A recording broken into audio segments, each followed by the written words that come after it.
A very warm welcome to you, and thank you for joining us. We trust that you're in good health and great spirits. As always, we continue to pray for our country, Dominica, and all the challenges we continue to face.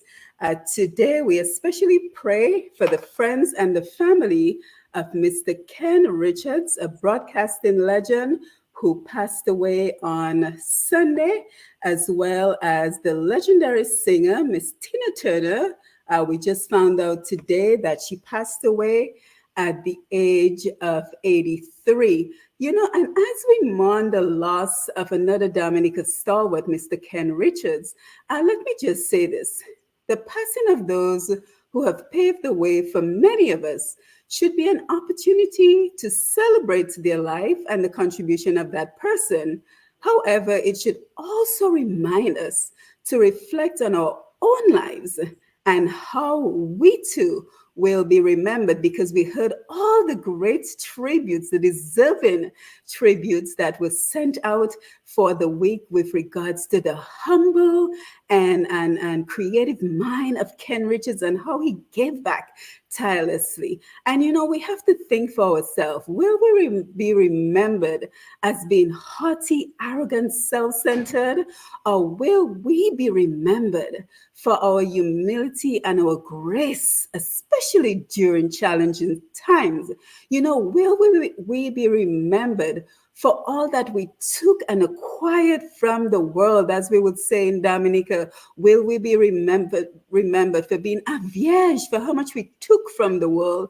Or will we be remembered for all that we did to positively impact the lives of our family, friends, colleagues, and everyone we came in contact with? So while we continue to enjoy the many tributes, the deserving tributes that are coming in for the great human being that Ken Richards was, let us also use this opportunity to reflect on who we are and the impact we are having on the world around us.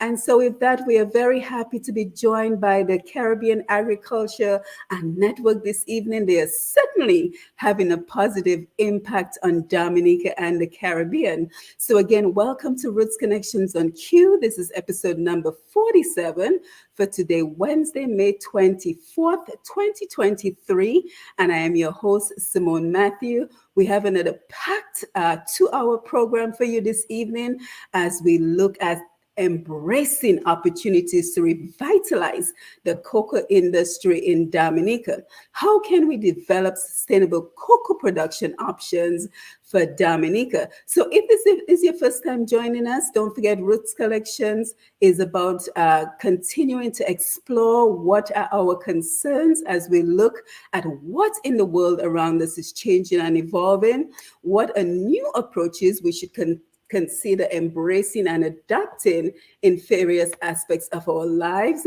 What are the challenges and opportunities, especially financial opportunities, which come with these changes? So we are always grateful to our Dominican experts at home and abroad who stop by to guide us in navigating these changes. So with that, let us welcome our panel and thank them for taking time out of their busy schedules to be here. This evening, we are joined by Mr. Davidson Lloyd, attorney at law, Mr. Gabriel Christian, and Mr. Errol Emanuel. So let us welcome them to unmute their mics and to tell us a little bit about who they are. I think Gabriel Christian will join us in a little while. But in the meantime, Dave, you want to introduce yourself and just tell us a little bit about your background? Okay, good evening, Simone. Thank you for having us. I want to say good evening to all your listeners out there, especially my family, my mom and sisters in New York and everyone else. Yeah, I am Dave Lloyd originally I like to say I'm from High Street in Roseau, but most of my life I've been in Emsor and with deep roots in Corleho. My connection to agriculture, I think, started right, yeah, in Corleho. And of late, well, my I have a background in agronomy, working in the banana industry, really almost all facets of production there, and serving at different levels, reaching up to with DECO as the Diagnostic Services Manager in St. Lucia, with responsibilities for the entire Windward Islands. Of late, I've been involved in environmental management and agriculture development, basically around the same fields. I have a first degree bachelor's from UE in agronomy, did a master's in soil biology and soil ecology, and a PhD in soil science from Cranfield University in the UK. Um, with CAN, I served as the chief operating officer, and recently we had some, what we call it, not reshuffling, but sort of elections and so on, and I was designated the treasurer of CAN. So that's my position right now. So happy to be here and to engage and to discuss on this important topic. Yes, absolutely. Thank you for joining us. Mr. Errol Emanuel, please introduce yourself. Thank you, Simone, for having me. I'm Errol Emanuel. I'm a River Street original man. Remember the days when we would go by the market and jump into the river and have a swim. And these are the things that gives me a passion for the environment and good environmental management and good stewardship. I want to say good night to my wife, Ezra, who's listening. My mom and my dad, who actually my dad is from Lapland, my mom is from Vickers, and I often ask my dad why did he have to live as far as Lapland to go all the way to the north. And then when I look at my mother and her beauty, I said I probably would have done the same. So I want to say good night to Mr. and Mistress Bass and Emanuel at 44 Fields Lane. And thank them for all the attributes that they gave to me growing up. And my dad did some farming, although he was involved in the construction and he was a craftsman doing furniture. He also did some agriculture in Springfield where he worked. And so at an early age, I got exposed to agriculture. And then it just happened that my first job was in the banana industry. And I stayed there for 33 years. I told people I started at the bottom and I left at the top. So I was involved in fruit quality management, certification systems, and pest and disease management, quality control, you name it. And then I was operations manager. I then became the general manager. And I never let that go to my head because I always remind people that when somebody calls you boss in any company, it means you are the closest person to leave the door soon. And so I spent 33 years that have given me a lot of experience that I think I can still continue in my retirement to add value to the process. And it is good that people recognize that there's a knowledge asset that is floating around in this country. And if we just cast them aside, then we will be losing a lot of value in the process. And so I'm happy that in my relationship with CAN as a director, that we were able to do that project. And we are very happy for the feedback that we're getting. Some of our farmers are telling us, people are calling them from all over the region, telling them about the project and how well it was executed. And so we are just humbled by that because we think that Almighty God has used us as the vessels to do a work while we're here on earth, and we're just happy that we had the opportunity to do that first part of it. May He use us in many other ways. Yes, yes. Thank you for that. Nice to meet you, Errol. And of course, I have to comment on the whole, why did your father go all the way to Vegas? Because my dad is from Vegas, and I have to tell you, the most beautiful people come from Vegas. I So agree with just that. follow up on that with you. Okay. Yes, so we're going to go over to Gabriel Christian, a man who needs absolutely no introduction, attorney at law, Gabriel Christian. Just for your introductory remarks, Gabriel, and I want us to already just jump into the conversation once you've given your introductory remarks. So go ahead and just let us know what you would like to introduce with this evening. You're muted. All right. A blessed good evening to you, Dr. Simone Mathieu. Good evening. It's always happy, always a pleasure to see beautiful Dominican people, like my handsome brothers, Brother Lambie at Master Control, uh, Brother Errol Emanuel, Brother Dave Lloyd, Dr. Dave Lloyd. I am after Brother Dave to do his book on soil science. He will be doing something that will be epochal in that it'll be the first of its kind. Simone, where do I start? But first of all, let me just say this. This moment is one full of love and full of respect for our people. Post-emancipation of 1834, our people, that is the African and Kalinago people, we got no compensation. But through astute positioning and hard work, we were able to survive. I give thanks in this moment to the almost 50 years of relationship with Errol Emanuel. So you know me as an attorney. You said Attorney Gabriel Christian. I'll just have you know my first job when I graduated from sixth form was as an assistant teacher on qualified agriculture science for fifth form, because I had the best grade in agricultural science at all levels. And one Hubert Charles, who was principal, called me and said, we don't have a graduate teacher. So I taught Errol Emanuel. Errol Emanuel was my student, and he's been my friend and brother since that time. People like Simeon Joseph. Val Coffey of Bullseye Pharmacy said to me that his mother took him out of the class because she heard I was a radical. But Val, is still close to me. And we had a good time. At that time, for those of you who know, we were at the back of the works.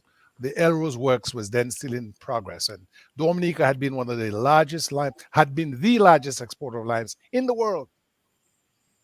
My sister talks about going to Zimbabwe at Victoria Falls, and there was a map of the British Empire. And then there was Dominica, largest exporter of limes in the world. So our father, when he left the army in World War II, the government gave them an option, a government job of 7 acres of crown land. Clem Ferrara, the renowned banana farmer who was in the British Army with my dad, whose wife was introduced to him by my dad in St. Vincent, he took 7 acres of land, and my dad became a soil conservation officer. My mom was born in the Lai Valley at Cocoa Center, and he met her there and they got married. So even my own birth has a role to play in this whole agricultural effort to bring our people together in blessed union, because there's no culture without agriculture. Let me just repeat. There is no culture without agriculture. Agriculture provides the fuel to sustain the human body and human life. So we had cattle at stock farm. We had sheep, goat, chickens. We produced milk and sold to the family. I remember one of our customers was the family of Colin McIntyre. And we bought eggs from them. We had chickens, we had sheep, we even had turtle at one point. 3 Moroccois from Martinique. I don't think we ate them. We must have just played with them. We had rabbits. So we grew up in a home where, roasting our cocoa over the coal pot, shelling the cocoa on newspaper. And as a child, there was a lady in Pound, right, the financial center is, where Emanuel Loblack's family lived in Pound. And she had a mill, a cocoa mill, and it would be 10 cents a turn. So you brought your cocoa and you paid her the 10 cents, and a turn would be 1 cup. You fill the cup, you turn it, and you put the cocoa liqueur, which is the grounded cocoa, which is glistening, oily, in your little bowl. You go home, you sat on the dinner table, and you rolled it. You make cocoa sticks or cocoa balls, and then you rolled it in flour, and then you put it in an old oval tin or Milo canister, so you could use it whenever you needed. So this idea that as Dominicans, we could do something for ourselves and not export our cocoa and buy the finished product had its genesis in Dave's experiences, in Errol's experiences. And about 7 years, almost 8 years ago in 2015, Captain Tong, Major Francis Richards, myself, Errol Emanuel, Dr. Sam Christian, and others, we formed the Caribbean Agricultural Network. And that was the idea that led to Operation here with this cocoa project. But in 2008, at Alvin's Promise, in honor of what the folks in Cocoa Center had done, we did Dominica's first chocolate bar. It was milled in Trinidad with Dominican cocoa. And then the second project in 2015, Errol and myself and others, Dr. Sam, along with Theodora over at the Dexter and Greg Thomas, we again harvested cocoa, cured it, and once it was cured, sent it to Maryland and did the second chocolate bar. So here we have continuity in organization. We Yeah. involved the cadets at some point.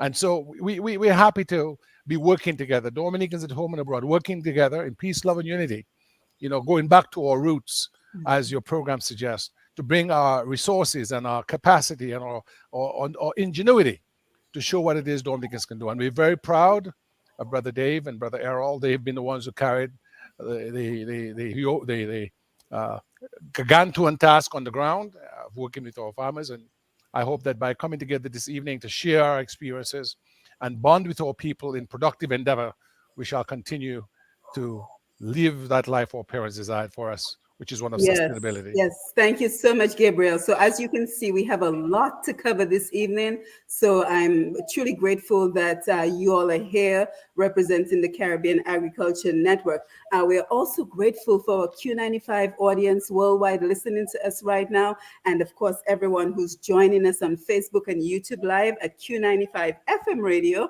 as well as Push Past 10. Don't forget, share the live. Let everyone know that we are here. We're looking forward to your contributions, your questions, your comments via the radio, as well as on your comments on Facebook. And I see we have quite an audience on Facebook already. So we say good evening to Carl Kofi James, Rich James, David Joseph, Theodora Anthony. So we have quite an audience. So guys, come on in, share the live, let everyone know that we are here as we talk about revitalizing the cocoa industry in Dominica. And again, don't forget, for the best in programming, Q95DA.com is where you will want to be.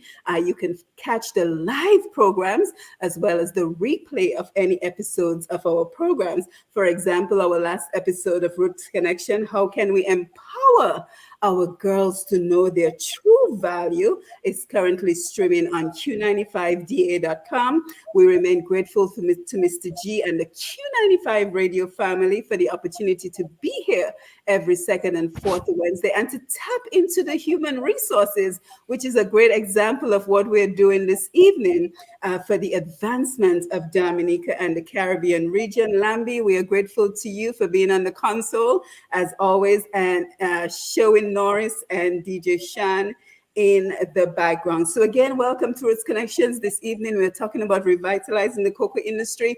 And already we started the conversation because, and thank you, Gabe and Dave, for sending the information that you did.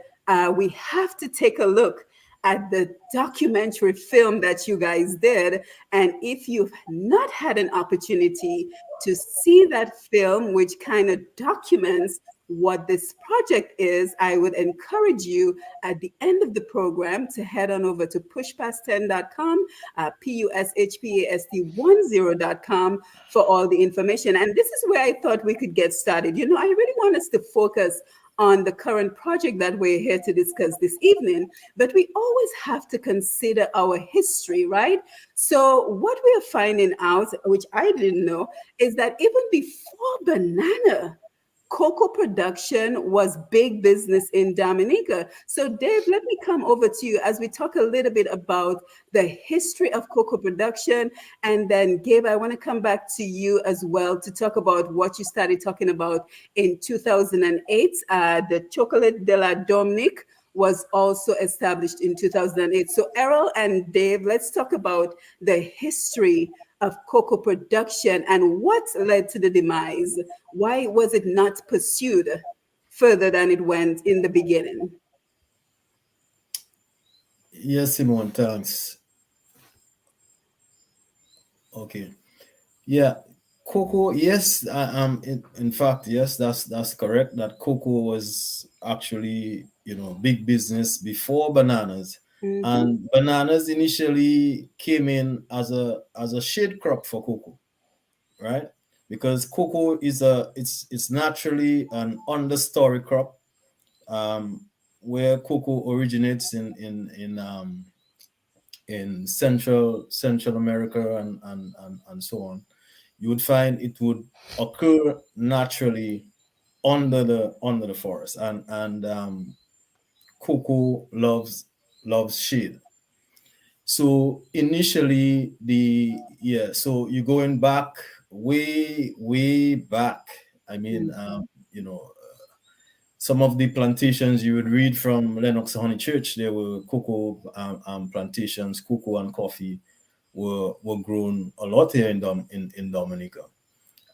Places like Soufriere and so on, some of the old um, um, areas for drying and processing cocoa, you could find. But the estates would have a lot of them would be located in areas that were naturally shaded. Okay, in the valleys and so on. These were the areas selected for growing cocoa. And with the we were colonies of Europe, the British and the French, and the British in particular, sought to develop agriculture. Was really the big business worldwide, whether it's sugar cane and so on. That's really was the currency of the day. So they invested in research. So you had the formation of the Imperial College for Tropical Agriculture in Trinidad. Incidentally, today, the Cocoa Research Center in Trinidad, which is now 93 years old, it was opened in 1930. They had their annual symposium today. Well, it runs from today and tomorrow. So that history is rich, and the demise came about. The price and demand for cocoa seem to have dropped over time, and bananas, already took prominence. So you would find cocoa trees were being cut down to plant bananas at one point in time. So in from the banana boom, really, cocoa kind of waned, and production and exports and so on were really, nothing to shout about. And even now, but what happened over that time was the exchange of planted material, and the agricultural entities, or what should I say, the British government, so to speak, invested in each island, basically, with their propagation centers, and there was a lot of exchange of planting material from Trinidad in terms of cocoa. Well, a lot of what we had came initially from Trinidad, but it seems there's some records that we found of somewhere around 1922, and the botanic gardens have their very good detailed records of the activities that went on at the botanic gardens at the National Archives.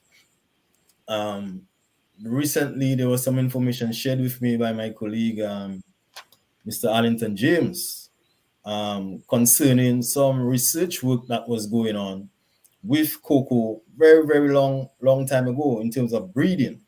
So, and that knowledge has sort of been there with regards to the types of cocoa that was available. And I think the old agricultural workers and basically the systems had a good handle of that. And they did a lot of preparatory work for for the farmers, basically. So a farmer would get cocoa plants, but there would be a mixture of different varieties, because there's knowledge in terms of cocoa. You have different types, And apart from the color of the pod and the size of the bean and so on, there are cocoa trees or cocoa cultivars that can pollinate themselves, right? And there are those that require cross pollination. So pollen have to come from another tree. So all these details are very important in terms of productivity of a cocoa field. Mhm.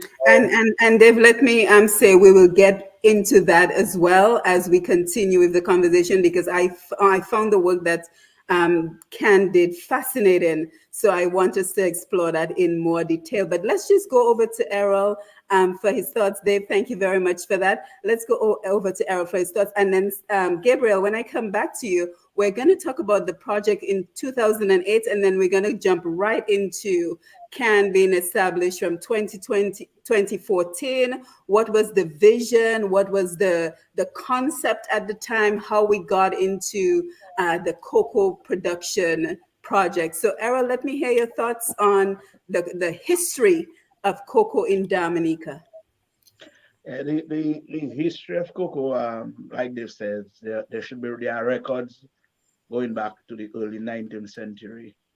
And in our recent work trying to get to old farms that people told us about that exist in estates, we were able to discover one or two old estates, which tells us that these estates took cocoa very seriously. Um, they they had a system of pulling in and pulling out to dry, and their fermentation system, and it just speaks of how organized that they were. I remember a specific farm in Cottage. You will hear about Bois Cotlet in the Soufriere area. Bois Cotlet is a cocoa estate that existed. The Melville Hall area. If you speak to the elderly folks in the Marigot area, they will tell you that they actually had a drying facility and processing just before the bridge in that area where you see the old ruined buildings on the right side going to the airport. That was actually existing. And a number of the farmers that you'll speak to will tell you that with the coming into being of bananas, that a lot of cocoa trees were cut down, um, because banana was the new crop on the block, and it was a fast cash crop. It was a crop that you could actually sell year round and make money, and so farmers figure out it was an option. As they've mentioned, the price was also an issue. And then in Africa, they expanded their cocoa cultivation and produced what was called as mass cocoa.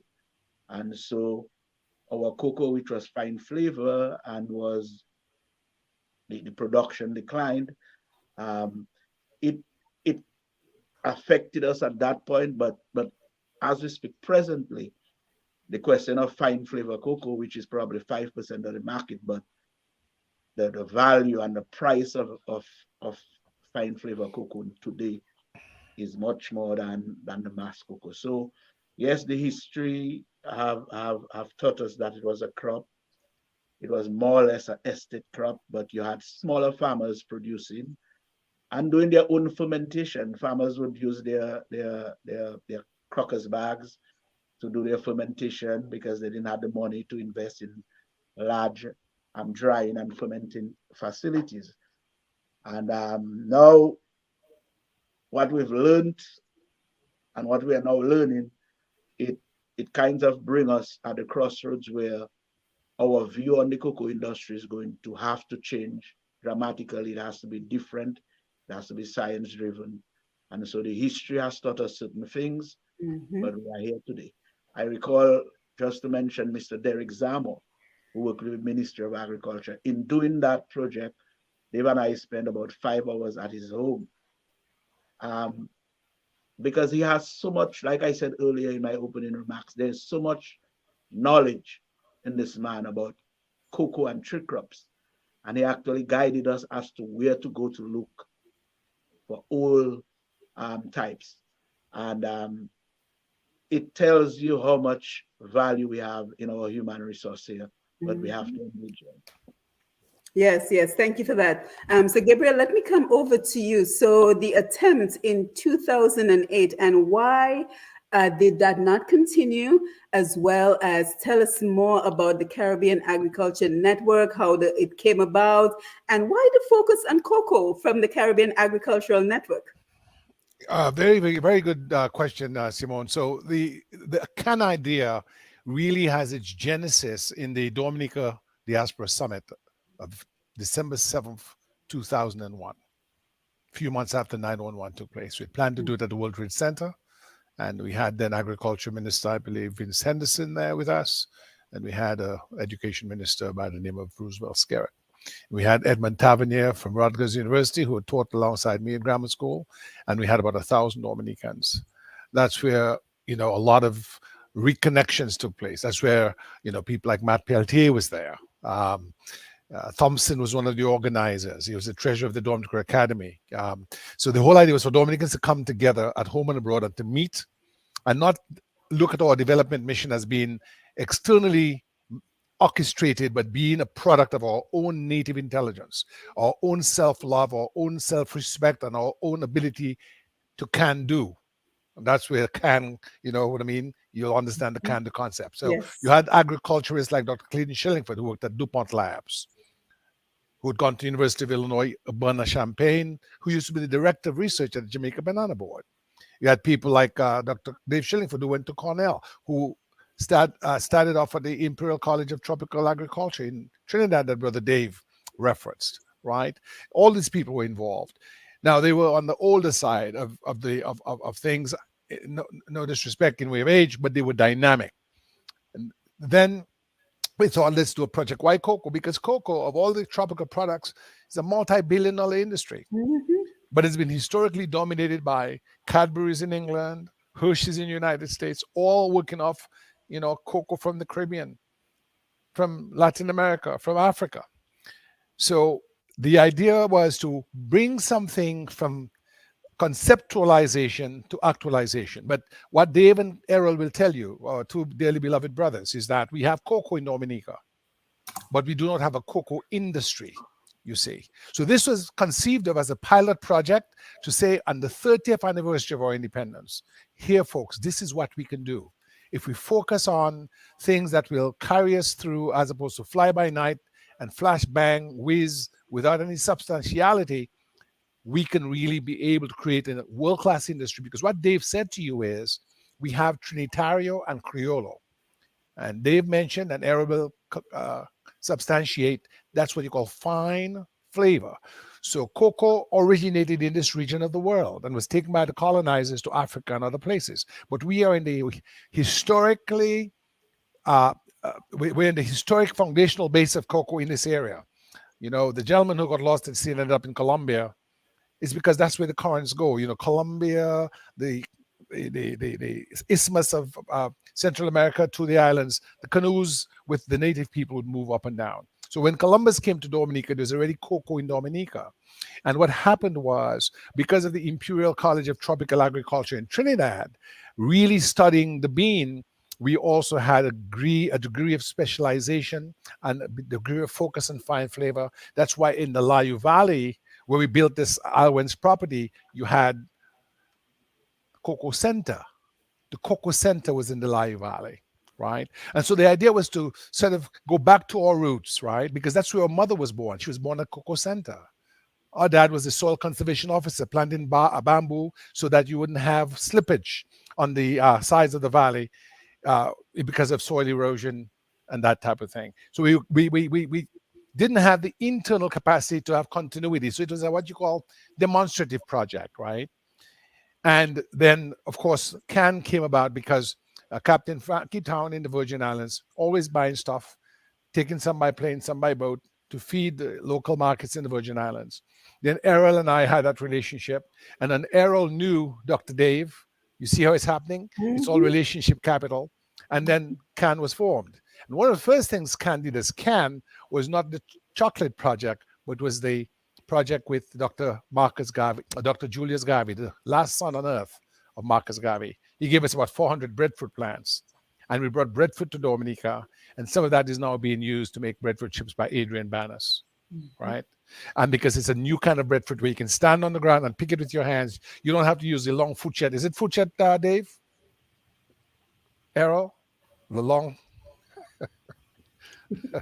you know, Simone, your partner is better than mine. Yeah. My thing is a long stick. And what would happen? It would burst They this mute, off. they Kali, mute, Kali, they forgot they were muted. Huh? a Kali. That's what we Kali. call it. Yeah. Indeed. Indeed. So the second project of Chocolat de Lot Dominique was with Creole, Creole, well, I wouldn't say Criollo and Trinitario, but we chose being that had those tendencies or that background with Eric Reed and Chris Reed. Chris is from the Dominican Republic. Eric is from Panama, West Indian heritage, and they ran a chocolate factory in Maryland, the only one of its kind. So they came to Dominica. They taught us the technique of fermentation. Errol's there with us at Batley. And you know, cocoa can be bitter, but when we did it, what happened with the cocoa's taste, Brother Errol? Can you tell Sister Mathieu? The bitterness disappeared because of the fermentation and the drying technique that was used. We just used to, Errol, thank you very much. We just used to go ahead and have his cocoa and just go and use it. But he taught us how to ferment. And then we brought the bean here to Maryland. And then we produced the second set of bars, and we donated all of that because guess what happened? Tropical Storm Erica happened.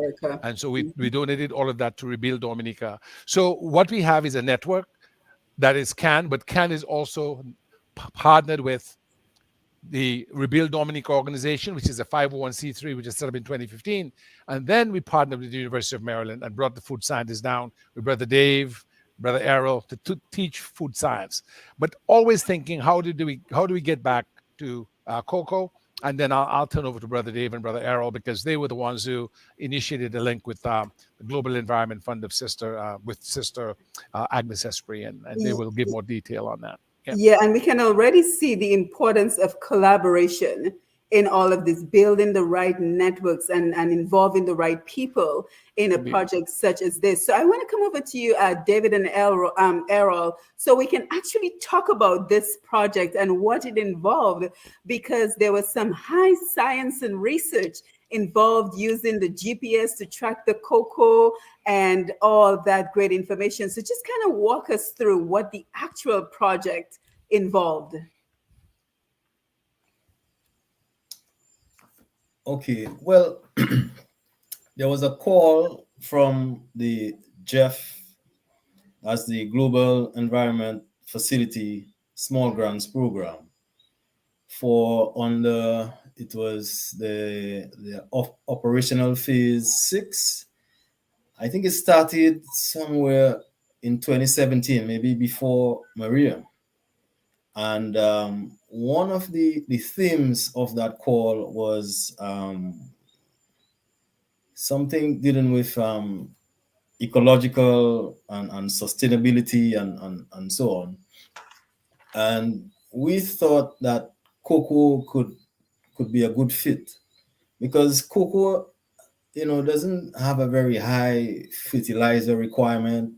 It's a crop that produces a lot of leaves, so the recycling for cocoa and we thought it fit into that well, and we could develop a project that could meet the requirements that Jeff was trying to push, and also it could meet some of our objectives in terms of doing something for cocoa, something positive and something that could benefit the country. And so we designed we had to first produce a concept note.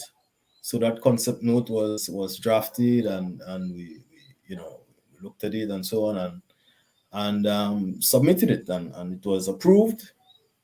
And we developed now the full project. So now that actually started now after Maria, because there was a hiatus for Maria. Everything is down and so on.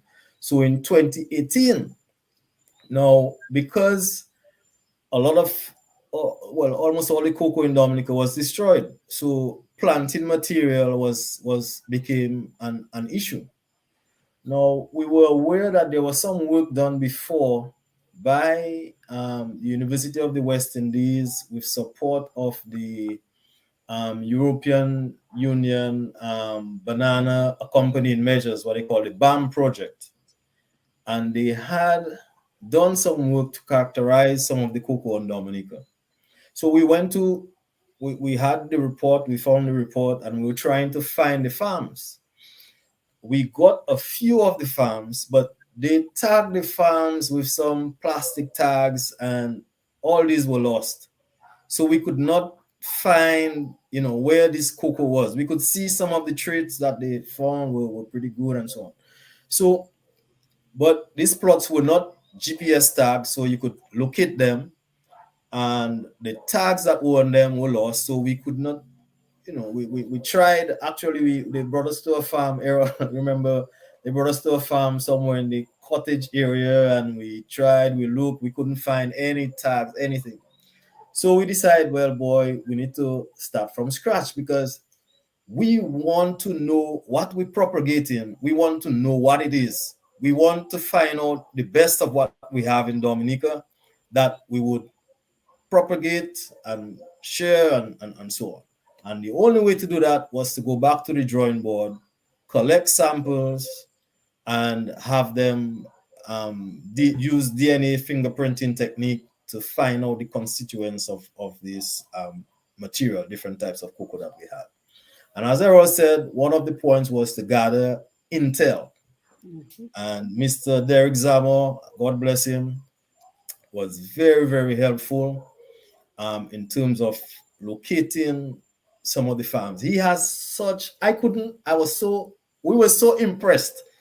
Now, Mr. Zamo is someone who is a family friend. He's from Colihu, and my dad grew up together and everything. But I always know he's in agriculture and everything and so on. But that sitting down with him was so helpful. I just, you just couldn't imagine.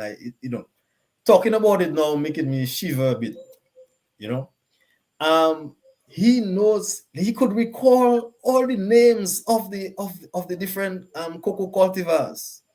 Tell you GS29, and this one is self-pollinating. This one is, I have to go to research to find out these things. You go on the International Cocoa Organization website, and you get that detail there, but he was just speaking them from his head. He could recall all those details, and he was able to tell us where we could find the good material. And also there's a young gentleman, he's on the video as well. He's the one who did the propagation training. Mm-hmm. Very valuable as well. Mr. Ferrara, Ivan Ferrara, shout him out. He was helpful because he was also doing propagation on his own, and he knew where some clones were. So a combination of that intel, we found that, and we made the contact with the lab in Trinidad. They were willing to work with us, and we collected the samples. We sent 2 batches, and there you go. The first one we got, man, it was like bingo, because cocoa has, although Brother Gabriel spoke about the Trinitario and Criollo, and really the Criollo content, Trinitario is really a mixture of Foresterio, which is a wild type of cocoa, more hardy type. It's a mixture of Criollo, Foresterio and Criollo to make Trinitario. And because that cross seemed to have happened in Trinidad, it is given that name, Trinitario. Most of our cultivars are Trinitario, but you have different amounts of Criollo in them. The ratio of Criollo, and the higher the Criollo content is, the better the flavor, the more fine flavor cocoa. That's the higher. Yeah, content. because that is what I was going to say to our audience, Dave, that we're talking about which type of cocoa makes for the finest cocoa which is now in high demand. So, what this boils down to, the conversation we're having, is how do we feed the need of the high demand for high quality chocolate and cocoa products that is now in the world. So we're seeing a high demand for those products, and Dominica has a distinct advantage because through genetic testing done in Trinidad,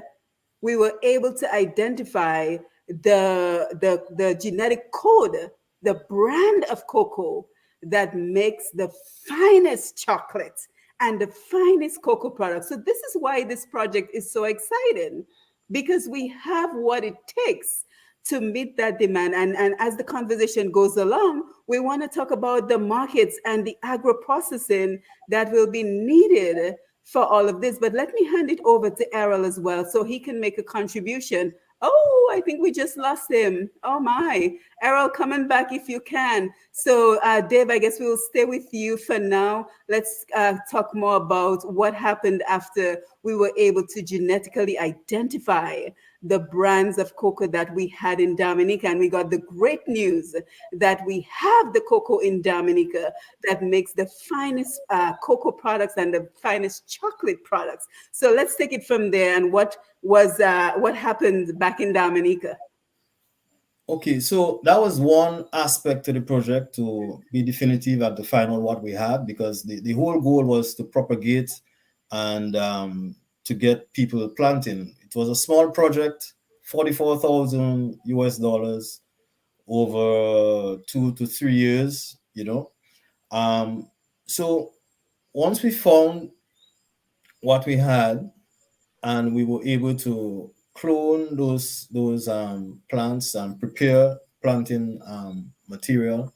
We, because cocoa, there's something that's important here in terms of the cross pollination that you have. I mean, well, we're gonna break it down. Basically, in a family, you have let's say you have a mother, father, and they're gonna have children, but not all the children don't look exactly like the mother and the father. It's a combination of them, and your sisters and brothers don't exactly look, except maybe you're identical twin or something.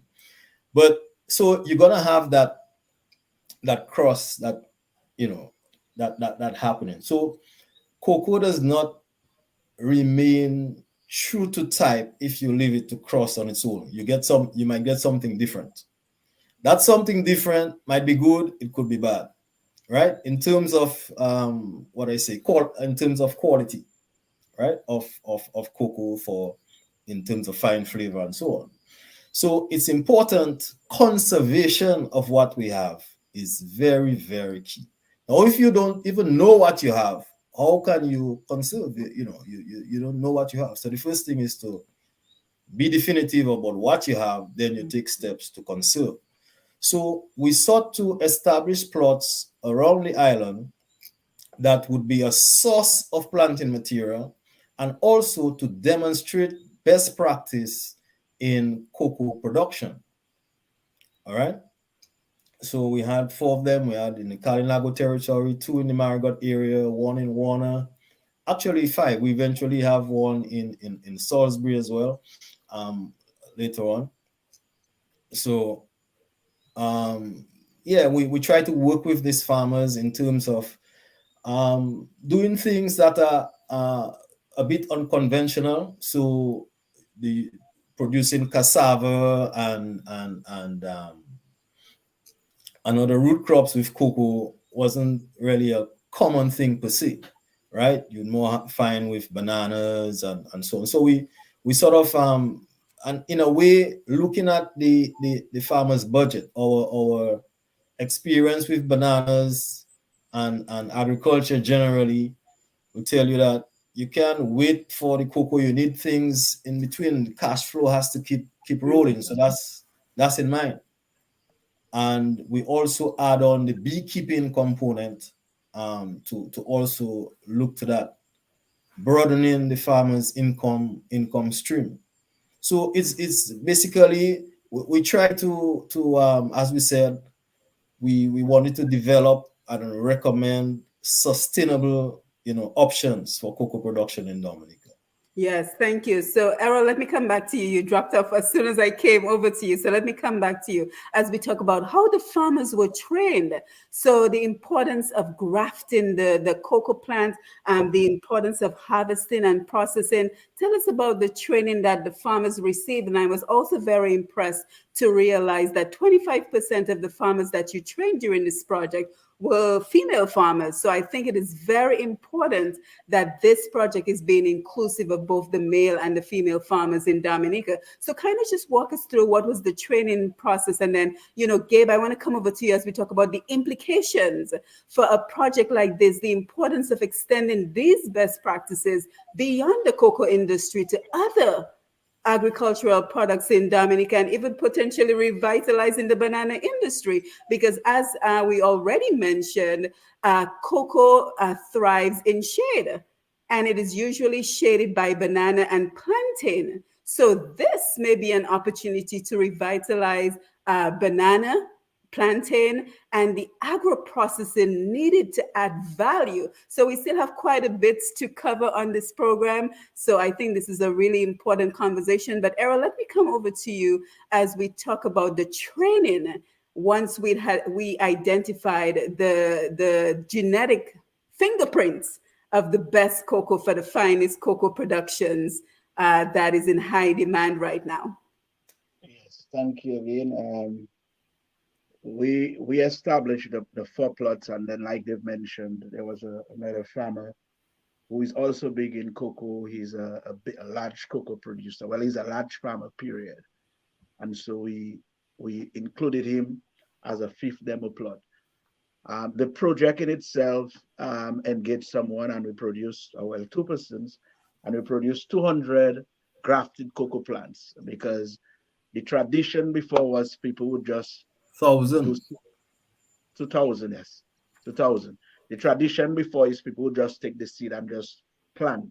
And like they've said, that when you plant the seed, it does not remain true to type. You have cross pollination and so on.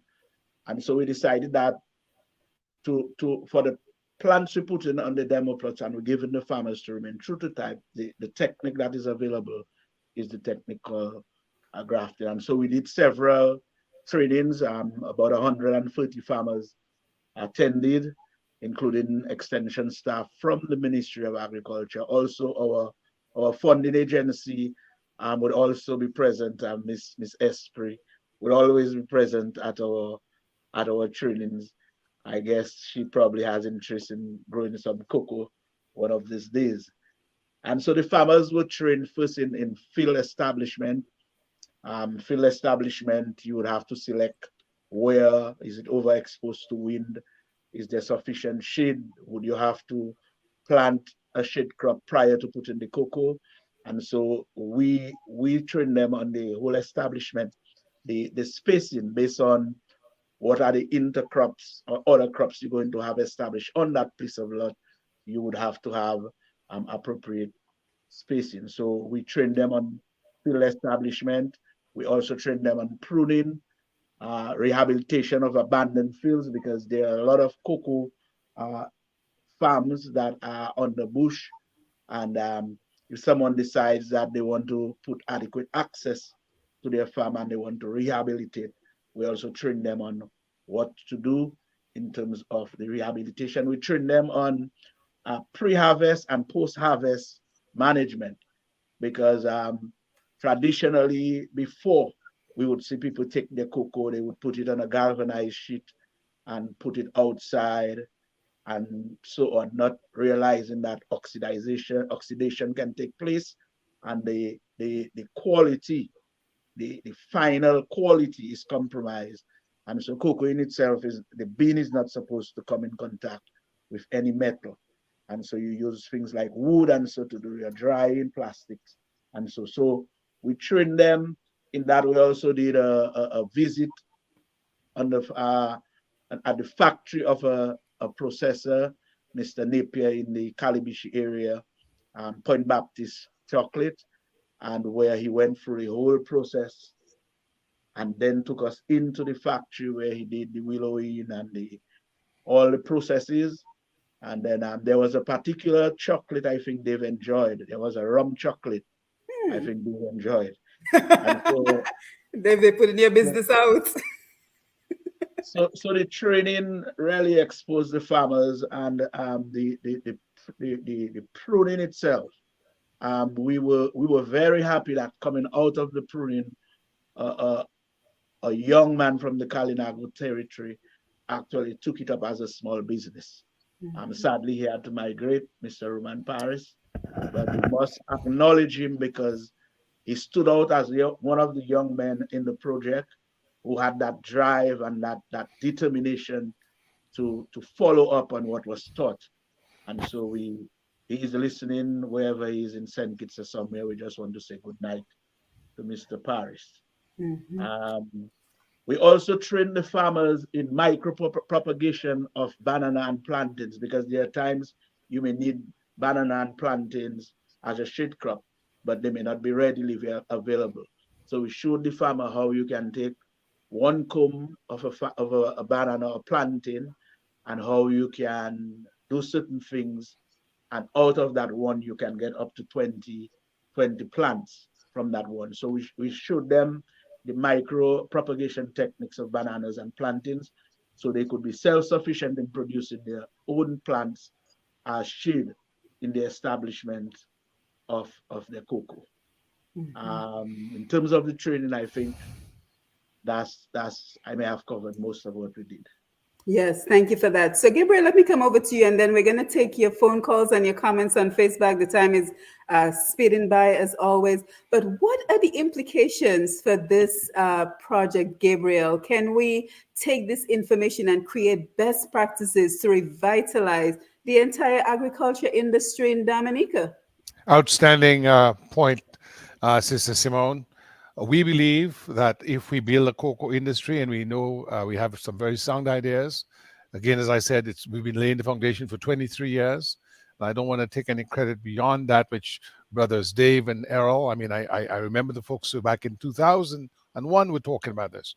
We have then the ability as a fine flavor, and let me just have our listening audience know, the International Cocoa Organization in Abidjan, Cote d'Ivoire, Ivory Coast, lists Dominica among the top 10 to 15 fine flavor countries in the world. And our percentage is 100%. So for instance, Belize, which is on the Central American Isthmus, is only 50%. Jamaica is about 95%. Dominica is 100% based on their assessment. What does that mean? Well, let me just tell you what the News and Medical Report, which is a link to Johns Hopkins here in Baltimore, which I'm sure you've heard about, says.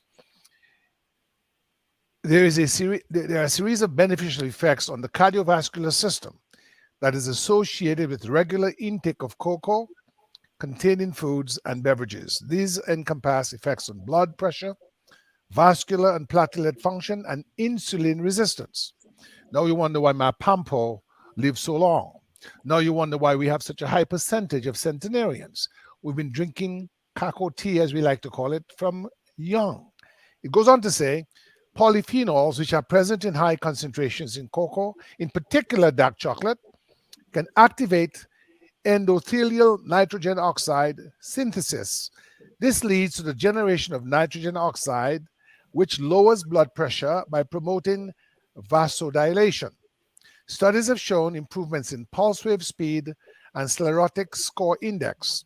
Moreover, greater concentrations of plasma epictectins and the release of endothelium-derived vasodilators increases the production and concentration of plasma proxycandiums.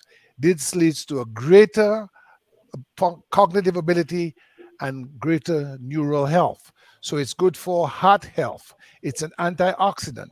It's anti-carcinogenic. It combats diabetes. And so if we move away from a dependence on imported foods, we use more of our local cocoa, then we can see our ability rather to maintain high, let's say, maintain a mortality rate in the life expectancy rate rather in the 79, 85, 85 a year range. Now, so this is cocoa and wellness. So just cocoa health and wellness is one industry. I've always said Dominica, like our cocoa, is high end, high value.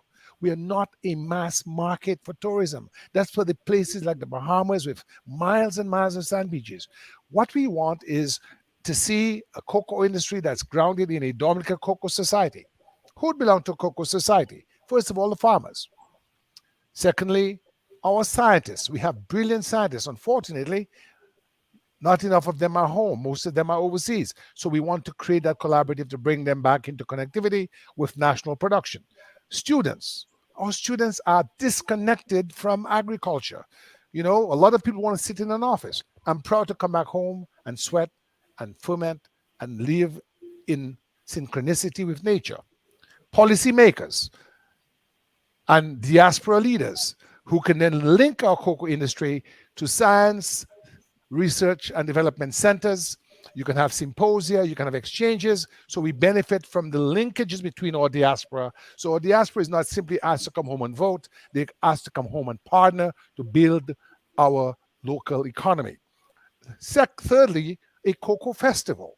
And what that cocoa festival would do would be to expose Dominica's cocoa product to an international audience.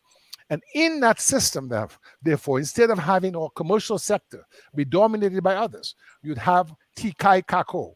So different villages would have shops, well adorned, and have a variety of cocoa-based beverages and different cocoa products. So when Dominicans visit Dominica or tourists come, they can get something that's indigenous, not some plastic toy that's made somewhere else posing as a Dominican product, but something that's made in Dominica.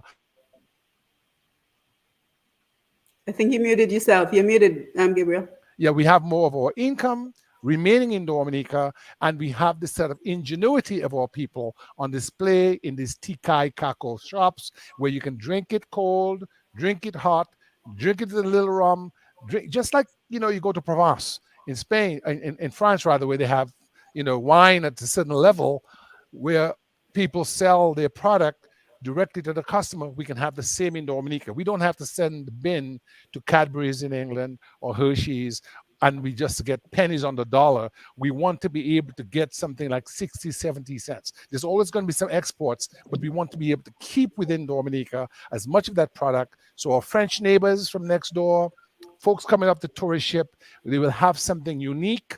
And believe it or not, I will conclude, Dr. Sam is part of this, cocoa-based medicines, where you can extract from the cocoa using the best scientific methods and put it into pill form and into potion form and into ointment form, those elements of cocoa that are beneficial to human health. So it's a very exciting time. I think that could revolutionize our country and we wouldn't have to sell passports to survive.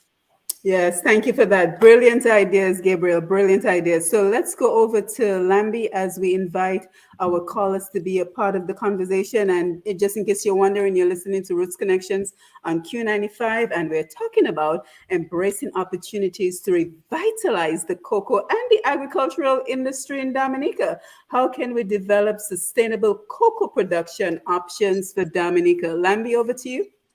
Thanks a lot. And by the way, Simone, seems like your programs keep getting better every week. Thank you. I appreciate it. You're listening and viewing Roots Connection on Q. We're taking your calls right now. The numbers are 449-3095, 449-3096, 449-3097, 616-4257. These are all local numbers, and the international number, 305-432-9624. Let me run those again. 449-3095-96 and 97, 616-4257, all local numbers, and the international number 305-432-9624.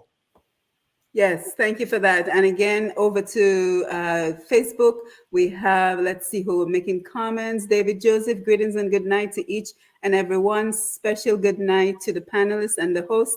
Let's see, Theodora Anthony, it was great working with you all, learning a new fermentation method from Spagvola. You guys will correct me on that. Judith Cochran, good evening to all the panelists. Great program as usual. Marva Telemac, good evening to all. Hey, Awo, okay. Owen Prosper, we have a call coming in. Good evening, caller. Thanks for joining us. Go ahead, please. Hello. Good evening. Go ahead. Yeah, good evening. I sit down by me and I hear doing that discussion about cocoa. But cocoa was a very good thing, for Dominica. I was a little boy, young boy in the 70s, and I know the trucks used to come around Makushui area and wait for everybody that want to make cocoa. They selling that cocoa, wet cocoa. They selling that in Makushui, and everybody going home with their money. So that was in the 70s.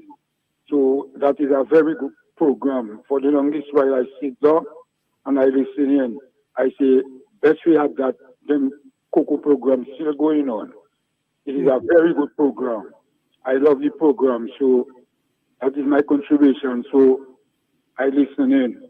Yes, thank you for your contribution. Much appreciated. Yes, so Owen Prosper, good evening, Dr. Simone and Patriotic Family locked in. Sam Christian, brother to Dr. Gabriel Christian, Dr. Sam Christian, thank you for being here. He says, thank you guys for your vision, your persistent organization, and all your hard work. Peter Carbon, another stalwart in agriculture from Dominica, currently based in Florida. CDC bought wet cocoa on a weekly basis in the 60s and the 70s for processing in Melvin Hall Airport. Let's see who else we have. Rich Gems, greetings, Theo Richards.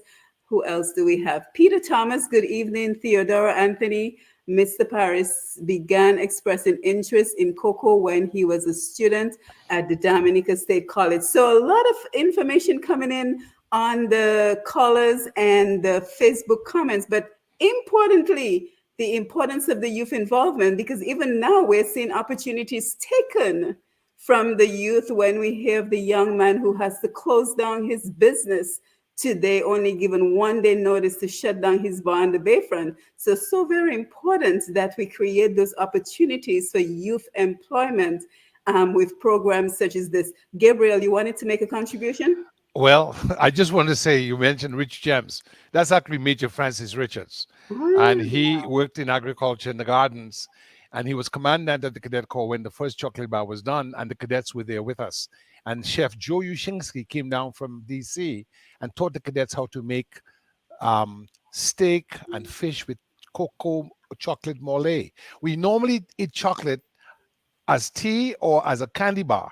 But how many people know you can actually cook stews with chocolate? So you don't just have sweet, you can have savory. And so there was mutton, and there was pork, and there was chicken, and there was fish, doad, all made with chocolate.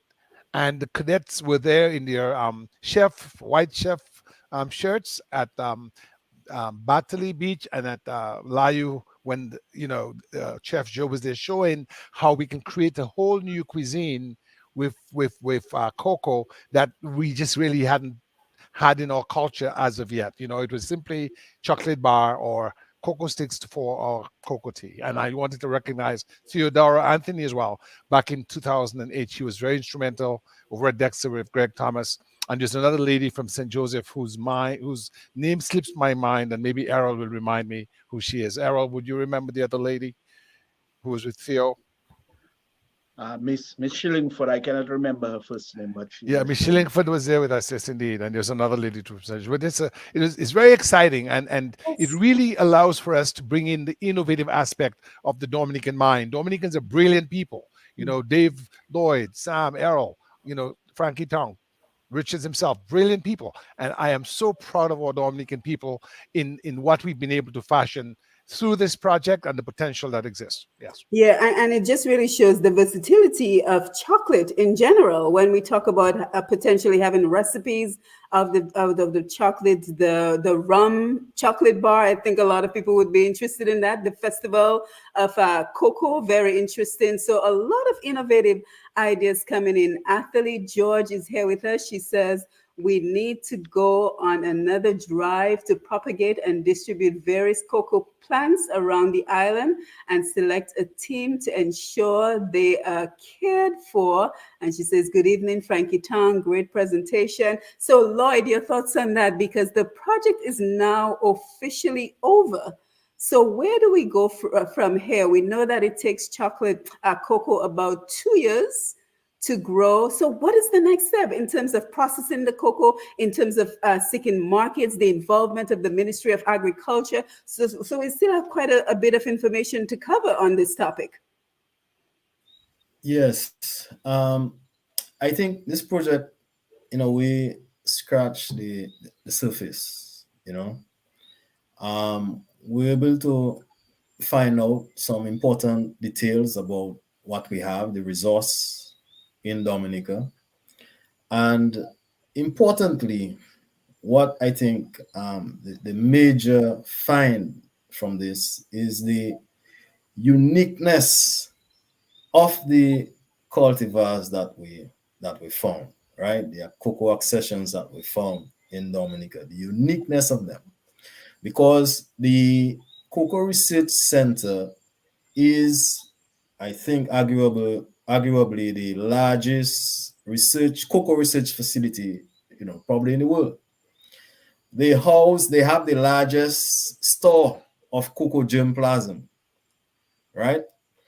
Apart from what they have planted in the research fields, they also have them stored, the DNA material and so on, and the coding for that. So when they run it through, there are over 6,000 reference samples. Are you talking about samples from all over the world? And 50 plus out of the 60 that we sent, right? There were no direct matches for them, right? So that's what, something like Bordeaux wine. Is Bordeaux wine, it's grape, whatever, but it can only come from the soil in Bordeaux, right? So that's why you have what they call geographic indicator status for certain crops and so on. And we can make a case for that, for our cocoa. But there's other things apart from the Dave, give us 1 minute. Hold that thought, please. We have a call. Hold that thought, okay? Sure. Good evening, caller. Thanks for joining us. Go ahead, please. Hi. Yeah, caller, go ahead. Yes, good evening, Dr. Sam here. And what a joy it is to listen to the review of all the by Errol and Dr. Davidson and Gabe. It's a great time for us in Dominica. Great opportunities, and we've discovered the treasure that we did not know exists. But I have a question for Dr. Simone. Growing up, what kinds of lotions did you use as a young lady? Oh boy. Unfortunately, I don't recall. I guess whatever was available at the time, but I don't recall the names. Let me ask any of the gentlemen here.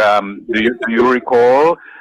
No, the boys didn't have to use lotions, but I know the girls did, and I have an answer. But any of you remember any of the lotions that girls had to use after they took their sponge in the evening? Vaseline, was it Vaseline? Cocoa butter lotion. Cocoa butter, yes, and Vaseline. Okay, thank you. And of course, maybe it's later on, but then there was Jergens and there was Pond's Vanishing Cream. Right. But those imported ones, well, they were all imported, but those were regarded as the elite ones, and cocoa butter was more pedestrian. But at the same time, though, one of the points I want to make is that a component, and I don't have the numbers, probably Errol or David does, but the cocoa oils extracted of high value, not just for the drink. And of course, I want to commend Gabe, who stole my thunder as far as all the medical benefits. You really was very comprehensive about that. But as far as the female care of the skin, Cocoa butter hydrates and nourishes the skin, as Gabriel said. It's rich in antioxidants. It fights free radical damage that causes the aging and dullness of the skin.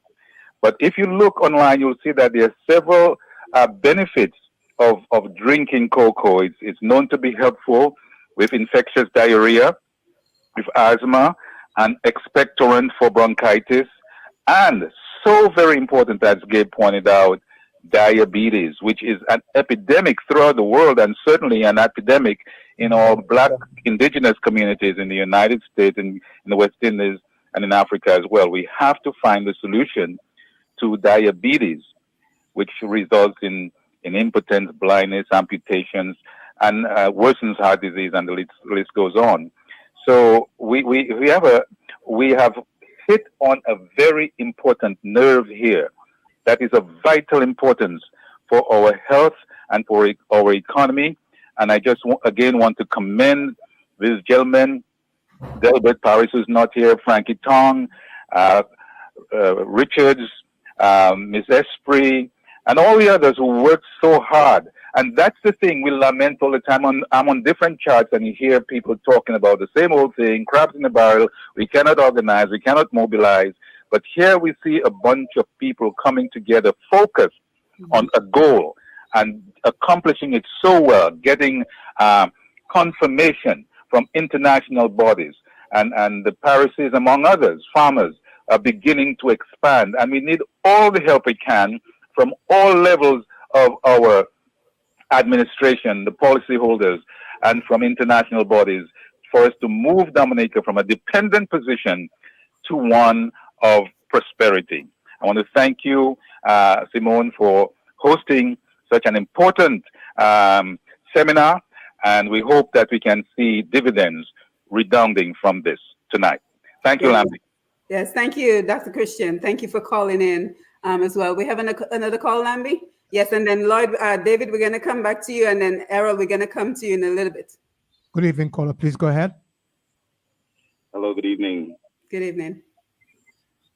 Delwood Pires here. I wanted to call and lend some support to, not support, but congratulations to the team that you have in studio tonight and online. Every time I hear about cocoa, I get excited for several reasons, and to bear witness to the amount of work that these noble gentlemen and all of the people who supported the project and continue to support the drive for the development of a hidden gem that Dominica has always possessed is so important to me, and I really get excited about it, because a lot of the talk that we have in Dominica and around the Caribbean, and all of this drive for food security,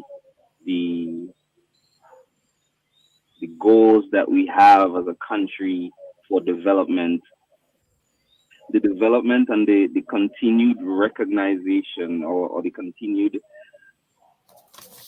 consciousness of what cocoa is able to do for a small country like Dominica is the potential is so enormous.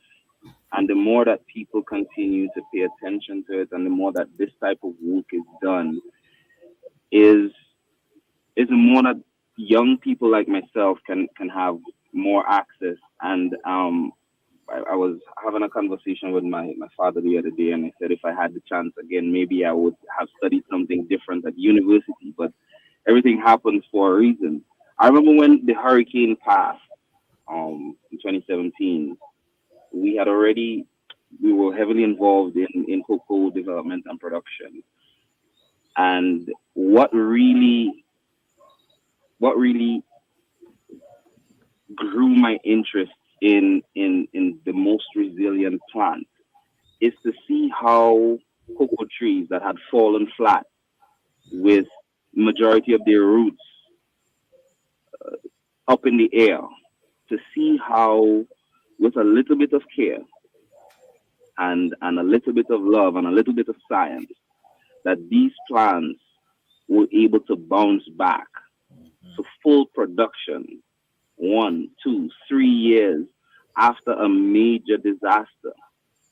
Now, if any country is talking about food security and talking about the improvement and the doubling of GDP and the improvement of your economy and employment for young people, I mean, look at how vast the cocoa industry is. An industry that is globally worth over $50 billion, expected to grow to 60-something billion dollars by 2030.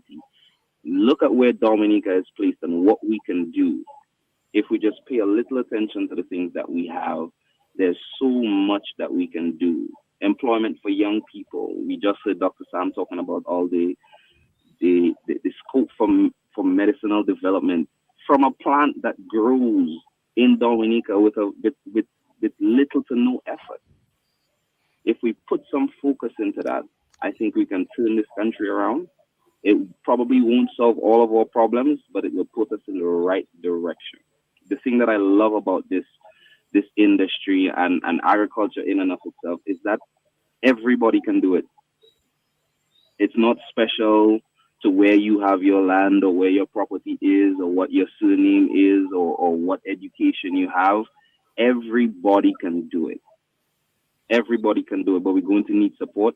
We're going to need to continue to support the grassroots people who continue to do this day in and day out to show young people that there is a future in agriculture. There's a future. There's hope. You can be successful in Dominica doing this, and it doesn't have to look like a dirty job. You have a future, and you can be independent, not looking for handouts and begging or feeling despondent because there's no hope, because there's lack of employment. You can create your own employment. So again, that was a whole mouthful, but to everybody, Dr. Christian, and all of the rest of the team, congratulations. Thank you for what you do and continue to do for Dominica. Thank you for bringing this to light and the work that you continue to plan to do. I'm looking forward to it. Any way I can continue to support and participate myself, I'll continue to do that because this is hopeful, this is good, and we have a future. This is light at the end of the tunnel. If we just hold on to it and keep paying attention to the things that we have. Yes, thank you. Congratulations. Have a good evening. Yes, thank you. Thank you, Mr. Paris. And Gabe just reminded us, 1 minute on the call, Lambi. Gabriel just reminded us that the Paris Farms got first a second prize for Best Cocoa Sample at an international cocoa festival. So again, the potential of cocoa in Dominica. So Lambi, let's take the call. David, we're coming back to you. Good evening, caller. Go ahead, please. Yeah, good evening. Good evening. Abby, can you hear me clearly? Yes. Loud and clear. Yeah.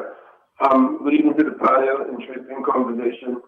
I just wanted us to, a lot of times when we have the conversations on these agro-processing processes, we don't look at them in terms of volume and scale for that international market. And I think one thing we have to start cultivating is on those same initiatives, a model similar to the banana industry. We have to be having a regional conversation because especially for the issue of hurricanes and the maintenance of market share and those kinds of things. If we go to see those models as a more broad developmental model, I think we really have, for ministers of agriculture, really need to engage in at least a Rhode Island basis, at least a Rhode Island basis. So I just want us to, understand we have to cultivate this new model to address the volume and consistency to be able to hold these markets so that they can really be developing their sectors for individual countries. Peace and blessings, brothers. Yes, thank you. Thank you. And David, as I come back to you for that thought that I asked you to hold, we also have to talk about the role of the Ministry of Agriculture, the role of DEXIA, because this goes beyond just the Caribbean Agriculture Network. It has to be a collaboration at a national level to create the agro-processing and to create the markets that it will take to tap into that $50 billion industry that Delbert Parish just told us about. So the role of the ministry and Dexia and everybody else in this project.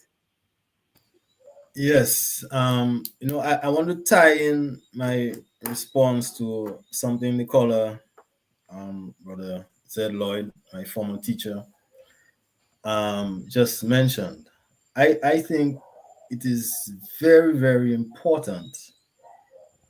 Yes, we need to do, what we have to do locally, but I think because you mentioned the banana model and what we had for the banana model, we had regional organization of research and development through WinBan. We had sharing of information, and this is something that we lack now. Even within Dominica, we don't share enough. When we had the launching of the video, Delbert Paris made a recommendation from his experience. He shared with us that the parrots was causing a serious problem for cocoa on his farm.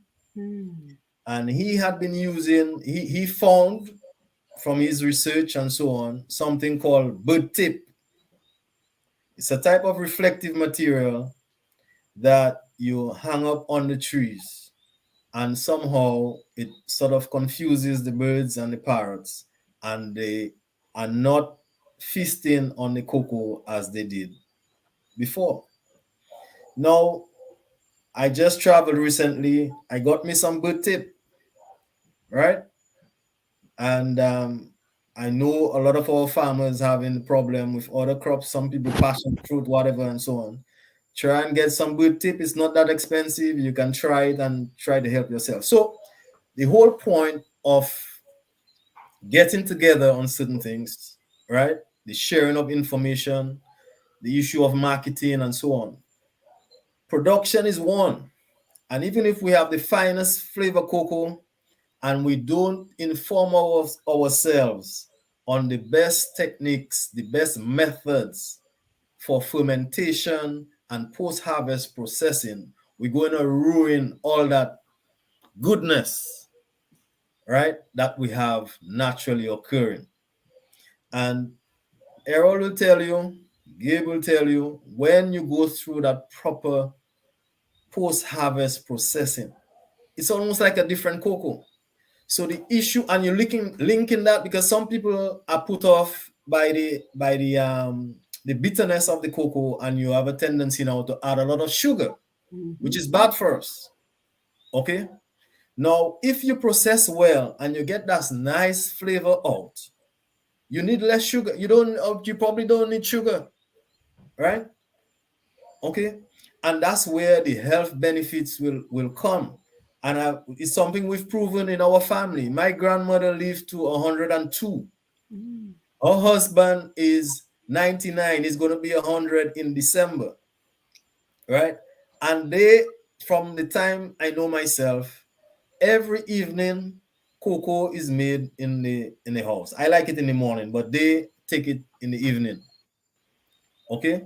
And religiously, my grandmother never had a problem with diabetes, never had an issue with hypertension.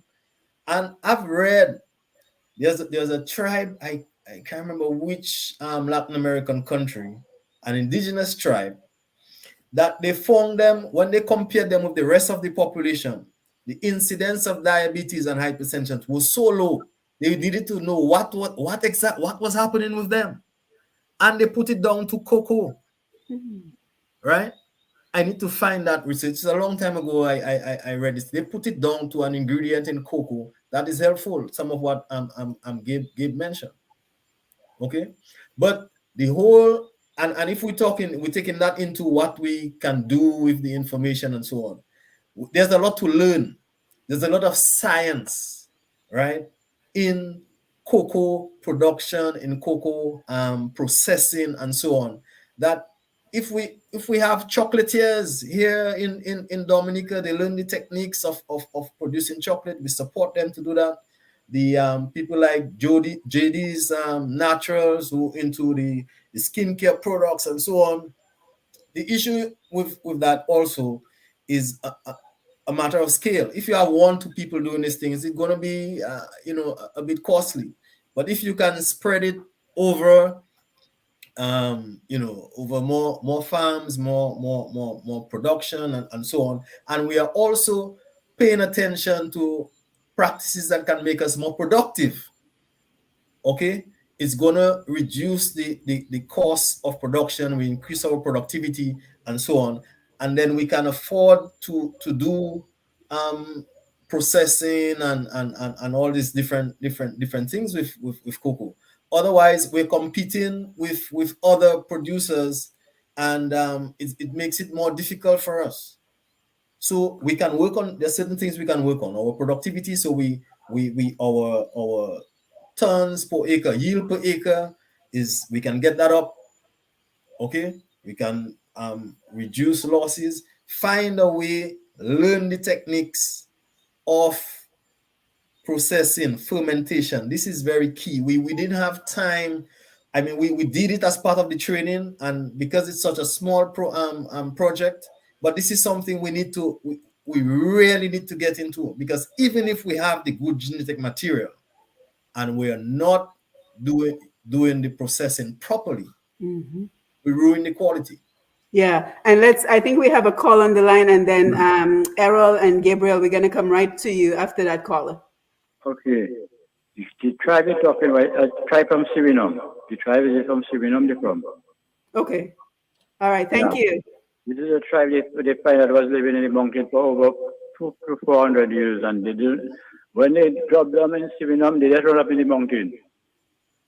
And it's only in the late 60s they get to know they was living in the mountain. Interesting. Yes. Thank you for that, caller. Errol, and then Gabriel, your thoughts. The role of the Ministry of Agriculture, the role of Dexia in terms of getting beyond the production of the cocoa to the processing. Oh, one other call real quick. I'm so sorry, guys. One other call. We have to engage our callers. Yes, caller, please go ahead. Yeah, good evening, Dominica. Good evening. Good evening. Simone. Good evening. Simone, you know how to cook a nice cocoa tea? I'm from St. Joseph, and I'm glad to hear St. Joseph's name calling all along the night tonight, St. Joseph, St. Joseph. I mean, that's a village that have a lot of potential, and the cocoa, St. Joseph is an agriculture place, and we really used to really love the cocoa tea. What we used to do in the past, and you have to tell people how we have to give them the recipe how to really deal with cocoa, because cocoa, when you watch cocoa, the time people used to drink cocoa as their main tea in the days before. These people is 90, 100, 80 years they live in, and that used to make us strong before. Guys used to play soccer and play strong. They used to have a little spice. Boil the spice, you can smell it anywhere you are around the house. You take in the center of the spice. They put some coconut milk in that cocoa, and with the brown bread, the little mastiff with a little butter in it. By the time you finish it, that nobody's strong. You don't even need to eat for the rest of the day. You used to be strong like a bull. So Dominica alone have enough people to even consume cocoa even before we export it. Just like water, I keep saying, why we not bottling water in Dominica? Dominicans can consume water that can have a factory afloat even before exporting the water. Right. So I am saying that's a good conversation. God bless all you. Thank you. Thank you. Errol, let me come to you for your thoughts, and then Gabriel, over to you.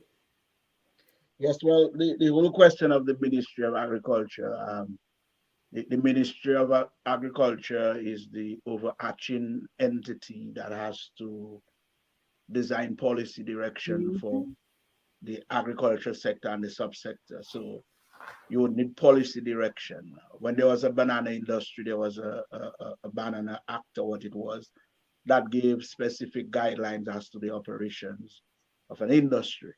As was mentioned earlier, we do not have an industry, but it gives us the opportunity. People like Dave, we've 25, 30 years in agriculture myself, 35, 40 years experience in agriculture. And in the banana industry, we understand systems, we understand certification, we understand the importance of fruit quality control, and we have a deep appreciation for those things. So when we bring that and we apply it to a cocoa industry that is in its infancy stage, then we come in from a different standpoint of what existed in the cocoa industry years ago. That is why the whole question of the DNA fingerprinting, the analysis, was to give us an idea of what we really have. Because everybody say, oh, we have fine flavor, we have fine flavor. How do you know what you have? Through science and research. And the whole question of research and development is one of the driving forces that must be involved in any agricultural development if we're going to have a strong agricultural industry. And that also applies to the cocoa industry. We're going to have a solid cocoa industry. There must be research and development. We don't have to repeat everything. There's the Cocoa Research Center in Trinidad, right in the region. It is reputable, it is well known and respected around the world. We do not have to duplicate, but we can partner with them.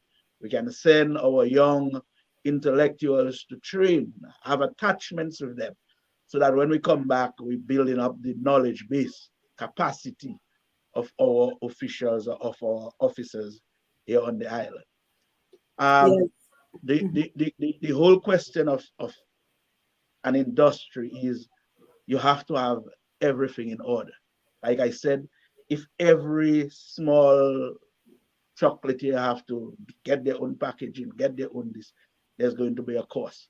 And so I strongly believe that the cocoa farmers and those with interest in cocoa have to think of a collaborative effort. They must come together and they must organize themselves into a cooperative or national farmer company or whatever the organization is, so that they collectively can have leverage to negotiate with the powers that be. Here it is, we are a group of 200 farmers. We're interested in cocoa. We're interested in an industry that will have a different outlook in that we want to add value to our cocoa.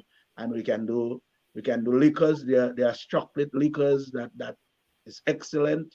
As a matter of fact, Dr. Lloyd, one of our top farmers in the Lyou Valley, have invited us to visit her as soon as we possibly can. A well-established farm already doing the vertical integration of producing cocoa. They have their tea, cocoa tea, and so on. And she has a liquor that she said that she wants us to sample. And so we want to encourage these people. There are few people that have already started doing the processing. I spoke to Miss Lucia Sandy of the Manufacturers Association, and she told me that there's Cacozor, which is an outfit that is doing cocoa added value, the Stewart Paris Farm, Stowe Estate, the Pond Baptist Estate, chocolate, Twin Islet Production, Choco Dominic, and then there's the Gingerette. So Dave, you're familiar with that place. Gingerette drinking cocoa. And we are invited to be there to see what they do. And so also we want to talk about Mr. Cuthbert Vidal, who makes a very excellent cocoa stick. And he's one of the farmers that we work with. So there are farmers who are already interested in adding value to their product, but there must be a policy framework to guide that industry. There must be support. It must be added. The industry must be adequately resourced with the financial resources and the human resource capacity, so that you can build something that is solid and strong to give us an end product that can be competitive with the best there is in the world. Yes, thank you. And Gabe, before I come to you, let's just take one quick phone call. Good evening, caller. Are you still there? Yes, I am. Yes, please go ahead. Yeah. Hey, yes. So good evening to you guys, to Alambi and Dr. Simone and your other panel there. As always, very educational discussion. But I just want to commend you guys for bringing out the discussion on the potential of the cocoa industry, adding to the revenues and development of our country as an aspect of our development of the country. But one thing I'd like to add, and it's by no means negative before I start. What you guys are talking about in terms of cocoa production is not new to Dominica. And I know for years, even my grandfather being an agriculturist, had been huge at one point in cocoa, lime, and other products. What I would like us to also pay attention to is while we promoting the cocoa, we want to be mindful that the potential for creating a monocrop industry. And why that is at risk is because cocoa itself is very vulnerable to disease. As we have seen in the past, we had situations like the witch broom that destroyed the cocoa industry several years ago. And we have to be mindful that if we are going to have an industry based on a particular crop, that's one of the risks. And what I would suggest, in addition to cocoa, I think greater attention should be paid to other cash crops like coffee, because not just cocoa being a multi-billion-dollar industry, but also coffee is one of the second largest traded commodity in the world. Everywhere you turn, there's a coffee shop.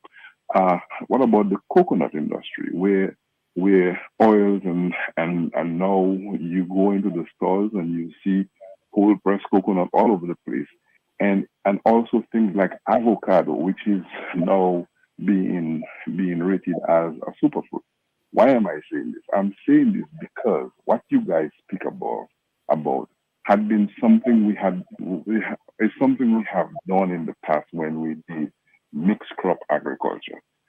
For these crops, because they are seasonal in their bearing, you have to be mindful of your volume and your capacity to produce enough product that you can sell or process that material.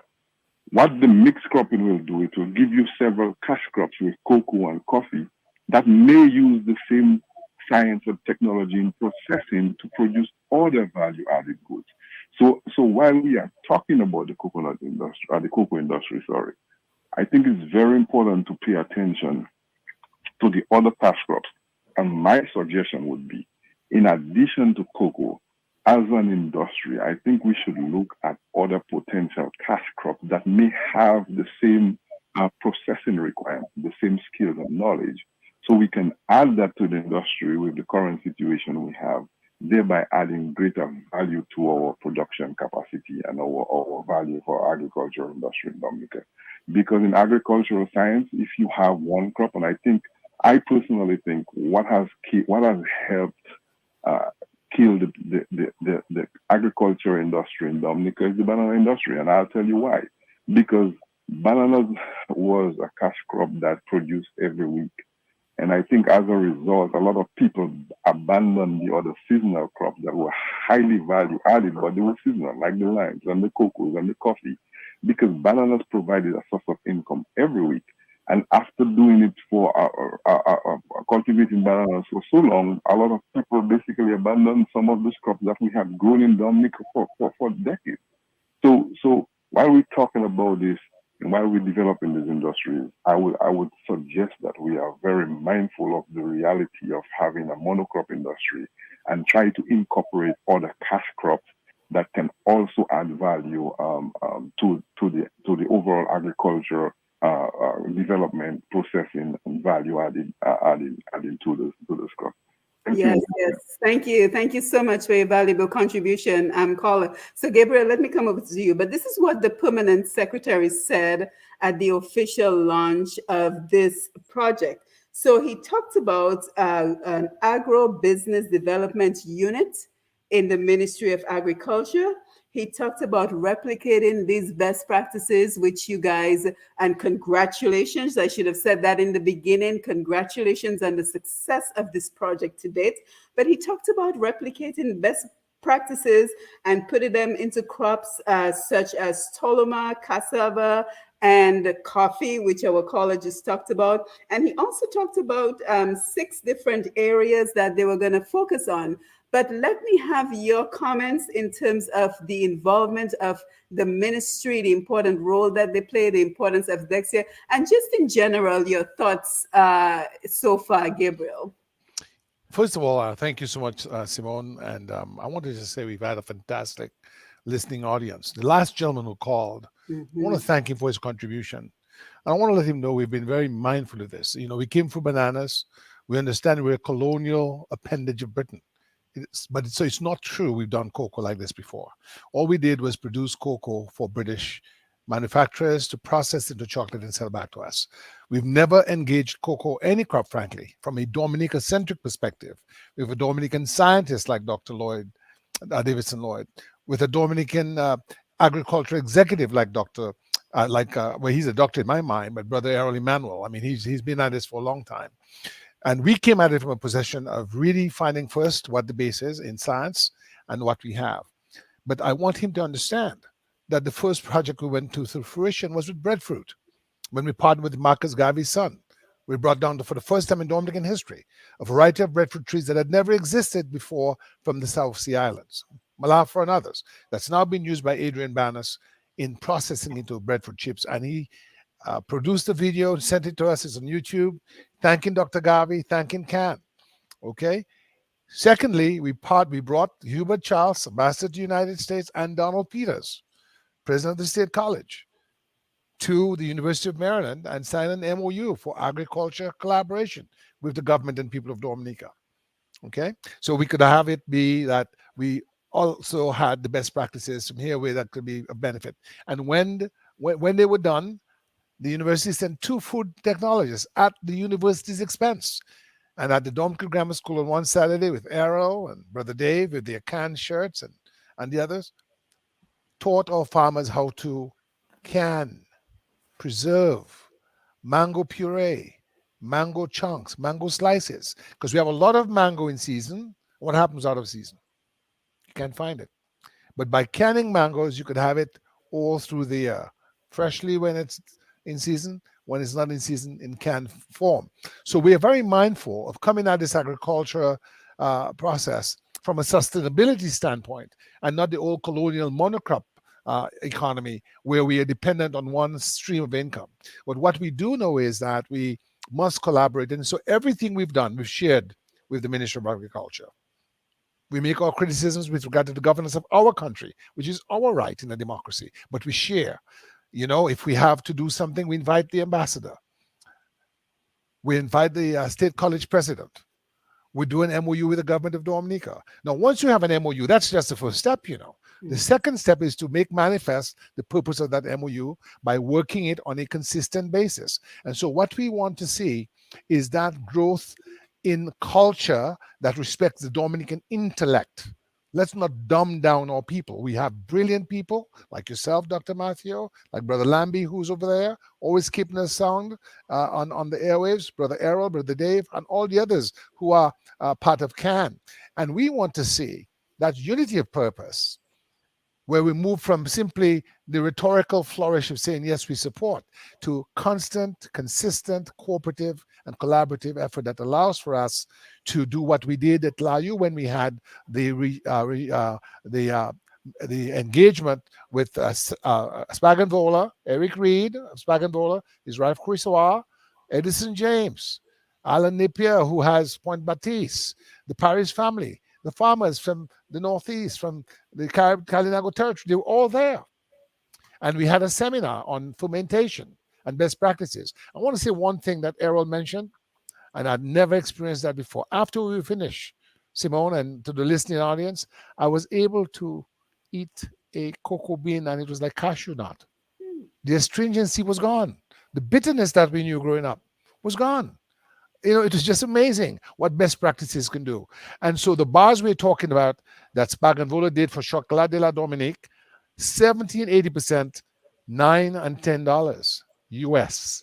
That's what people are buying them for or bought them for. And of course, because of Maria, we didn't. But I just want to show, this was the first bar of Chocolat de la Dominique in 2008. Can you see it? Yes. And then, of course, the second bar right here with the, Right. But now we have other.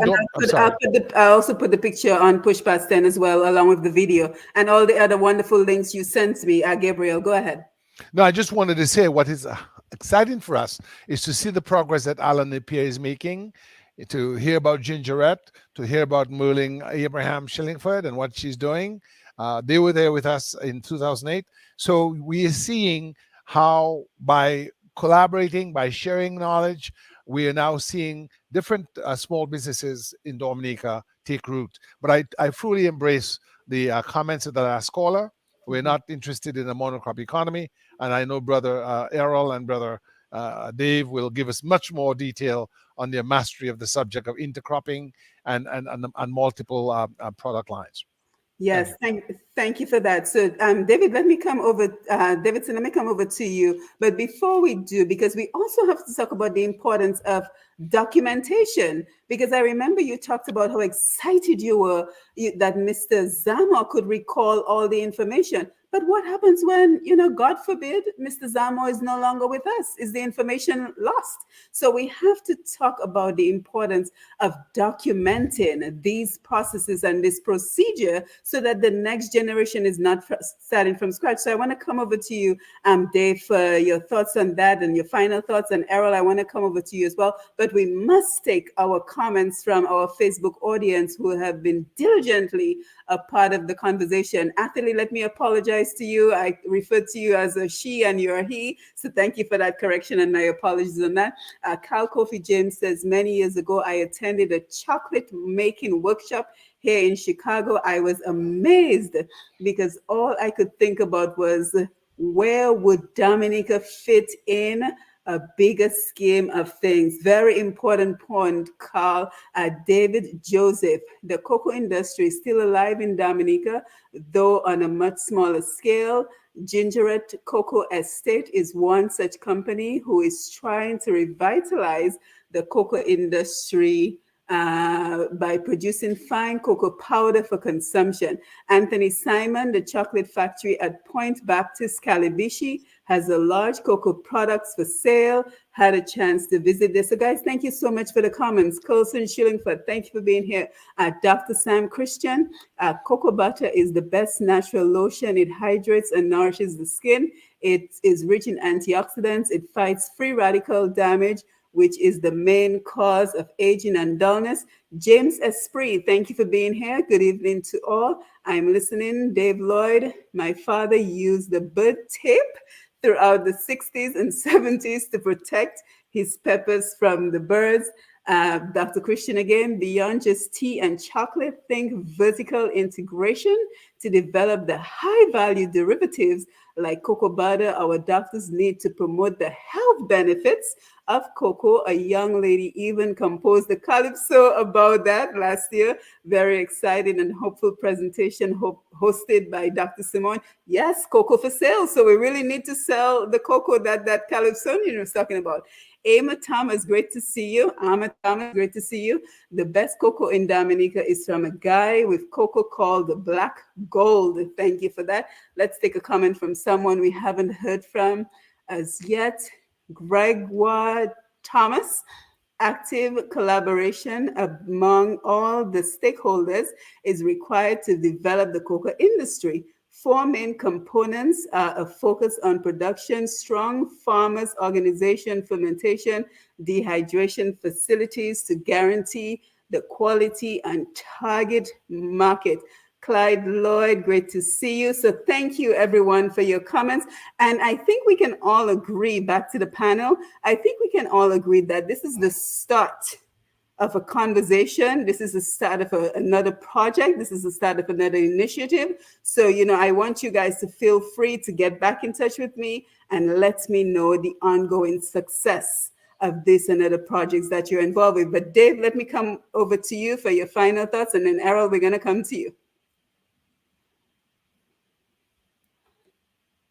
You might be muted. Yeah, sorry, thank you.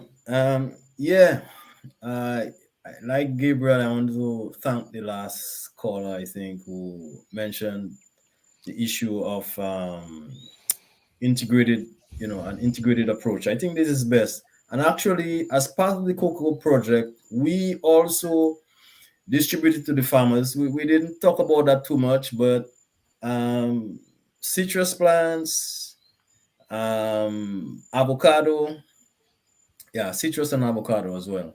So and we were pushing this approach of covering the ground very early too, using things like cassava and tanya and dashin and so on. So always bearing in mind the income stream, having multiple income stream.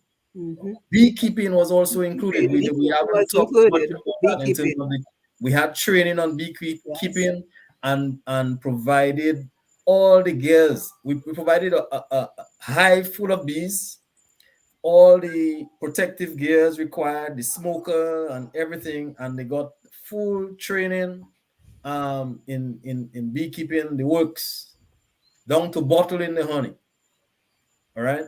So this is very, very, very important that we're not just focusing on, the topic is cocoa, but we really have a vision for agriculture development in the country, and for us, participating at different levels.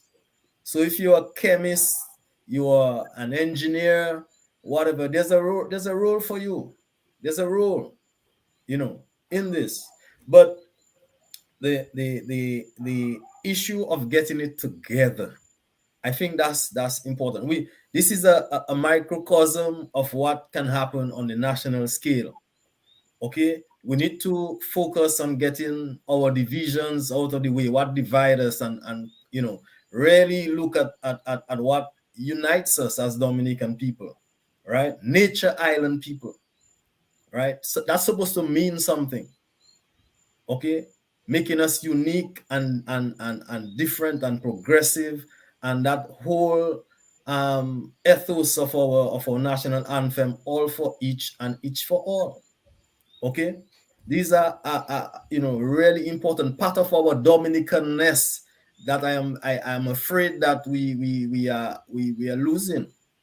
Okay, and we have to do things that can get us back. So it's all connected. um I want to thank, as I end, I think that's my last thing you said. We don't have much time. The key, the farmers who were involved in this, although we train a lot more farmers, but, some of the core, Dorima Mason of the Kalinago territory, Bataka, Harrison Prince of Margot, Mr. and Mrs. Gore, Mr. and Mrs. Ferdinand Gore of Margot, Mark Henry, a stalwart in agriculture in the Warner area, Mr. Cuthbert Vidal, from Salisbury, as the largest and top farmer in Dominica. Somebody, I go to him and I learn so much. Another one is Mr. Whitnell Louis. We got germplasm material from him. I need to big him up as well. Really, there's a lot of people to thank. I can't call all of them, but we are thankful for the traction this project is getting, and we're thankful for the positive comments. But we need to grow. This is, as we said, scratching the surface. We need to find some way to take it forward. Yes, thank you for that. And Gabriel just reminded me that you are documenting the information in your book. So that is wonderful to hear. And if you have a contact information, I don't know if you have access to Facebook, Q95 on Facebook. We're doing the live program right there. You can add the contact information for CAN. If you don't have access to Facebook right now, Dave, if you can post the contact information for CAN in the private chat, and then I can post it on Facebook. So while we're getting the final thoughts from the other two guests, if you can send me the contact information for CAN so I can publish it, that would be wonderful. So Errol, let me come over to you for your final thoughts, and then Gabriel, I'll come to you. Yes, let me thank you again for having us. They say how time run quickly when you're having probably serious discussions. A number of people ask what's next, and probably we need to let them know that CAN is a non-government organization. It is totally voluntary. And so the work that Dave and I and CAN members have done over the last 2 years or 3 years is sweat equity. It is out of our passion and desire to add value to what is happening in agriculture in Dominica. We have no other objective or motive except to improve. And so we want to see the next step is organize, organize, organize. This is what is going to be important. Everybody keep doing things here, things there, but it's not coordinated, it's not gelled into one style, then you're going to have things happening, but you're not having things with the global objective of Dominica as to how do we want to see a cocoa. So we have to bring ideas, we have to bring people together so that that can happen.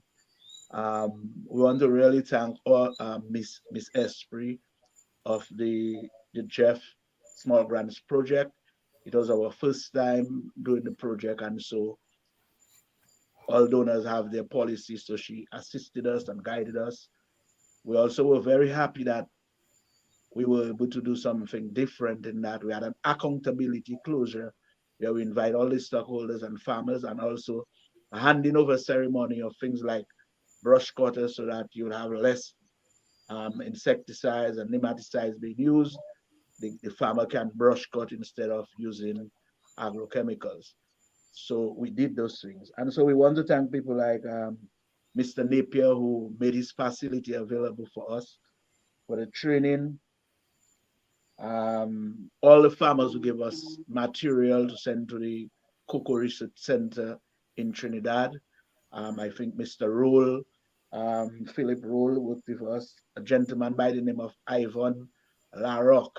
Yeah. His farm is in the heights of Coolidge, and this gentleman went out of his way to accommodate us to go up into the hills, where I think we had to cross a river 7 times to get to his farm. So we really appreciate the effort of Mr. LaRoque. Peter Healer from Agricultural Extension is Francis Ashby, another farmer. Jeffrey Fedel, Errol Dura, who have since passed on in the Kalinago territory to his relatives and family members, his friends. We want to say thank you to Mr. And another gentleman who assisted us on the south of the island, Mr. George Leroy, who is no more, but they are still in our memories. The production team of the video that we launched, Mr. Michael Lee and his team, we want to thank them for being patient with us. Dave and I and Gabe, who did the review, would come back time and time again so that we could get the best possible product. So we want to thank Michael for cooperating with us. And all those who made it possible. But this is just a scratch. There's much work to be done. And now is the time that our collaborative spirits must come together so that Dominica can get the best benefit of what we know. Because if we don't use it and share it, it will all stay in the cemetery. Thank you and good night. Yes, thank you for that. And someone mentioned the song Cocoa for Sale. But as we're having this conversation, another song that quickly comes to mind is the one that says, and someone on Facebook can tell me who sang that song, jump high, jump low, we must return to the soil. Jump high, jump low, we must return. Because that is what we were blessed with. We were blessed with the abundance of, That's a Pat Aaron composition by the Soul Poos. Yes, I was thinking Soul Poos, but I wasn't sure. Jump high, jump low, we must return to the soil because that is our blessing. We were blessed with the abundance of water, the abundance of sunshine, and the fertility of our soil. So why are we running from agriculture? Why have we abandoned agriculture when that is what we were blessed with? To be able to feed ourselves, to be able to feed our nation, to be able to feed the world and profit from our agriculture. So Gabriel, let me come over to you. David, I'm still waiting for the contact information. I don't know if you can WhatsApp it to me, because I'm sure there are lots of people who will want to get in touch with you for this project. So if there's an email address or something you can share with us, that would be great. Davidson.lloyd@gmail.com. Errol Emanuel 52@gmail.com. Gabriel Christian, he can give you his contact. Okay, so I guess I will just go ahead and post the emails that you sent me. Yes. So Gabriel, let me come over to you for your final thoughts. First of all, I just want to say a blessed moment this is, Simone, and thank you so much. It's been a long time coming. Thank you, Lambie. I want to endorse everything our team leaders have said. Brother Lloyd, I always tell him that he's got a book or two in him, and so tonight is the night he came out and confessed that he's working on it. Thank you, Dave. Brother Errol. Brother Errol, has been a long journey, and it's not ended, but this is a great moment. I want to say a few things. Everything we do starts with, first of all, one word: love. You know, when we speak about Dominica and we speak with passion, we do it because we love our people. We are born Dominicans. We love our country. We thank God for our country. And we want to protect it, preserve it. Once you have love, it breeds understanding. It breeds caring. That breeding of caring and understanding leads to respect. With respect, you can do everything. With disrespect, you can do nothing. If you disrespect Dominicans, you can never get the best from them. And the only reason this project was able to succeed was Brother Dave, Brother Errol was superb in their love, their caring, their compassion, their respect.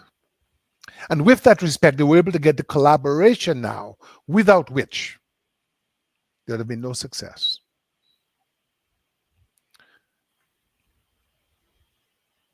The lady behind this with Jeff is Sister Agnes Esprit, convent high school girl, lady now, like you, Simone. We're both 16, 17 when we went on a mission on a boat in the period right before independence. And she's still on the same mission. She was instrumental because I think Dave and Errol will tell you she is the local director for Jeff. Am I right, gentlemen?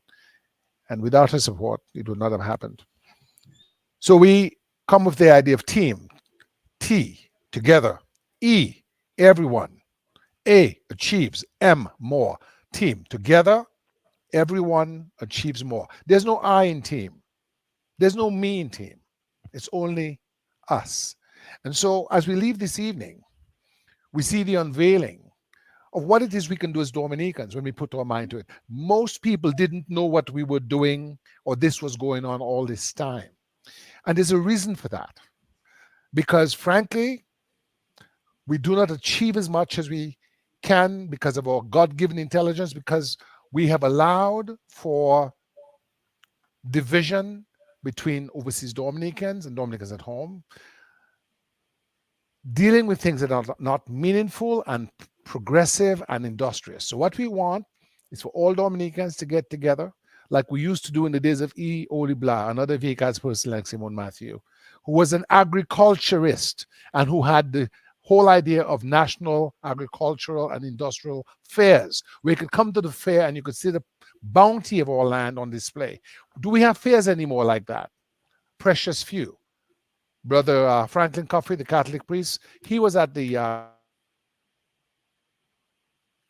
You're muted, Gabriel. You're muted.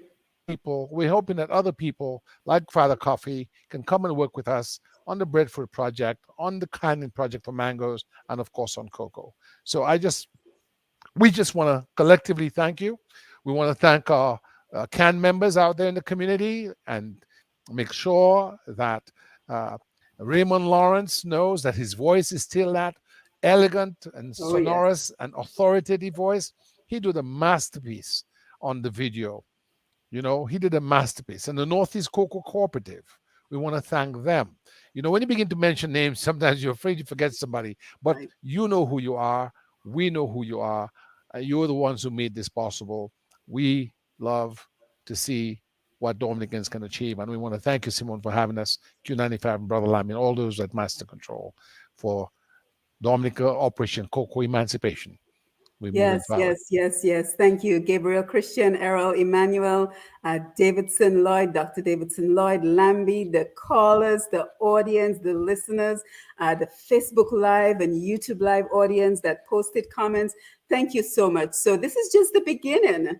This is just the beginning, and we want to see how these collaborations and these networks will take us even further, because Gabriel is right. There is too much division between Dominicans overseas and Dominicans who live in Dominica. And here is a pristine example of what happens when we forget about those things that divide us and we work collaboratively. I am sure that there was never a conversation within CAN about which political party you belong to, because it's irrelevant, right? The work had to be done. The work was done because that was the focus, and that needs to be the focus. And speaking about collaborations and getting the work done and the use of technology, I've also been able to collaborate with Mr. Sam George. So I live in Atlanta and he lives in Houston. And with the importance of technology, that is the great equalizer that will move us forward, the embracing of technology and the embracing of science. And we were able to create the very first puzzle book of Dominica, Dominic Anu. So when you go over to pushpast10.com to look at the video of this project, the CAN project, Sustainable Development for the cocoa industry, for the agriculture industry, you will also see another project that we were able to complete because we were united and we were focused. And that is what it will take to move Dominica forward. That is what it will take to create the financial independence that I always talk about on this program, the bringing together of human resources for the positive direction of Dominica. So again, I want to thank everyone for joining us. I want to thank the panel as we looked at embracing opportunities to revitalize agriculture and the cocoa industry in Dominica. And of course, for more information, if you did not receive the emails from the guests, you can always email me at pushpast10@gmail.com. I will be more than happy to liaise you with the panel if you have any questions or concerns. So again, thank you for being here for another episode of Roots Connections on Q. I am Simone Mathieu, and we will be back with you for another episode. I believe the 14th of June will be our next episode. So with that, we say good night. Thank you, Lambie. Thank you, Sherwin. Thank you, DJ Shan. Thank you, Gabriel, David, and Davidson, Errol, and our audience. So with that, we say good night and have a peaceful, restful evening. Take care. Thank you. Yes, thank you, guys. Thank you. Thank good you. night. Bye. Okay. All right, take care.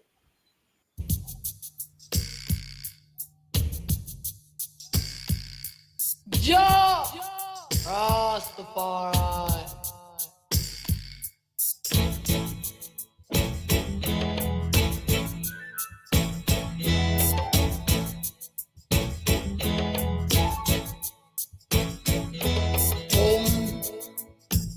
Home, oh children, home. Wanna go home. Oh, yes, children, home. Got to go. Yeah, we've been trodden from Genesis right on through Revelation. We've been a subject to Master's feet, so blessed, so we wanna go. Yeah, we are a people enslaved and sold, scattered through the earth. Jacob is calling his children 12 tribes, so we want to go. Oh, children, home. Oh, to Zion. Oh, wanna go. Take me there.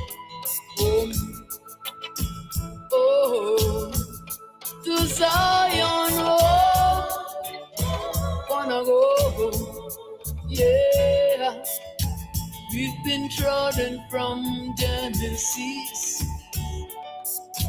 right on to Revelation. We've been a subject to Master's feet, so blick, so we wanna go home. Oh, Reuben, Simeon, Levi, Judah, and Zebulun, Isaac, God and Asher, Naphtali, Joseph, and Benjamin, 12 tribes, so we want go home. Oh, children, home. Oh, to Zion, oh, I wanna go. Oh, children, home.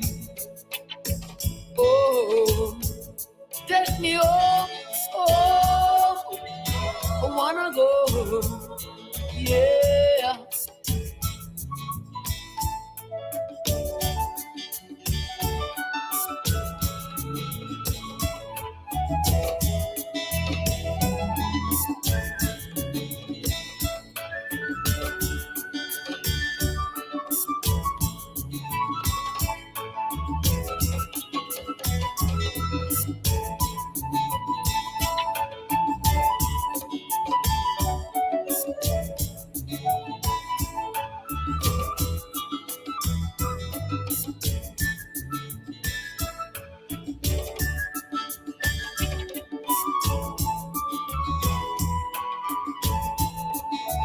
Oh, children, home. Oh, oh, children, home. I wanna go. Said I'm longing to. Oh, to Zion. Oh, I wanna go. So here I say, yeah. Africa for Africans, a woman abroad, so I'm almost home. Yeah, what that lay, what that lay, what that lay, what that lay. Tell me how you feeling, what that lay. Tell me how you feeling, what that. Are you feeling irie, what that lay? Are you feeling hopeful, what that lay? Are you feeling irie, what? Are you feeling what that lay?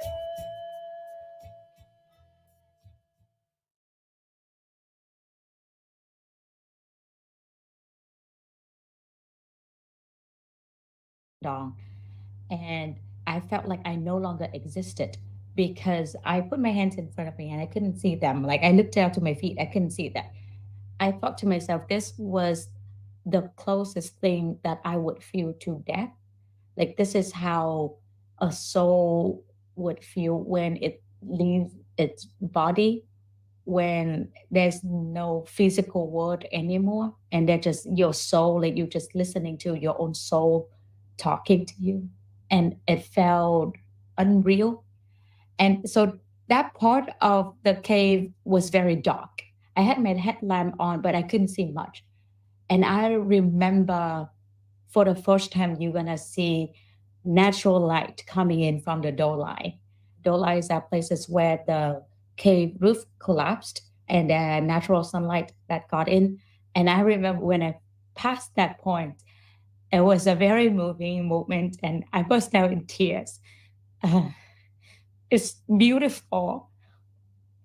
And like that was when I first saw a cloud coming inside. I saw sunlight, I saw the forest, and all of those image was exactly what I saw on National Geographic when I was 22.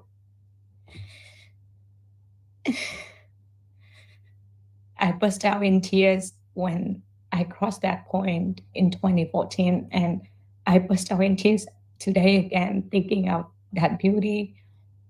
I think a lot of people, when they think of Vietnam, they think of the world, they think of a hellhole. They think of very gruesome images that they saw on war movies. As a Vietnamese, sometimes we have this inferiority complex. I'm so proud of my own country, but I always feel like I have to defend it. I have to explain it to other people. And Sundong is something that I find pride, I find joy, and I feel like its beauty doesn't need an explanation. And I guess it's like I discovered the heart of Vietnam, and I felt proud, and I felt like I want to protect it. When I'm inside Sundong, I feel so insignificant, so tiny, but at the same time, I want to wrap my arms around this world's largest cave and hug it.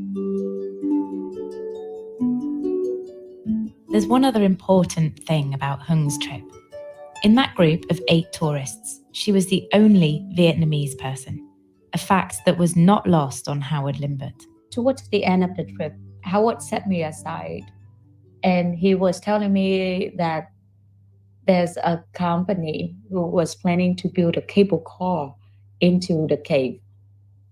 And the cable car doesn't come with just construction, it comes with mass tourism. The plan of the cable car was to bring in about 500 people per day. And I mean, the trekking company, they only brought in 200 people. So to go from 200 people a year to 500 people a day, that would destroy a lot of nature. You would destroy a lot of plants and animals. Hung also found out that a cable car could potentially destroy the cave itself. Scientists estimate that over the years there have been 2 collapses in Sandong, which means the land that forms the cave is weak and it could collapse again. So not an ideal place to build a cable car.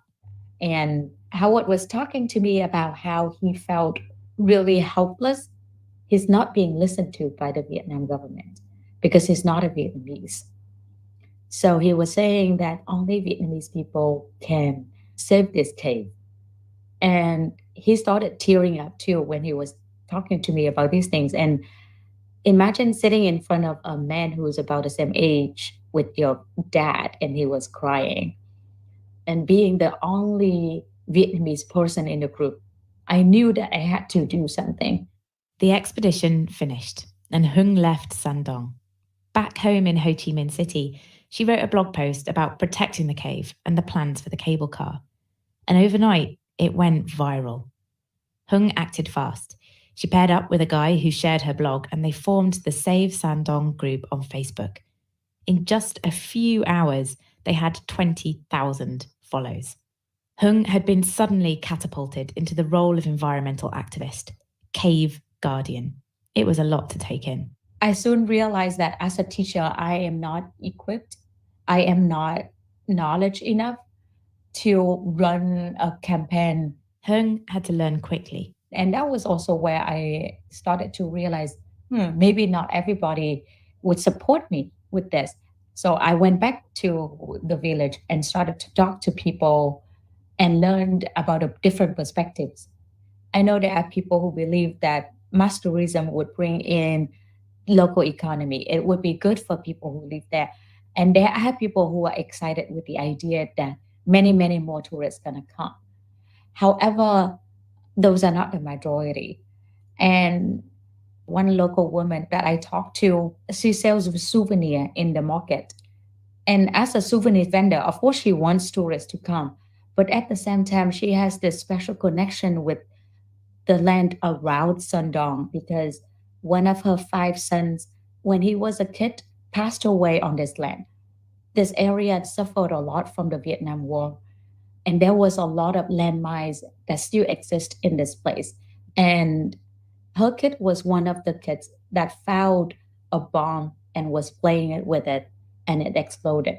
And she, with her bare hands, picked up pieces of his body. But she always felt like there was some of him left on this land. And she just did not want so many people to come and disrupt his peace. Stories like that there's no money, no tourism, no local economy can make up for that. Hung learned that actually over 90% of locals were opposed to the cable car plans. Her next step was to plan the resistance, and an obvious choice might have been a public protest, but not in Vietnam. It is risky to protest in Vietnam because even though peaceful demonstration is protected under the Constitution, however, there's no law written on how a demonstration can be considered peaceful, what messages can be brought forward and what cannot. So you risk being arrested for sure. So it's a tricky situation.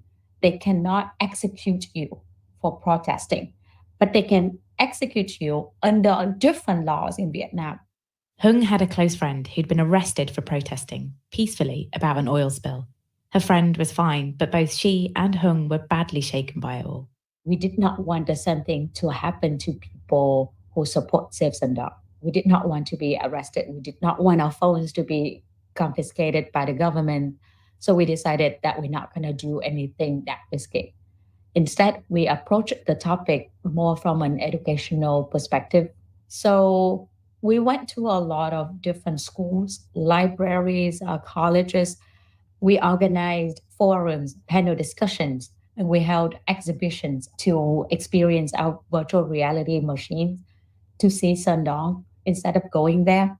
Hung was consumed by her fight to preserve the cave, and she even started a degree in sustainable development. She moved back to the US, but the distance, the time difference, none of it mattered. During the day, I went to school like any grad school students. But at night, that was daytime for Vietnam. I stayed up to work with my team.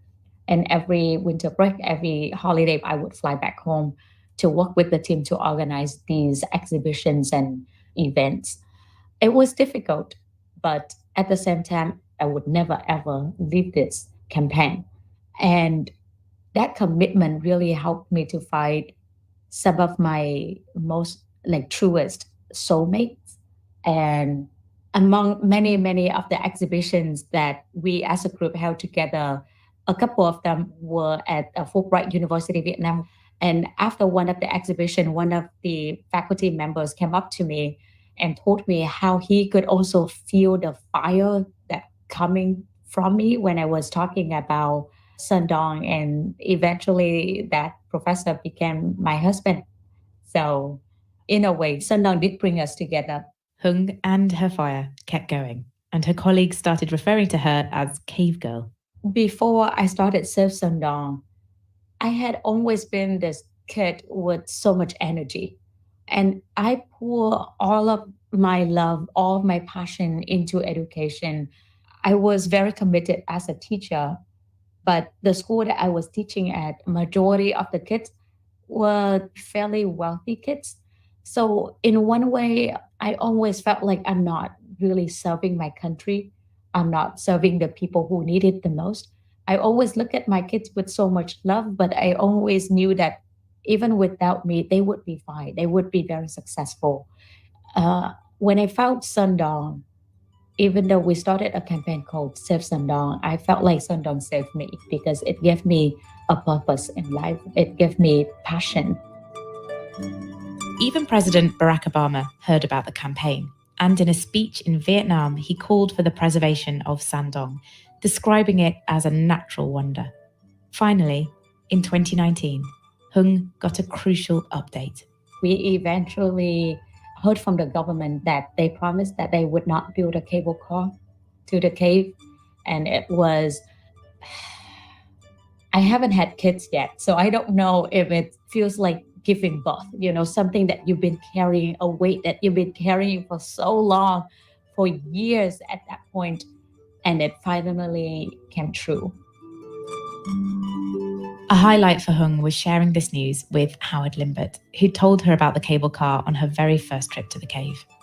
Now, Hung has returned to education, working for Fulbright University, Vietnam.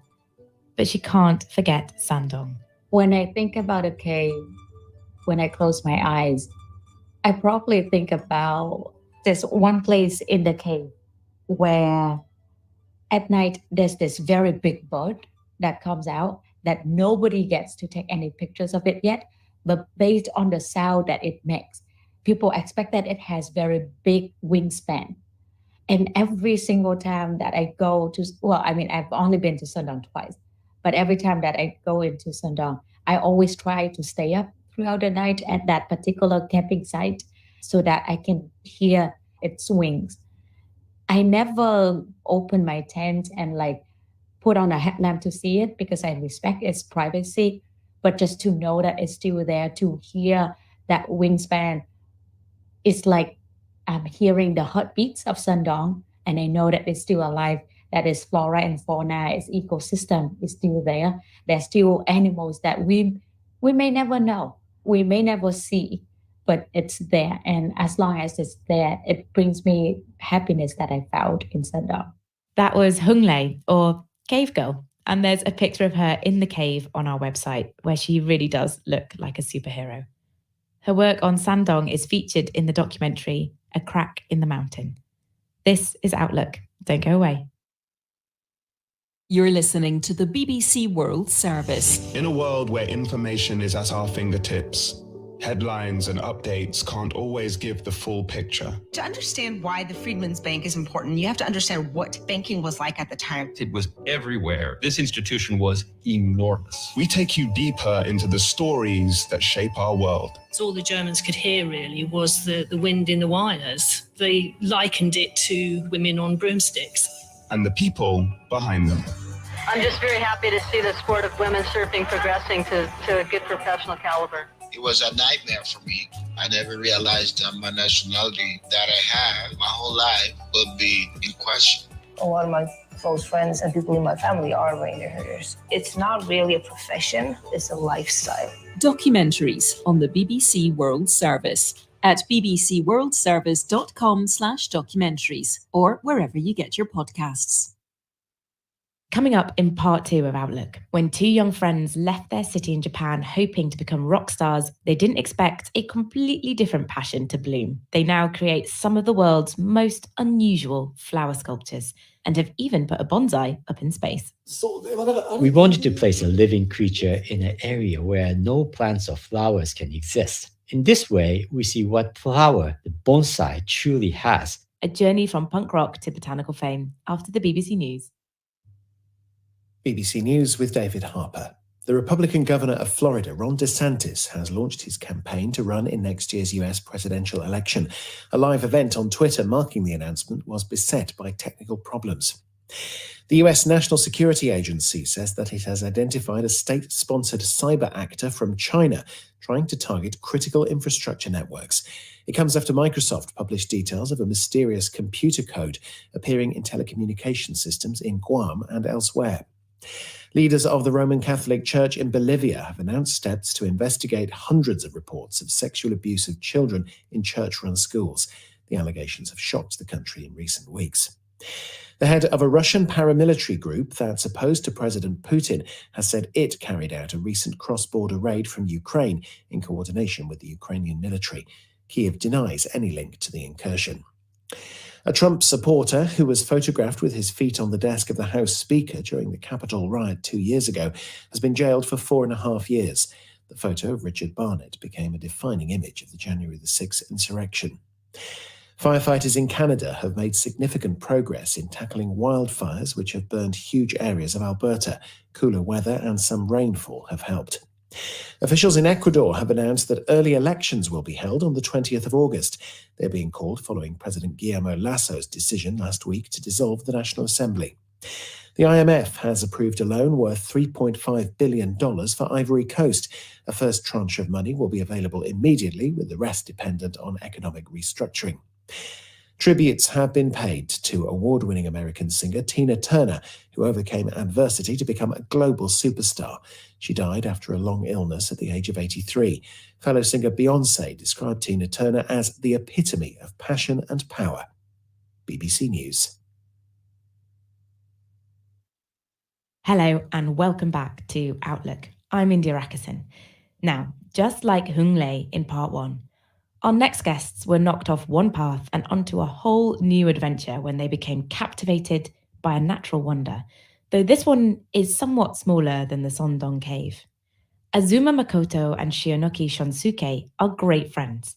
They grew up in a small city in Japan, dreaming of being punk rock stars. But when they moved to Tokyo to pursue this dream, they got a bit sidetracked in a flower market, and now they create some of the world's most unusual flower sculptures. Some of them have included raw meat and ice, and one has even been sent up into space.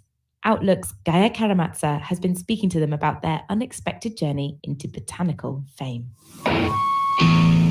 Azuma and Shinoki are known as punk florists. That's because of their love of anarchy in the flower shop.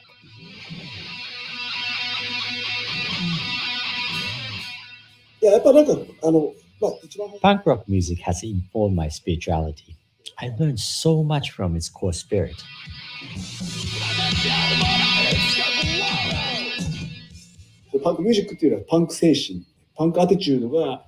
Punk rock music informed my attitude and allowed me to express myself. It pushes me to be creative. It's completely changed who I am. Japanese flower sculptures have a long history. They originate from a Buddhist tradition of making flower offerings, which started as early as the 6th century, known as ikebana. But in true punk fashion, Azuma and Shinoki were ready to break some rules. Their love for rock music bloomed at a young age, when Azuma's older brother brought Nirvana and Sex Pistols CDs into his world.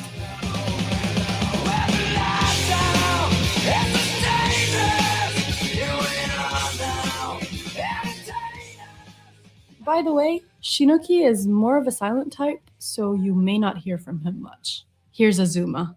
We went to the same high school and we became friends.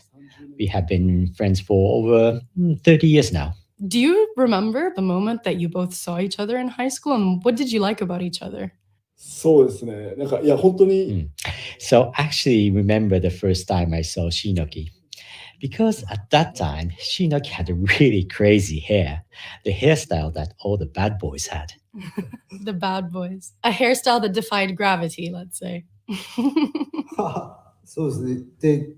I remember Azuma because he used to play baseball in high school, and I was on the judo team. There were always tensions between the two teams, so even though we didn't actually fight, there were always tense moments where fights could have broken out. So we are actually from the prefecture called Fukuoka, which is in the western part of Japan. So it is kind of known that everyone who lives there, not everyone, but they're kind of short-tempered. So getting into fight is a regular thing. Is this where the love for punk rock music comes in? Because, I mean, punk rock music has a lot of anger in it. Yes, probably. So we used to play baseball and judo, but then we started getting really attracted to punk music. And that's when we started playing music together and started a band. Azuma was vocals and lead guitar, while I would play guitar or bass. Azuma also wrote many of the songs and music before collaborating with the rest of the band.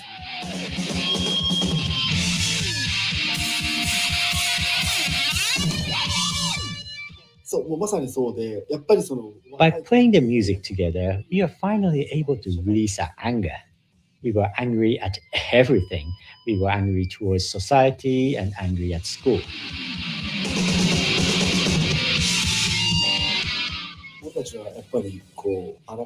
We didn't like the traditional way of thinking. Everyone was thinking inside the box. We wanted to escape from the small town to the bigger world. So music really helped us to release the passion and energy through our music.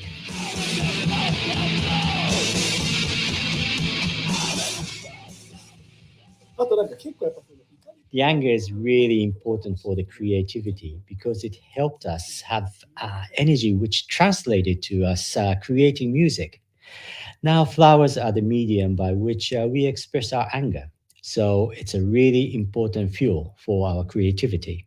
Azuma didn't want to stay in his hometown any longer and left Fukuoka, or Koka as he calls it, for Tokyo in 1997. Inspired by him, Shinoki followed his friend's footsteps a year later. How did the decision to move to the big city come about? We wanted to change ourselves. We wanted to try something new. We wanted to see how far we could go with our dreams to play music. What was it like going from a small city, moving to the big city? What was it like the first few months living in Tokyo? The first place we live in is called Shimokitazawa, which is an area inside of Tokyo. And it is known as the area where lots of musicians live. Everything was surrounded by music. We were really inspired. Tokyo is actually such a small city, but there are so many people and so many buildings. The culture and everything is condensed, which creates a chaotic environment. I kind of like it that way. And how easy was it to make a living as a musician? It was actually really hard for us to make a living because we played maybe 2 or 3 live shows per month.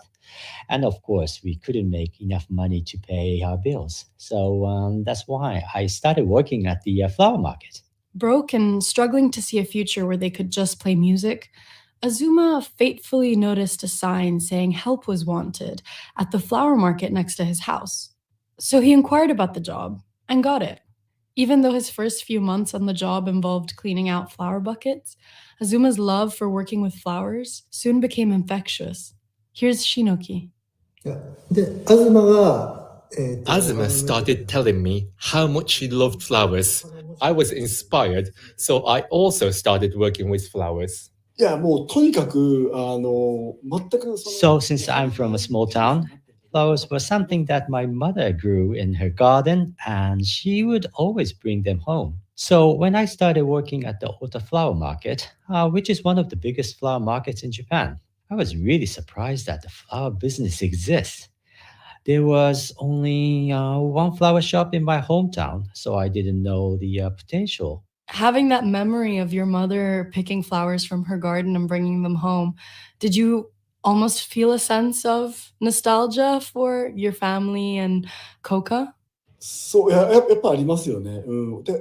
Yeah, I had some nostalgic moments because my mother is the kind of person that loves flowers. She is willing to pay more for flowers than food.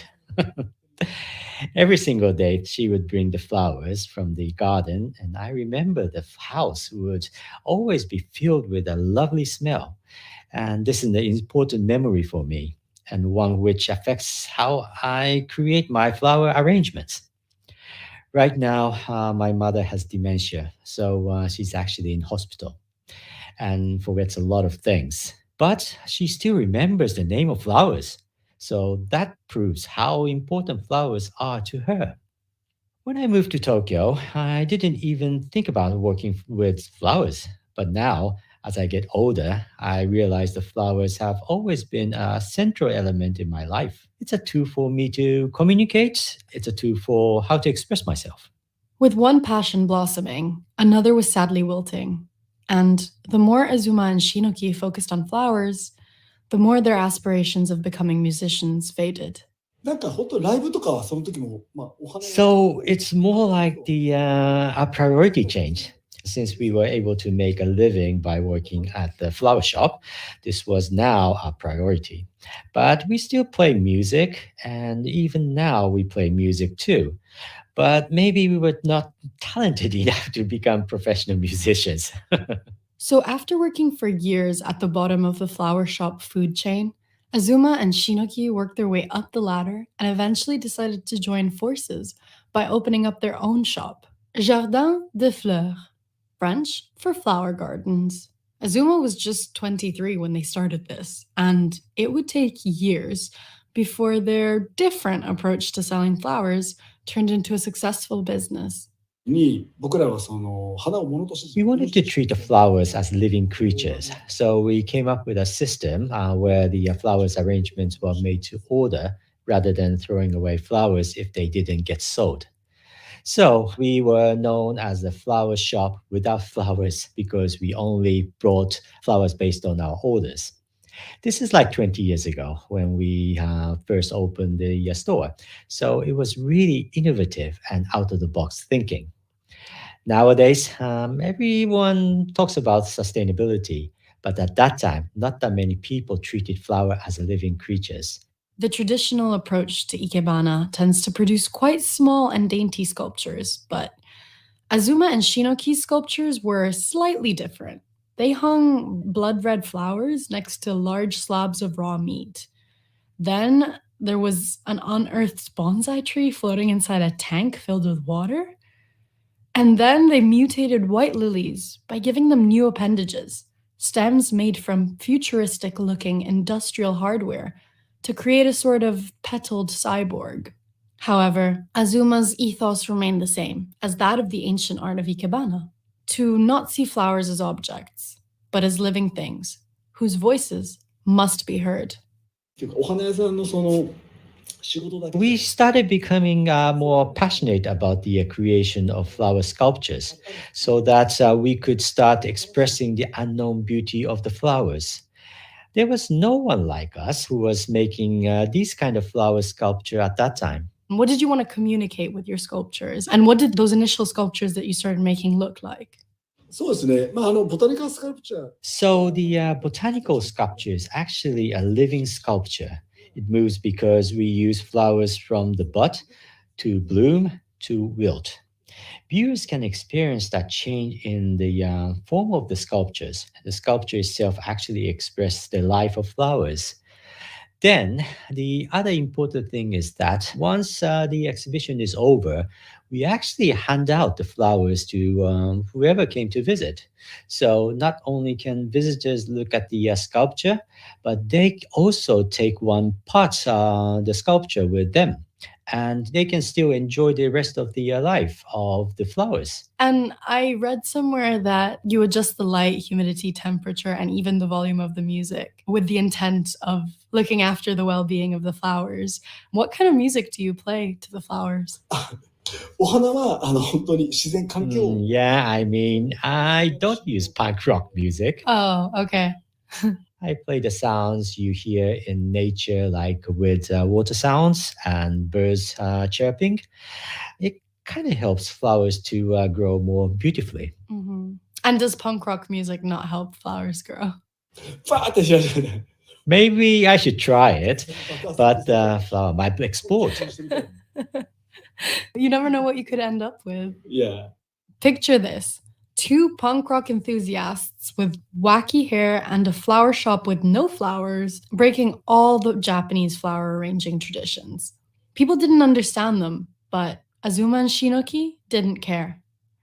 Attempting to find a place for their creations, they tried to exhibit their work in galleries, but had little success. But then, they caught the eye of some pretty famous fashion brands, and their flowers have since adorned installations by the likes of Hermès and Fendi. On a Dries Van Noten runway, the catwalk was lined by their suspended flower arrangements, frozen in blocks of ice. Now, a cut flower's lifespan is about 10 days, so this means Azuma and Shinoki are constantly racing against time. Shinoki, you started getting really interested in photography.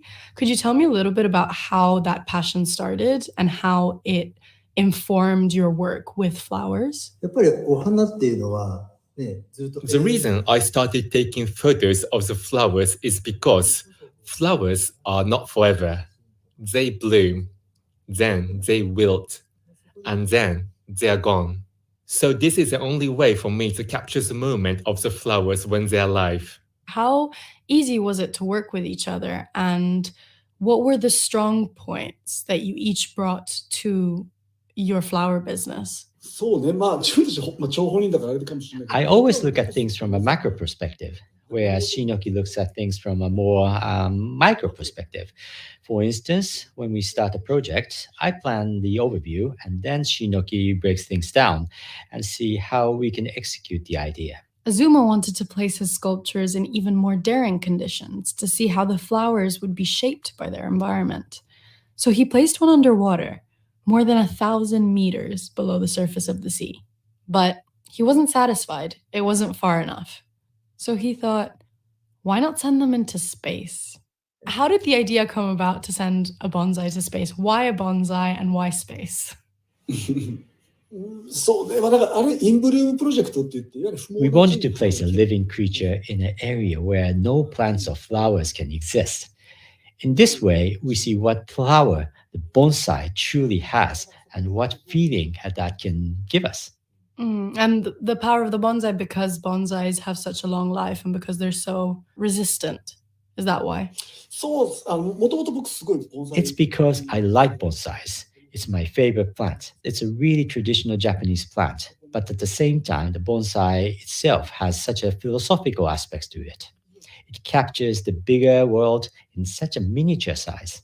Shinoki, Azuma said earlier that he's kind of like the big picture man and he's the dreamer, and you help his ideas come to fruition.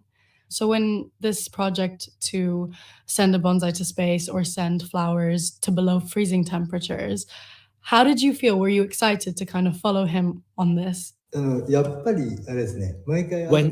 I hear Azuma's ideas, I'm always the first one who wants to see them come to life. I always want to see how it looks like and what it will make me feel, and then capture the moment with my camera because nobody have ever seen this before. I want to show it to everyone in the world and share the creation and share the excitement. And do you still manage, in all of your success and your hard work with flowers, do you still manage to find time to play music together? We actually haven't been able to play music together because we have been really busy. But in the back office, we have instruments ready to be played. So yeah, one day soon, hopefully, we can play music for you together. Azuma Makoto and Shinoki Shunsuke were speaking to Outlook's Gaia Karamatsa. That is all for today. We're back at the same time tomorrow, but in the meantime, from me, India Rakison, and the whole team here, it's bye for now.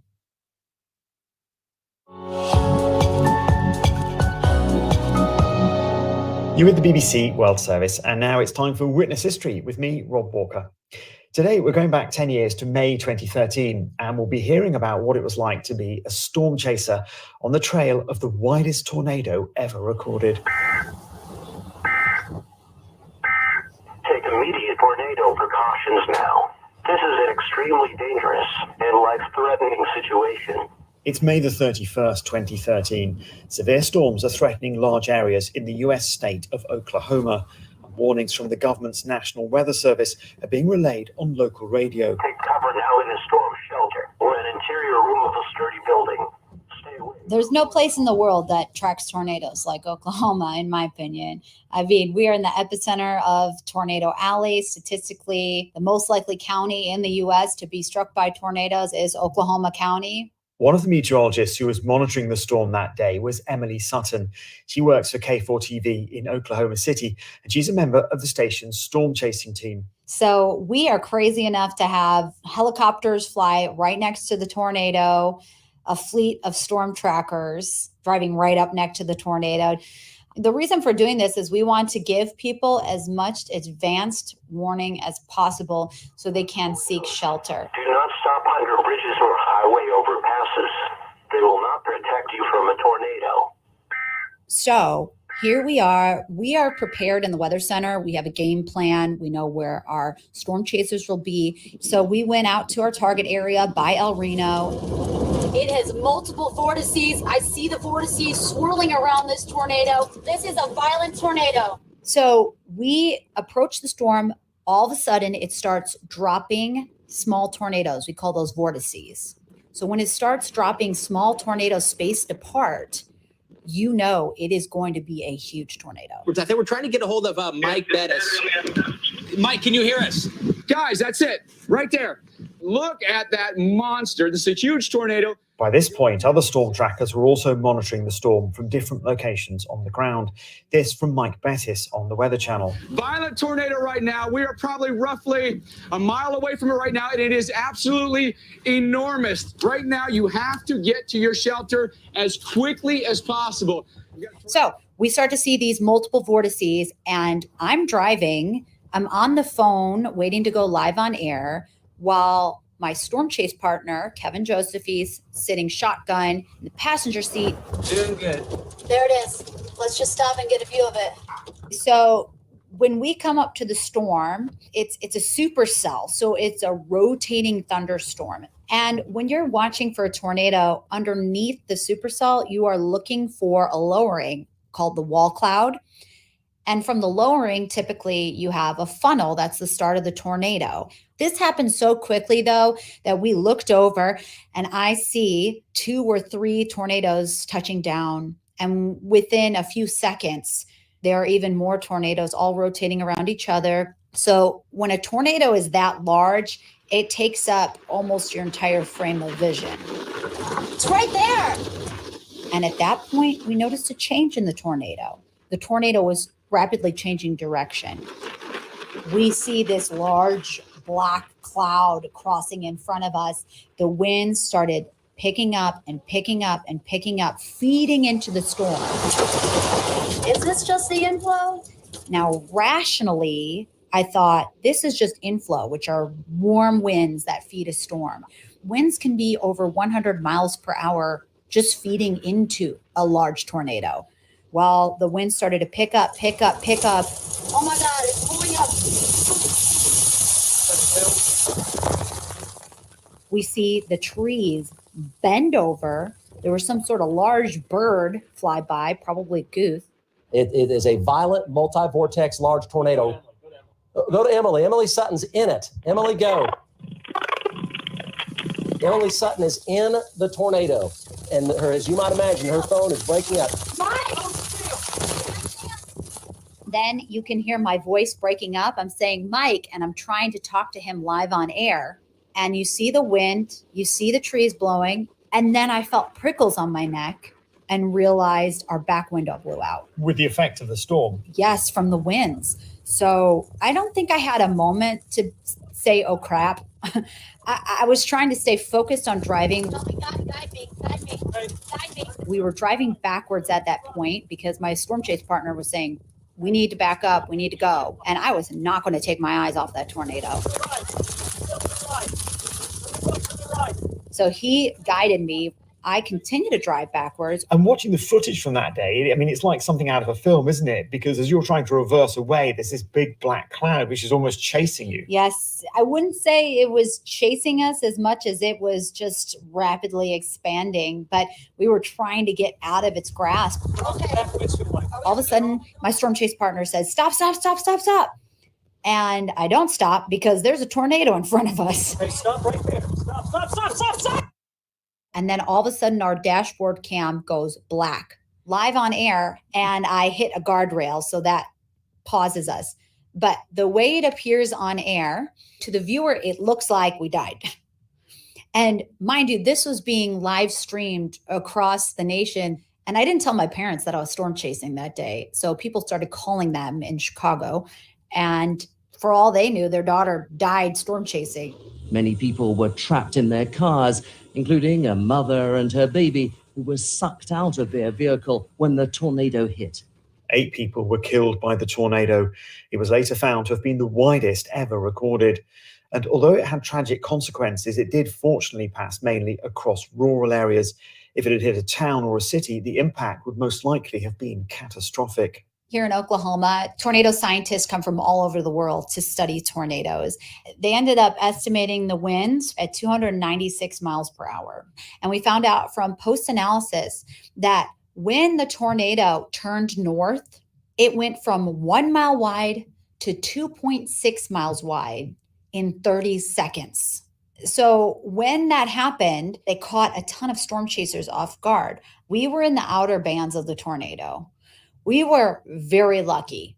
But as CNN reported, some of those tracking the storm that day weren't so fortunate. The storm so erratic that among those killed were veteran storm chasers Tim Samaras, his 24-year-old son Paul Samaras, and fellow tornado researcher Carl Young. Their lifelong passion cut short by a ferocious twister's unpredictable force. Tim Samaras was a pioneer in our field.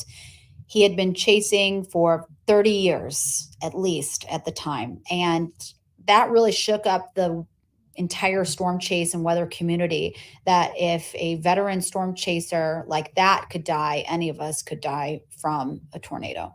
And for you, I mean, what kind of impact did that day have on you, would you say? Oh, that day had a big impact on everyone.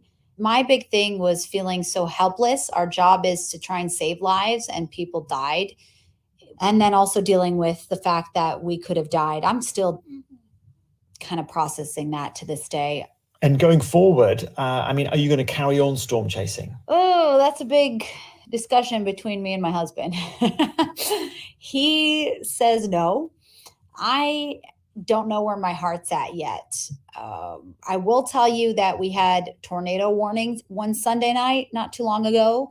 Well, I had my baby sleeping next to me, and I grabbed her out of her crib and waited by the basement. I actually felt nervous for the first time. And so I guess being a mom was a little different. So we'll see what happens. You know, as a storm chaser, it's really exciting to see Mother Nature in action. And so it's something incredible that I've seen, but I never want to see again. That was Emily Sutton, a storm chaser with K4TV in Oklahoma. And she was speaking to me, Rob Walker, for the BBC World Service. This is the BBC World Service, and on next month's World Book Club. To celebrate 100 years since her birth, you can listen again to Judith Carr's interview from 2016, when we discussed her much-loved children's book, When Hitler Stole Pink Rabbit. Opening in Germany as the Nazis were rising to power, this semi-autobiographical classic novel is narrated by a little girl whose Jewish family is forced to leave their home. World Book Club from the 4th of June. The food chain is in 30 minutes. Okay, so you can cook, but can you teach?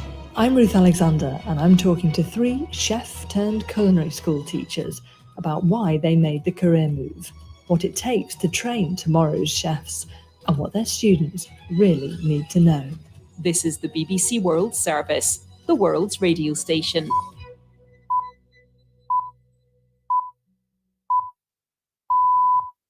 BBC World Service, it's 3 o'clock GMT. This is Oliver Conway with the newsroom.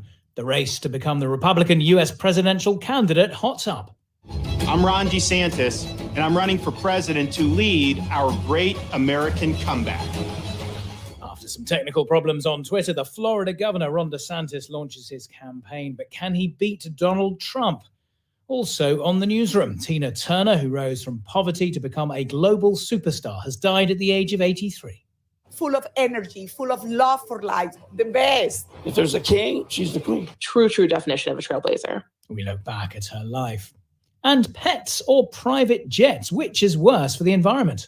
Supposing you were to take 5 very short return flights, that would take you to the equivalent of owning 30 dogs. And if you took account of high altitude factors, it'd be more like 60 dogs. We assess the claim from the boss of a private jet company. First, our top stories. Hello, I'm David Harper with the BBC News. The Republican governor of Florida, Ron DeSantis, has declared he's seeking the Republican nomination for next year's US presidential elections. Making the announcement in a video, Mr. DeSantis said, "We need the courage to lead and the strength to win." Our border is a disaster. Crime infests our cities. The federal government makes it harder for families to make ends meet, and the president flounders. But decline is a choice. Success is attainable, and freedom is worth fighting for. Mr. DeSantis is widely seen as the biggest challenger to the former President Donald Trump, who remains the clear frontrunner. The Florida governor said it was time to end the Republican Party's culture of losing. The US National Security Agency says that it has identified a state-sponsored cyber actor from China trying to target critical infrastructure networks across the United States. It comes after Microsoft published details of a mysterious computer code it had first detected months earlier. Sanjay Dasgupta reports. Microsoft said the group, codenamed Volt Typhoon, had targeted US cyber infrastructure across numerous key industries, adding that its actions were focused on gathering intelligence rather than causing immediate disruption. A Microsoft advisory said the group was working to disrupt critical communications infrastructure between the United States and Asia to stymie efforts during future crises. US media reports say the computer code had raised alarms when first detected in Guam, because Guam has a vast American airbase and was likely to be a centerpiece of any US response to an invasion or blockade of Taiwan. Leaders of the Roman Catholic Church in Bolivia have announced steps to investigate hundreds of reports of sexual abuse of children in church-run schools that have emerged in recent weeks. The allegations have shocked the country. Orlando Teal reports. The scandal emerged in April when a Spanish newspaper published the diary of a late Jesuit priest containing multiple confessions of sexual abuse in schools he ran in Bolivia. The journal also noted that senior clergy had known about his crimes and kept quiet. Much of the abuse dates back to the 1970s and 80s, and many of the cases took place at a boarding school for poor rural children in the centre of the country. Since the allegations came to light, around 200 people have come forward to say they suffered abuse. The bishops said they were setting up 2 commissions to look into the allegations. The head of a Russian paramilitary group that's opposed to President Putin has said it carried out a recent cross-border raid from Ukraine in coordination with the Ukrainian military. Ukraine has consistently denied having anything to do with the incursion, which saw villages in the Russian region of Belgorod come under attack. 1 person was killed and several injured. You're listening to the latest world news from the BBC. A man who was photographed with his feet on the desk of the House Speaker, Nancy Pelosi, during the Capitol riots in Washington 2 years ago, has been jailed for 4.5 years. The photo of Richard Barnett became one of the defining images of the January the 6th insurrection by supporters of then-President Donald Trump. Officials in Canada say firefighters have made significant progress in tackling wildfires, which have devastated large areas in Alberta. The area's wildfire information manager, Christy Tucker, said rainfall in the last few days had helped them reinforce fire breaks, and firefighters had arrived from New Zealand to help. The International Monetary Fund has approved a $3.5 billion loan agreement with the Ivory Coast, which it says is designed to tackle financial challenges and assist economic transformation. The West African country will receive nearly $500 million immediately. And tributes have been paid to the American soul and pop superstar Tina Turner, who's died aged 83. Tina Turner rose to fame in the 1960s, performing with her then-husband Ike. After years of domestic abuse, she divorced him and went on to find even greater success as a solo artist, with hits like What's Love Got to Do With It? The former US President Barack Obama said Tina Turner was raw, powerful, and unstoppable. Martin Ware worked with her on her cover of Let's Stay Together. He told the BBC that despite her illness, Tina made sure her story would be heard. She was a beautiful, sweet soul, and had kind of reconciled all the horrors of her marriage to Ike and found true love. And unfortunately, in the last few years, she wasn't very well. But all of us were just hoping that she could nail her legacy, and she did perfectly with the films that have been out, the documentaries, and the musical.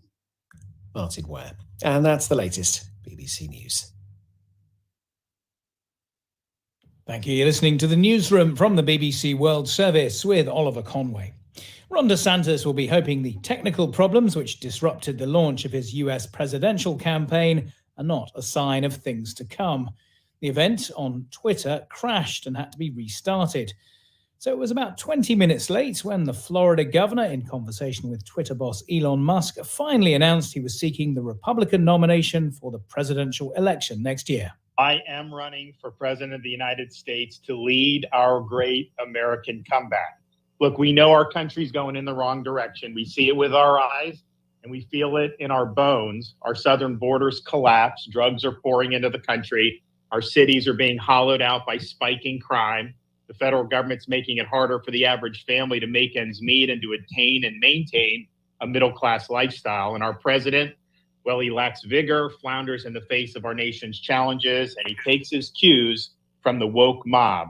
I don't think it has to be this way. American decline is not inevitable. It is a choice. And we should choose a new direction, a path that will lead to American revitalization. The 44-year-old is very popular in Florida, where he's led a loud campaign against so-called wokeness. But among Republican voters across the US, he is nearly 40 points behind Donald Trump in the opinion polls. And the former president attacked him as disloyal and in need of a personality transplant. So can Ron DeSantis turn it around and win the Republican nomination? I asked our correspondent Nomi Iqbal in Florida. I think what's really interesting about it is that it will really test him in the sense that do his hardline conservative policies that are really popular here in Florida translate to the rest of America? Do other Americans like what he's doing? But also, it's a test for the Republican Party and whether they are ready to truly move on from Donald Trump. He still very much dominates the party. He is still seen as the front runner for the Republican nomination. But DeSantis is seen as his closest rival, but it is distant because the polls right now show that Donald Trump is way ahead. And if there was a contest right now between the two men, Donald Trump would get the nomination. But we know a lot can change. Yeah, a lot can change. A lot has already changed. Last year, for example, Ron DeSantis was actually seen as possibly the front runner. What does he need to do to overtake Donald Trump? He was seen as the front runner, and that's down to a lot of these hardline conservative policies. But he's done a few things that I think has hugely hindered him. So first of all, abortion access. So before Roe v. Wade was overturned last summer, he had implemented a 16-week ban on abortion. He's now signed a bill to ban abortion after 6 weeks of pregnancy. And that polls show has not gone down well with women voters, which he needs.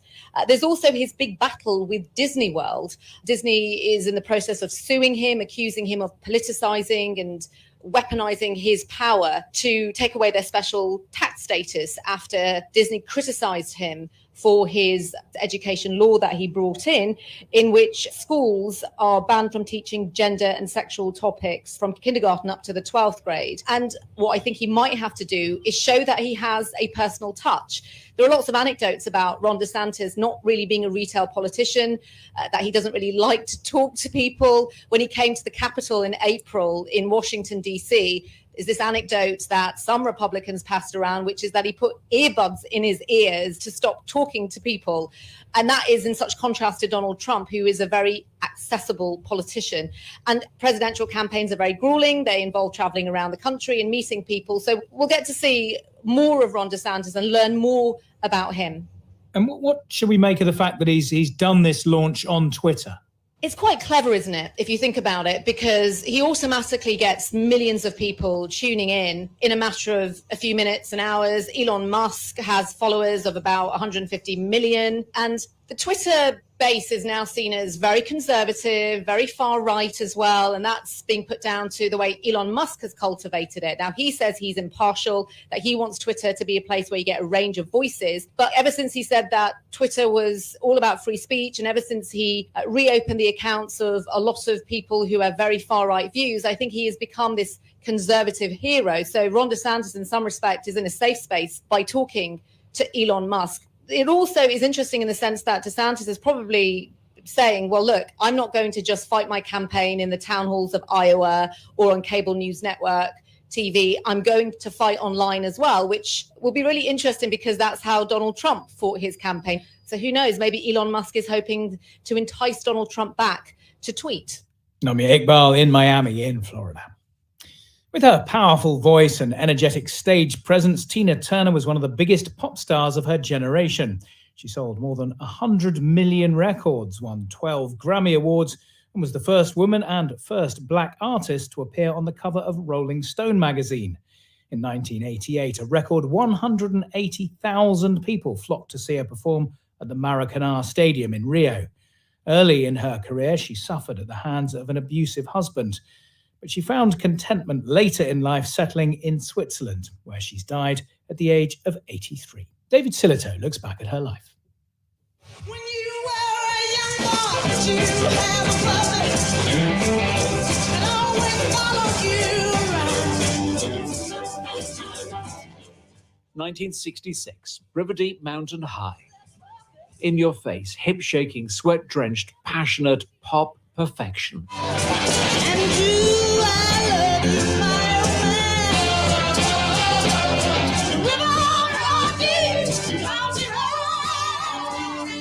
However, in America, the song was a flop.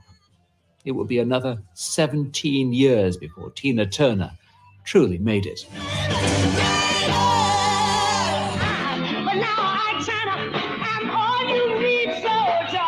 Annie Mae Bullock grew up in Nutbush, Tennessee.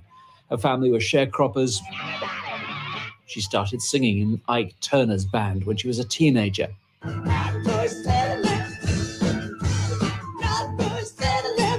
And poor, largely abandoned by her parents, it was, she hoped, her escape. But it was an escape into a different sort of misery.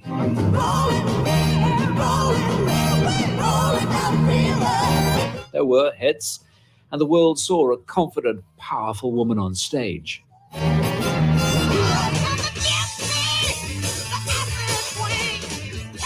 But the acid queen in Tommy was in private fearful of her violent, controlling husband. Finally, in 1976, she walked out. Which I did try to leave. And the first time was when I had the experience of being whipped with a wire hanger. Wow. And then another time was something else. And I realized, well, you don't go back. What then followed was a rebirth.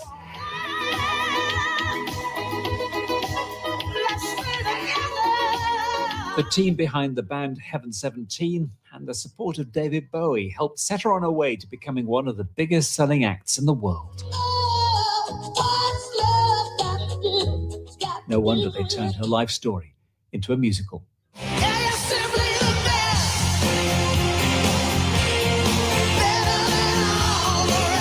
And in the year 2000, she was 60 years old and the biggest selling concert artist in the world. From Annie Mae Bullock and the church choir of Nutbush Baptist Church to multi-platinum selling Buddhist rock and roll superstar living in Switzerland. The extraordinary Tina Turner.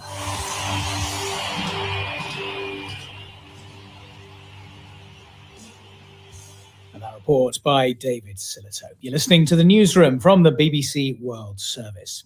Bolivia has been rocked by fresh allegations of sexual abuse of children in religious schools, some of them dating back to the 1970s. They've led to protests and a legal investigation. Now, the Roman Catholic Church there has admitted it was deaf to the issue and promised to take action. Wendy Urquhart reports. These allegations first came to light last month when the Spanish newspaper El País published an article about a Jesuit priest called Alfonso Pedrajas, who was Spanish but had lived in Bolivia for years. When Father Pica, as he was also known, died in 2009, his nephew discovered a 300-page diary on his computer containing multiple confessions of sexual abuse in schools he ran in Bolivia. He also wrote that he had told his superiors, but claimed they did nothing. Since April, at least 200 people have come forward to say they suffered sexual, physical, and/or psychological abuse in religious schools. Bolivian lawmaker Pamela Terrazas says there's more than one church involved. In the complaints we have received, the Catholic Church, the Adventist Church, and the Evangelical Christian churches have been singled out. Practically all churches are involved. As institutions, they have to face the consequences. Monsignor Giovanni Arana, who's Secretary General of the Bishops' Conference of Bolivia, says 2 commissions are now being set up to investigate the abuse and help the victims. The bishops of Bolivia want to address the victims, their families, and the ecclesial community. Instead of giving the victim the protection and care they deserve, we found a church deaf to their suffering. Sexual abuse is the opposite of the very essence of the church. A full-scale investigation has been launched to decide whether Catholic Church officials should be held responsible for doing nothing about the abuse. Wendy Urquhart on events in Bolivia. The US has said it will impose visa restrictions on Bangladeshi citizens who it believes have been complicit in undermining elections. And Marisa Netirajan has the details. The US Secretary of State Anthony Blinken said free and fair polls in Bangladesh were the responsibility of all stakeholders, including the government. Bangladesh, ruled by the Prime Minister Sheikh Hasina since 2009, is scheduled to hold elections in January. Opposition parties have accused her of irregularities in past votes and have been demanding a neutral interim government ahead of the polls. The latest move by Washington is seen as a preemptive warning to the authorities and others. Dhaka says it's not bothered by the visa restrictions and it's committed to holding a free and fair vote. Ms. Hasina had earlier accused the US of trying to overthrow her government. In December 2021, the State Department imposed sanctions on 7 current and former top officials of the Bangladeshi paramilitary force Rapid Action Battalion for alleged human rights abuses, abductions, and extrajudicial killings. Dhaka criticized the action, saying incidents of rights violations were always investigated. And Barasan Rajan. Experts are warning that drought and hotter summers are killing Germany's spruce forests. They're a staple of the timber industry, but are proving unable to cope with the consequences of climate change. Caroline Bailey reports from one of the worst affected areas, the Harz Mountains. All these trees are dead in front of us. Yeah, all these trees. This is all dead. It's a little bit like a horror film. The view from the Harz Mountains in northern Germany is devastating. Andreas Mehling, who's head of the tourist office in nearby Wernigerode, says until recently the slopes were densely carpeted with dark green spruce trees, but no longer. Every summer, a survey of the state of Germany's trees is carried out across the country. It's collated for the government by Dr. Nicole Velbrock of the Thunen Institute. The results for last year were published this spring, with 4 out of 5 trees showing signs of damage, ranging from loss of foliage to having died. This is being blamed on climate change, and it's not just spruce that are affected. There are some areas where also beech are dying, but it's suffering. Also oak is suffering. There's no really tree species which we can say it's well growing. And although the last couple of years have seen more rain, this hasn't been enough to compensate for the damage already done since 2018. The German government is spending 900 million euros on grants for forest owners to replant mixed forests. Not for pure spruce, though, which aren't native to Germany and like cool, wet climates, but different species which it's hoped will be more resilient to hotter temperatures. But Peter Wolleben, a well-known forester and writer of best-selling books about trees, blames commercialized forestry and the timber industry for the dire state of some of Germany's forests. We are losing every year 1,500 square kilometers. And why? Because of planting non-native trees, of making plantations. It's like battery farming. Surely they've got to replant these forests. No, that's the biggest mistake ever. You can't plant a forest. You can just make a plantation. Let do nature the job. Trees are able to repair forest ecosystems since 300 million years. Peter Wolleben wants to see a much smaller timber industry. But Christian Meyer, who buys and sells wood for the agricultural products group RWZ, says it's important that the proportion of softwood trees, which includes spruce, doesn't fall below 50%. Dann muss allerdings dann ein Herr Wohleben mir dann auch mal erklären. Mr. Wolleben has to explain where he thinks the timber and wood products will come from, if not from German production. I think it would be a shame if sites are taken out of production in Germany and the forest is just left to its own devices. Opinion is divided in Germany on which approach to take. But in the meantime, how will Andreas Mehling in the Harz Mountains attract visitors? You can't exactly advertise your dead forests, can you? Perhaps I have to do that because we will see these dead trees the next years. And perhaps it's a very special attraction, yes? You can see climate change and perhaps you can learn something for yourselves and you can do at home something better. A report from Germany by Caroline Bailey. Staying with climate change, the boss of a private jet company's raised eyebrows by telling a luxury business conference that owning pet dogs is as bad for the environment as flying. But what's the truth of Patrick Hansen's claim? David Lewis has been finding out. It's a question, apparently, that aspiring environmentalists with very deep pockets should be asking themselves. Pet pooch or private plane? It seems like a no-brainer, but not so according to businessman Patrick Hansen.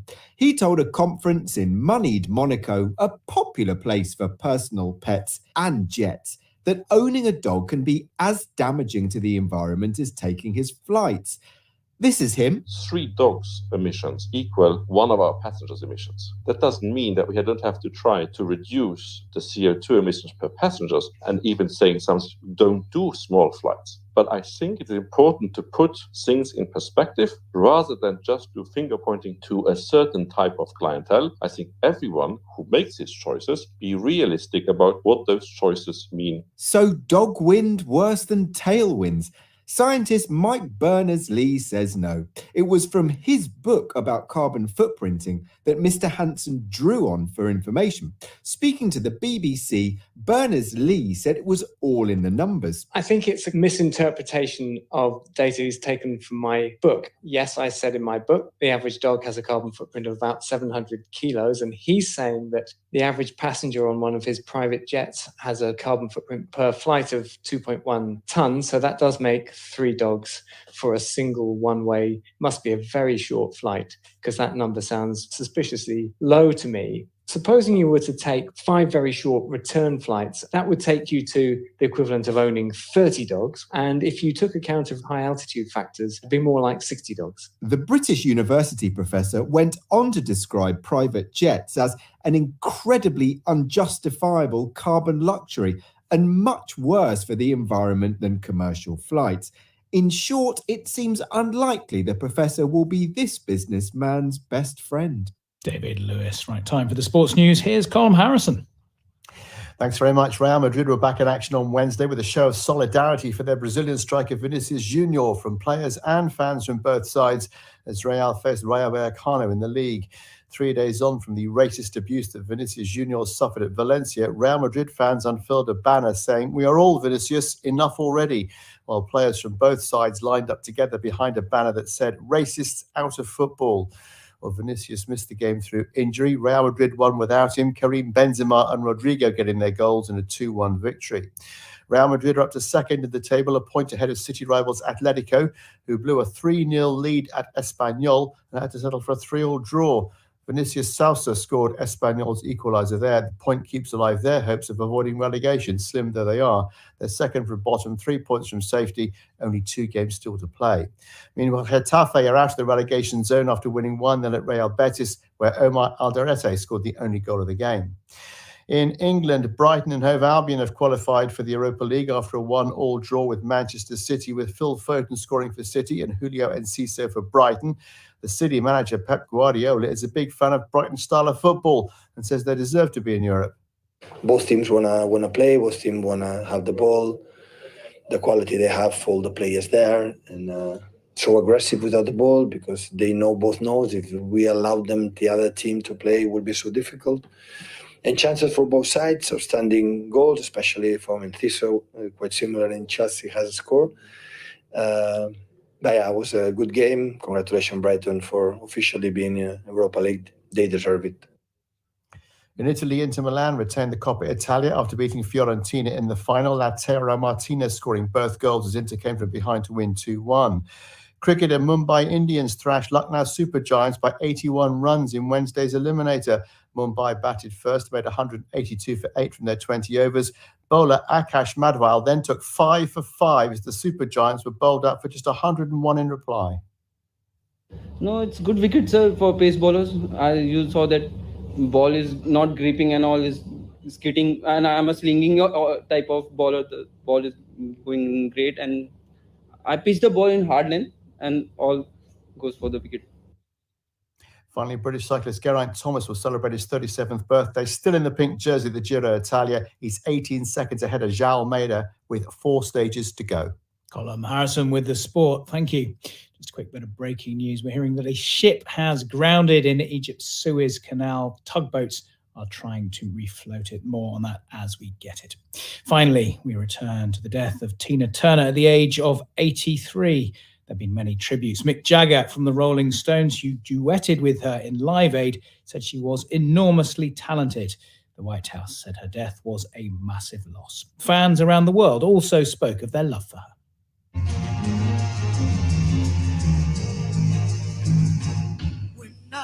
Always this incandescent, beautiful soul that had been forged in the flame of every extreme of human conflict and battling against incredible odds.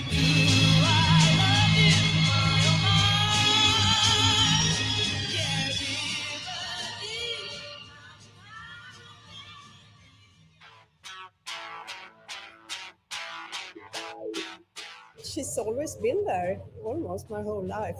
She's the queen.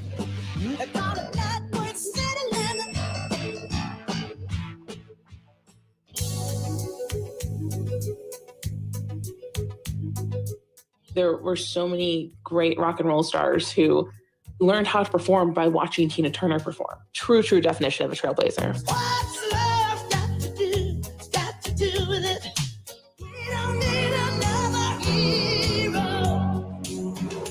We don't need to know the way home. She touched an enormous number of people's lives and was instrumental in bringing a lot of happiness to millions of people. And for that, we should all be eternally grateful. Your private dancer, a dancer for money. Do what you want me to do. Full of energy, full of love for life, singing, the moving, the Jackie. Yes, the best, Tina Turner. Only one Tina Turner.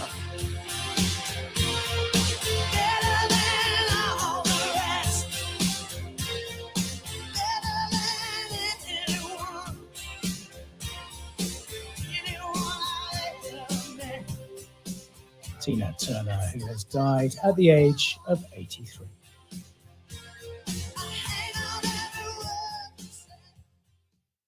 This is the BBC World Service, and in the next forum... In a world where anything can be manipulated and faked, who and what can we trust? I am the real Izzy Lawrence. or am I? On the forum, we're taking a deep dive into the world Of deep fakes. Videos that swap one person's face onto another person's body using machine learning algorithms. Simulating somebody saying something or doing something that they never, in fact, did or said.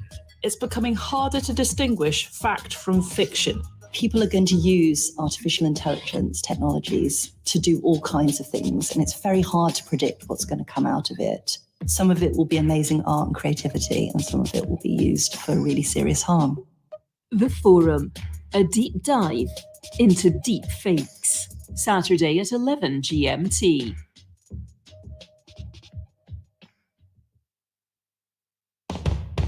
Coming up on the BBC World Service.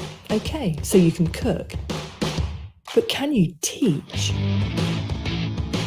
It's a real privilege, I think, to be standing in front of the next generation and helping them achieve their dreams. 3 culinary teachers talk about what their job is like and what tomorrow's chefs really need to know.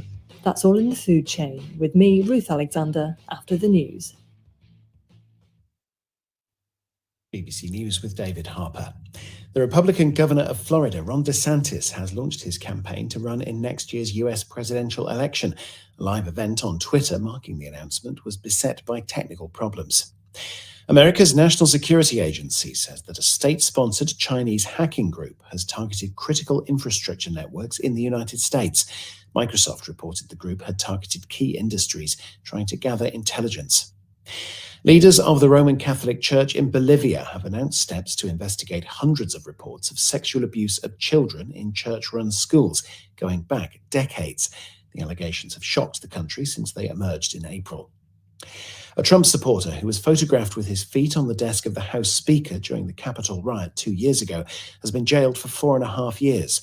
The photo of Richard Barnett became a defining image of the January the 6th insurrection. Firefighters in Canada have made significant progress in tackling wildfires, which have burned huge areas of Alberta. Cooler weather and some rainfall have helped. Officials in Ecuador have announced that early elections will be held on the 20th of August. They're being called following President Guillermo Lasso's decision last week to dissolve the National Assembly. The IMF has approved a loan worth $3.5 billion for Ivory Coast. A first tranche of money will be available immediately, with the rest dependent on economic restructuring. Hundreds of people will gather in London later for the funeral service of one of the last so-called pilots of the Caribbean. Peter Brown came to the UK from Jamaica to volunteer with the Royal Air Force during the Second World War. And tributes have been paid to award-winning American singer Tina Turner, who's died after a long illness at the age of 83. Fellow singer Beyoncé described Tina Turner as a beautiful spirit and the epitome of passion and power. BBC News.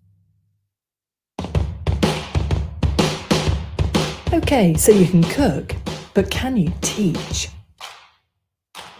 Behind every great chef, there's a chef turned teacher. It's a real privilege, I think, to be standing in front of the next generation and helping them achieve their dreams. This is The Food Chain from the BBC World Service with me, Ruth Alexander.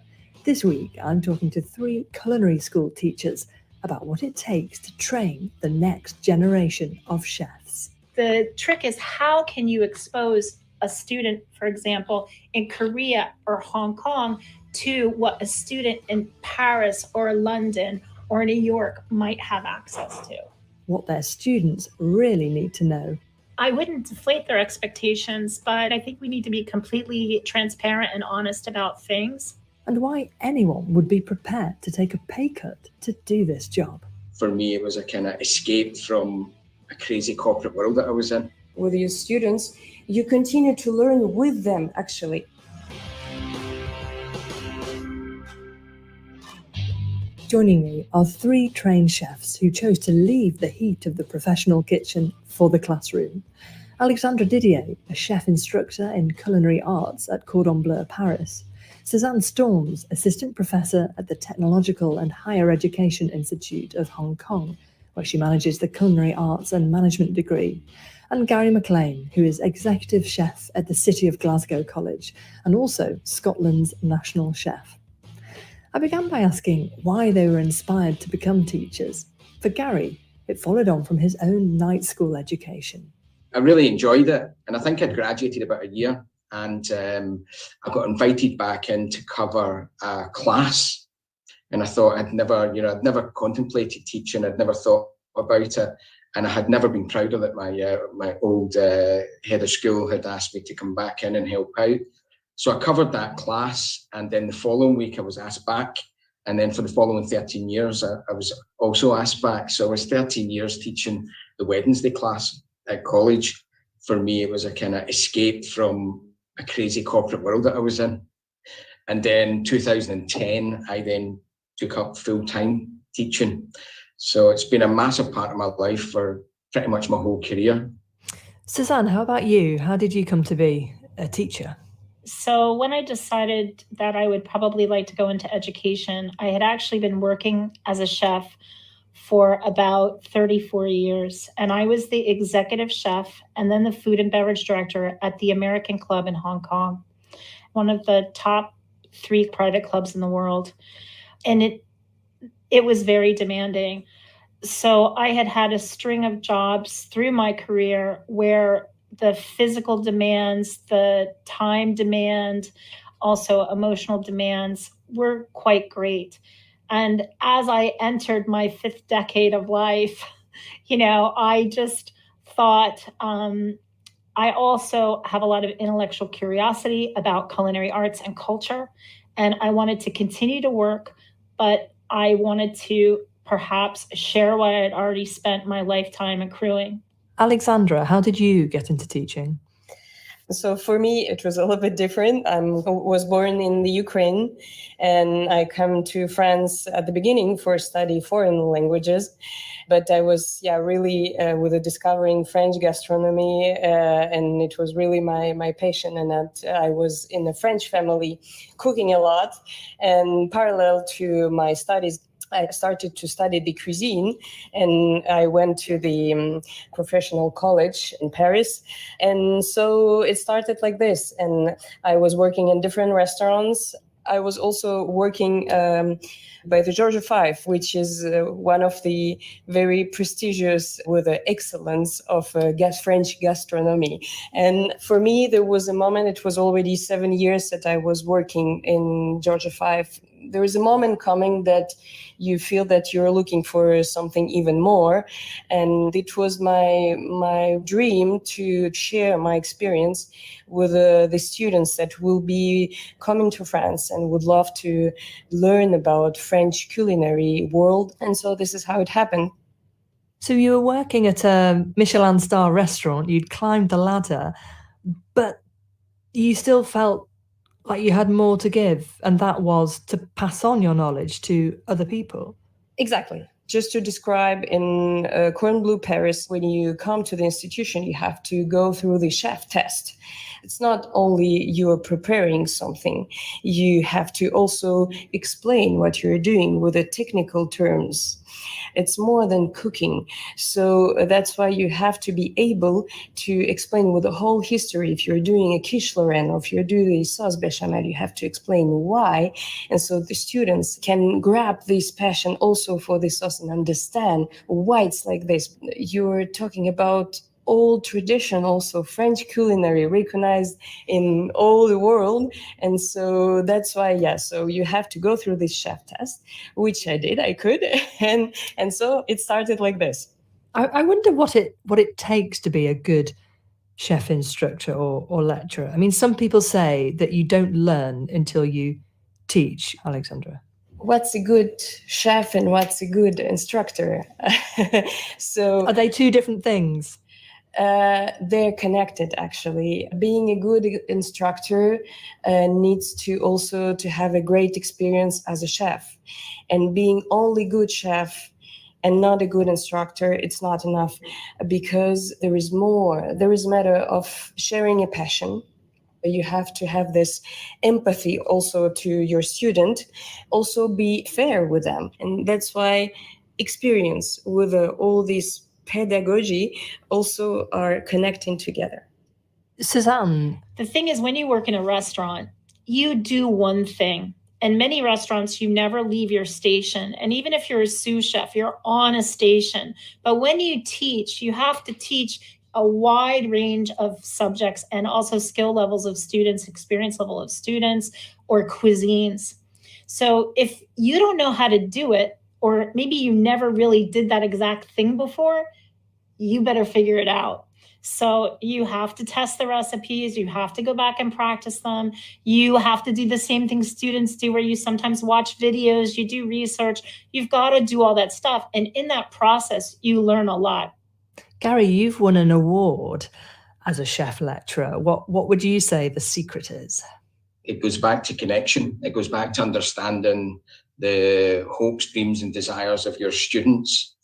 It's explaining to the student that mistakes are going to be made. Because I think, as I remember being a young student and looking at my instructors and lecturers and thinking, wow, I'll never attain that. Or, how did they get there?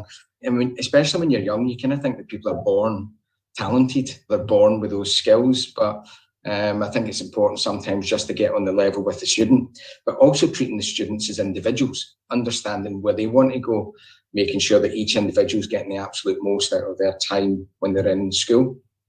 Suzanne, as you know very well, it's a tough industry, hard work and hard to work your way up. So how do you prepare students for the realities of the hard work that you yourself have experienced? Well, one of the most important parts of culinary, actually any kind of education, is an internship. So time at school is great, but it only gives you an introduction. You can only just get a taste of something, and then you really need to spend time in the industry. So I'm very honest with my students about certain things that they shouldn't tolerate. Such as? Things as delicate as various kinds of harassment. Thankfully, it's not as prevalent as it used to be, but it just takes one person, and so if you have a question, or if you're not comfortable, or if something doesn't seem right to you, say something. We do go over things like their rights as far as their salaries, their payment, their work hours, and also things like harassment. We have a student handbook for internship, and we go over it with the students, and we also tell the employers, this is what's expected, but it's so incredibly competitive now to find staff that hopefully that's leading to like a better environment of employment for students, different than what some of us might have experienced in our younger days. As you're alluding to, job vacancies went up sharply after COVID. A lot of people decided they wanted out of the industry with its long hours, demanding work patterns, and quite often poor pay. But would you say businesses are having to work harder then to find staff? And I wonder, Suzanne, do they come to you looking for new recruits? Oh, today, 6 before 12 o'clock. Really? Yes. Are you telling students this, that, look, you have an opportunity now to negotiate better pay or better position, better hours when you go out there as a graduate? Oh, I mean, of course we share that information with them, but it's just a lot of students want to be, and graduates, they want to be entrepreneurial, but I really caution them. And I had 2 of my graduates, one is working, the other one, he's not working. He's developing his chocolate line. He wants to be a chocolatier. He never studied that. He never worked in a chocolate place where he made chocolates. And I asked him, are you using a test kitchen? Oh, I'm just doing it at home right now. But there's a huge amount of competition. How interesting. So, and I understand that they want to row their own boat, but rowing your own boat is not easy, for sure. You're finding there's a mismatch between student expectations and realities, even if conditions have got better. I can see both Gary and Alexandra. You're both nodding. So how then, as a teacher, I mean, it's your job, I guess, to try and pull expectations down a little bit among your students? No. Oh, no. No. Tell me more. I wouldn't deflate their expectations, but I mean, I think we need to be completely transparent and honest about things. Students are people. Gary said, everybody is an individual, and they need to have all the information and offer them all the experiences and let them choose. But I fundamentally think that the generation now is smarter than we were. They've got mobile phones and they can second guess absolutely everything. One student that came in, brand new student, 17 years old, and you do your chat with everyone and what's your hopes and dreams. And the boy's ambition was to be a celebrity chef. Mm. That was it. And at the time, I kind of laughed a little bit and thought, right, that's not really a job. But anyway, I kid you not, within 3 years, the boy was on TV. Wow. You dream big, you gain big. And, I've kept in touch, this is probably 10 years ago, I've kept in touch with a student, and he's went on from strength to strength, and he's now running a really, really good restaurant. So your job is to bring on the next generation of chefs, but it sounds like they're teaching the teachers something as well. They keep you on your toes. Definitely, but there's the problem is, what is the filter? So especially when you're talking about students who maybe aren't in Paris, okay, and they're maybe not grounded in some sort of history and culture. So let's use, for an example, when I'm teaching in South Korea, and the students actually are very well versed in cooking because they all cook in their homes with their moms and their grandmas and their aunties, and the cooking culture in Korea is extremely strong. But when they go and try to venture a bit, I'm talking about 17-year-old kids who've never traveled and who are just starting out. When they start, they see all of this stuff on the internet, and they see a lot of things, and they read a lot of things, and they watch a lot of videos, and a lot of it, there's no filter for them. So it can be interpreted in kind of really odd ways. And sometimes, there's an issue with how they perceive things on their palate, flavor combinations and things like that. You would never tell them no, but the trick is, how can you expose a student, for example, in Korea or Hong Kong to what a student in Paris or London or New York might have access to? So are you saying that sometimes students want to run before they can walk? They're dreaming of new flavor combinations, new dishes, but actually what they need to know, first of all, is the basics. There's no shortcutting that. Exactly. So I would love to add something. Alexandra.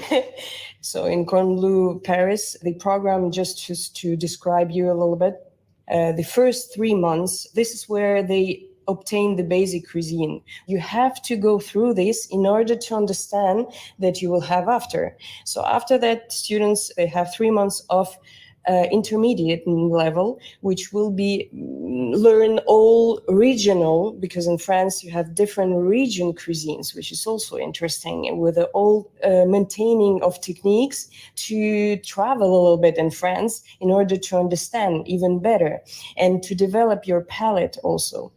And then between intermediate level and superior, which will be last level, we have 3 months that the students have the possibility to work with us in the live school with the chefs, with, for example, the events, because we have a lot of events also, with the people coming from outside, with the workshops. So they're completely immersed with us. It's something really, really different from the classes.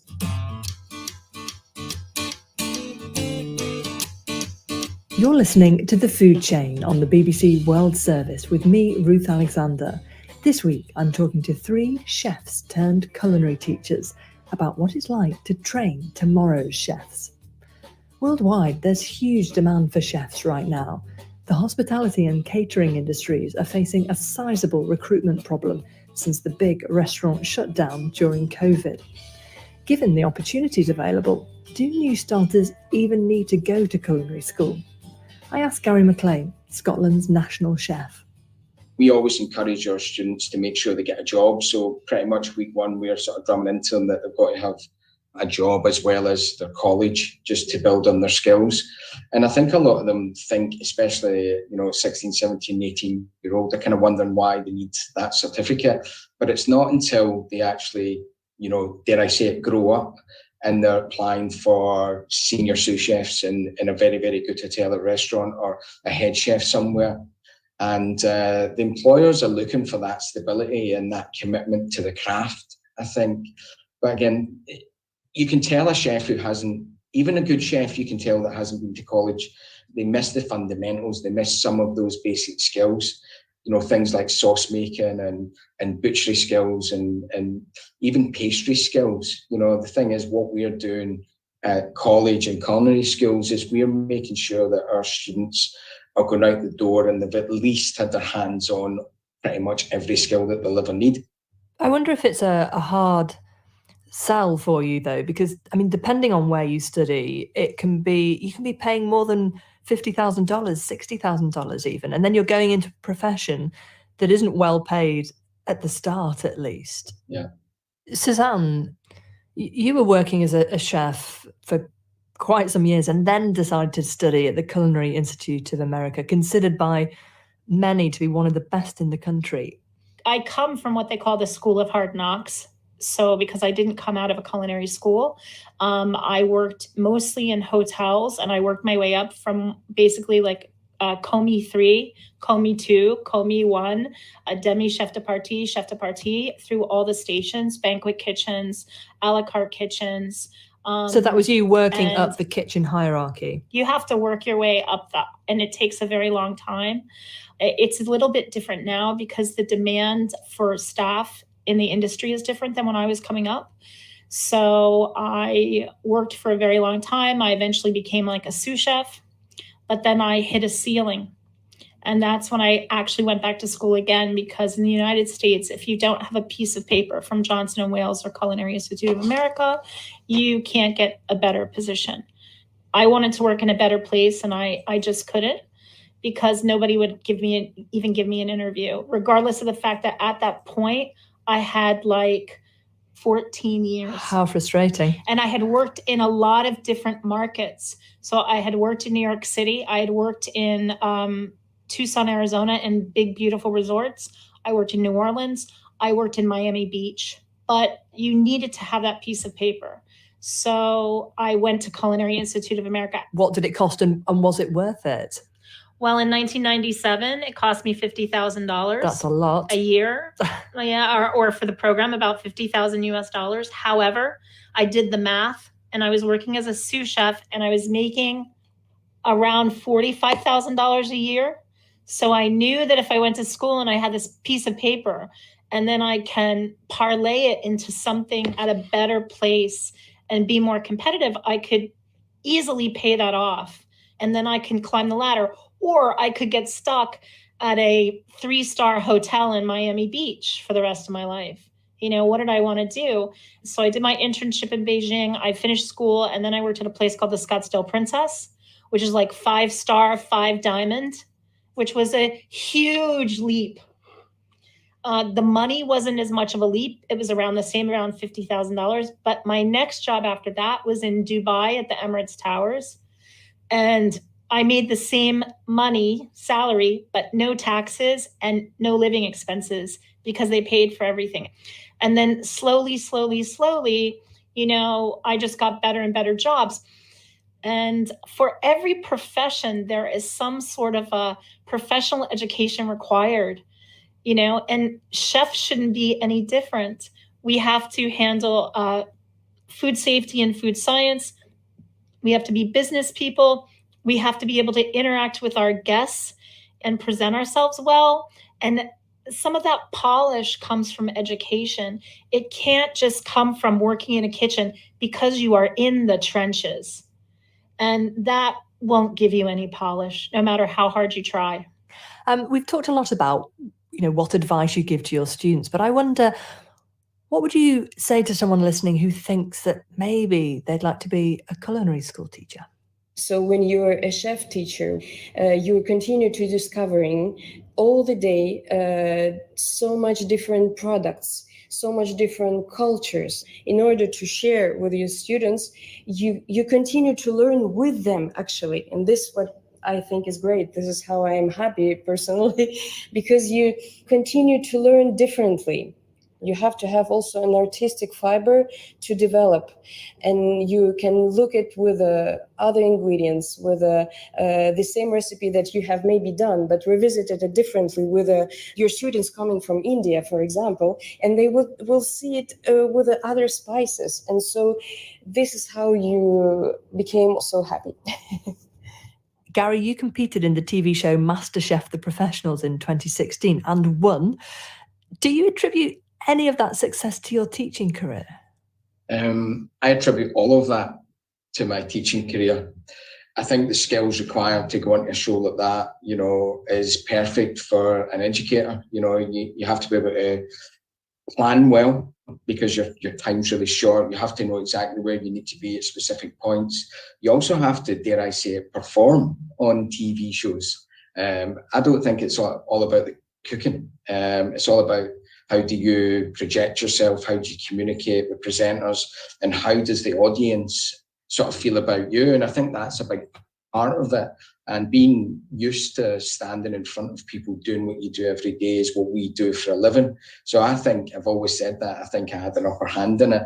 The other side of the coin for that as well was the fact that the reason I entered the show is because I was coaching the college team in culinary competition. We had managed to win pretty much everything in the UK and then started traveling internationally.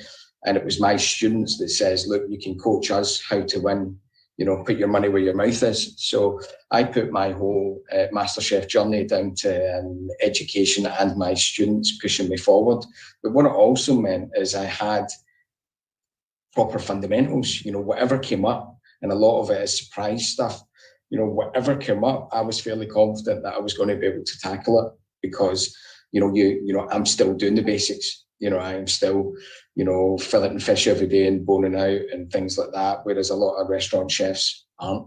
They're not really getting those kind of skills because of obviously things get bought in now, even sauces and things like that. So I certainly thought I had an upper hand. But I think my fellow competitors probably didn't think I had, you know, a college lecturer competing against chefs who are working in Michelin star restaurants. So I had an advantage in many ways, even psychologically. How fascinating. After MasterChef, did people expect you to leave teaching? Yeah, that was the first question. When are you leaving? When are you moving on? And the morning after the winning show was aired, I was actually on BBC Breakfast TV. It was probably certainly the biggest breakfast show in the UK. But the presenter asked me, he said, what did it feel like beating real chefs? Ooh. And I thought about that question. And I said, I beg your pardon, I am a real chef. It just so happens that I teach other chefs. Just because I teach, it doesn't mean I'm not a chef. And what really happened was I get a massive fan base of teachers in every field because I'd elevated the importance of teaching, from primary school teachers, high school teachers, and other lecturers who were teaching everything from, nautical engineering to paint and decorating. I think people, it kind of sent a message to the people that because you're teaching, it doesn't mean you've given up. And that's sometimes the impression. Some of the most talented chefs I've ever met are teachers. I get asked questions, like, did you think you'd ever win, and all that sort of stuff. I mean, there's better chefs than me in my college, never mind, in the rest of the UK. So no, there's a really strong talent. I think it takes a special person that kind of U-turns their career to bring on that next generation. And the very, very best lecturers all over the world are probably taking a cut in their money to do so. So it's a real passion, and I'm sure the guys here will agree it's a real privilege, I think, to be standing in front of the next generation and helping them achieve their dreams.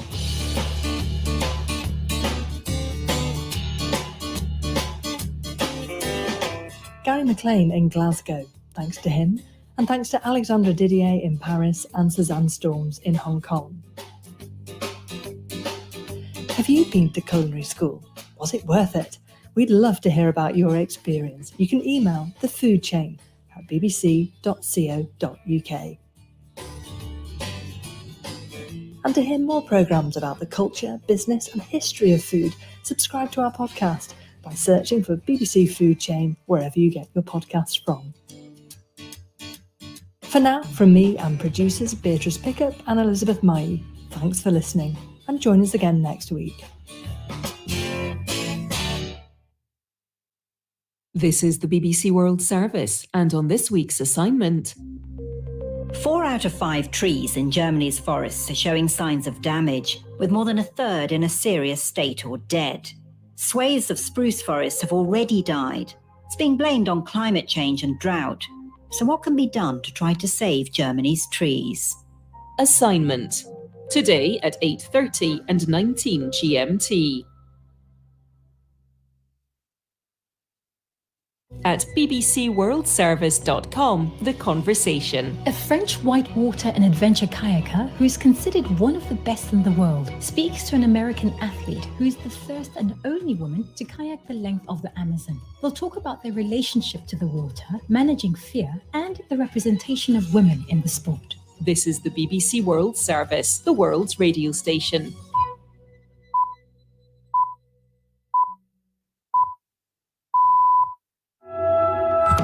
Hello and welcome to Newsday on the BBC World Service with Davina Gupta and James Copnell. Great to have you with us. Tina Turner, the undisputed queen of rock and roll, has died at the age of 83. I'm really proud of what my future as a star became. I feel proud that I hold that in my hand. Tina won 8 Grammy Awards and was also inducted into the Rock and Roll Hall of Fame. We bring you reaction and tributes. Florida Governor Ron DeSantis is officially running for US President in 2024. We'll look at the politician and his chances of getting the Republican nomination ahead of former President Donald Trump. And we go to Afghanistan to find out if heavyweights from the aid world can persuade the Taliban to reverse a ban on women working for aid agencies. That's after the latest world news.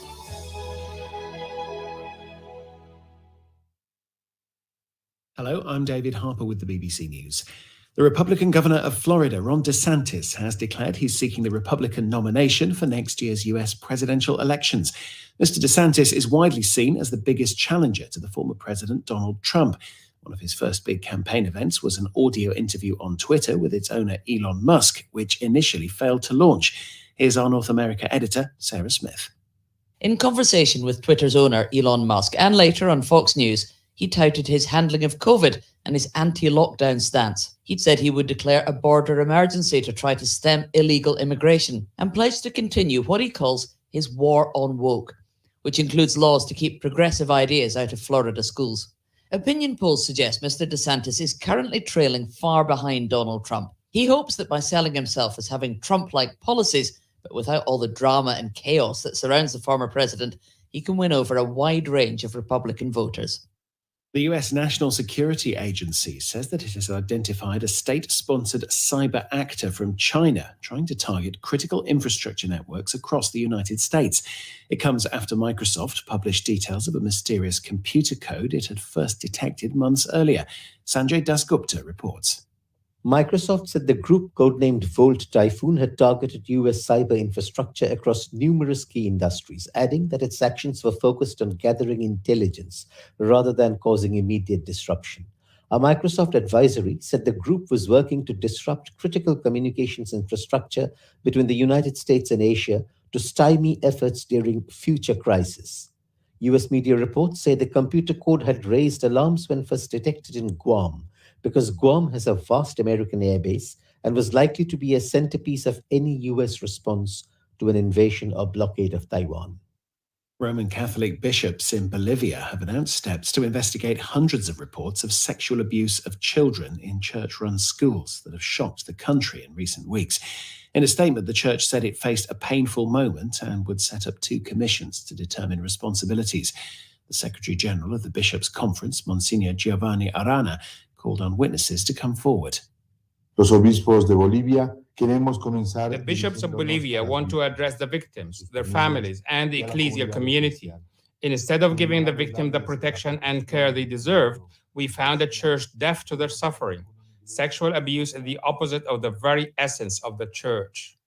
The head of a Russian paramilitary group that's opposed to President Putin has said it carried out a recent cross-border raid from Ukraine in coordination with Ukrainian military. Ukraine has consistently denied having had anything to do with the incursion, which saw villages in the Russian region of Belgorod come under attack. 1 person was killed and several injured. World News from the BBC. A man who was photographed with his feet on the desk of the House Speaker Nancy Pelosi during the Capitol riots in Washington 2 years ago has been jailed for 4.5 years. The photo of Richard Barnett became one of the defining images of the January the 6th insurrection by supporters of then-President Donald Trump. Prosecutors said Barnett had shown no remorse. Hundreds of people will gather in London later to honour one of the last of the so-called pilots of the Caribbean. Retired Flight Sergeant Peter Brown came to Britain from Jamaica as a teenager to volunteer with the Royal Air Force during the Second World War. He died in his flat in West London in December. Helena Wilkinson reports.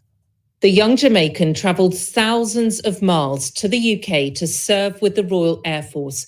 His life will be commemorated in the RAF Central Church, St Clement's Dane. More than 500 people are expected, including friends, neighbours, members of the military and the Jamaican community. Distant relatives who've been traced will also attend. The Reverend Group Captain Ruth Hake, who's leading the service, said it would be really special, befitting a very special individual who committed a huge amount of his time to serving this country. Tributes have been paid to the American soul and pop superstar Tina Turner, who's died aged 83. Tina Turner rose to fame in the 1960s, performing with her then-husband Ike. After years of domestic abuse, she divorced Ike and went on to find even greater success as a solo artist, with hits like What's Love Got to Do With It? Her friend and fellow singer Mick Jagger praised her enormous talent, generosity and humour. The former US President Barack Obama said Tina Turner was raw, powerful and unstoppable, speaking and singing her truth through joy and pain, triumph and tragedy. And that's the latest BBC News. Thank you very much for that news, and welcome to Newsday on the BBC World Service with Davina and James. In the programme today, we'll pay tribute to the late, great Tina Turner. You can send your own message on our text and WhatsApp number. That is +44 77 86 20 50 85. We'll also hear about a new heavyweight rival for Donald Trump in the race for the Republican presidential nomination in the United States. And can the Taliban be persuaded to reverse a ban on Afghan women working for aid agencies?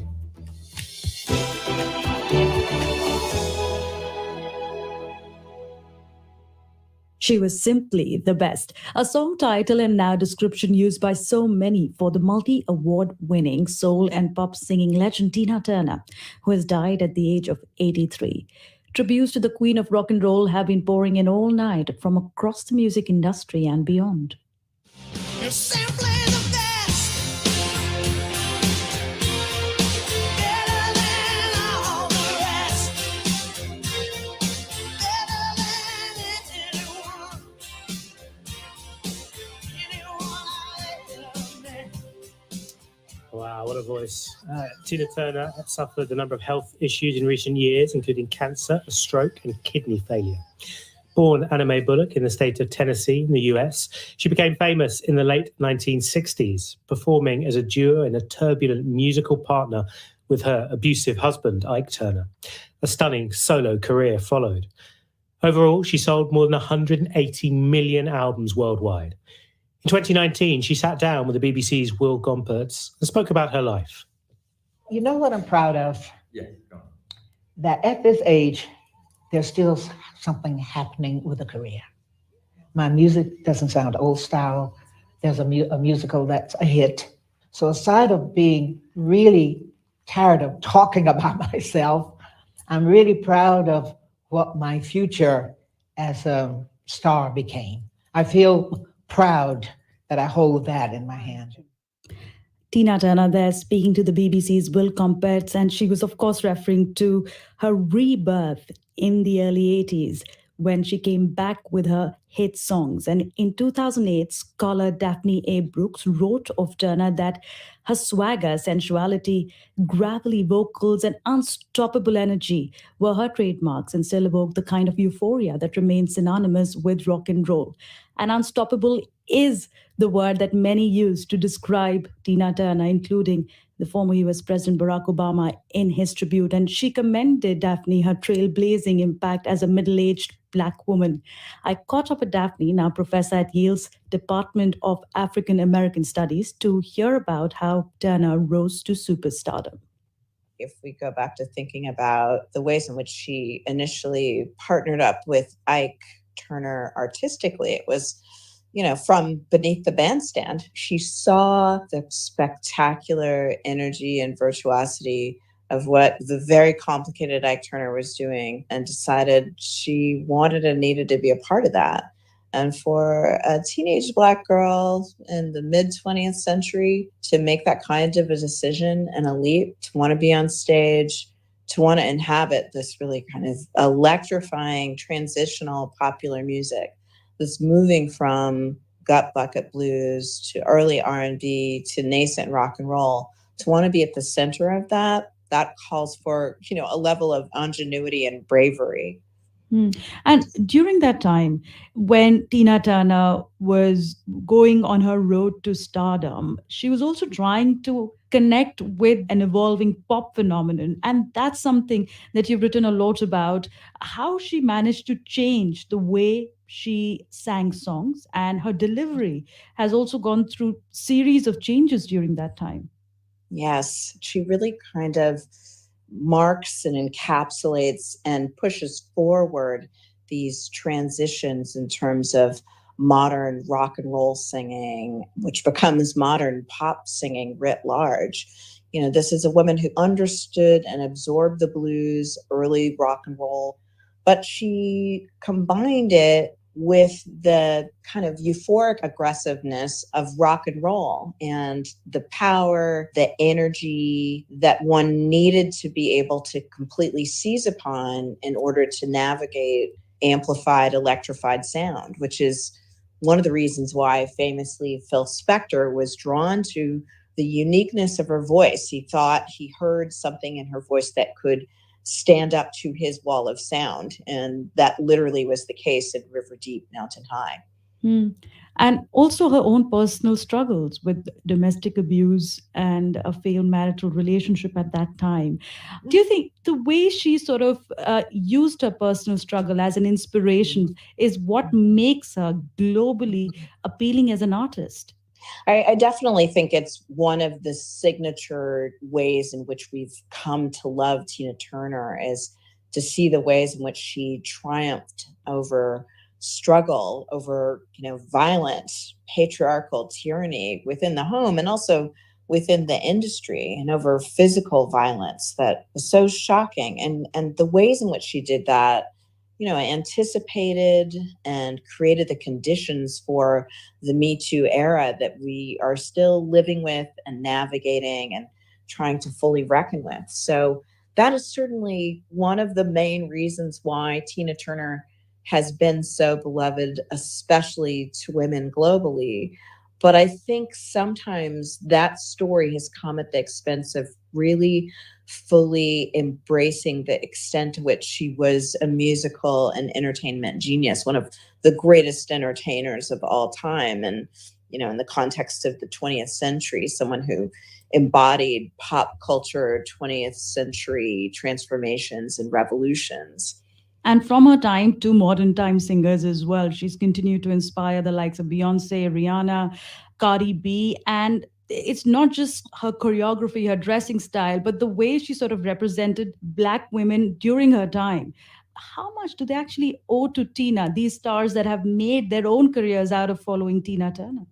Well, they all owe it to Tina. I think Beyonce would be the first in line to claim that.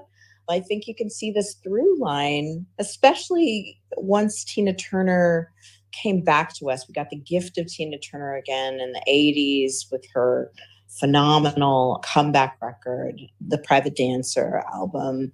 And from that moment on, you can see the ways that icons like Janet Jackson and Beyonce and Rihanna, as you've mentioned, all were able to claim the legacies of the strength and autonomy of what Tina Turner represented. She had this world-making power. When she inhabited the stage, it was about introducing this new modern grammar of Black womanhood in popular music culture. And that's now the lexicon for all of these entertainers. Mary J. Blige, Cardi B, Megan Thee Stallion, it goes on and on.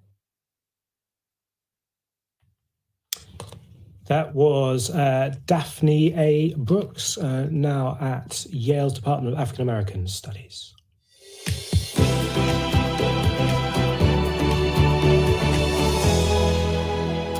In fact, we're going to stay in the United States, but talking politics, because the Republican presidential hopeful, Ron DeSantis, has launched his White House bid for 2024. Our border is a disaster. Crime infests our cities. The federal government makes it harder for families to make ends meet, and the president flounders. But decline is a choice. Success is attainable, and freedom is worth fighting for. I'm Ron DeSantis, and I'm running for president to lead our great American comeback. So that's a campaign ad. He's seen as one of the only candidates who might be able to beat the former president, Donald Trump, to the Republican Party nomination. The Florida governor set up an interview with Elon Musk on Twitter Spaces to announce his candidacy, but the discussion was plagued by technical problems. In fact, the audio cut out before Mr. DeSantis could say a word. Almost 20 minutes of glitches followed before the exchanges began. Somewhat inauspicious start. But who exactly is Ron DeSantis? A question for the Republican strategist, Rena Shah, who's keen for the party to choose an alternative to Mr. Trump. Ron DeSantis is someone who has risen only at the age of 44, I must add, to great prominence in the Republican Party at a lightning speed. He did serve in the U.S. House of Representatives before he went to the Florida governorship. Now, has he had this tremendous legislative record? Absolutely not until more recently. I think when we look at Governor Ron DeSantis for who he is today, he is beyond rising star. He has been seen as the heir apparent, and much has been made of who he could potentially be in this next phase of the Republican Party. To be something, though, at the very top level, he has to beat Donald Trump. That's a pretty tall order. Indeed, beating Trump is the the order of the day. Look, the question du jour truly is about who can do that. And I have always felt that it had to be somebody who represents a lot of what Republican voters liked about Trump when they took a chance on him in 2016. How he emerged out of a crowded pack of Republicans. How was he able to do that? Of course, his personality is really the biggest thing about him. When I say him, I mean Trump. But for DeSantis, anybody who knows him personally knows that he's got a lot of challenges on that front. When it comes to personality, he may look like he's a strong man at the podium and that he wants to do things in Trump fashion, which is big or go home. But I think in essence, what we are learning about the governor is that he has a hard time connecting with people one-on-one. I don't think that's disqualifying in any way. I think it means right now where we sit, he is the underdog in this race. And I quite like that he is there in this position right now, because that means he can only go up from here. Why will Republican voters go for someone who's a bit like Donald Trump when they could go for Donald Trump? Well, we already got the empirical evidence this past fall when we looked at the U.S. midterms from just a few months ago. I'll say this. I mean, Trump candidates lost out bigly, as he would say. The former president's handpicked candidates lost in their primaries because they were too extreme. They didn't have what many voters would consider the qualifications. Now, of course, when Trump first came on the stage and became the nominee for the Republicans in 2016, he didn't have the qualifications either, right? What many would consider to be qualified. But I would say what we're in for right now is truly a very, very bitter race. I think Trump already feels threatened by DeSantis. Again, 33 years, his junior. He, at some point, was calling DeSantis his protege. And now he's taken a name calling him Ron DeSanctimonious. We know Trump does that often. But I think the former president knows that the American people generally don't like losers. And Donald Trump lost the 2020 election. So many Republicans have decided they want someone else. It's the after Trumpers that hold the power in today's Republican Party, not the MAGA faction, not those who are still embroiled in Trump world and fascinated by it on a daily basis. It's the people that voted for Trump in 2016 and maybe again in 2020, but now want a look at someone new. And that someone new might be Ron DeSantis. The new factor is interesting, though, isn't it? Because for all his unconventional tactics, Donald Trump has run for president several times before. Ron DeSantis and the other major Republican contenders haven't. What was different about Trump's previous runs before he decided to run as a Republican was that they were unserious. When he came to the Republican Party, what people were fed up with was business as usual out of Washington. The thoughts, the Republican strategist Rena Shah there. This is Newsday on the BBC World Service. And I think we should get some sports news now with George Addo Jr. Thank you, James. Real Madrid's players and fans showed support for Vinicius Jr. as they beat rival Cano 2-1 at the Santiago Bernabeu. The win was the club's first match since the Brazilian forward was racially abused at Valencia on Sunday.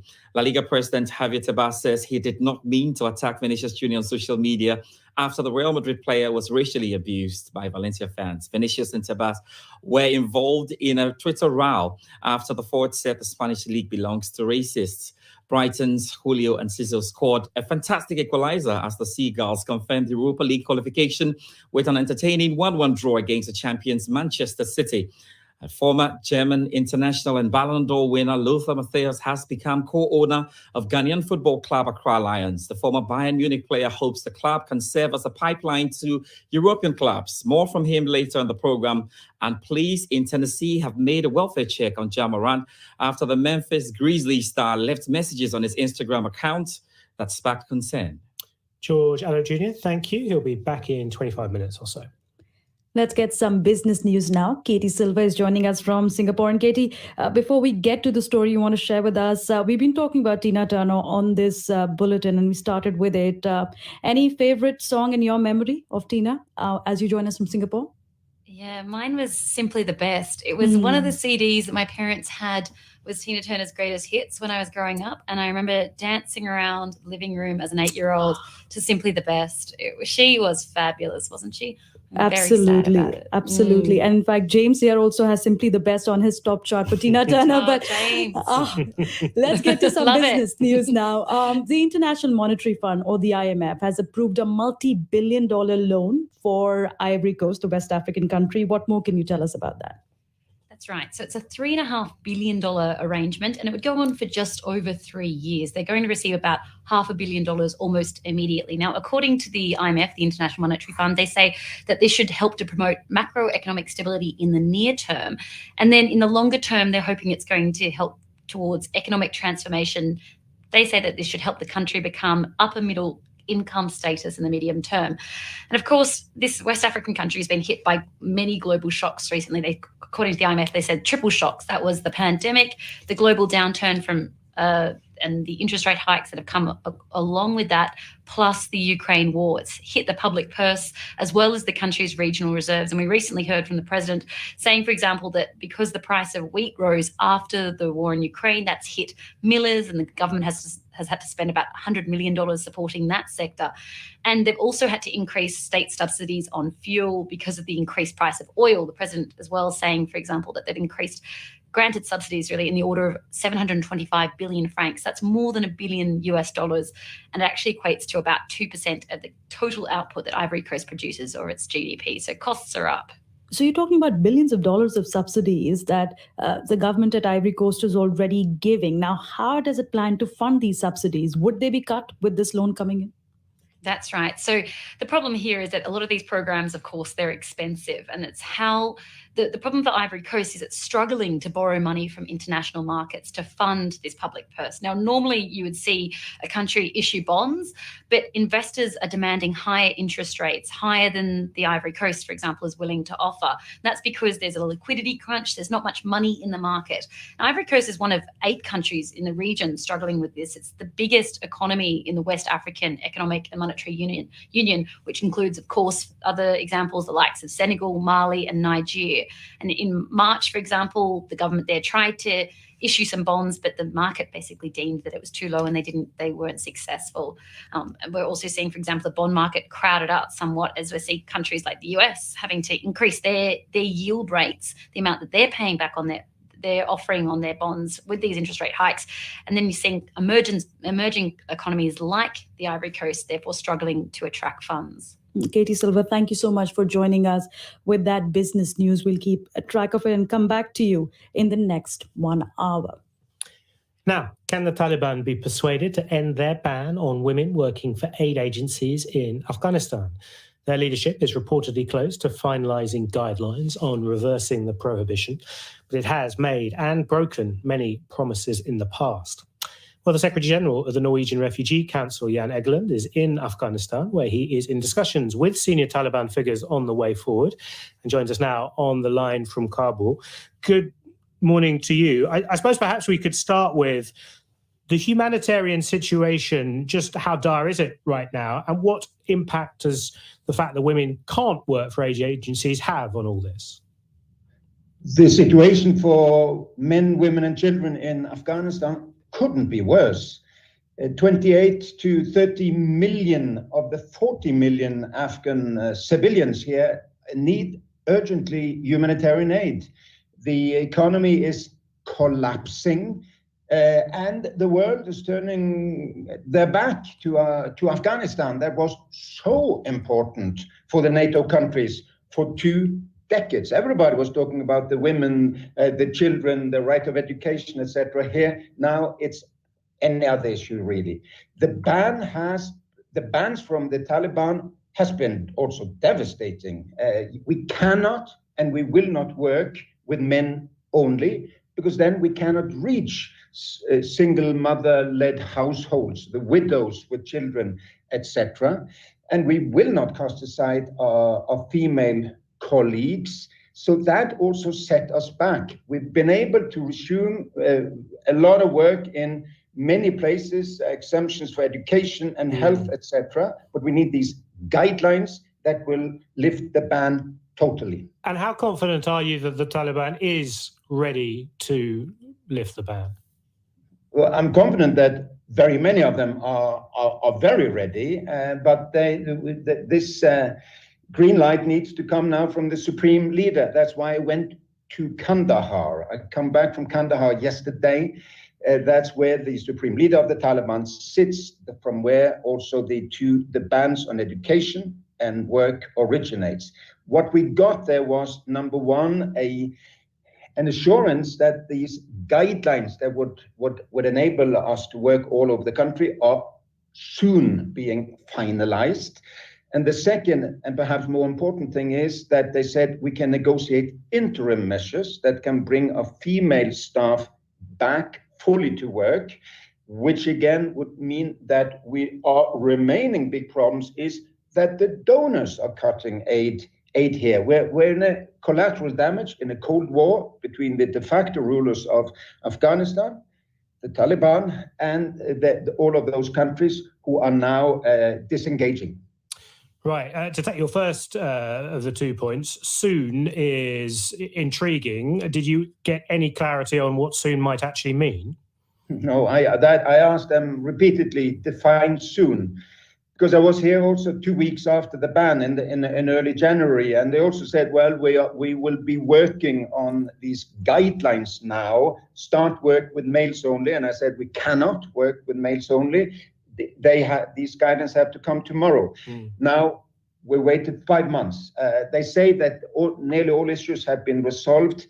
Again, it could come next week, it could come in months. That's why we need these interim measures, province by province. If we can get them now in Kandahar, as we were promised, I think we can get them elsewhere, because again, the leadership of the movement sits in Kandahar. It's a conservative region. This is where we can, in a way, set a new precedent. In the 30 seconds or so we have left, what's it like negotiating with the Taliban? Well, it's okay. I mean, they keep talking about their traditional values, Afghan Islamic values. I keep saying we want to respect them, but we have values too, and one of them is gender equality, and we cannot yield on that one. So I say, let's sit down and get agreements here. The only way to get a change is to have engagement, and that's why they are missing in action, the Western countries who keep their diplomats still abroad. Jan Egeland, thanks so much. Secretary General of the Norwegian Refugee Council, talking to us live here on Newsday.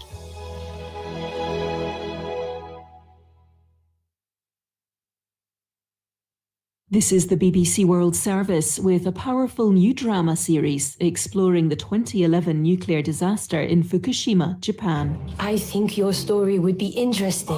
Where would your narration start? On the day of the earthquake? First to feel the impact were the prefectures of Miyagi and Fukushima, which is also home to 2 nuclear power plants named Daiichi and Daini. Cover your head and stay down! Why is he telling us there will be a possible nuclear emergency? Tsunami. Tsunami? There's a wall, a barrier, it will hold. Barely an hour after the earthquake, the tsunami overtops the barrier and slams into the plant. This is Fukushima Daiichi. We are in a nuclear emergency. Fukushima, Wednesday at 10:30 and 21:30 GMT. Or listen now wherever you get your podcasts.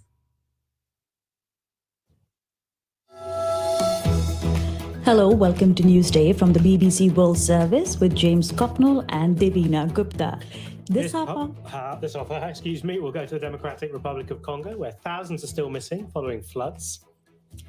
We will find out more about the Russian paramilitary groups opposed to President Putin, who carried out a recent cross-border raid from Ukraine. And how Mali and Benin managed to eradicate trachoma. First, though, the news. BBC News with David Harper. The Republican governor of Florida, Ron DeSantis, has launched his campaign to run in next year's US presidential election. A live event on Twitter marking the announcement was beset by technical problems. Western intelligence officials and Microsoft have warned that a state-sponsored Chinese hacking group has been spying on critical infrastructure networks across the United States. The US National Security Agency and its allies said that similar activities could be occurring globally. Leaders of the Roman Catholic Church in Bolivia have announced steps to investigate hundreds of reports of sexual abuse of children in church-run schools going back decades. The allegations have shocked the country since they emerged in April. Officials in Ecuador have announced that early elections will be held on the 20th of August. They're being called following President Guillermo Lasso's decision last week to dissolve the National Assembly. The IMF has approved a loan worth $3.5 billion for Ivory Coast. A first tranche of money will be available immediately, with the rest dependent on economic restructuring. A maritime agency says a ship has run aground in the Suez Canal, blocking other vessels from passing. The Let shipping agency said tugboats were trying to refloat the Hong Kong-flagged ship near the canal's southern end. Firefighters in Canada have made significant progress in tackling wildfires, which have burned huge areas of Alberta. Cooler weather and some rainfall have helped. Hundreds of people will gather in London later for the funeral service of one of the last so-called pilots of the Caribbean. Peter Brown came to the UK from Jamaica to volunteer with the Royal Air Force during the Second World War. Tributes have been paid to the award-winning American singer Tina Turner, who's died after a long illness at the age of 83. Fellow singer Beyoncé described Tina Turner as a beautiful spirit and the epitome of passion and power. BBC News.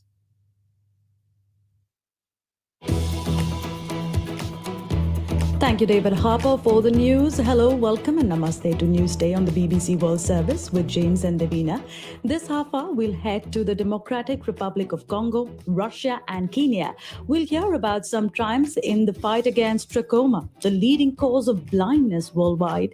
George has the sports, and we are paying tribute throughout the program to Tina Turner, singer and superstar who has passed away. You can send us a text or WhatsApp message with your memories of Tina or about anything you hear on Newsday. This is our number, +44 77 86 20 5085.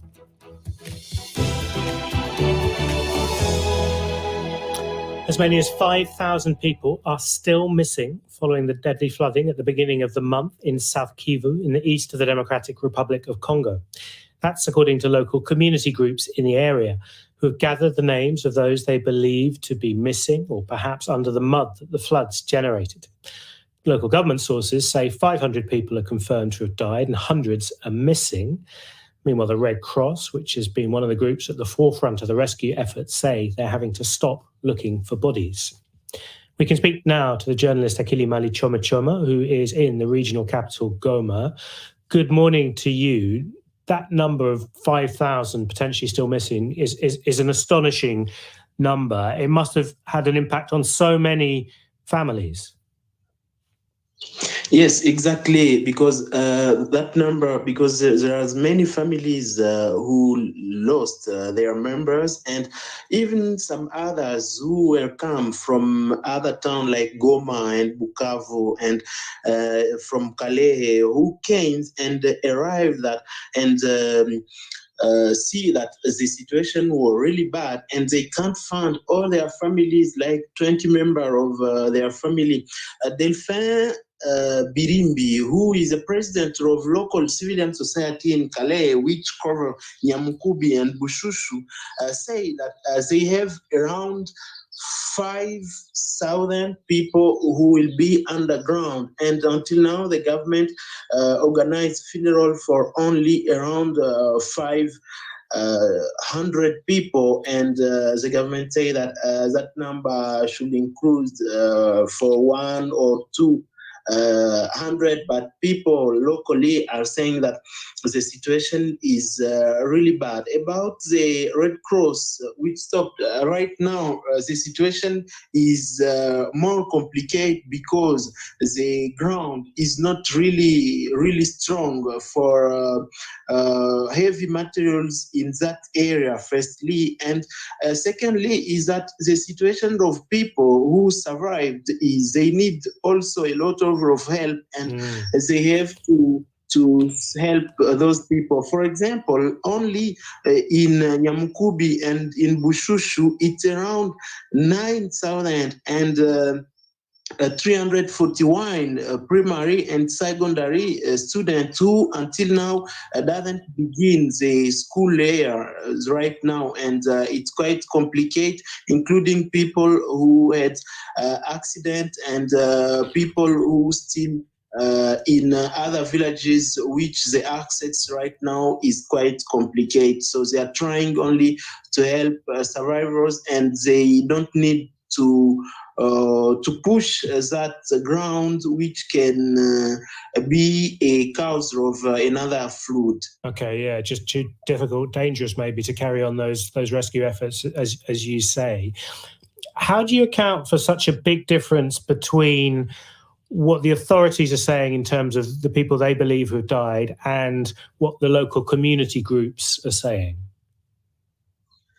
Yes, for now is issuer of images from the government and issuer of local population for civilian society, because the civilian society say that their numbers, they have a list of number because they asked to survivor and also some family who were coming to the area to ask to people who are missing, their families who are missing.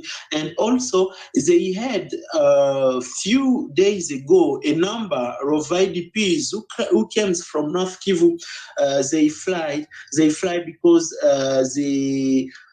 the war between the FARDC and the movement of M23 in the area of North Kivu in Masisi and Ruchuru territory. So they have a real number. But right now, the government is trying to say that it's only some hundred, because if it's only some hundred, because if it's some thousand, it can be really dangerous. And the opinion locally and nationally, as we are in the era of election, it can be bad interpreted by other Congolese, and it can be a really danger, because those villages are not really strong, and they every year recording some kind of flood, which is not at a high level like the last one, but they will say that the government didn't manage a lot to save people and to solve the situation. So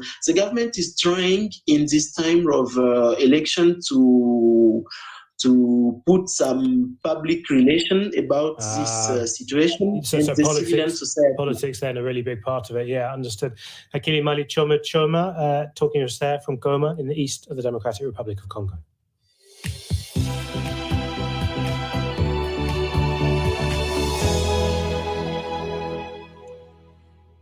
Now, two Russian paramilitary groups opposed to President Putin say they carried out a recent cross-border raid from Ukraine into Belgorod region of Russia. Authorities in the Kremlin described the fighters as saboteurs and launched a Russian counter-terrorism operation. Ukrainian officials deny any involvement with the groups. The development has also prompted a rash of claims and counterclaims in a war that has seen both sides regularly manipulating information. To tell you more, we can speak to BBC monitoring Yaroslava Kiryuhina, who's joining us. Thank you for being with us, Yaroslava. First, tell us more about these paramilitary groups. There are two groups, pro-Ukraine, believed to be comprised of Russian volunteers that are linked to the cross-border raid. One of them is the Russian Volunteer Corps, which is believed to have kind of neo-Nazi links with its leader, Denis Kapustin, having spoken in the past of belonging to a movement of football hooligans. And another one, the Liberty of Russia Legion, which is a bit more centrist, and which is labeled a terrorist organization in Russia. The first group is known to be behind the first cross-border raid, which took place in March this year in another border region of Russia, in Bryansk. And it also claimed responsibility for the latest attack. And Yaroslava, the big question a lot of people will be asking right now as well is that who is actually funding these paramilitary groups? How are they getting access to arms? Because the Ukrainian officials have denied any involvement. So does this mean that the aid that is coming to Ukraine somehow is being diverted? Actually, these groups are believed to be linked to the Ukrainian military and are said to be fighting in as part of the International Legion of Ukraine. We do not know the source of kind of their funding or arms supplies, but if you are referring to the latest, to the claimed capture by Russia of US military vehicles in Belgorod region, it's actually being disputed by some commentators who say that actually those vehicles might have been seized elsewhere and just brought to Belgorod region to shoot this video. Well, Denis Kapustin, who leads the Russian Voluntary Corps, one of these groups, has said that there will be more incursions. Now, how does this change tactics of warfare from Russia's side? Because will this then force Russia's attention away from the hottest frontline areas? Yeah, there is talk of that. And actually, one Russian MP came forward with an initiative to give weapons to residents of Russian border regions so that they can defend themselves. And there was a sort of criticism in the Russian press yesterday about how poorly protected the regions are, and that security border guards are kind of not coping, and they are only armed with Kalashnikov rifles. Well, the Russian defense minister has promised harsh response to any future incursions, as we've been talking about. That was the BBC's Yaroslava Kiryuhina talking to us. Let me give you a couple of headlines here on the BBC World Service. Ron DeSantis, largely seen as Donald Trump's biggest rival, has launched his campaign to be the Republican candidate in next year's US presidential election. And tributes have been paid to the award-winning American singer Tina Turner, who rose from poverty to become a global superstar. We'd love to hear your thoughts on that too. +44 77 86 20 50 85 is our text and WhatsApp message line. Well, we now have sports, and in the studio with us is George. Right. Yeah, the former German international and Ballon d'Or winner Lothar Matthäus has become co-owner of Ghanaian football club Accra Lions, founded in 2015 and are currently 9th in the Ghanaian top flight. Accra Lions are valued at $2 million by Transfer Market, although details of the level of Matthäus' personal investment have not been disclosed. Together with business partners Oliver Konai, a former German player agent, and a former Ghana international Frankie Champong, Matthäus is keen to develop talent in West Africa and open up a route to Europe for young players. It's beautiful to see the people are so happy, so nice, and now the reason was to be honor of Accra Lions, one of 3 honors, and this was now the reasons to show what's going on with the Accra Lions, and this is a long-term project, not only for a short time, and I like to support, to help, especially the young, talented player who are playing for Accra Lions. I think everybody know I am long time in the football business, and I think I can give idea, but I don't like to go in the daily job because I am not living here. I am not every day with the team. For this important, we have a very good coach from England. Everybody know by the Accra Lions when they need some help, when they need support, or when I can give them advice, I am always available.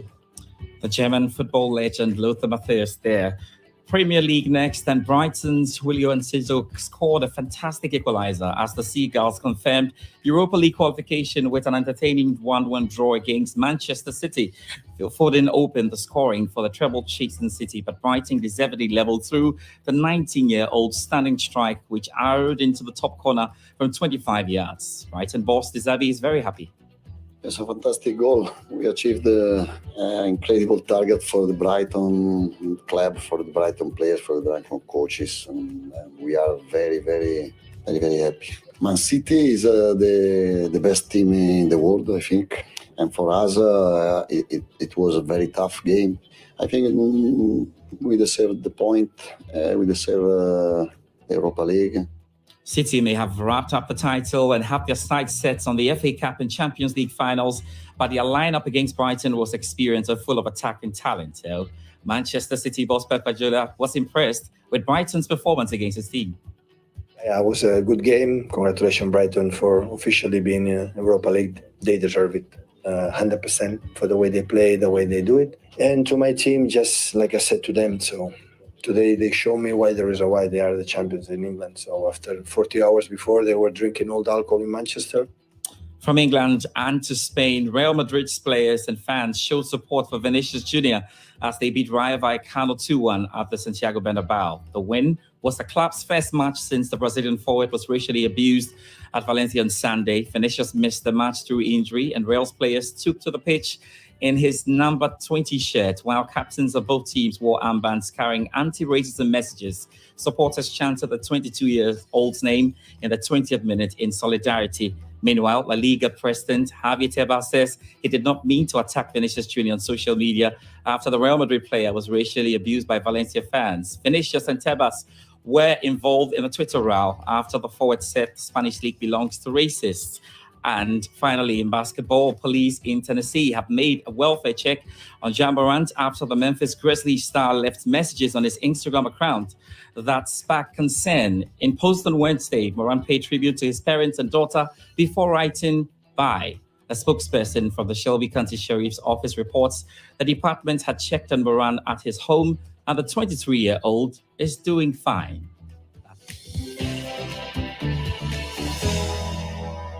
Georgiano Jr., thank you very much indeed. Now, the government of Kenya is working on a law that will make it mandatory for businesses of all sizes to join the National Chamber of Commerce and Industry. The Trade Cabinet Secretary, Moses Kuria, says he wants the country to have a chamber that meets international standards and that is truly reflective of Kenyan businesses. However, small business associations are concerned that it imposes an extra cost that many won't want or simply be able to pay. So what's going on? Let's speak to Peter Kiptanui, a senior financial analyst at Sahan Research, who joins us from Nairobi. Good morning to you. What is the official thinking here behind this? So the Cabinet Secretary in Trade and Industry made a statement while speaking at a function recently to the effect that he would want to have the voice, an official voice of Kenyan businesses when negotiating trade deals. What he's going at here is to suggest that he would want the representatives to actually speak for Kenyan businesses in an official capacity. So he's introducing a law he says he's directing the introduction of a law that will make it compulsory for all businesses to join this Chamber of Commerce. Even down to very, very small businesses with very small turnovers. I've seen plenty of people on social media in Kenya saying, I can't pay this, I won't pay this. It's created quite a lot of outrage. Oh, yes. I think for the sake of context also, just before I go into that, is that the financial year, the government financial year is about to begin in July, and there's a finance bill that is out that already had caused a lot of uproar. There are a few new levies that are being introduced. Taxes are generally going up. So in the backdrop of a higher cost of living through new taxes, the businesses are also being asked to dig in to their pockets a bit deeper for amounts ranging from the least, I think, is around $40, $40 all the way to $400. So which is no small amount for micro businesses. Yeah, so presumably then there's going to be a backlash, like you say, from businesses, and governments have to be responsive as well. This is a law in construction. Do you think it will actually see the light of day? No, I think the context of this is that I see this more of a political statement than anything. And the law, the pathway to it becoming law is, and it has to go to cabinet, and then after cabinet approval, go to parliament. And very often, as we see with a lot of these bills that eventually go through parliament, there'll likely be a series of litigation in court by the small associations that you mentioned. Well, relatively smaller. So you're talking about things like the Kenya Private Sector Alliance, the Kenya Association of Manufacturers. Basically, I foresee going, to either the minister directly or to court saying, hey, this is preferential treatment of one association. Okay, so a battle ahead then for the Cabinet Secretary. Thank you so much for your analysis, Peter Kiptanui, Senior Financial Analyst at Sahan Research in Nairobi. Well, let's talk about trachoma now, which is a painful eye disease caused by bacterial infection and can even lead to blindness. And while it's a public health problem in over 40 countries globally, including in Central and South America, Asia, and the Middle East, the World Health Organization says that Africa carries nearly 90% of the burden. So it's surely good news that Mali and Benin have now joined the list of latest African countries to eradicate trachoma. But can other countries, for example, those with bigger populations like Kenya and Nigeria, manage the same? For our Africa Daily podcast, Alan Kasuja speaks to optometrist Kesha Maharaj, who is based in Johannesburg. Trachoma is a preventable bacterial eye infection. It usually occurs in both eyes, and it causes irritation of the eye and the eyelid. And it causes about 1.4 million of all blindnesses worldwide. It causes blindness. What causes trachoma? So it's something, it's highly contagious, basically bacterial infection. So it's caused by the Chlamydia trachomatis bacterium, which is a bacterial infection. It's very prevalent in crowded areas where there's poor sanitation, lack of hygiene practices. It starts off mild, and the prognosis gets worse with every recurrent infection. So basically, it causes inflammation of the eyes and eyelids, which can later lead to eyelid scarring and the inward turning of the eyelid, which causes the eyelashes to rub against the cornea. And the problem with that is the constant rubbing on the cornea makes the cornea cloudy and obviously can damage the cornea, which can then lead to blindness. Yeah. And how do I know whether or not I have trachoma? Well, to a person, it will just be, I have an eye infection. So it'll present as conjunctivitis, which is commonly known as pink eye. So it presents with itchy eyes, irritated, red eyes. Patients will complain of swollen eyelids, watery discharge, crusty eyelids, pain, light sensitivity. And if it's really getting more serious, then they will complain of blurry vision. And how would you classify your typical patient? What sort of characteristics do they have? Is there something common about people who have trachoma? It does affect children. Sometimes children are asymptomatic. So basically they wouldn't have any problems with their eyes per se, but they can still carry it and they can still transfer it since it's so contagious. So it can spread through contact of eyes, eyelids, nose secretions, and even like bedding, towels, anything that could be shared with an infected person, they can actually get infected. So it doesn't have a demographic specifically. And yet it's also very highly preventable, right? It's extremely preventable. So definitely optometrists would be your first line of defense against these infections, because we are able to identify and diagnose infections. And the earlier we pick it up, the earlier we can start treatment and the less of a problem it would become later on. Also, the other thing that you as a person, what you can do, if you start experiencing any conjunctivitis symptoms, you can definitely have it checked out just to make sure that nothing is going wrong. Also, with common practice hygiene, proper hygiene practices like washing your hands and face often, keeping your clothes clean, not sharing items like towels and cutlery and things like that would definitely help.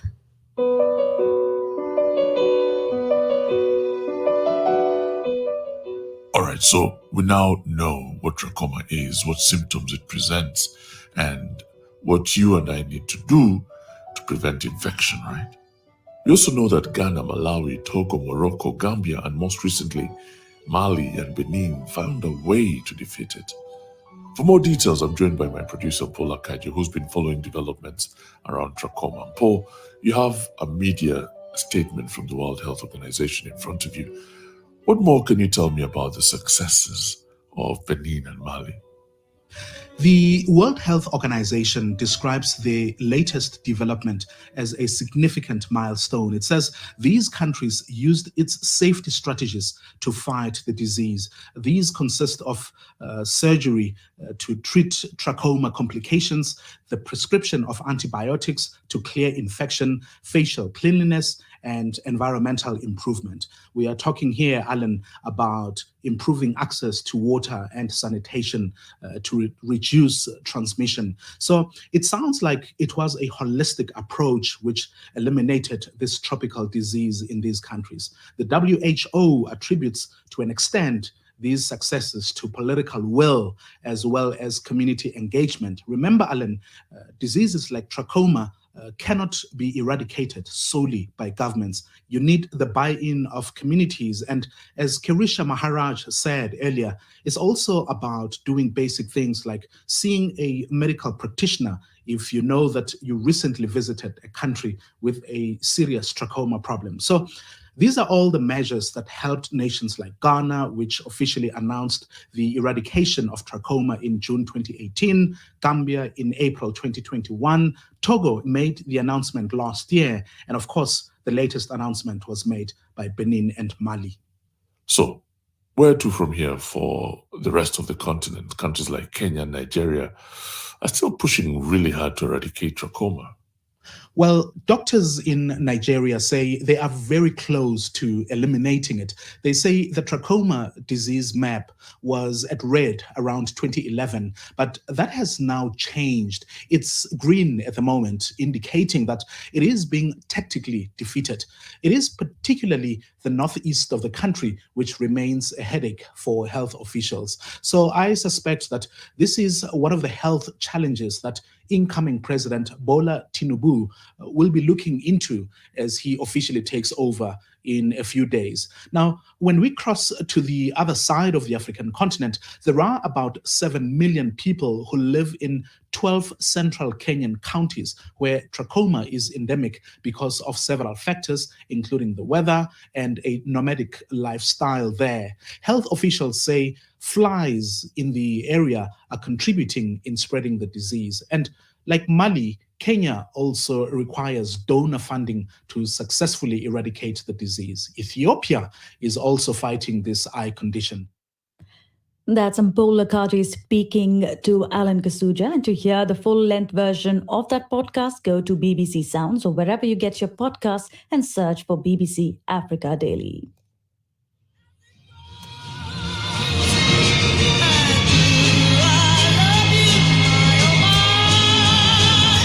Of Tina Turner, who has passed away at the age of 83. We've had lots of reaction in for you. Someone says, I saw Tina in concert many years ago and I will never forget it. Such talent. And Martin Emanuel Wugel in Juba, South Sudan says, kindly extend my heartfelt condolences to the family of the heroine of What's Love Got to Do With It. May her soul rest in peace.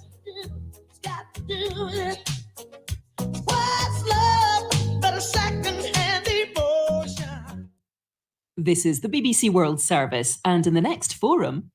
In a world where anything can be manipulated and faked, who and what can we trust? Videos that swap one person's face onto another person's body using machine learning algorithms. It's becoming harder to distinguish fact from fiction. The Forum, a deep dive into deep fakes. Saturday at 11 GMT.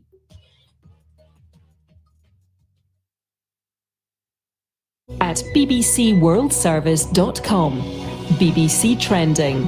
What connects deepfake presenters, a journalist in hiding, a president and a digital soldier? We explore the strange reality of digital control in one of the most heavily censored countries in the world, Venezuela. This is the BBC World Service, the world's radio station.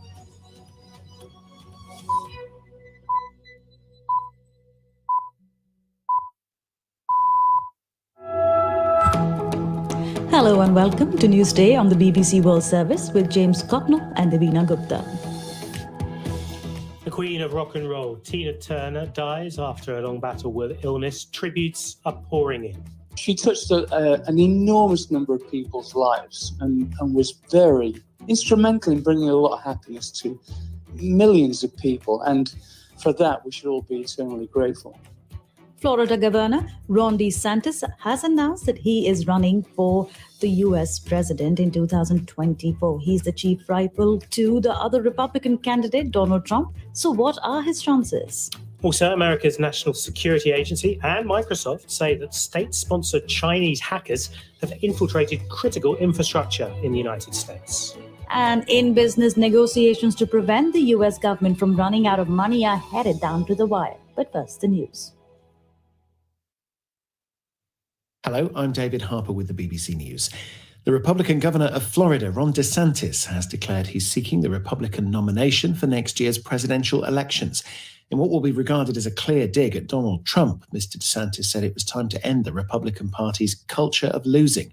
Here's Sarah Smith. What was meant to be a novel way of launching a campaign has attracted widespread attention for all the wrong reasons. As technical glitches delayed Ron DeSantis' big moment, it was 25 embarrassing minutes before he was finally able to say, "I am running for president of the United States." In conversation with Twitter's owner, Elon Musk, and later on Fox News, he touted his handling of COVID and his anti-lockdown stance, said he would declare a border emergency to try to stem illegal immigration, and pledged to continue what he calls his war on woke, which includes laws to keep progressive ideas out of Florida schools. Opinion polls suggest Mr. DeSantis is currently trailing far behind Donald Trump. Western intelligence officials and Microsoft have warned that a state-sponsored Chinese hacking group has been spying on critical infrastructure networks across the United States. The US National Security Agency and its allies said that similar activities could be occurring globally. Nick Marsh reports. According to the NSA, the hackers are using a technique known as living off the land, a hard-to-detect method which gains access to a system from within. The group, named as Vault Typhoon, was recently accused by Microsoft of infiltrating civilian and military networks in the US and on Guam, a key American airbase southeast of Taiwan. There's been no official response from China yet, but last year Beijing accused the NSA of stealing data from a government-funded university in Shaanxi province. Roman Catholic bishops in Bolivia have announced steps to investigate hundreds of reports of sexual abuse of children in church-run schools, as a scandal involving paedophile priests has rocked the country. Orlando Teal reports. The Bolivian Catholic Church admitted in a statement that it had been deaf to the suffering of victims of sexual abuse by priests and hadn't given them the protection and care they deserved. The bishops said they were setting up 2 commissions to look into the allegations. The scandal emerged in April when a Spanish newspaper published the diary of a late Jesuit priest containing multiple confessions of sexual abuse in schools he ran in Bolivia. The journal also noted that senior clergy had known about his crimes and kept quiet. A maritime agency says a ship has run aground in the Suez Canal, blocking other vessels from passing.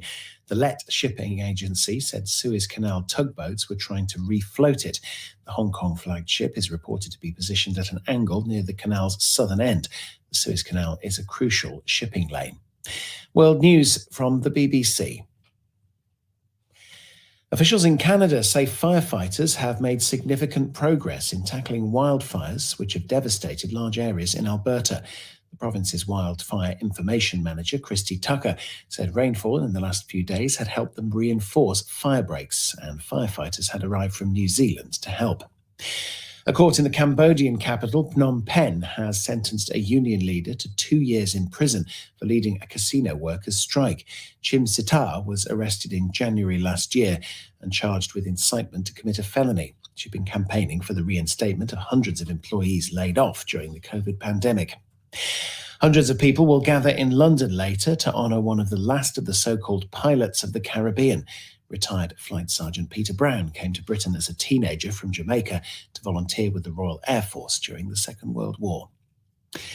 Tributes have been paid to the American soul and pop superstar Tina Turner, who's died aged 83. Tina Turner rose to fame in the 1960s, performing with her then-husband Ike.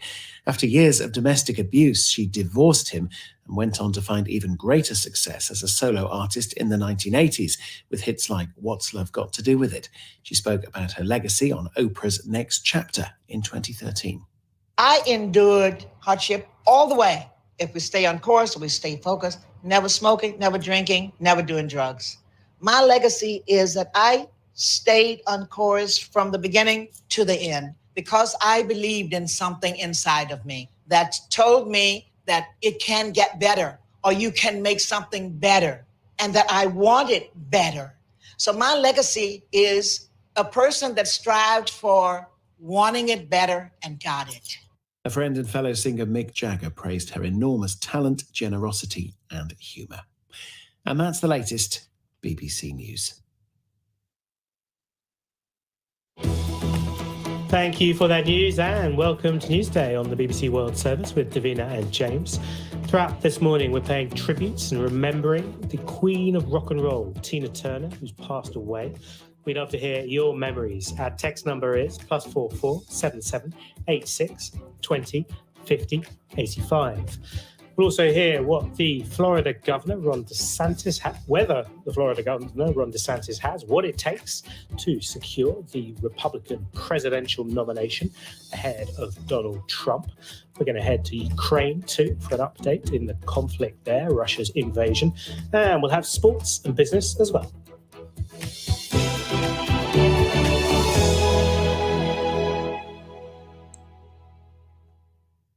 Now, tributes from across the musical world have been pouring in after it was announced that legendary recording artist Tina Turner had died at the age of 83 on Wednesday. Widely seen as an industry trailblazer, fellow singer Gloria Gaynor summed up the reaction of many, describing the 8-time Grammy winner as somebody who paved the way for so many women in rock music, black and white. Turner was twice admitted to the Rock and Roll Hall of Fame, first in 1991, alongside her husband Ike Turner, whose abusive behavior led to their marriage and musical partnership breaking down, and then in 2021 as a solo artist. Speaking to the BBC in 2019, she expressed pride that her music had stood the test of time. You know what I'm proud of? That at this age, there's still something happening with a career. My music doesn't sound old style. There's a musical that's a hit. So aside of being really tired of talking about myself, I'm really proud of what my future as a star became. The founding member of both the Human League and Heaven 17, Martin Ware, worked with her on her cover of Let's Stay Together in 1983. He told the BBC she would leave the world a richer place. You know, she touched an enormous number of people's lives and was very instrumental in bringing a lot of happiness to millions of people. And for that, we should all be eternally grateful. And James, we've been having a lot of tributes from our audience through this morning. But for you, what stood out? I think, obviously, that incredible voice, instantly recognizable voice, really, but also the way she overcame so many struggles in her own life, so many obstacles to become the superstar known around the world. Absolutely. Well, in India, Yeah. she was a singer who was known for her hits like What's Love Got to Do With It? You Can't Find a Karaoke Bar where it's not played. And for her tour in 2004, because not many people know this, but Tina Turner visited temples in India to prepare for her role to be cast in a movie where she would be this human goddess called Shakti. That movie never came around, but in 2004, there was so much fanfare around her and paparazzi around her. And I was speaking earlier to Brittany Spano, senior staff writer at Rolling Stone, about Tina Turner's journey as the first female cover star and what leads to her global appeal like this in countries like India. Brittany told me how Tina Turner defied cultural expectations of Black women. There was such a dichotomy between either being seen as too sexual or too modest. There was no real in between. And Tina Turner was just Tina Turner. You know, there was, of course, a sexiness to her, and there was this like flirty energy to her, but there's also just so much power in that. And she always utilized that in a way that really made her sort of the alpha in whatever performance situation she was in. And also just, you know, also a really great duet partner. I mean, that's why there's so many great performances, live performances she did with some of the greatest artists of all time. And what you just talked about, and the word that you use, alpha performance, I mean, but her life backstage was equally traumatic for a long time because she escaped an abusive relationship with her husband. How much did that experience impact her future career? It left her with nothing. I mean, it was incredibly brave of her to leave that relationship. He was deeply emotionally and physically abusive in every possible sense of the word. And it took a lot for her to leave. And she left with nothing. She left with no money. She left with no career prospects. And it was incredibly difficult for her to come back from that. But she knew it was the only option that she had. So she really had to start from scratch. And it was because so many artists, her peers, and people who had come up after her looked up to her and saw her as an icon that deserved to be on stage, that needed an audience. People like Cher and Anne Margaret and Olivia Newton-John, they put Tina Turner in specials and on stage with them in variety shows. And later on in the 80s, it was people like Rod Stewart and David Bowie and the Rolling Stones who performed with Tina, showed up at her shows, and really pushed for her to get signed and get a solo career. This kind of solidarity, I think, is that behind what made her truly a global icon? Because I am from India, and I can tell you that I would remember going to school with my mother playing Tina Turner's Proud Mary or What's Love Got to Do with It in her car when she would drop me there. But it just sort of made me feel amazing that a woman in India was listening to Tina Turner's songs at that point of time. It's just almost as if the industry rallied around her because of her personal story, and that made her career go beyond the Western audiences.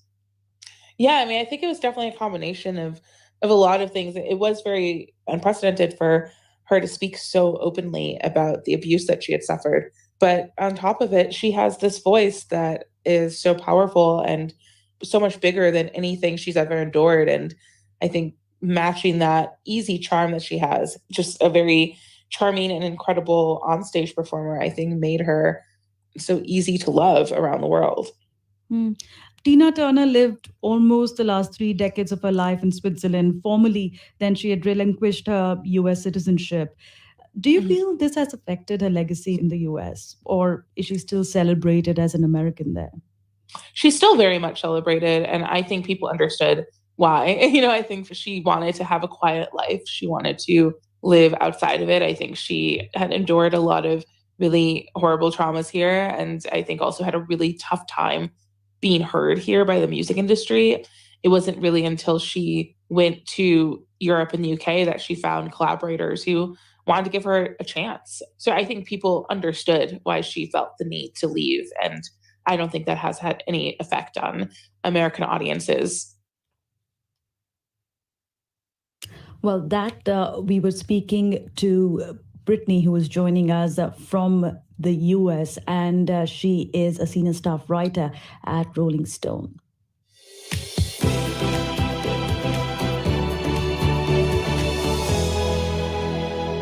The Republican governor of Florida, Ron DeSantis, has officially declared he is running for president in next year's elections. He needs to get the Republican nomination first, of course. While making the announcement in a video, Mr. DeSantis said, "We need the courage to lead and the strength to win." That video was released just ahead of a Twitter Space, a sort of audio interview with Twitter's owner, Elon Musk, which initially failed to launch. Mr. DeSantis was eventually able to join the conversation.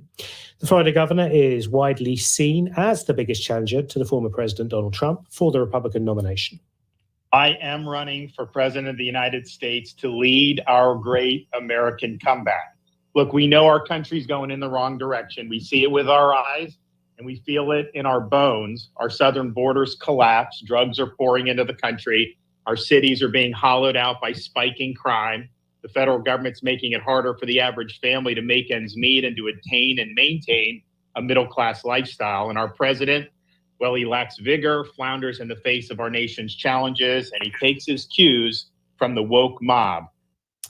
Ron DeSantis, in his own words there, laying out some of his priorities and concerns. Well, to find out a little bit more, I spoke to one of our correspondents in North America, David Willis. It was a very unorthodox way of launching a run for president, wasn't it, James? A live interview with the Twitter owner, Elon Musk, on the platform's audio feed. And it proved, I think, equally embarrassing for both Mr. Musk and the man in question, Ron DeSantis, because the feed was fraught with glitches. It crashed 3 times in the first few minutes because of a surge in traffic before Mr. Musk, after a delay of about 20 or so minutes, tried to put a positive spin on things, saying that you broke the Twitter system to Ron DeSantis. Well, to directly answer your question, Mr. DeSantis launched his campaign with a call for tougher policies on matters such as immigration, law and order, and so on. And what will be taken, I think, as a dig at Donald Trump, he said it was time to end what he called the Republican Party's culture of losing. And he, of course, took aim at what he has taken to calling the woke mob, what he sees as the encroachment of political correctness in public life here. Yeah, the woke mob, presumably not referring to Donald Trump. Is Trump the main target, though? I mean, this is the Republican primaries, the race to become the Republican candidate. So presumably he needs to knock over Donald Trump if he wants to succeed.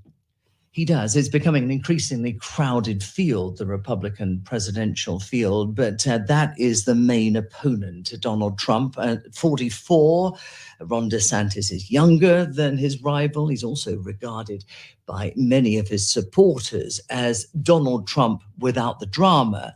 He's been a rising star of the Republican Party for several years now, but he nonetheless lacks Donald Trump's nationwide recognition. And even though the legal woes continue to mount surrounding Donald Trump, recent polls, James, show that the former president has a more than 2-to-1 edge over Ron DeSantis at the moment. Mr. DeSantis has proven that he's able to raise large amounts of money for political campaigns. That could be a factor, couldn't it? Absolutely. He's already raised millions of dollars, and he was hosting a meeting or gathering of potential donors in Miami after this live stream interview with Elon Musk. As a result of all this, Donald Trump has ratcheted up the criticism, if you like. He's been merciless in his condemnation of Ron DeSantis in recent weeks. He said at one point that the Florida governor needed what he called a personality transplant. He's since christened him Ron de Sinking Ship, and that after, of course, Ron de Sanctimonious. And Mr. Trump, of course, called today's Twitter launch a disaster. David Willis there, correspondent in North America. And with sports, now we have George Addo Jr. Thank you, Davina. Real Madrid's players and fans showed support for Vinicius Jr. as they beat Rayo Vallecano 2-1 at the Santiago Bernabeu. The win was the club's first match since the Brazilian forward was racially abused at Valencia on Sunday. La Liga president Javier Tebas says he did not mean to attack Vinicius Jr. on social media. Vinicius and Tebas were involved in a Twitter row after the forward said the Spanish league belongs to racists. Brighton's Julio Enciso scored a fantastic equalizer as the Seagulls confirmed Europa League qualification with an entertaining 1-1 draw against champions Manchester City. Well, the former German international and Ballon d'Or winner Lothar Matthäus has become co-owner of Ghanaian football club Accra Lions and hopes the club can serve as a pipeline to European clubs. Police in Tennessee have made welfare checks on basketball star Ja Morant after he left messages on his Instagram account that sparked concern. The police say he's fine. And ice hockey to finish. The Florida Panthers defeated the Carolina Hurricanes 4-3 in Game 4 of the NHL Eastern Conference Final on Wednesday night, completing the team's first 4-game sweep in franchise history. George Addo Jr., thank you. He'll be back in 25 minutes or so. But we're going to talk business, potentially very big story out of the United States, where lawmakers are struggling to reach a deal on the country's debt ceiling, with the House Speaker, Republican Kevin McCarthy, saying that negotiators remain far apart and time is ticking. So our business correspondent Katie Silver joins us. Negotiators far apart. That's quite a big deal then, it seems. That's right. It's certainly different to the discourse that we were speaking about earlier this week on the program, when it looked like both sides were going to be more ready to talk. In fact, analysts are saying that there is now potentially a chance of default and that the odds are getting worse. For example, we've heard from the banking giant JP Morgan Chase, and it's predicting that there's roughly a 1 in 4 chance that the US will hit the so-called X date. That is the date when the government runs out of money to pay its bills without a deal to raise the debt limit. Now, Republicans are demanding that a deal must cut any future or a lot of future federal government spending in exchange to raise this ceiling. That's been so far a red line for the White House. And as you say, time is ticking. June the 1st is the date that has been warned by the Treasury Secretary, Janet Yellen. That's only a week today, and many are estimating that it would take about 72 hours to prepare the documents necessary in order to get it over the line. So in effect, that only gives us about 4 days for them to find a way out of this deadlock. Of course, it's not just, it's a big story in the US, but it's not just the US. Markets around the world closely watching this. That's right. And that's because if this goes wrong, it would threaten to wreak havoc on the global economy. It would affect prices, mortgages. We spoke just last hour about how bond rates in the US have impacted those in Africa, but this would potentially have a ripple effect across the entire financial system. And as a result, for example, at the end of trade on Wall Street, we saw US stocks fall, investors watching the talks closely to try and find some sign of an agreement. The thing is, even if a deal is done in time, many are predicting that depending on the details, if we do see the Democrats have to acquiesce and indeed agree to some government spending cuts, that is likely to create some economic headwinds that could help to bring down inflation. But they're asking in the order of about $2 trillion worth of cuts. That's what the Republicans are asking for. And that is very much at odds with some of Biden's priorities that he had when he came into office. So we saw, for example, clearly very urgent earlier this week, we saw President Biden cutting short his trip to Asia, visiting Australia, where he was due to go to the Quad, as well as Papua New Guinea, to try and go home, address this deadlock. The two have promised to speak every day to get it done. But as I say, it's about 4 days left, really. Clock is ticking, indeed. Katie Silver, thank you.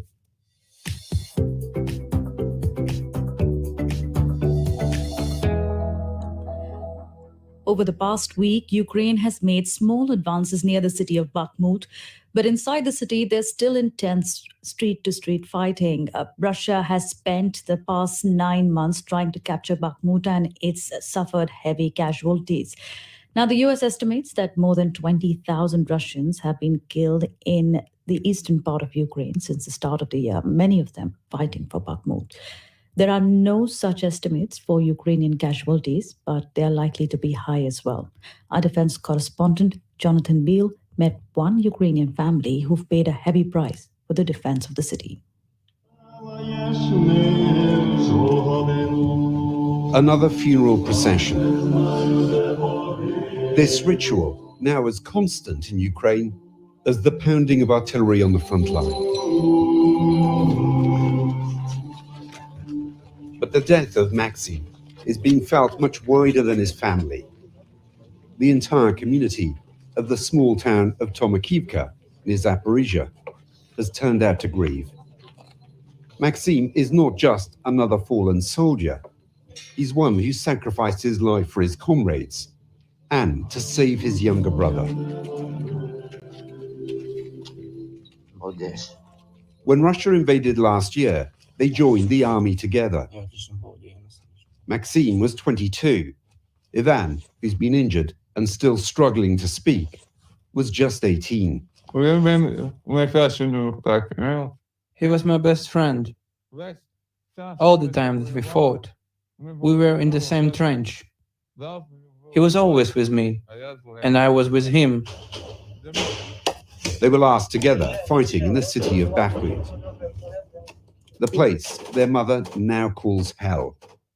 This is the sound of them engaged in brutal house-to-house fighting, just before a Russian shell landed next to Ivan, the younger brother. We hardly slept, because it was impossible to sleep there. We were under attack by the enemy round the clock for days. When I got hit, I was paralyzed. I fell and felt something warm. Then I realized that I was bleeding heavily. Because I'd already experienced war, I knew that I wouldn't survive. But my brother didn't let me die. He saved me. An injured Ivan, his face bloodied and torn by the blast, was widely shared on social media. He's seen clutching the Ukrainian flag, a symbol of Ukrainian resistance. And then Maxim giving his brother first aid, wiping the blood from his face. He had to puncture a hole in Ivan's throat to stop him choking. Maxim spent the next 9 hours with Ivan under fire before the medics could reach them. Maxim and Ivan were Lilia's only children, one now being buried, the other bearing the scars of war. And they put the lid on the coffin and now taking Maxim's body to the burial site where he'll finally be laid to rest, surrounded by his comrades, soldiers who served with him. The scant comfort now for Lilia is Maxim's final act. Taking the place of his younger brother, he'd volunteered to stay behind in Bakhmut to fight alongside their comrades. He was killed a week later by a Russian sniper. Maxim had the opportunity to evacuate with Ivan, but due to the fact that his comrades remained there, he said that he would not leave them. He knew that he would never return from there. We still can't believe it. My soul has been ripped out. I have to live only for the fact that he saved his younger brother Ivan. For Ivan, there's no one else who can fill the void left by his brother. But even now, he has no regrets. Freedom comes with blood. Unfortunately, it's true. My brother and I knew that we might not come back, but we did it anyway. My brother knew that he was giving his life for our freedom. Freedom comes with blood, unfortunately. Ukraine won't say how many soldiers it's lost in this war, but the cost to this one family and to this one small town is proving extremely hard to bear. That was the BBC's Jonathan Beale from Ukraine. And we've been talking throughout the programme about the superstar Tina Turner, who's passed away. Loads of your tributes coming in. Fred in Nairobi has sent an ode to Tina Turner. She was simply the best. Sassy, savvy and surreal, she strutted the showbiz world like the real queen. Rocked and rolled with us for decades. She gave us her all, Fred says. Tina Turner, the star, although gone, you'll never be forgotten because you were the best.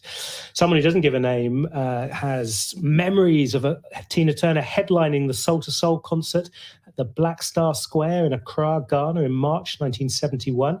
That was with her husband, Ike Turner, Wilson Pickett, Santana, the Staple Singers, the list goes on. It was the Woodstock of Africa. Person says she was simply the best. Rest in peace, Tina. And someone else says Tina Turner's a musical icon, a bright, shining star. She is physically gone, but her music lives on.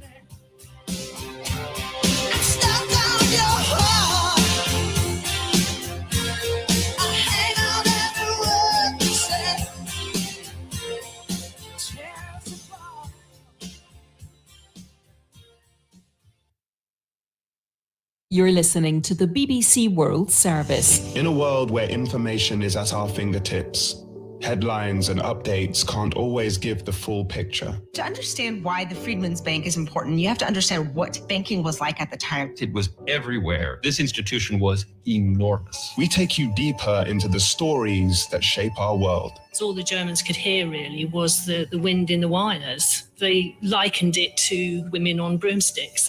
And the people behind them. I'm just very happy to see the sport of women's surfing progressing to a good professional caliber. It was a nightmare for me. I never realized my nationality that I have my whole life would be in question. A lot of my close friends and people in my family are reindeer herders. It's not really a profession, it's a lifestyle. Documentaries on the BBC World Service at bbcworldservice.com/documentaries or wherever you get your podcasts. Hello, welcome to Newsday from the BBC World Service with me, Devina Gupta, and James Copnall. We'll head to the Democratic Republic of Congo, where thousands are still missing following floods. A record number of people have moved to the UK to settle. We go to Nigeria to see why the numbers from there have risen.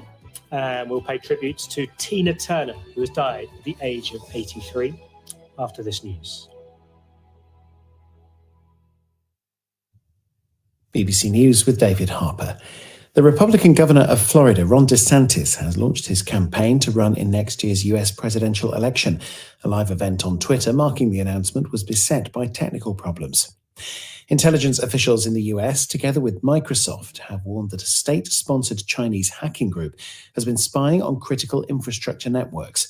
They say the group is looking to disrupt critical communications between the US and Asia during future crises.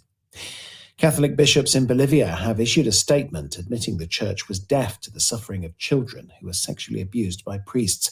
Last month, it was revealed that hundreds of children were abused over decades, many at Catholic boarding schools. Officials in Ecuador have announced that early elections will be held on the 20th of August. They're being called following the president's decision last week to dissolve the National Assembly. The Suez Canal Authority says it has successfully refloated a ship that had run aground at the passage's southern end. Tugboats were used to free the Hong Kong-flagged ship, which had blocked other vessels from passing. The government of Bangladesh has said it's committed to holding free and fair elections. On Wednesday, the United States said it would impose visa restrictions on Bangladeshi citizens who undermined next year's poll. Firefighters in Canada have made significant progress in tackling wildfires, which have burned huge areas of Alberta. Cooler weather has helped. Hundreds of people will gather in London later for the funeral service of one of the last so-called pilots of the Caribbean. Peter Brown came to the UK from Jamaica to volunteer with the Royal Air Force during the Second World War. And tributes have been paid to the award-winning American singer Tina Turner, who's died after a long illness at the age of 83. Fellow singer Beyoncé describes Tina Turner as a beautiful spirit and the epitome of passion and power. That's the latest BBC News. Thanks, David. Hello, welcome to Newsday on the BBC World Service with Davina and James. In this half hour, we'll head to the Democratic Republic of Congo, to Nigeria and the United States. We'll hear about a big result for Brighton in our sports bulletin. And throughout the programme, we've been hearing your tributes to Tina Turner, who has passed away. Remy from Germany has written in, the world just lost her second queen in a year. Tina, love has got nothing to do with this. You are simply the best. Well, you can add your voice to those tributes. You can send us text messages or WhatsApp messages on our number +44 77 86 20 50 85.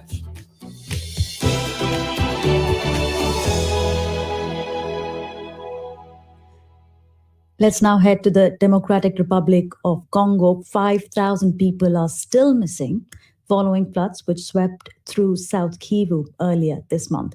This is according to local community groups who have gathered the names of those they believe are buried under the mud.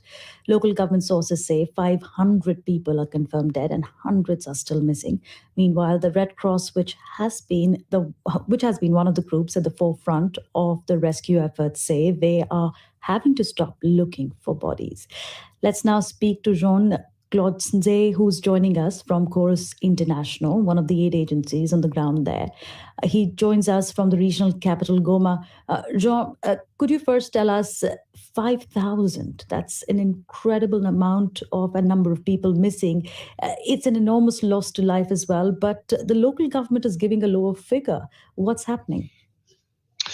Thank you for having me on air. Yes, of course, we're talking about more than 5,000 people that local populations claim to have buried under the rubble, while the government is talking about an average number of around 100 people, that because they want to force the stop. They want the Red Cross and other organization to stop the search in the rubble.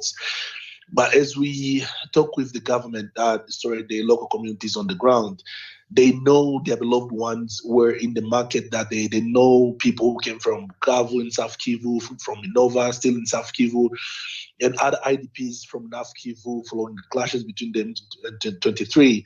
They found themselves in that area when the flooding hit. So there is no way the local population say that there is no way we will not have less than 5,000 in there. So they have started coming up with lists to prove the government that we have a lot of people again under the rubble. But for the families who've lost their loved ones, it's been a month now. What's their best hope?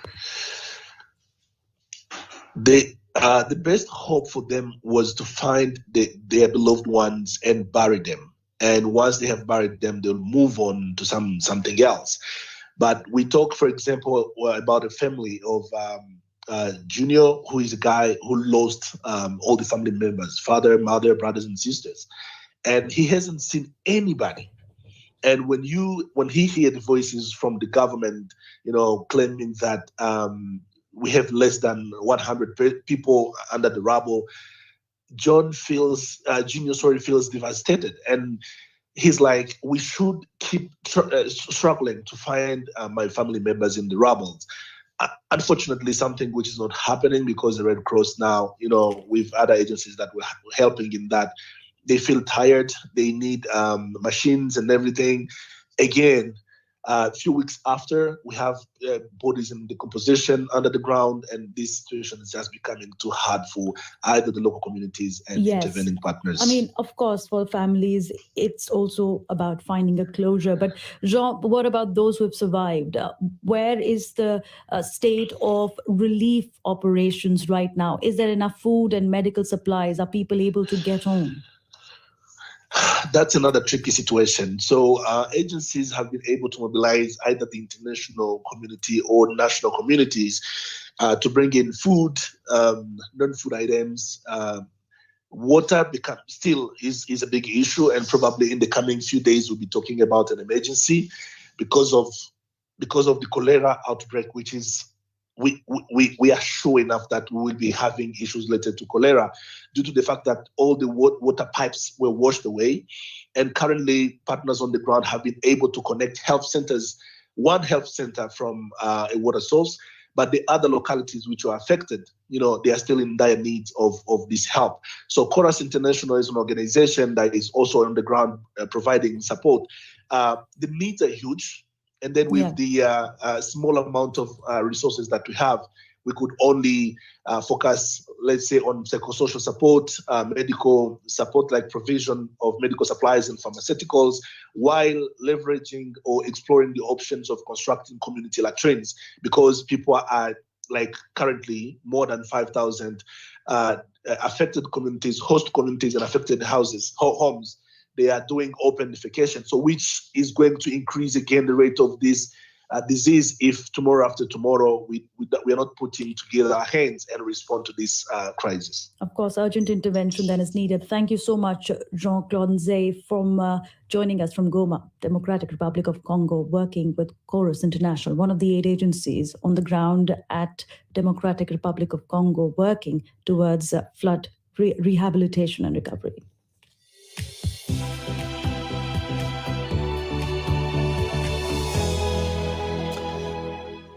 Now, to a story that broke late last night in the United States, because the US National Security Agency says that it has identified a state-sponsored cyber actor from China trying to target critical infrastructure networks across the United States. It comes after Microsoft warned that a state-sponsored Chinese hacking group had compromised critical infrastructure in the US in order to disrupt communications between the country and Asia in the event of a crisis. John Hupquist is the chief analyst at Mandiant Intelligence, part of the Google Cloud. He told me what's known about this recent attack. We're looking at an actor out of China who is basically conducting a series of intrusions, something that we see all the time, but their focus is really on critical infrastructure. So in our case, we're seeing them target a lot of transportation targets in the United States, maritime, air, and land, Microsoft has seen them target some other critical infrastructure as well. That essentially suggests to us that they may be there potentially digging in for a disruption at some point during a conflict or something of that nature. Yeah, one line I saw suggests that it seems possible, at least, that they could disrupt critical communications infrastructure between the US and the Asia region during a potential crisis. Is that the sort of thing that might be going on here? Well, we think that what we're looking at is potentially a contingency sort of operation, right? The thing about cyber attacks is that if you wait until the conflict happens, it'll be too late. It takes a lot of time to gain access to these sensitive places and prepare for a disruptive attack. And so essentially we see actors all the time digging into critical infrastructure, across the world. We see it in the United States, we see it in the United Kingdom. Russia does a lot of this, and we've seen China do it before as well. Is the interesting, significant thing here then perhaps the scale of what has been uncovered? Probably the most concerning thing is that we've not seen a lot of this from China. They've basically kept a lot of this activity under the radar, and we don't know the full scale of it. I think that's what worries a lot of people. This actor is very quiet. They're very focused on their what we call operational security. They are hard to track, and we're looking at a tough problem.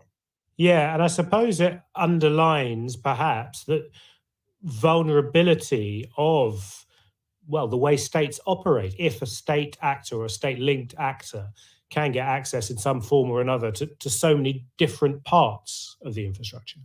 Yeah, I think one of the reasons why it's so important that this information came out is that so much of our critical infrastructure is operated by the private sector. And while, governments may have had access to some really high, top secret information, it has to get out so that it can actually be used.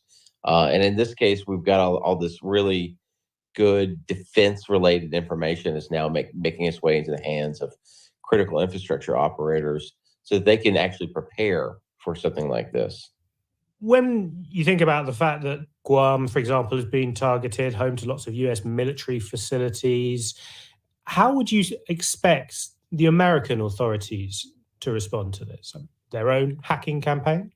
We've definitely seen situations where hacking campaigns have gone both directions. That certainly happens. But the interesting thing about a hacking campaign, you can respond, in all sorts of other ways. And they don't necessarily cyber attacks, disruptive attacks don't necessarily only happen in wartime. They often happen before war even breaks out. So this is a capability that you can essentially use, or states recognize that they can use if they don't necessarily want to get all the way into armed conflict. So would your guess then be that China is preparing towards something, or is this a sort of tool to be used in case a situation gets worse?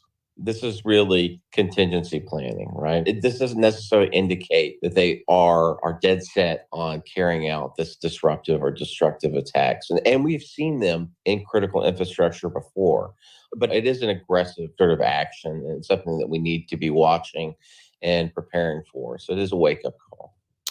A wake-up call, John Hultquist says. He is a chief analyst at Mandiant Intelligence. We are going to return to this story a little bit later on in the program. Now it's time for sports. We have George Addo Jr. Former Germany international and Ballon d'Or winner Lothar Matthäus has become co-owner of Ghanaian football club Accra Lions. Founded in 2015 and are currently ninth in the Ghanaian top flight, Accra Lions are valued at $2 million by transfer market, although details of the level of Matthäus' personal investments have not been disclosed. Together with business partners Oliver Koenig, former Germany player agent, and also the former Ghanaian international Franca champion, Matthäus is keen to develop talent in West Africa and open up a route to Europe for young players. It's beautiful to see the people are so happy, so nice. And now the reason was to be owner of Accra Lions, one of 3 owners. And this was now the reasons to show what's going on with the Accra Lions. And this is a long-term project, not only for a short time. And I like to support, to help, especially the young, talented player who are playing for Accra Lions. I think everybody know I am long time in the football business, and I think I can give idea, but I don't like to go in the daily job because I am not living here. I am not every day with the team. For this important, we have a very good coach from England. Everybody know by the Agro Alliance when they need some help, when they need support, or when I can give them advice. I am always available.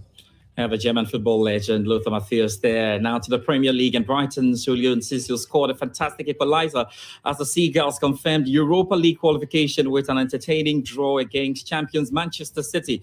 Phil Foden opened the scoring for the treble-chasing City, but Brighton deservedly level through the 19-year-old stunning strike, which actually arrowed into the top corner from 25 yards. Brighton boss De Zerbi is happy. It's a fantastic goal. We achieved the incredible target for the Brighton club, for the Brighton players, for the Brighton coaches, and we are very, very, very, very happy. Man City is the best team in the world, I think, and for us it was a very tough game. I think we deserved the point. We deserve the Europa League. Manchester United will seal qualification to the Champions League if they avoid defeat to an out-of-sorts Chelsea. And the Premier League on Thursday, Erik ten Hag's sides are within touch and distance of making it back into Europe's elite club competition, and really will be focused on trying to get the job done. But we can hear from the Chelsea boss, Frank Lampard, who wants his players to show personal pride in the final two games of the season, beginning with Thursday's encounter with United. People think we haven't got much on the game, then the players have to show them that there is, in terms of their personal and collective approach to it in the game, because we'll obviously have to go there with a very good mentality, because they're a good team that are fighting for something that we've fought for many years, and now we're not in that position. So players need to show. Frank Lampard. And to Spain, and Real Madrid's players and fans showed support for Vinicius Jr.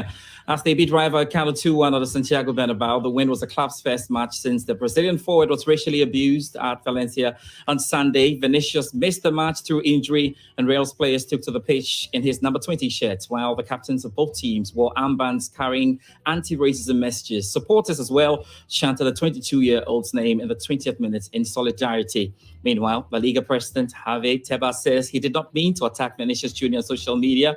Vinicius and Tebas were involved in a Twitter row after the forward said the Spanish league belongs to racists. Police in Tennessee have made a welfare check on Jack Moran after the Memphis Grizzlies star left messages on his Instagram account that sparked concern. In post on Wednesday, Moran paid tribute to his parents and daughter before writing bye.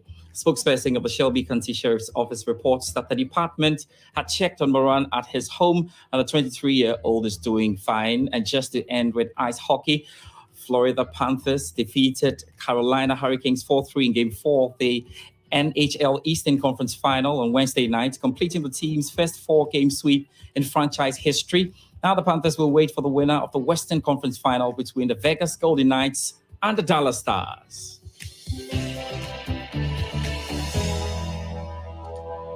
That was George Addo Jr. with sports. Thank you so much, George.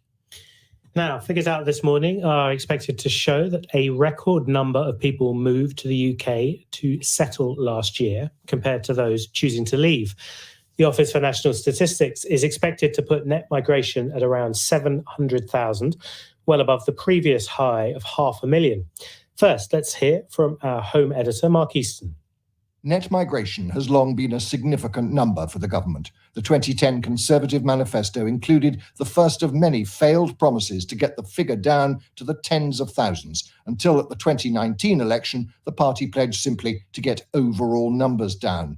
They have failed to do that. Net migration was then around 271,000. The figure for the year to last June put it at 504,000. And later this morning, the number for the calendar year 2022 is expected to be significantly higher still. The annual data will still include tens of thousands of Ukrainians and Hong Kong citizens given special visas by the Home Office. International students and skilled workers will add hundreds of thousands more.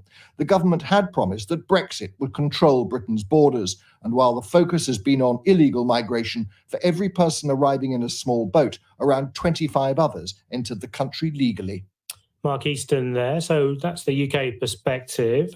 What's driving this? We'll go to Hong Kong later, but first let's speak to our West Africa correspondent in Lagos, Nigeria, Mayeni Jones. Morning to you, Mayeni. Does Nigeria feel like a place where lots of people are leaving, are trying to leave to move to the UK? Morning, James. Yeah, definitely. I mean, there's a phenomenon here called Japa, which is a Yoruba word, which means to flee or escape.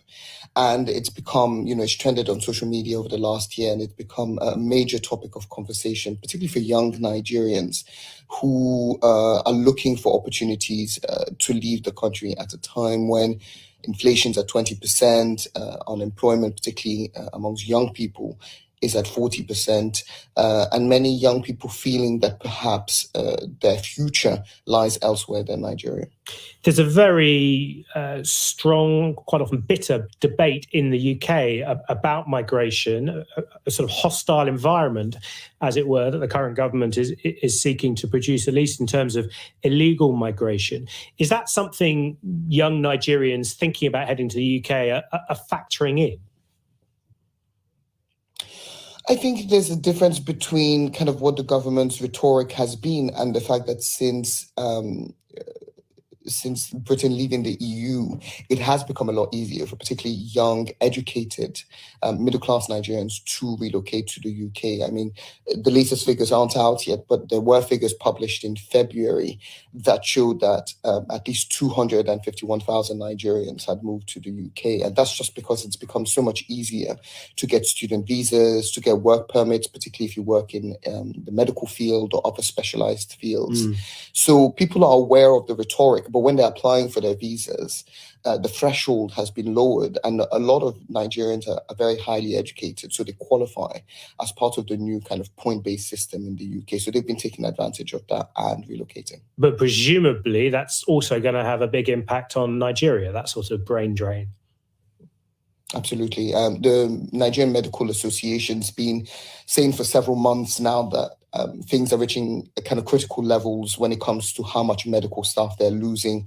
They said that 13,000 health professionals had left Nigeria between 2021 and 2022. And lately, it's been noticed that, it seems at least 3 Nigerian trained doctors are being licensed in the UK, at least between the months of February and March. So an astonishing number of medical professionals are leaving the country. I spoke to a number of them for a piece I wrote about why they're relocating, and they say, their pay is just too low here, but also they're not getting opportunities to grow professionally. They're not being given, the kind of medical challenges that they might face in an advanced economy like the UK. So many of them have decided to leave and take their families with them.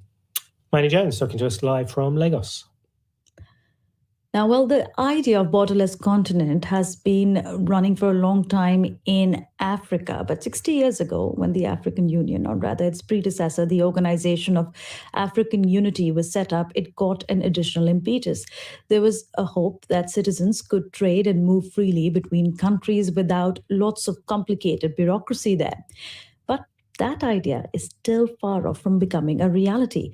Despite various regional free trade agreements, there have been a lot of opposition to it. Today, a Pan-African advocacy organization called Africans Rising is marking the day by calling for a borderless Africa. I have with me Hardy Yakubu, who is the movement coordinator for Africans Rising, who's joining us from Ghana. Now, Hardy, what are the biggest obstacles? Well, thank you very much, and good morning to all Africans across the world on the occasion of the 60th anniversary of the African Liberation Day. The concept of borderless Africa, as we have outlined it, it's a noble idea about the freedom of movement, freedom of expression, and freedom of association and interaction amongst Africans. Today, we have different levels of obstacles for travel within Africa in terms of visa, in terms of border restrictions that basically restrict access to our own continent, and that has significant negative effects on intra-African trade, on employment, on economic growth and development. But there So are many when we countries, Hadi, which are struggling economically as well. Countries like Ghana, which have recently applied for financial aid from international agencies. So how do you plan to achieve this borderless Africa idea without triggering a mass movement of people from poorer nations to the other ones that are doing better? No, so the point of economic struggle is actually the main argument for borderless Africa, because it is not for the absence of economic activity that this is happening. If you look at the data and the economic statistics, however, you see that most of the economic activity and especially trade in Africa is directed outward. Data from UNCTAD indicates that intra-African trade is only 15% as opposed to 60% in Europe and elsewhere. So it means that 85%, a whole 85% of our trade as Africans is directed outward, to America, Asia, and Europe. So you cannot have economic development, you cannot have economic prosperity if everything you're doing is directed to the needs of people elsewhere. Right. So the concept of borderless Africa, allowing free movement of people, is something that can catalyze economic growth, employment, and all of that. And so many studies have shown this. Shown this to be true. Idea That's why itself, we are. a lot of challenges there. Hadi Yakubu, I'm afraid we have to end it there. Joining us from Ghana. Let's go back to our top story this morning, the death of the singing superstar Tina Turner, known as the Queen of Rock and Roll. Speaking to the BBC's Colin Patterson earlier, Chris Rhodes shared his memories of the legend. He worked on tour with her in 1985. She's the hardest working person I've ever seen in my life. I mean, we would do 5 nights, 500 miles apart on a bus, all around the United States, Europe, wherever. And she would add shows and go, we do 6 nights. You know what I mean? We're like, no, we can't do another show. No, but if Tina can do it, we did it. It's funny because when you're 25, she was 45 at the time. You're just a kid, but seeing things for the first time. I came from California, so I thought the whole world was like California. Well, guess what? It's not. But she lives in a wonderful place in Switzerland, and I got to go to her house, maybe 7-8 years ago, and I got to see her then, and that was wonderful. She's a wonderful lady. I mean, so spiritual, and she just dances in your heart. You just feel that rhythm and that pulse. I've never seen anybody with the power of a microphone so close. I was right in the front stage, and she danced with these ramps, and I kind of fly a camera crane in the air. It'll be the first time they ever did that. You know what? I've never seen a woman, especially in high heels. And I heard that she taught Mick Jagger to dance. Dance, yeah. And she'll dance forever in our heart, in my heart, your heart. Every human being that hears that voice, the power of her voice, was just unbelievable. Just so raw, so bluesy, but then you can't even say bluesy because it was like a voice that just came out of a church. Seriously, that's all I would say is probably a gospel church. She will be that sound that converted gospel into probably rock music was her. And she's the queen. If there's a king, maybe Elton John's the king and she's the queen. The Queen of Rock and Roll, Chris Rhodes, with his memories of Tina Turner. You've sent in so many of yours, trying to read a few of them in the next hour if we can. But Francis from Uganda said that the song he loves, What's Love Got to Do With It, was played on his brother's wedding. And Francis says, thank you for being a heartthrob to us and being a therapist to us through music. We love you. Rest in peace, our legend Tina.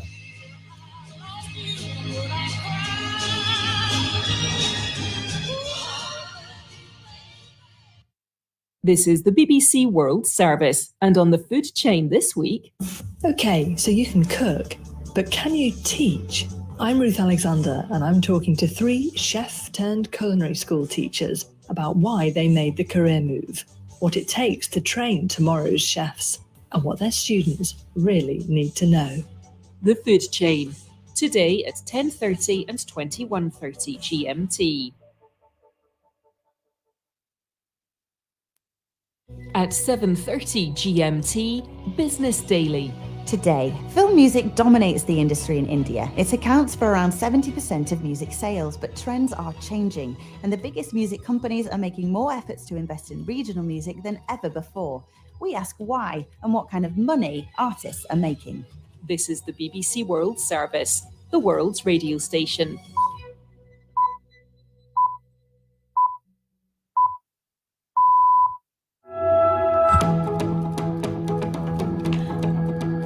Hello and welcome to Newsday on the BBC World Service with Davina Gupta and James Copnell. There's been more violence in Sudan and a week-long ceasefire between the rival military forces appears to be breaking down. We'll go to Egypt, where more than 100,000 Sudanese are taking shelter. The Republican Ron DeSantis launches his bid to be the United States president in a glitchy Twitter space. Tina Turner, the queen of rock and roll, has died at the age of 83. I'm really proud of what my future as a star became. I feel proud that I hold that in my hand.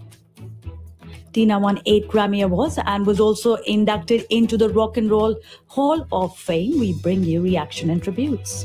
We'll have sports too, and a stirring support for Vinicius Jr., the Real Madrid player, after the recent case of racial abuse against him. That's after the latest world news. Hello, I'm David Harper with the BBC News. Technical glitches have marred the long-awaited declaration by the Florida Governor Ron DeSantis that he's seeking the Republican nomination for next year's US presidential election. A conversation with Twitter's billionaire owner Elon Musk to kick off his campaign was delayed when the platform's live stream malfunctioned. Ron DeSantis is widely seen as the biggest challenger to the former President Donald Trump. Here's Sarah Smith. In conversation with Twitter's owner Elon Musk and later on Fox News, he touted his handling of COVID and his anti-lockdown stance. He'd said he would declare a border emergency to try to stem illegal immigration and pledged to continue what he calls his war on woke, which includes laws to keep progressive ideas out of Florida schools. Opinion polls suggest Mr. DeSantis is currently trailing far behind Donald Trump. He hopes that by selling himself as having Trump-like policies, but without all the drama and chaos that surrounds the former president, he can win over a wide range of Republican voters. Western intelligence officials and Microsoft have warned that a state-sponsored Chinese hacking group has been spying on critical infrastructure networks across the United States. The US National Security Agency and its allies said similar activities could be occurring globally. Sanjay Dasgupta reports. Microsoft said the group, codenamed Volt Typhoon, had targeted US cyber infrastructure across numerous key industries, adding that its actions were focused on gathering intelligence rather than causing immediate disruption. A Microsoft advisory said the group was working to disrupt critical communications infrastructure between the United States and Asia to stymie efforts during future crises. US media reports say the computer code had raised alarms when first detected in Guam, because Guam has a vast American airbase and was likely to be a centerpiece of any US response to an invasion or blockade of Taiwan. Roman Catholic bishops in Bolivia have acknowledged that the church had been deaf to the suffering of child victims of sexual abuse as a scandal involving paedophile priests has rocked the country. The church said it faced a painful moment and would set up 2 commissions to determine responsibilities. The Secretary-General of the Bishops' Conference, Monsignor Giovanni Arana, called on witnesses to come forward. Pedimos también a todas las personas. We ask all persons who have suffered or have knowledge of sexual abuse to go to the places we will set up for the reception of complaints, and at the same time, to do the same with the public authorities.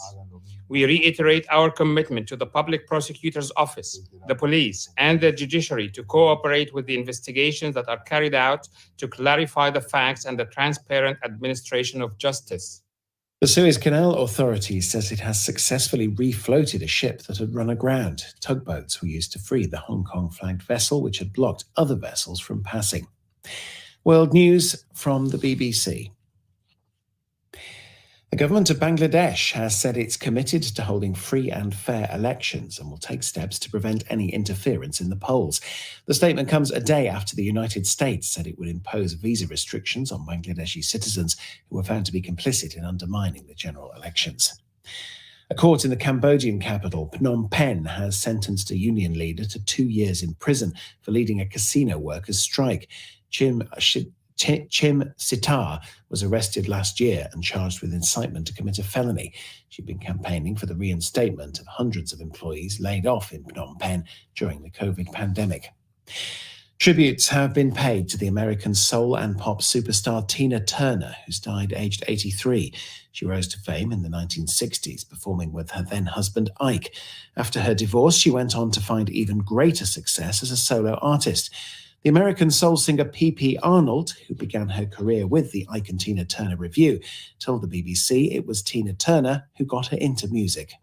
It was never an ambition of mine, and an answer to a prayer led me to meet Tina Turner one afternoon in an audition. I never planned to be a professional singer, and it was her enthusiasm and insistence that I sort of like joined the Revue and become an Ikeette that turned my life around.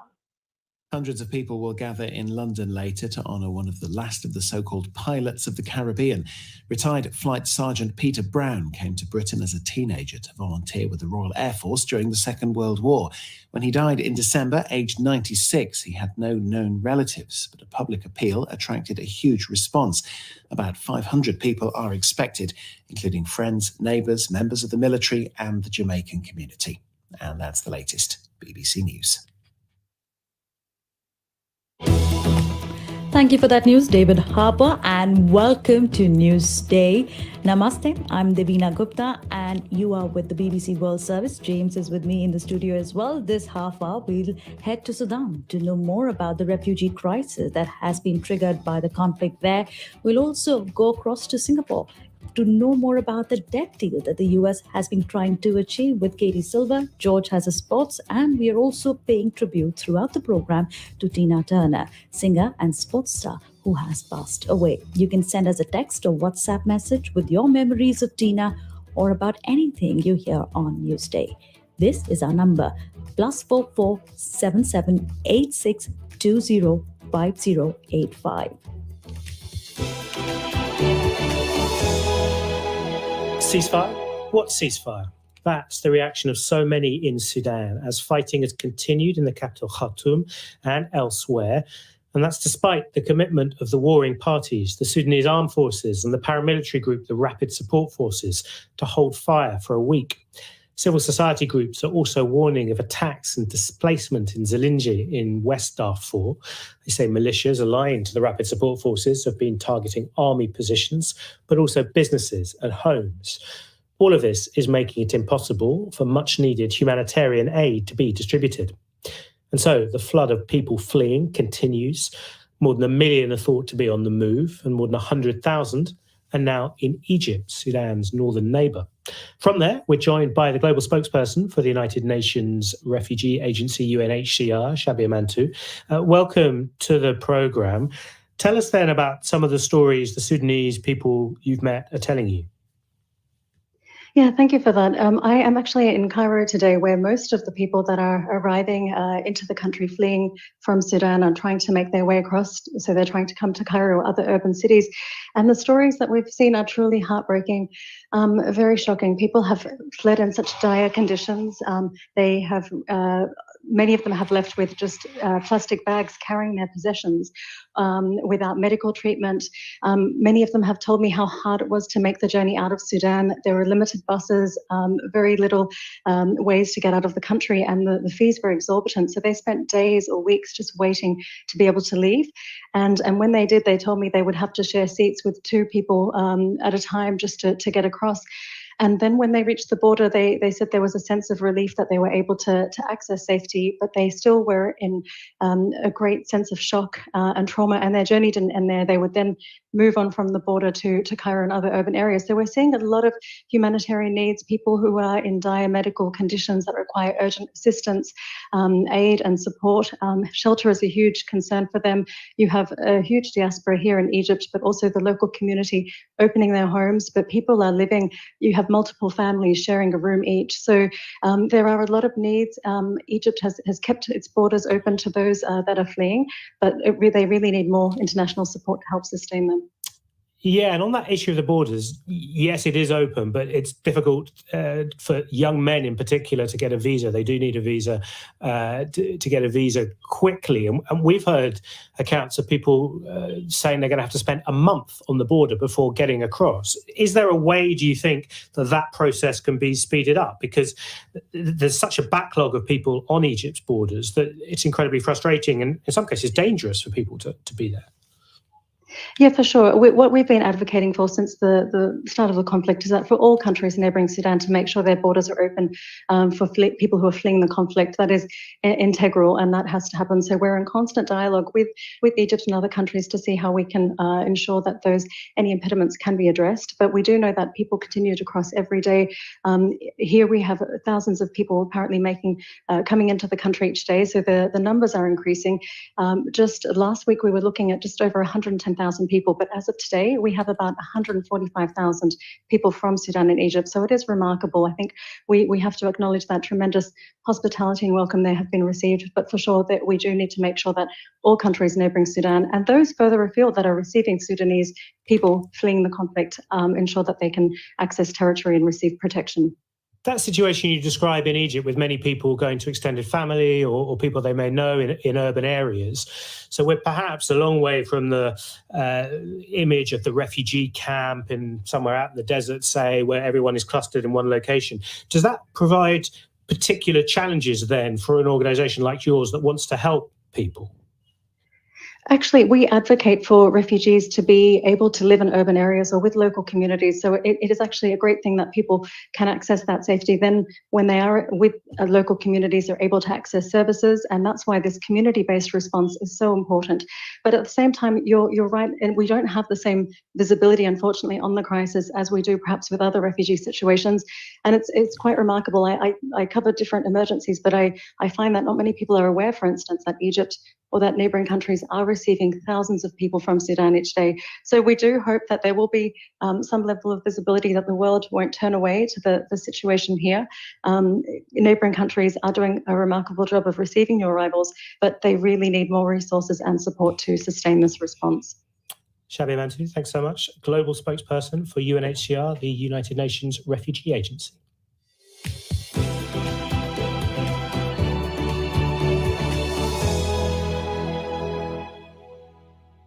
She was simply the best. A song title and now description used by so many for the multi-award winning soul and pop singing legend, Tina Turner, who has died at the age of 83. Tributes to the Queen of Rock and Roll have been pouring in all night from across the music industry and beyond. Yeah, and from U2, Jude Obeto in Ekiti State, Nigeria, says Tina Turner gave rock and roll a new colour. She swept me off her feet with her masterpiece, What's Love Got to Do with This? And Suniva, currently living in Switzerland, said this Tina Turner always meant happiness to me. So many happy memories as a child, as a teenager, listening to her songs. Powerful joy and happiness is what she means. So I'm so sad. Tina Turner has suffered a number of health issues in recent years, including cancer, a stroke, and kidney failure. Born Anna Mae Bullock in the state of Tennessee in the US, she became famous in the late 1960s, performing as a duo in a turbulent musical partnership with her abusive husband, Ike Turner. A stunning solo career followed. Overall, she sold more than 180 million albums worldwide. 3 years ago, she sat down with the BBC's Will Gompertz and spoke about her life. You know what I'm proud of? Yes, go on. That at this age, there's still something happening with a career. My music doesn't sound old style. There's a musical that's a hit. So aside of being really tired of talking about myself, I'm really proud of what my future as a star became. I feel proud that I hold that in my hand. The BBC's Will Gompertz talking to the legendary Tina Turner. In 2018, scholar Daphne A. Brooks has also written about Tina Turner. She said that her swagger, sensuality, gravelly vocals, and unstoppable energy were her trademarks and still evoke the kind of euphoria that remains synonymous with rock and roll. And she commended her trailblazing impact as a middle-aged Black woman. So I caught up with Daphne, who's now a professor at Yale's Department of African American Studies, to hear more about how Turner rose to superstardom. If we go back to thinking about the ways in which she initially partnered up with Ike Turner artistically, it was, from beneath the bandstand. She saw the spectacular energy and virtuosity of what the very complicated Ike Turner was doing and decided she wanted and needed to be a part of that. And for a teenage Black girl in the mid-20th century to make that kind of a decision and a leap, to want to be on stage, to want to inhabit this really kind of electrifying, transitional popular music, this moving from gut bucket blues to early R&B to nascent rock and roll, to want to be at the center of that calls for, a level of ingenuity and bravery. And during that time, when Tina Turner was going on her road to stardom, she was also trying to connect with an evolving pop phenomenon. And that's something that you've written a lot about, how she managed to change the way she sang songs, and her delivery has also gone through series of changes during that time. Yes, she really kind of marks and encapsulates and pushes forward these transitions in terms of modern rock and roll singing, which becomes modern pop singing writ large. This is a woman who understood and absorbed the blues, early rock and roll, but she combined it with the kind of euphoric aggressiveness of rock and roll and the power, the energy that one needed to be able to completely seize upon in order to navigate amplified, electrified sound, which is one of the reasons why famously Phil Spector was drawn to the uniqueness of her voice. He thought he heard something in her voice that could stand up to his wall of sound. And that literally was the case in River Deep, Mountain High. And also her own personal struggles with domestic abuse and a failed marital relationship at that time. Do you think the way she sort of used her personal struggle as an inspiration is what makes her globally appealing as an artist? I definitely think it's one of the signature ways in which we've come to love Tina Turner, is to see the ways in which she triumphed over struggle, over, violent, patriarchal tyranny within the home and also within the industry, and over physical violence that was so shocking. And the ways in which she did that, anticipated and created the conditions for the Me Too era that we are still living with and navigating and trying to fully reckon with. So that is certainly one of the main reasons why Tina Turner has been so beloved, especially to women globally. But I think sometimes that story has come at the expense of really fully embracing the extent to which she was a musical and entertainment genius, one of the greatest entertainers of all time. And, in the context of the 20th century, someone who embodied pop culture, 20th century transformations and revolutions.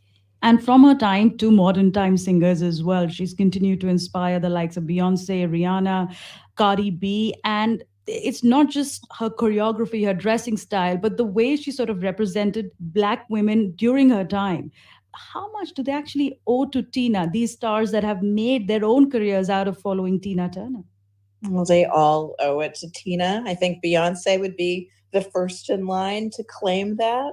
I think you can see this through line, especially once Tina Turner came back to us. We got the gift of Tina Turner again in the 80s with her phenomenal comeback record, the Private Dancer album. And from that moment on, you can see the ways that icons like Janet Jackson and Beyonce and Rihanna, as you've mentioned, all were able to claim the legacies of the strength and autonomy of what Tina Turner represented. She had this world-making power. When she inhabited the stage, it was about introducing this new modern grammar of Black womanhood in popular music culture. And that's now the lexicon for all of these entertainers, Mary J. Blige, Cardi B, Megan Thee Stallion, it goes on and on. That was Daphne A. Brooks joining me from the US, now professor at Yale's Department of African American Studies. But we've been getting a lot of tributes about Tina Turner from our audiences, and literally our studio has turned into this mini concert hall because there are TV screens in the studio and they've been playing Tina's concert tapes constantly. So, James, one word that comes to your mind when you think of Tina Turner? Oh wow, one word. That's tough. Iconic, I think I'll go for. Yeah, we get lots of tributes in, as you say, people trying to define her. Actually, Franco in Jamaica, big fan, says he's melancholy along with everyone else, but says there are absolutely no adjectives to describe this dynamo of a woman. And Abuga from Nairobi says Tina is gone, but her nice music and wonderful voice will live on forever. Rest in peace, Tina. Energy for me. Energy is that word. George Addo Jr. is with us. He has got all the sports story. But George, one word for you, for Tina. I go for persistence because she was going despite the troubles, and that was lovely to see. You're right. Let's do the sports then, guys. Look, police in Tennessee have made a welfare check on basketball star Ja Morant after he left messages on his Instagram accounts that sparked concern. The Memphis Grizzlies star shared a series of cryptic messages to his family on social media 11 days after his latest gun controversy. The deleted messages were shared to his followers on Instagram and addressed to his sister, mom, dad, and daughter before a final post said bye. The posts certainly have come 11 days after the 23-year-old was caught waving a gun on Instagram Live for a second time. The police say he's fine.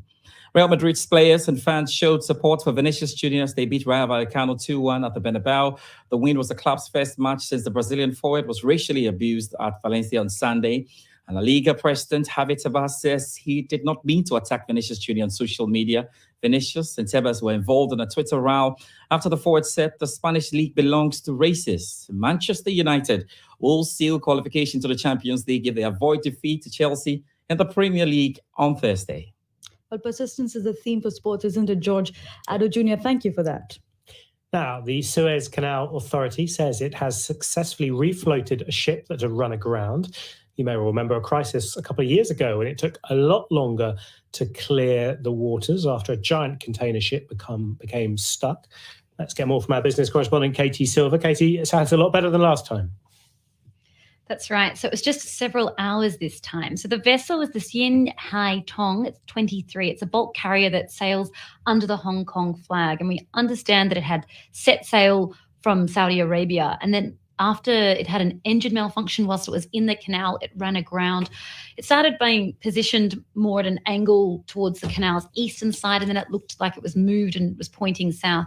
To make it better, basically, a number of Egyptian tugboats worked to refloat it. We understand it was delayed due to the failure of the ship's winch. It took a few hours for that reason. Now we understand it's being towed out, and that's when shipping activity will resume again through one of the world's busiest waterways. It's estimated to take about 2 hours until the convoys are going to be back up and running. And the Suez Canal is really, really important, not just to Egypt, but to the economy of the world, really. That's right. About 12% of the world's trade runs through it. And it's because it's the shortest shipping route between Europe and Asia. And as you mentioned, of course, there was that time back in 2021, March 2021, strong winds, and the huge container ship, the Ever Given, became jammed across the canal. Now, that stopped boat traffic in both directions for about 6 days, massively impacting global trade. Hundreds of vessels were backlogged during that 6-day period. And there was an estimation, for example, at the time from Lloyd's list, it suggested that it was holding up an estimated almost $10 billion of trade along the waterway each day. If you do the maths on that, that's about almost $7 million a minute, James. Wow. Katie Silver, thank you.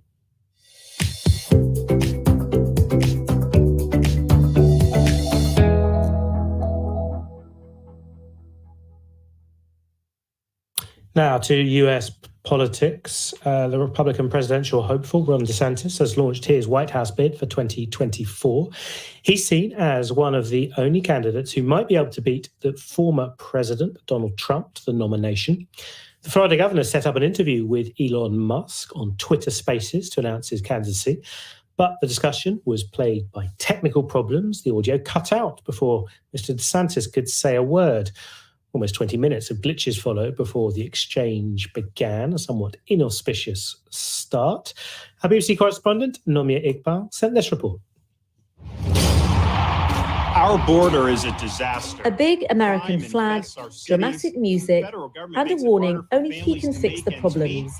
Just what you'd expect from a candidate aiming for the top job. Are you there? Can you hear us? I think you're both. I'm here. But over on social media, SpaceX owner Elon Musk was unable to officially launch Governor Ron DeSantis on his Twitter Spaces. So I think we're back online here. There were constant glitches. Eventually, it took off. We had a huge audience. It did. It was the biggest they'd ever had. But the governor played it down on his Fox News interview 2 hours later and laid out his presidential agenda. Day one, it's a national emergency. We'll mobilize. Ron DeSantis is the man who Republicans see as Donald Trump without the drama, a conservative hero who won the governorship here in Florida last year by a landslide victory. Florida is where woke goes to die. In the state, he has expanded gun ownership laws, limited abortion access, and restricted sex and gender identity education in public schools. The governor has also waged a war with a kingdom. Disney World and Ron DeSantis are in a legal battle, and that war isn't ending anytime soon. In Florida, gender ideology has no place in our schools. And if that means taking on Disney to make sure that's the case, we will do it. All of us against the State. Take them down, take them down, take them down. We're outside a hotel in downtown Miami, and it's thought to be the hotel where Ron DeSantis' donors have been meeting. We don't know if the man himself is inside the hotel, but there are plenty of protesters outside making it quite clear how they feel about the governor. He is hugely popular here. We know that after his landslide victory in the governorship race last year during the midterm elections, but he's also a very controversial figure due to his hardline conservative policies. There are people carrying signs accusing him of being a dictator, accusing him of killing Florida, accusing him of being anti-gay and anti-transgender as well. The big question for him now, however, is can he appeal to enough Americans outside of the Sunshine State to win a national election? Let's see, there it is, Trump at 71, Ron DeSanctimonious at 10%. Polls suggest at the moment he can't beat Donald Trump, who sees him as his rival. He's nicknamed him DeSanctimonious and recently the sinking ship. But here on the streets of Miami, some Republican voters like Lauren Hayden say don't rule the governor out. With female voters, they tend to focus on how the politician is speaking, his cadence, his tone, his vocabulary, and Ron DeSantis is a better speaker, and so women will actually tend to favor DeSantis. Well, I think that, Trump will be at the head of the ticket, and he's going to pick Ron DeSantis as his vice president. Donald Trump supporter James Davis has hopes of another scenario. I like Ron DeSantis. I have met him. I have had a few words with him. I think he's a good guy, but I don't think he's ready for a president at this stage of the game. He's got so much more to learn. We proved that it can be done. We chose facts Ron over DeSantis fear. comes with a big war chest of money and a lot of hype. American political history is littered with those who try to be president. Ron DeSantis may join them or go the distance. I'm Ron DeSantis, and I'm running for president to lead our great American comeback. So, Ron DeSantis is in the race for the White House 2024. Nomia Iqbal sending that report. And some of the sort of tension she was picking up on reflected in your messages, actually, because Chris L. in the United States writes that it's distressing that people like DeSantis are threatening our lives as marginalized people. Meanwhile, Alison Mara in Kono, Sierra Leone, says Trump is my candidate. Plenty of reactions to our top story, the death of the singing star Tina Turner. Darius Weir Gigbe, a Liberian student studying in Uganda, says, "Good morning, Newsday. I'm part of a generation of young people that have so much admiration for the songs of the old days. The death of the legendary Tina Turner is sad. We're grateful for the contribution she left behind. May her soul rest in peace." This is Newsday with Davina and James.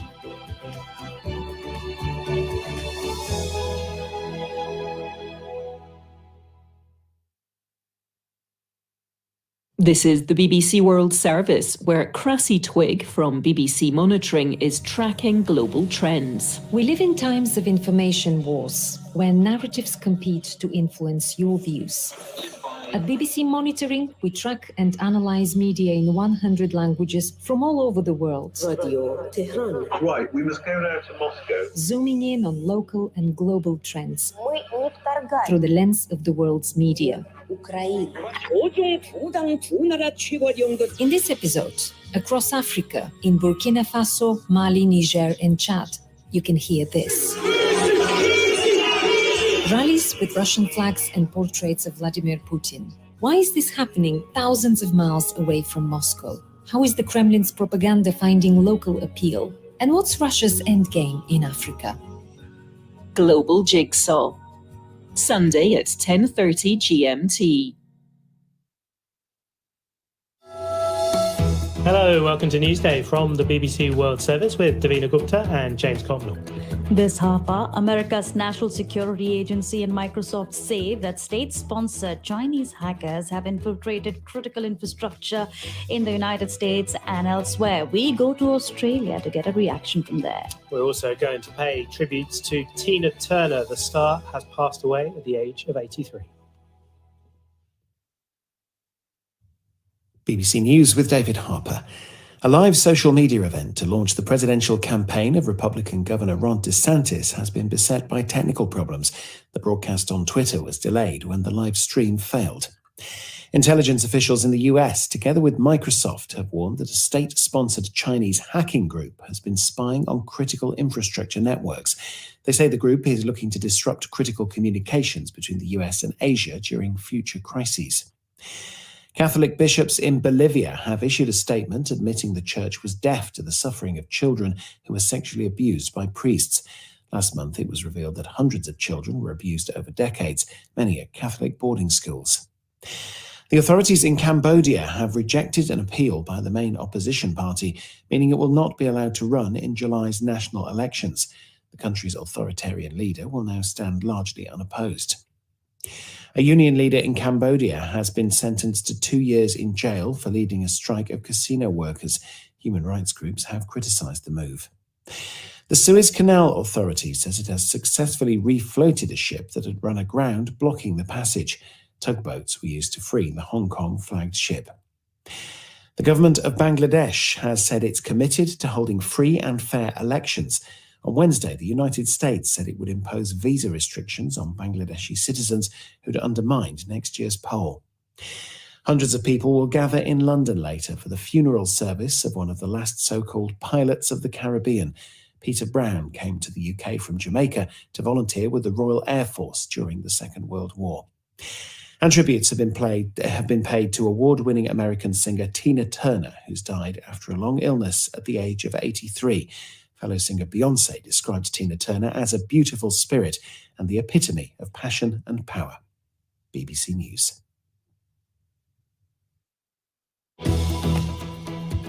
Thank you, David Harper, for that news. Hello, welcome and namaste to Newsday on the BBC World Service with Davina and James. In this half hour, allegations of China hacking critical infrastructure, a global view on migration to the UK, an iconic tree falls in Sierra Leone, and throughout the program, we've been hearing your tributes to Tina Turner, who has passed away. You can add your voice or text messages and send us your views about Newsday. And if you have a message on this day when Tina Turner has passed away, just send it to +44 7786 205085.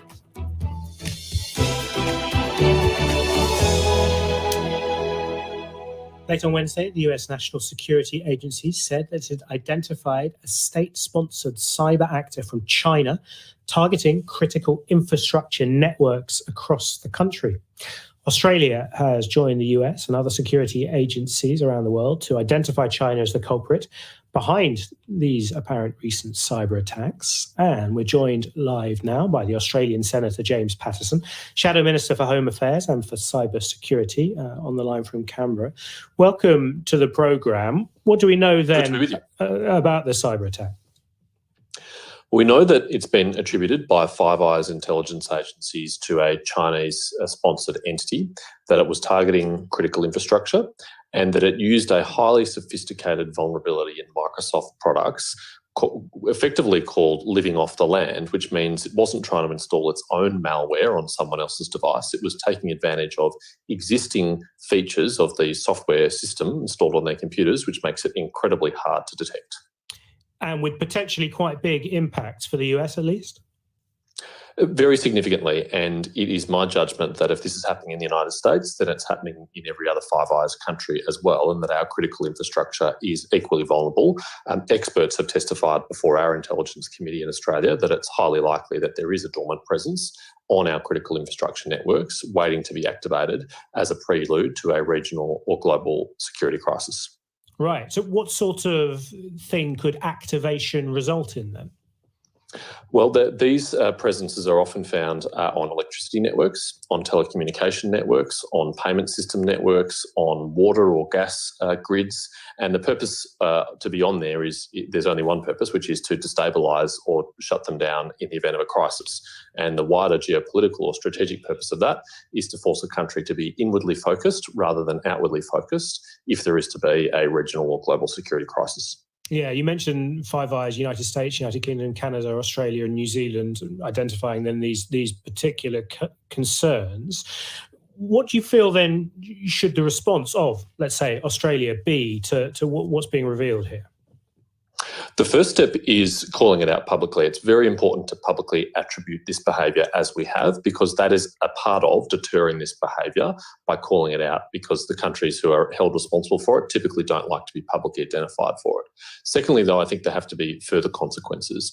A component of Australia's Magnitsky human rights sanctions regime, which the UK and the US have as well, is it allows us to sanction them for offensive cyber activity against us. We've not used that provision in our Magnitsky legislation, and other countries don't have that provision in their legislation. But if collectively we sanction the people directly responsible, that would be an additional deterrent. This all occurs in the context of growing tensions between Australia and China, between the US and China. It's perhaps a symptom of a broader problem here.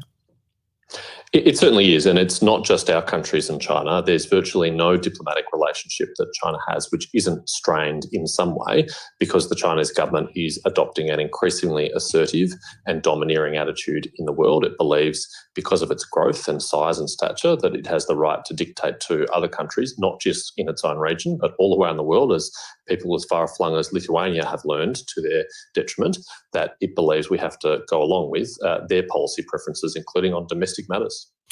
There'll be people listening around the world thinking that might sum up the US too. And there'll be people thinking, well, probably the US and yeah, why not? Australia are right now trying to hack China in just the way that you believe China is hacking the US. I think there are differences in the way that we operate. Certainly, let's be honest, we all have cybersecurity agencies which have both offensive capabilities and defensive capabilities. But we are liberal democracies, we are rule of law countries, and we are not trying to subjugate the sovereignty of our neighbours and our partners. We respect them and we seek to uphold them. What China is quite openly trying to do is to override our sovereignty and dictate to us. It was very clearly articulated in what has become an infamous list of 14 demands that the Chinese embassy released a number of years ago in the height of their economic coercion campaign against us, where they quite openly stated the things they expected us to compromise on in return to a normal trading relationship. And that included things like our politicians, our journalists and our think tanks ceasing to criticise China for its human rights abuses against the Uyghur people in Xinjiang. Now, as far as I'm aware, we haven't had a response yet from Beijing to all this, but even given the strained relationship between your country and China, is there a dialogue on these sorts of issues? There's the public calling out, as you said. Are talks going on behind closed doors?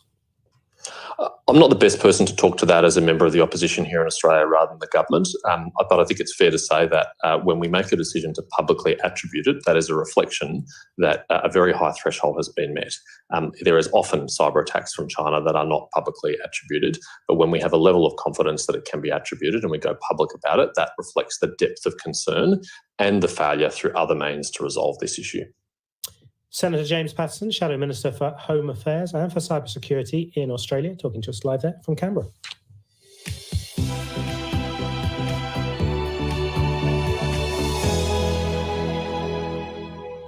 Now, Now, migration has been a hot political topic in the UK for several years now, and anxiety about people coming to the UK from abroad was a prime factor in the vote to leave the European Union. The current Conservative government has repeatedly promised to bring down the numbers of people arriving in Britain, but figures released later today will show that last year net migration reached 700,000, well above the previous high of 500,000. In a moment, we'll go to Hong Kong, but first, let's hear from our home editor, Mark Easton. Net migration has long been a significant number for the government. The 2010 Conservative manifesto included the first of many failed promises to get the figure down to the tens of thousands, until at the 2019 election, the party pledged simply to get overall numbers down. They have failed to do that. Net migration was then around 271,000. The figure for the year to last June put it at 504,000. And later this morning, the number for the calendar year 2022 is expected to be significantly higher still. The annual data will still include tens of thousands of Ukrainians and Hong Kong citizens given special visas by the Home Office. International students and skilled workers will add hundreds of thousands more. The government had promised that Brexit would control Britain's borders, and while the focus has been on illegal migration, for every person arriving in a small boat, around 25 others entered the country legally. That was the BBC's Mark Easton. Now, what's the story behind where people are coming from? There are different reasons. In Hong Kong in particularly, we have seen there's been a mass wave of people coming from there to the UK. Why is that? The BBC's Martin Yip is joining us now. So Martin, what's the number of migrants that we're expecting to see in this report from Hong Kong, and what's the reason? Well, so the figure we have now is something back in May. So we might have something new later today in this new Home Office report. But between the end of January in 2021 to the end of December last year, 2022, there's some 105,000 people from Hong Kong. Basically, they are all British national overseas or the dependents who've moved to the UK under this particular visa scheme called BNO visa, Hong Kong BNO visa. And that's all originated from Beijing's proclamation of the Hong Kong national security law back in June 2020. It's been seen as a very as a draconian piece of law. There are arguments that Hong Kong's freedom have been stifled rapidly, and of course, both the Hong Kong and Beijing government denied it. Yet, once this kind of lifebound scheme, if you like, being launched, we saw an outflux of people with this number to UK and also to other places offering similar schemes like Canada, Australia, these Commonwealth countries. So that's basically the story behind it. People try to leave away for freedom. Given that the government here in the UK has announced a third year of support to help Hong Kongers settle into life in the UK, do you think it's this outflow is likely to continue? It's hard to tell at the moment, and there is also because of a mix of information. There are people who moved to the UK apparently, according to some media reports from pro-Beijing media outlets, that's what I have to stress, that they just can't cope with the life in the UK as well as a rising cost in the UK. So some people are moving back. That's the allegation from the pro-Beijing, from some pro-Beijing media. But there are also counter-argument that even when there's a cost of living crisis in the UK, the rising cost in the UK is still cheaper than that of Hong Kong. So under all these mixed messages and the clear thing that this national security law is here to stay, the flow might still continue, but we just don't know how. We just have to wait and see how big the wave will keep going. Martin Yip joining us from Hong Kong. Thank you for joining us. It's Newsday on the BBC World Service, 43 minutes past the hour. Here are a couple of our main headlines. Ron DeSantis, largely seen as Donald Trump's biggest rival, has launched his campaign to be the Republican candidate in next year's US presidential nomination. And the musical superstar Tina Turner has passed away at the age of 83. Sam from Malawi says Tina Turner was a golden shining star, and her number, What's Love Got to Do With It, got me higher and higher. Her music lives on. Well, that's my favorite too, James. What's love got to do with it now? Time for sports. George Addo Jr. with us. And of course, Real Madrid were out on the pitch for the first time since forward Vinicius Jr. was racially abused by Valencia fans last weekend. Rodrigo scored a late winner as Real Madrid beat Rayo Vallecano 2-1 at the Santiago Bernabeu. Madrid players and fans paid tribute to Vinicius, who had his 3-match red card ban overturned by La Liga in the wake of the controversy, but was still left out of the squad. So let's get some analysis and the latest on this fluid Vinicius story. And I'm joined by the Spanish football writer, Juan Castro. Good morning, Juan. Considering the build-up to this game was all about Vinicius, did his exclusion affect the atmosphere at the Bernabeu in any way? Yes, good morning. It was a real emotional atmosphere. I mean, people, yes, didn't pay attention to the field. To the game because the attraction was the tribute that Vinicius receives.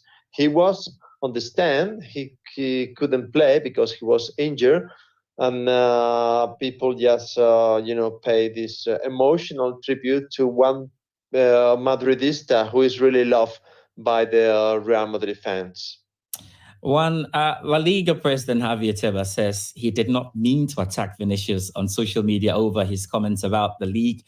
Is this an admission that La Liga must be more proactive in dealing with racism? Yeah, I mean, apart from the Javier Tebas comment, I think La Liga has to be more proactive. I mean, it has not to be repeat this. Was what happened with Vinicius in Valencia. La Liga has been more proactive, more serious rules. They have to ban stands. They have to even suspend the matches. So the only way to solve this kind of acts is to maybe suspend the match. When Vinicius receives another racist insults by a stand, they have to suspend the match. That's the only way to do it. And considering that this was, about the 10th time Vinicius has gone through this, you believe that this is a landmark, story or case to ensure that everybody gets up and running with this? Has to be. It has to be. I mean, the Spanish football has a serious problem, and this it has to be the beginning of a new era. The beginning of that the racist has no place in a Spanish football stand, the beginning of a new situation in which any black player can be insulted. But this depends on the La Liga rules. If La Liga doesn't active new rules against that, this is not going to be solved. One, the players wore Vinny's shirt before the game, and fans, of course, produced a tifo and standing ovation as he watched on. Are we likely to see more of this going forward, especially the coming games this weekend? Yes. I mean, the emotional match was yesterday. I mean, I was there, and the emotional match was that. Probably Vinicius will play the last 2 matches. So in this, if he plays, that we think that he's going to play, that can be also emotional match, even away. So I think, from now on, people is going to, let's say, to love more, a bit more Vinicius away and at home. Thank you very much, Juan Castro, for your time as a Spanish football writer and joined us with some analysis on this. Some quick lines before we go. Manchester United will see qualification to the Champions League if they avoid defeat to Chelsea in the Premier League game on Thursday. We look forward to that. And of course, the police in Tennessee have made a welfare check on basketball star Ja Morant. After he left messages on his Instagram account that sparked concern, the Memphis Grizzlies star shared a series of cryptic messages to his family on social media 11 days after his latest gun controversy. The deleted messages were shared to his followers on Instagram and addressed his sister, mom, dad, and daughter before a final post set by the police. Those say he's absolutely fine. And just the final line on ice hockey, Florida Panthers defeated the Carolina Hurricanes 4-3 in Game 4 of the NHL Eastern Conference Final on Wednesday night, completing the team's first 4-game sweep in franchise history. Now the Panthers will wait for the winner of the Western Conference Final between the Vegas Golden Knights and Dallas Stars. That's your sport. George Addo Jr., thank you very much indeed. Coming up to 10 minutes to the hour, we're going to go to Freetown in Sierra Leone. And anyone who's been to that city will certainly have noticed the iconic towering cotton tree, hundreds of years old, in the centre of the city. Well, I'm sorry to say it was brought down by a heavy storm. Let's go and find out more from Amaru Fofana in Freetown. Amaru, what happened? Hi, James. Well, it had actually been raining here, some heavy rainstorm about a week ago or so. One of the branches fell, and people thought that was it and that the tree would survive. But then last night, amid the rainstorm, the entire tree caved in. The trunk the trunk remains firmly rooted on the spot, though it's got to be said. But it is gone. The skyline in Freetown is changed. Some would say forever. Yeah, because it really dominated the skyline, didn't it? Such a massive tree. It did dominate the skyline. Somebody whispered to me last night when I went to the scene. He said it's like September 11th when the Twin Towers were brought down in New York. The skyline changed, and here it's changed. It was such a huge tropical tree of huge significance. Just about 100 meters away is the office of the president, and about 300 meters on the other side is what is known here as the Freedom Steps. So the freed slaves who are brought here from Nova Scotia walked up those steps, settled around under the cotton tree, offered prayers before going into mainland Freetown to use as a new home. And on the other side is what is now the Sierra Leone Post Office. That used to be the Court of Admiralty. So after the slave trade had been abolished by the British, all those rogue crews who were arrested were brought and tried in that building. So it's such a giant building, not just by its stature, but also its historical significance. Yeah, absolutely. And I'm just looking at President Julius Maada Bio's Twitter feed. He is saying it's a great loss to the nation and talking about a need to replace it, bring something to the same spot that bears testament to the great cotton tree's place in our history. Are there already suggestions about what could be done? Are we looking at a monument or plant another tree? Well, we do not know. I would imagine that state officials will move there this morning to sort of like try to scratch their heads to know what happens next. Just a few meters away from the cotton tree also is the Sierra Leone National Museum. So definitely some people are saying that it could be of significance to keep at least some chunk of the tree in the museum, or some people are offering on social media that some carving should be made of the tree and kept inside that museum. We don't know, but like I said, the trunk is firmly rooted, and it is believed that the tree would, grow again. We don't know. Hopefully, when the president visits there this morning, as I understand he will, we'll be able to determine what the next steps are going to be. Is there a lot of sadness about this? Oh, some people definitely are sad. Some have called it horrific. Some say it's pathetic. Some say it's really very sad. But others, when I was there last night, and I have to say hundreds of people thronged around the cotton tree, others were joking about it. Some say the bottom of the tree has been used for witchcraft. Witches have been going there and wizards keeping their stuff there. So it's good that it's gone. It's good riddance. And interestingly, it happened just a few weeks ago. A Christian leader here said that the cotton tree would fall. And he said that it had been a harbinger of witchcraft. So it depends on who you talk to. Some are mourning its disappearance, and others are just celebrating it. Amaru Fofana talking to us live there from Freetown, Sierra Leone, now without its iconic cotton tree. And a little bit more now on Tina Turner. The trauma of her private life has given a real emotional depth to Tina Turner's performances. She endured an abusive first marriage, life-threatening illness, and the suicide of her son. Later in life, she married her long-term partner, Erwin Back, as she described in her second volume of autobiography entitled My Love Story. We'll leave you now with an interview she gave in 2019 to our arts editor, Will Gomprez, talking about music, life, and health. It was a mild stroke. It wasn't a heavy one. And you were 73 at the time? At the time, yes.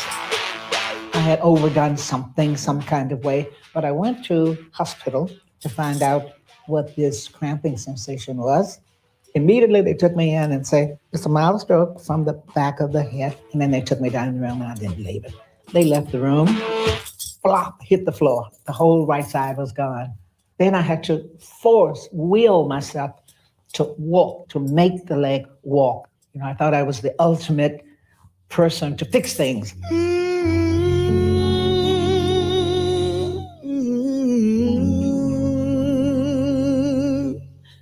After that was the colon. They said, okay, we'll have to cut half of it out. So because it was cancerous? Yeah. So then they said, only one of your kidneys are functioning. Actually, what happened was I stopped medication for kidney because I was tired of the medicine, because the blood pressure medicine restricts you a little bit.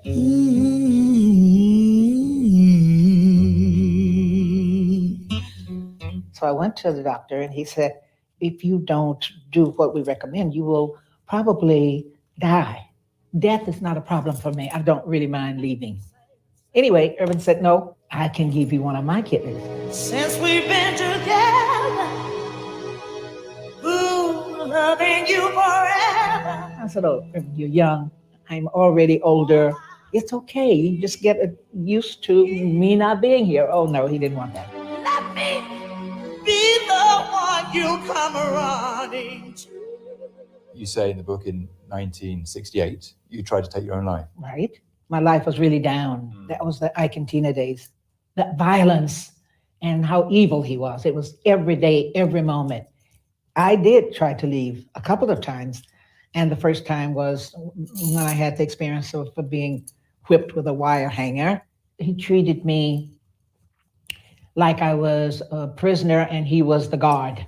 You got married to Ike. And just tell me about the wedding night, which is unconventional. Everything he did was conniving, and I was different. I was fairy tale-ish. I thought someone would ask you to marry and you to wear the white dress. And this was my wedding. A piece of paper pushed across when we signed. And after that, we went to a brothel and watched sex. It was really, that's even hard to really think about.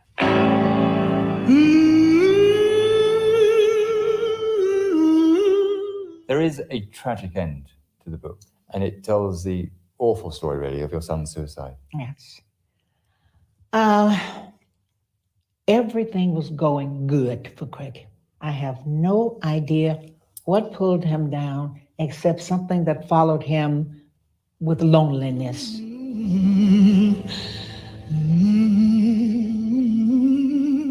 Phil Spector, David Bowie, Mick Jagger. Of all those creative relationships, which one was most important to you? I think Phil Spector. I think so. He wanted me to sing, not deliver. Ike had me singing more of a gospel way. When I was a little girl, I had a rag doll. The melody of that song was, when I was a little girl, I had a rag doll. Only doll. And when that, dum, dum, dum, I chill now. Now I love you just the way. It was another feeling to sing to that. But only now my love has grown. And it gets stronger in every way. You're 79 next month. How are you, Tina? I'm happier than I've ever been in my life. I'm happier than I ever thought that life would become for me.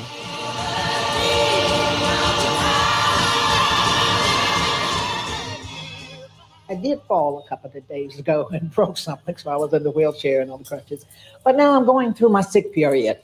And I think that'll take me right into the 90s or whatever. I'll be around for a while.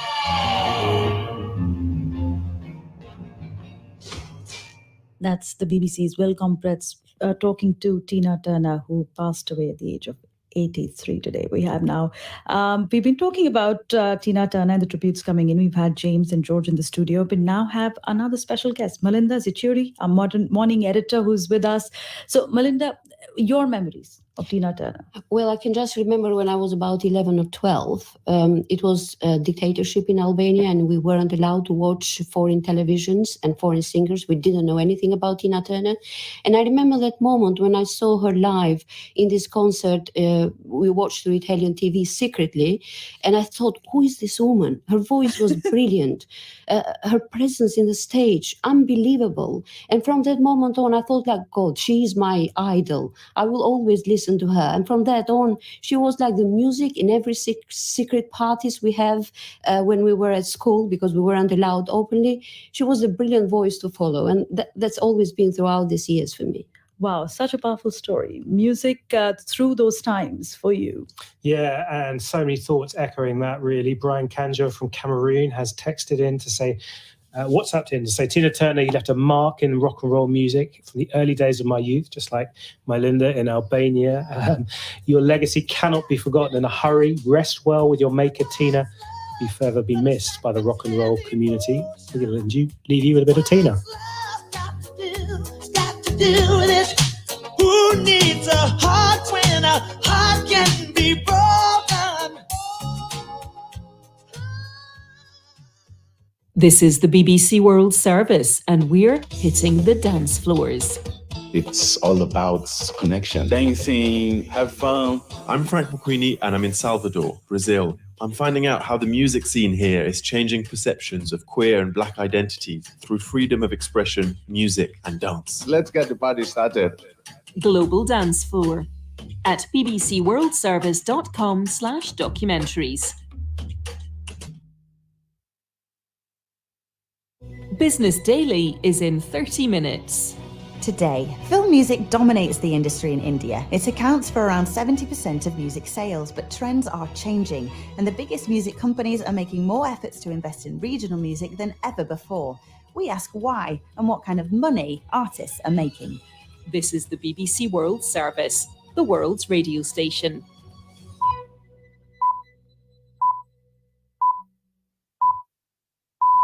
Welcome to the inquiry on the BBC World Service. Japan has a glut of unoccupied homes. Almost every day, when I go to my office, when I drive my car, I can observe several empty houses on the way.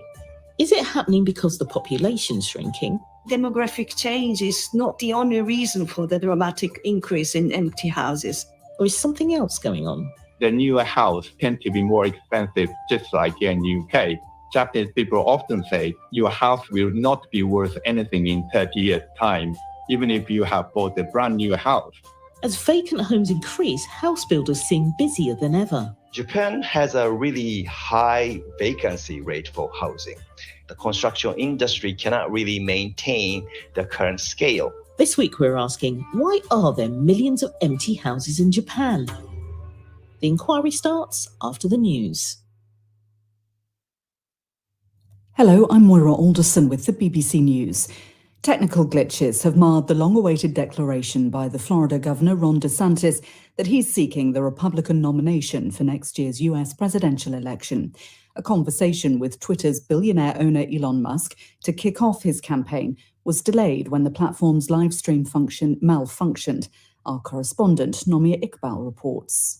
Ron DeSantis is the man who Republicans see as Donald Trump without the drama, a conservative hero who won the governorship here in Florida last year by a landslide victory. In the state, he has expanded gun ownership laws, limited abortion access, and restricted sex and gender identity education in public schools. Polls suggest, at the moment, he can't beat Donald Trump, who sees him as his rival. He's nicknamed him De Sanctimonious and recently De Sinking Ship. American political history is littered with those who tried to be president. Ron DeSantis may join them or go the distance. Western intelligence officials and Microsoft have warned that a state-sponsored Chinese hacking group has been spying on critical infrastructure networks across the United States. The US National Security Agency and its allies said that similar activities could be occurring globally. Nick Marsh reports. According to the NSA, the hackers are using a technique known as living off the land, a hard-to-detect method which gains access to a system from within. The group, named as Vault Typhoon, was recently accused by Microsoft of infiltrating civilian and military networks in the US and on Guam, a key American airbase southeast of Taiwan. There's been no official response from China yet, but last year Beijing accused the NSA of stealing data from a government-funded university in Shaanxi province. Roman Catholic bishops in Bolivia have acknowledged that the church had been deaf to the suffering of child victims of sexual abuse, as a scandal involving paedophile priests has rocked the country. In a statement, the church said it would set up 2 commissions to determine responsibilities. Investigations started in April when a Spanish newspaper published the diary of a late Jesuit priest, detailing numerous cases of abuse he committed when he ran schools in Bolivia. Prosecutors have since opened 8 cases against priests and 200 victims have come forward. MP Pamela Terrazas says those responsible must be held to account. In the complaints we have received, the Catholic Church, the Adventist Church, and the evangelical Christian churches have been singled out. Practically all churches are involved. As institutions, they have to face the consequences.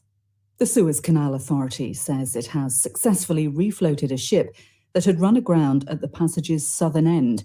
Tugboats were used to free the Hong Kong-flagged ship, which had blocked other vessels from passing. World News from the BBC. Cambodia's Constitutional Council has dismissed an appeal by the country's main opposition party that would allow it to run in July's national elections. The Candlelight Party was disqualified from the election because it could not produce its original party registration paperwork. It says the documents were seized in a police raid on their headquarters several years ago. Meanwhile, a court in the Cambodian capital, Phnom Penh, has sentenced a union leader to 2 years in prison for leading a casino workers' strike. Chin Sitar was arrested at a peaceful protest last year and charged with incitement to commit a felony. She'd been campaigning for the reinstatement of hundreds of employees laid off in Phnom Penh during the COVID pandemic. Tributes have been paid to the American soul and pop superstar Tina Turner, who's died aged 83.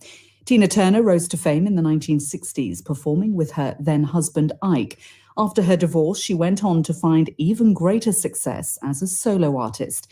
She spoke about her legacy on Oprah's Next Chapter in 2013. I endured hardship all the way. If we stay on course, we stay focused, never smoking, never drinking, never doing drugs. My legacy is that I stayed on course from the beginning to the end because I believed in something inside of me that told me that it can get better or you can make something better and that I wanted better. So my legacy is a person that strived for wanting it better and got it. The government of Bangladesh has said it's committed to holding free and fair elections and will take steps to prevent any interference in the polls. The statement comes a day after the United States said it would impose visa restrictions on Bangladeshi citizens found to be complicit in undermining the general elections due to take place next year. BBC News. Welcome to The Inquiry. I'm Charmaine Cozier. Each week, 4 expert witnesses, 1 question and an answer. January 2023, Japan. Parents in the Tokyo region receive an offer it's hoped they won't refuse.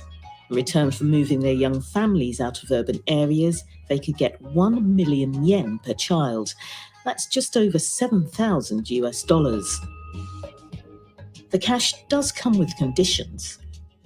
At least one family member must have a job or be planning to start a business in their new rural location. If they quit before 5 years is up, they have to pay everything back. It's the latest in a series of local and central government initiatives to tackle an intriguing property problem. So this week we're asking, why are there millions of empty houses in Japan? Part 1. IKEA.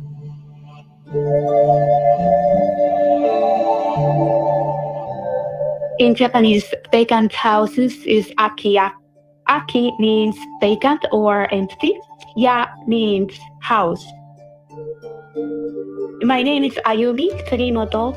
I am Associate Professor at Akita International University. Almost every day, when I go to my office, when I drive my car, I can observe several akiya empty houses on the way. So sometimes I can easily identify this is akiya empty house because glass is glowing higher, or glass windows or doors or roofs are already broken. So such bad condition of akiya could be easily identified. Akita Prefecture, where Ayumi Sugimoto lives, has one of the highest concentrations of empty houses in Japan. The number there has been growing for years. According to 2018 national statistics, the number of akiya empty houses was 60,800, an increase of 4,200 over the past 5 years. The empty house rate was 13.6%, and this ratio is exactly the same as Japan's whole empty house rate. It's important to note that not all IKEA are in poor condition, so can be difficult to spot. They also exist in urban areas. Official figures identify more than 8 million abandoned homes across Japan, so it's likely the actual number exceeds that. There are several reasons for the empty private property glut. One is financial. The tax system is also a very important factor why Japan has so many IKEA right now, because the land on which a house stands is subject to preferential measures such as 1/6 reduction in property tax. This is believed to be one of the reasons why all the vacant houses, IKEA, are not demolished but left unattended. Because if the property disappears, so does the tax relief, meaning there's more to pay. So keeping their houses as IKEA, every house is less cost for the owners in terms of tax payment. Another key reason is spiritual. Homes which have been in families for hundreds of years have too many memories to be torn down or sold on when the last descendants depart. Inside every house, sometimes people just keep their ancestors' Buddhism altar, so their ancestors' spirits still stay at their home. This is one of the reasons why owners do not want to destroy their house and clean the land. Employment also plays a part. The economy in Akita leans towards traditional industries like rice production and brewing sake. There is not so many job opportunities or education opportunities, especially the higher education. So many young generations now move to big cities like Tokyo, Sendai, or Osaka. Older generations also leave homes behind to move closer to relatives or specialist healthcare. Neglected IKEA pose a risk to nearby properties and people. They can attract animals like wild bears. The large traditional wooden houses can also be dangerous when the weather changes. So Akita is located in the northern part of Japan. We have a lot of heavy snow during the winter season. So that time, IKEA is very old houses. It sometimes collapses when the spring comes. So it's a very huge impact for their neighbors' quality of life. District administrations trying to fix that face challenges, like people moving without leaving a forwarding address. Municipal government have to receive agreement or permission from the house owners when they try to destroy the houses and clean the land. But sometimes they cannot identify who are the actual owners, or their neighbors also do not know who is the actual owner and where they are now. There's also disagreements over spending public money on a problem caused by private ownership. So here is the conflict between the local communities, government, and private owners. Relocation schemes in other parts of Japan have seen vacant homes repaired and repurposed as cafes, farm shops, craft workshops, and tourist accommodation. But the reality is there are more and more IKEAs than people's needs. Okay, I would like to renovate IKEA to start my new business in rural area or urban area. There are some motivational needs, but the reality is there are more and more old IKEAs that is already too old to utilize or to renovate. So the community shrinkage is remarkable, especially in rural community in Akita. Part 2. The people problem. So in Japan, population aging started in 1970 when the proportion of older people aged 65 plus in the total population hit 7%. Now, Japan is a super age society with almost 30% of its populations are 65 and older. Misa Izuhara is a professor of social policy at the University of Bristol in the UK.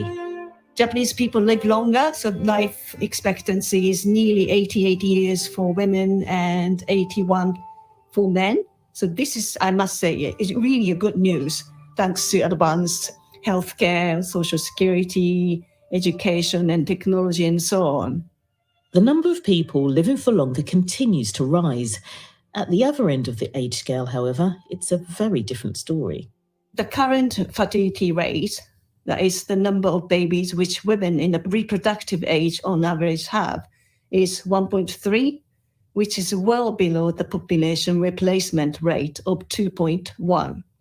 So this has been an issue for many years since the second baby boom in the early 1970s. The population peaked at 128 million in 2010 and started declining. And it is predicted to decline by 32% down to 87 million by the year 2060. Earlier this year, in a speech to lawmakers, Japan's Prime Minister Fumio Kishida said reversing the low birth rate simply cannot wait any longer because the country was edging closer to not being able to function as a society if it failed to improve. It's really unusual for a couple to have children without being married. So marriage rate has declined significantly, and it's kind of part of the explanation for low fertility. So what does all of this have to do with empty homes? Well, population patterns are partly responsible for upending traditional living arrangements. 3-generation co-residency was common in the past, before family nuclearization started in the post-war period. So typically, older parents lived with their eldest son and his family, which helped the generations share their household resources and finance, providing support to each other, and also made family succession easier, including passing on their family residence. That changed after the end of the Second World War, when Japan entered an era known as the economic miracle. In the economic growth period, many young people, for example, moved to larger cities for employment and subsequently established their own household there. So houses previously lived in by generations of the same family gradually slid into disrepair. The older generation has become wealthier with their own income, their own social security, like pensions. So co-residency was a mode of survival, if you like, when resources were scarce. So once they can afford, both generations want to live separately. Fast forward to now, and the traditional family setup continues to decline. Household size is getting smaller, and that has housing implications. For example, in 1970, approximately a half of households were married couples with children, and 14% were 3-generation household. But now there has been a significant expansion of smaller household with just 1 or 2 people. So single-person households are the most common type of household now, and about 38% of the total household. When those sole occupiers move or pass away, another IKEA is created. I want to promote more sharing or more collaborative way of living or different way to consume housing. But would there be an appetite for that in Japan? It needs cultural shift. So there is appetite, but it's very niche at the moment. There are different initiatives providing new houses for young people to share. But the use of the old housing stock is something that a lot more thought needs to go into. And I think it will take time to change the way people live in Japan. I would definitely say this empty housing syndrome is problematic. But I think demographic change is not the only reason for the dramatic increase in empty houses. Part 3. Supply and demand. Old homes are the priority demand in some countries, but not in Japan. Majority of Japanese people, regardless of the generation, prefer modern houses to traditional houses. And this is not least because people have the general idea that all the houses, especially those built right after the Second World War, were poorly constructed. Kazuki Morimoto is an associate professor in Japanese at the University of Leeds in the UK. In some countries, buyers compete to pay premium prices for old properties. Not in Japan. Japanese people often say your house will not be worth anything in 30 years' time, even if you have bought a brand new house. That's because Japan is prone to natural events like earthquakes and typhoons. It has strict building codes to ensure structures are as sound as possible in order to minimize damage. Those rules and regulations also apply to other measures like energy efficiency. They're updated every 10 years, so homes built before the most recent amendments won't be compliant, unless owners spend a lot of money to bring them up to the new standards. Many don't do that, so those homes plummet in value. The newer house tend to be more expensive, just like in the UK. But the building companies are very good at marketing and in terms of what houses are affordable among the people. And so they build according to the needs. And those needs are changing the housing landscape in a country where more than 800,000 new homes are built every year. Sometimes I'm quite surprised to see, how many tiny, small houses are built in a small site when an old house was demolished. The Japanese government has invested heavily in the house sectors through tax incentives and financial support for both builders and buyers. Those intense efforts on the new housing front are happening alongside financial incentives to occupy older, empty homes. Yes, that's very complicated because on one hand, the government is trying to encourage the people to renovate all the houses and solve the problem of abandoned houses. But at the same time, the government is also encouraging people to buy newer houses, which tend to be expensive to boost the economy in a wider context. The population shift sparked by the rural exodus is piling additional pressures onto big cities. People are always talking about the decreasing population in Japan, which is true, but it is not so straightforward in the context of housing, because although the population itself is certainly decreasing, the number of households, particularly in Tokyo, have been steadily increased. And that's because more and more people now live alone. And even in rural areas or small cities, still the number of households are increasing. And so people are saying that kind of supply and demand, the balance is getting wrong. That mismatch means homes are hard to find in certain areas. In some parts of big cities like Tokyo, Osaka, in a popular area, there is certainly house shortages, particularly for affordable houses. If you go to suburban areas, then there are more supply than needed. There are also financial knock-on effects for public services in some of the regions people are migrating from, which could result in even more leaving. Yeah, definitely. That's the major concerns the local government, local authorities, and the government is having, because more and more people are moving from smaller cities into big cities. And then only older people remain in rural areas. So in terms of the tax incomes, it doesn't seem to be sustainable for infrastructures and then healthcare services in some rural areas. The fundamental thing is that the Japanese people prefer newer homes because they believe it saves money and then safer to live than older houses. Unless the government really enforces more drastic measures, it's very difficult to change the situation. Part 4. Moving on.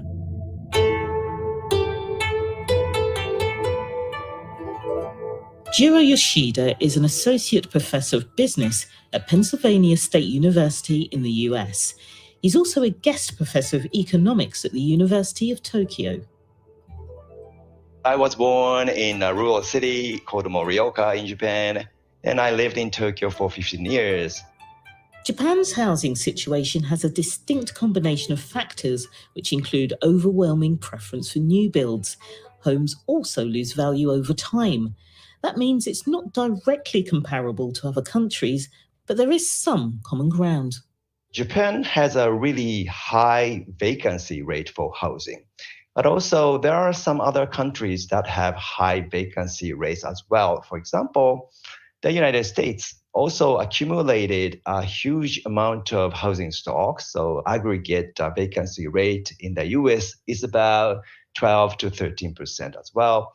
Other countries that have high vacancy rates include Spain and Greece and other European countries as well. So definitely vacant housing problems are not only unique to Japan, but that's significant problem for many countries. Being able to afford somewhere to live is something that potential renters and buyers everywhere can identify with.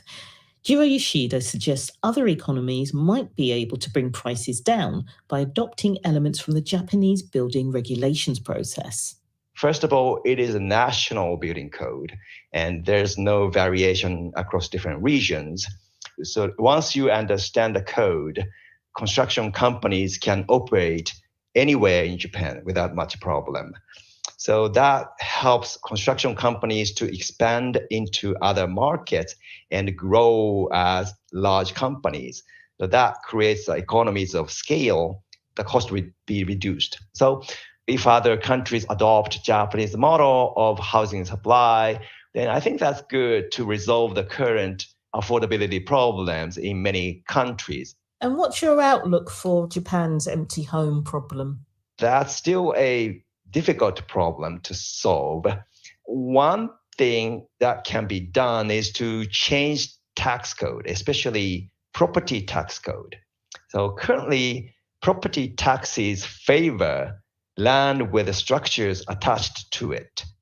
Keeping an empty home on land can also bring inheritance tax bills down. Property tax exemptions for structures can be removed. Then the land with the structures are treated equally. Then I would expect more demolition of low quality old houses, and those land will be converted into other uses, and the property tax code change can be a one trigger for that. During the COVID-19 pandemic, working from remote locations became the norm for many people.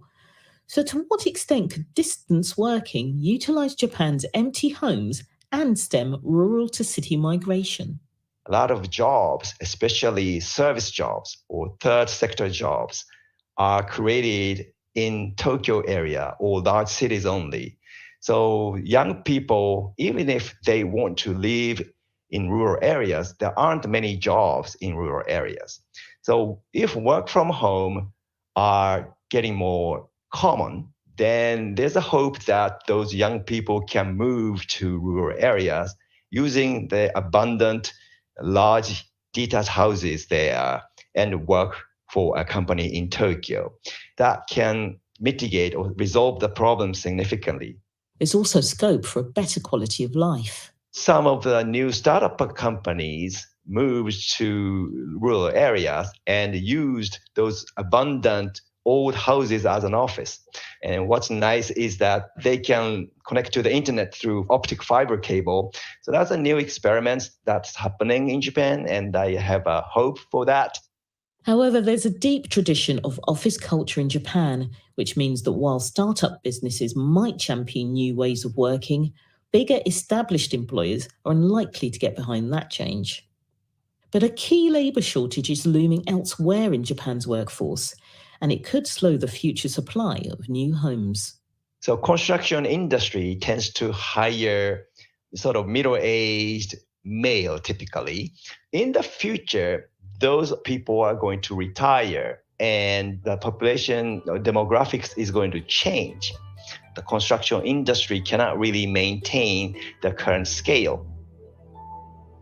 Then finally, the Japanese construction industry may have to reduce its size.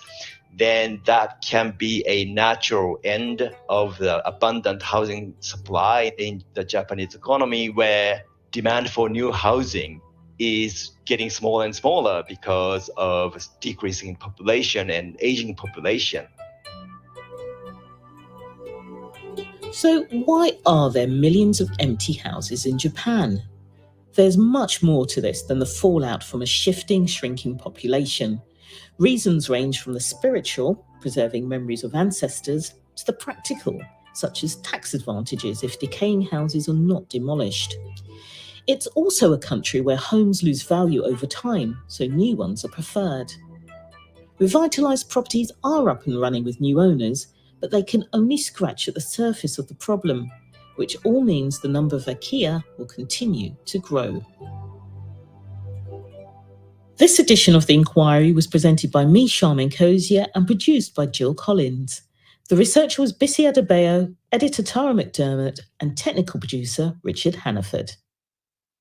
Well, Business Daily's coming up next, and in 20 minutes' time, witness history. Today we're taking you back to this day, 60 years ago, when the leaders of 32 newly independent African nations first met together. At stake, the dream of a united Africa. And at 8:30 GMT, a Simon finds out what's being done to save Germany's forests. The number of drought years is increasing over the last decades. We are seeing that. It's a serious problem. Even if we have one rainy year, it will not help. And at bbcworldservice.com, the climate question is finding out if lab-grown meat is better for the planet. If that cultured meat production is really efficient and you don't actually have to use much energy to get your cultured meat out at the end, then that may still be superior for the climate. With news every half hour, this is the BBC World Service.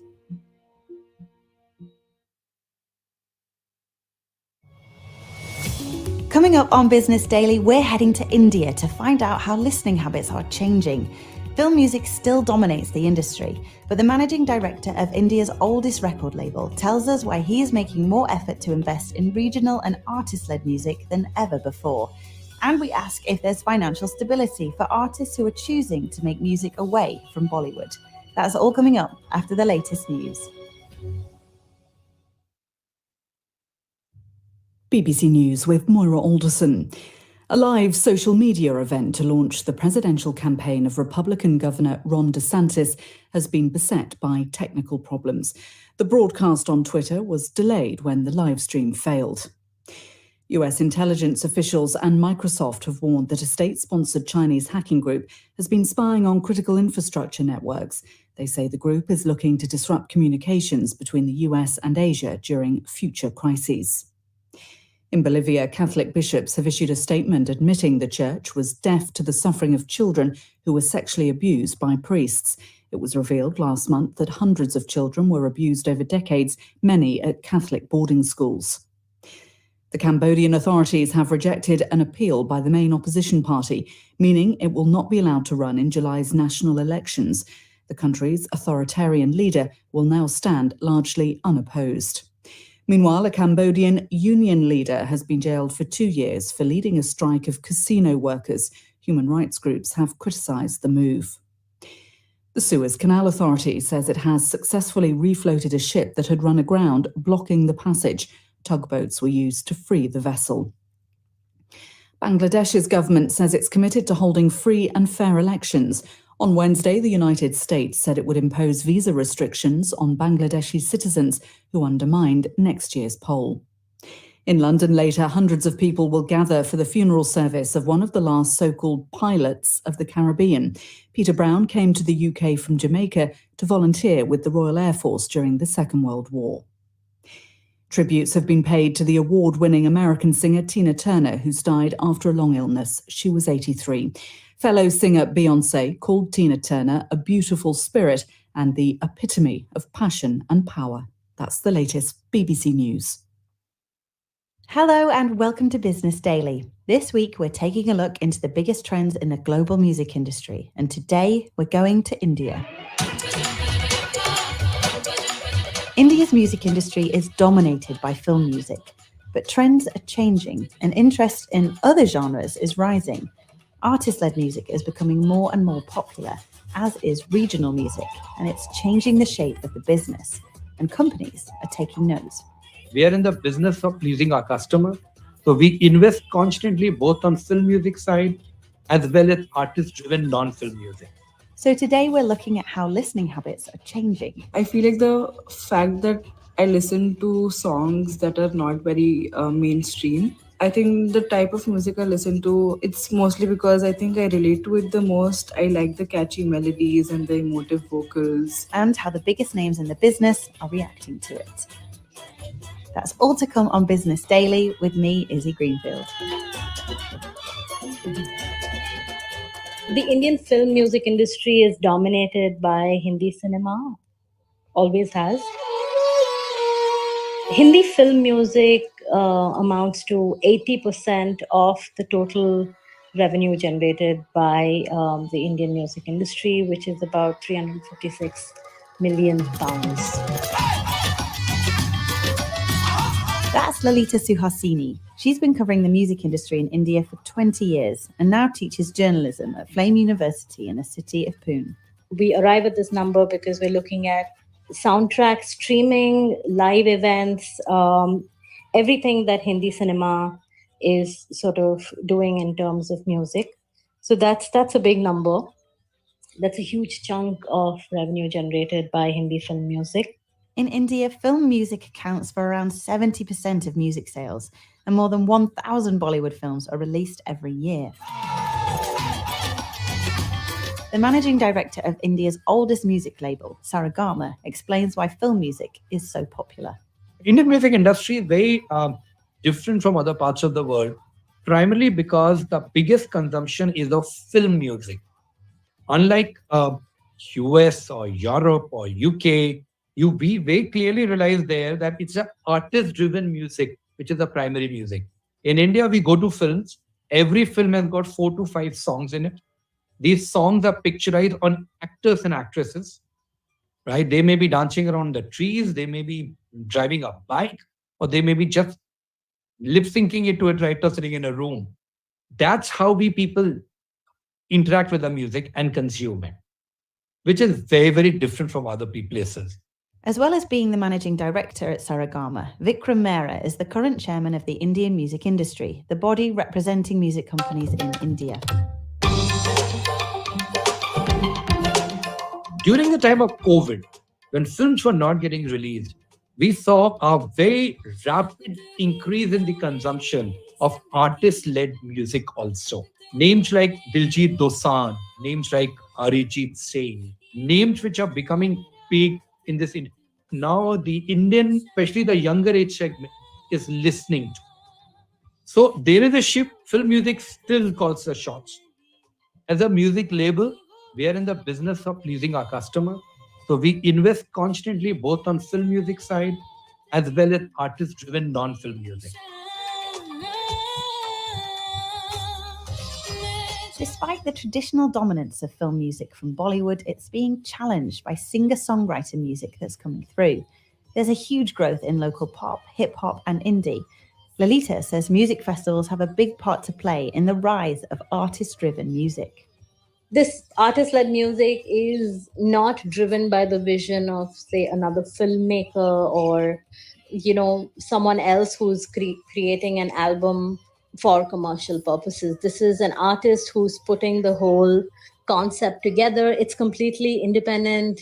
It's not really driven by any sort of trend, right? This is free-spirited in the most basic sense. And so this is an artist composing or hiring a composer, but usually it's an artist who's coming up with his own melodies, writing his own lyrics, or collaborating with someone else and getting the lyrics done. But the vision is entirely their own. But it's only since 2010 that artist-led music has gained a prominence. And this is because we've had a lot of music festivals in the country since that time. We had NH7 Weekender, we've had Zero Music Festival, Magnetic Fields Festival, all of which gave independent artists a platform to perform, a source of income, of course.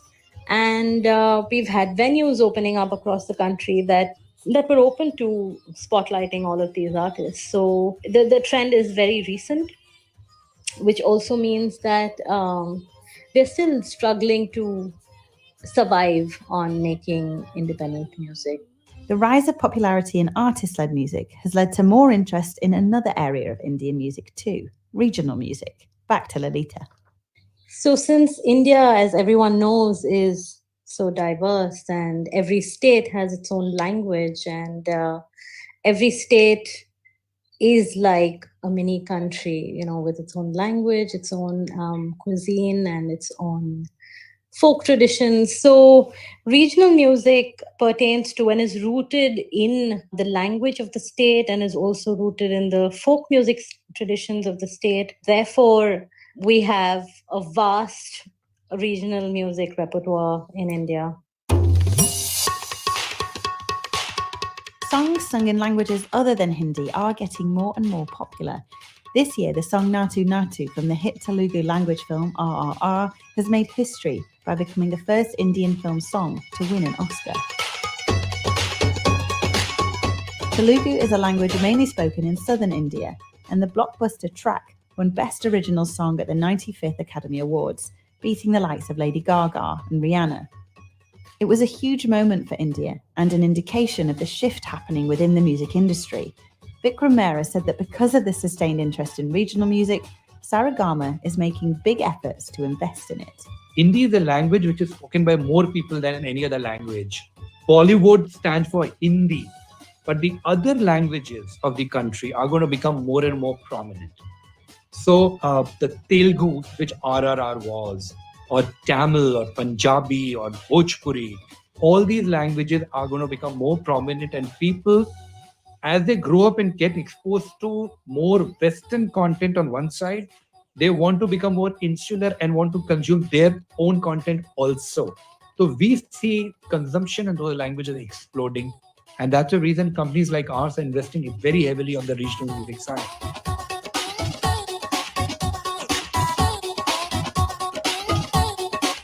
Aside from the people who manage the music, what do those who sing it think about the changes that are happening?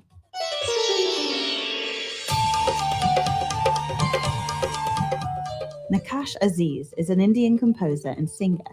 He's known for playback performances of songs like Jabra Fan from the film Fan and Dating Knock from the film Pata Posta Nikla Hero.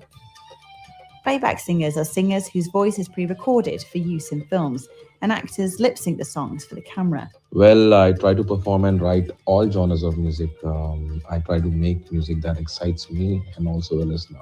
Music is a language in itself. I listen to all kinds of music from all parts of the world.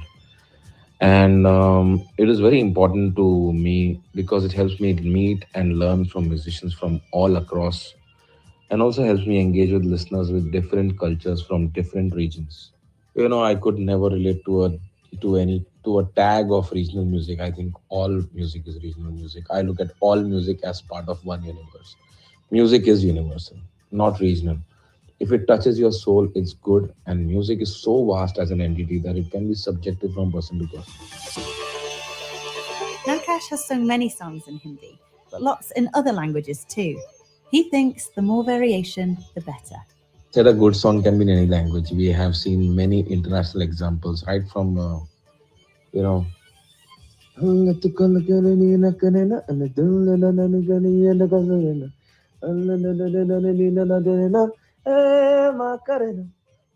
Gangnam Style, then Despacito, and songs of different languages in India.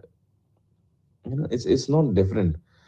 Natu Natu and Jai Ho are also very beautifully received by the people from the West. So, well, to my observation, listener always connects with word first, then the voice, and then comes the melody and then arrangement. If words are relatable, then a person can enjoy the song on a personal level. For me, being a musician, I listen to the whole song as one entity. I probably can connect with any aspect of the song.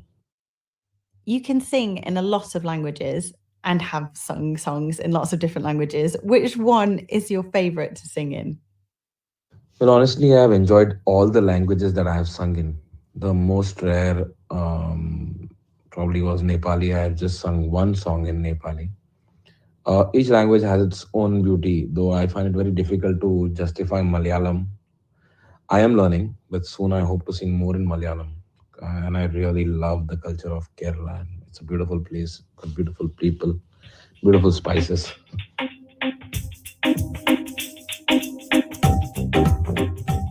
The amount of money that playback singers can make varies. Less well-known singers might charge a few $1,000s for a song, but some of the more famous ones charge millions. Singer Shreya Ghoshal is one of the most prolific singers in India, noted for her wide vocal range and versatility. She's rumoured to charge around $3 million for just one song.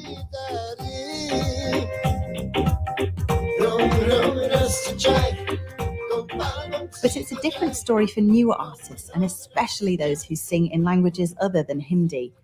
Even though the popularity in regional music continues, Lolita says it's a financial risk for those artists who choose to do so, because there's just not as much money in the genre. So unless you're part of the Hindi film music industry, unless you're part of the Bollywood music industry, playback, you are not going to be able to survive. Again, when it comes to advertisements and jingles, they're mostly in Hindi, at least the ones that are made on a big budget. So at the moment, yes, 10 years down the line, maybe we'll see a shift. But right now, it is financially not viable for artists to sing in their own language, to sing for regional music albums even. But one thing helping to boost the profile of regional music is the growth of streaming services in India. Back to Lolita. Streaming services like Spotify, YouTube, iTunes, and others like even Ghana have given listeners and those who love music an opportunity to be able to stream for free and access music more easily than they could before. Punjabi pop has always been, Punjabi regional music has always been extremely popular in the country.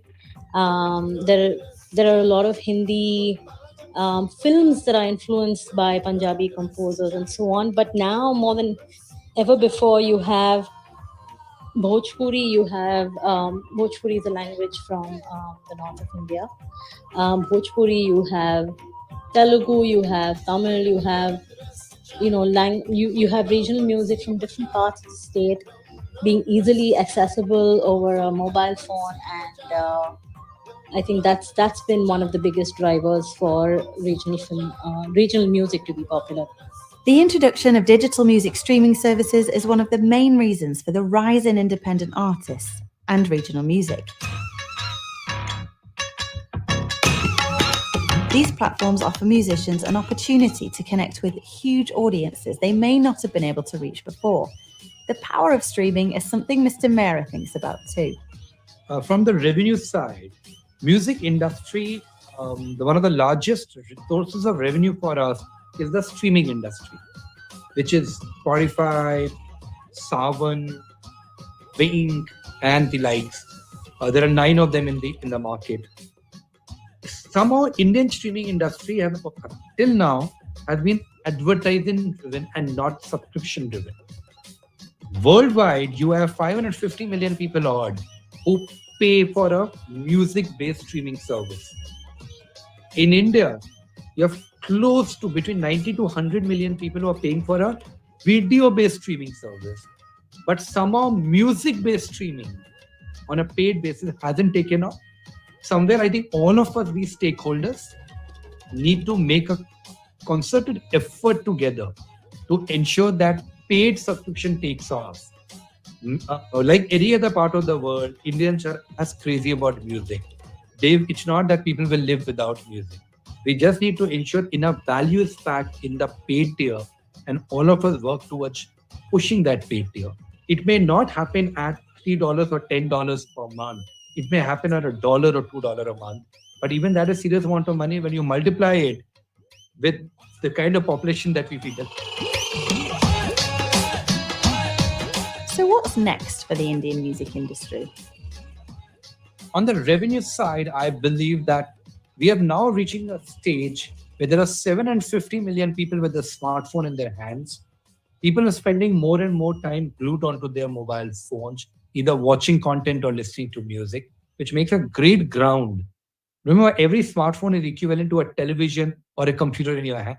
So you always have access to content. We believe this builds a massive ground for music industry to explode now.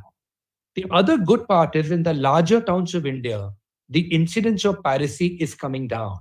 With all the efforts put in by government and the industry body here, we are seeing piracy coming under some kind of control.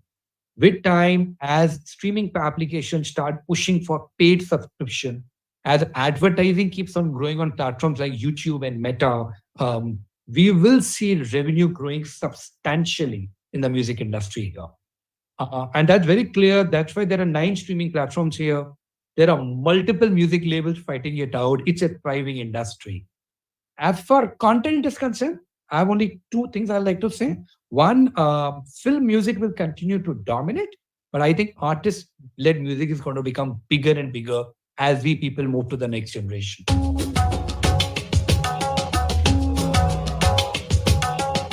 Bollywood might continue to dominate for now, but for the first time in a while, it has to share its spotlight with other genres.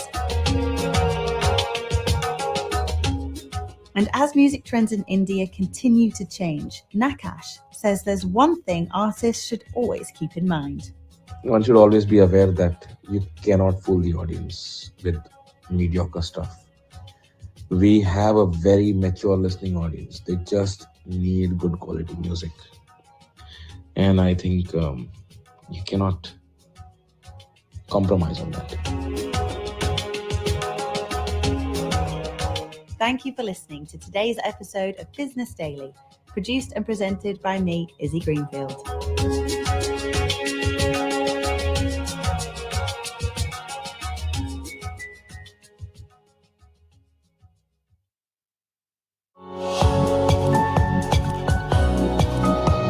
BBC World Service. And now, witness history. Today we're taking you back to this day, 60 years ago, when the leaders of 32 newly independent African nations first met together. At stake, the dream of a united Africa. In 2013, Alex Last spoke to Dr. Barakat Habte Selassie, who took part. It's May 1963. A first wave of decolonization has swept through Africa, and in the Ethiopian capital, Addis Ababa, the continent's leaders gather in one place for the first time. They're meeting to decide if their nations should now become united. If we fail and let this grand and historic opportunity slip by, the people, the masses of the people of Africa, will never forgive us. There was a passion for African liberation and African unity because we felt that unless Africa confronted the world with a united voice, the exploitation would continue, the division would continue. So that was our starting point. Dr. Barakat Habte Selassie was Ethiopia's rather young Attorney General. A supporter of Pan-Africanism since the 1950s, he worked on the draft charter for the summit. Among those arriving to attend were leaders synonymous with the struggle against colonialism, the likes of the Ghanaian President Kwame Nkrumah, the first Black African leader to win independence, Sekou Touré from Guinea, Julius Nyerere from Tanganyika, Ben Bella, fresh from Algeria's war of independence against France.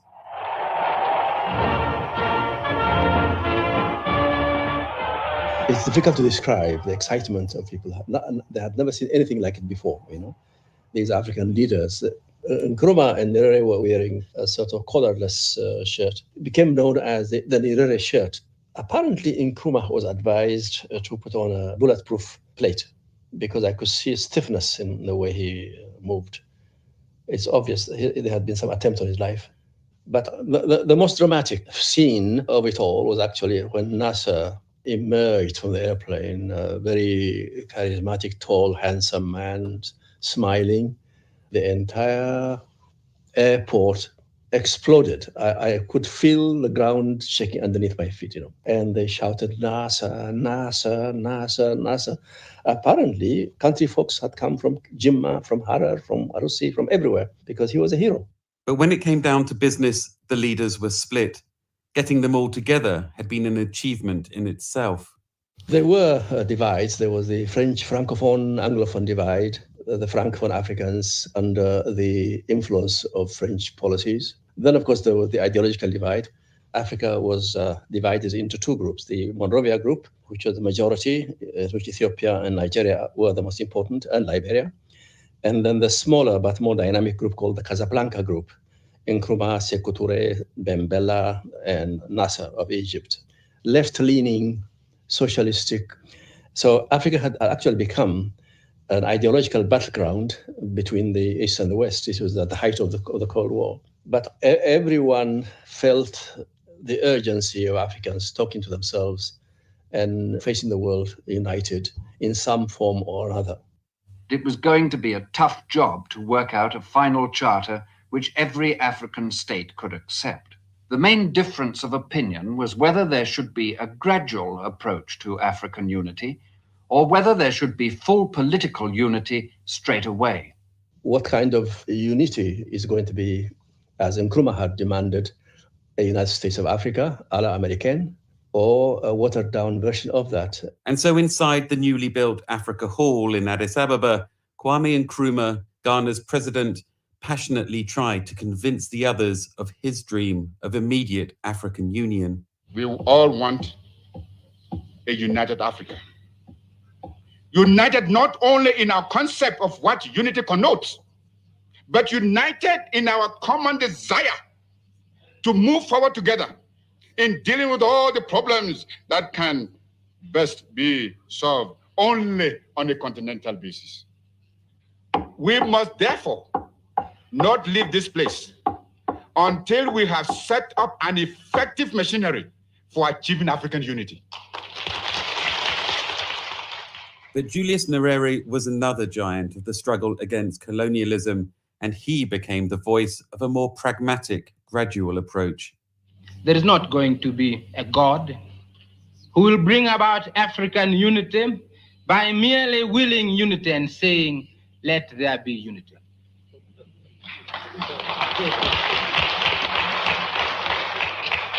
And none of us is prepared, in the name of unity, to invite a Napoleon to come and bring about unity by conquest. And that was taken as a gentle warning to Nkrumah. With his dream fast slipping away, Nkrumah threatened to walk out. His walkout would have been disastrous. So Emperor Haile Selassie exercised one of those fine moments of diplomacy. He called Sékou Touré, whom he knew to be a very good friend of Nkrumah, and asked him, my son, mon fils, je vous prie, I implore you, go and bring your brother. And you know what Sékou Touré's reply was? Oui, mon père. Yes, father. And Sékou Touré rushed out and persuaded Nkrumah. He brought back Nkrumah to a great cheer of the participants and the audience in the gallery. He came back and he said he would continue for the sake of Africa. And you yourself, how did you feel? At that time, all of us, myself personally included, were passionately interested and hopeful that Nkrumah's plea would be accepted. But we knew in our heart of hearts, finally we did realize that it was the Nyerere way that was going to prevail.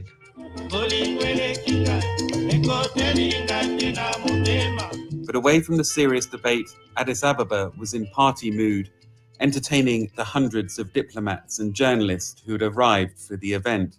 People were entertained in the evenings, dinners and cocktails. Did people mix, or was it quite cliquey, the different nations?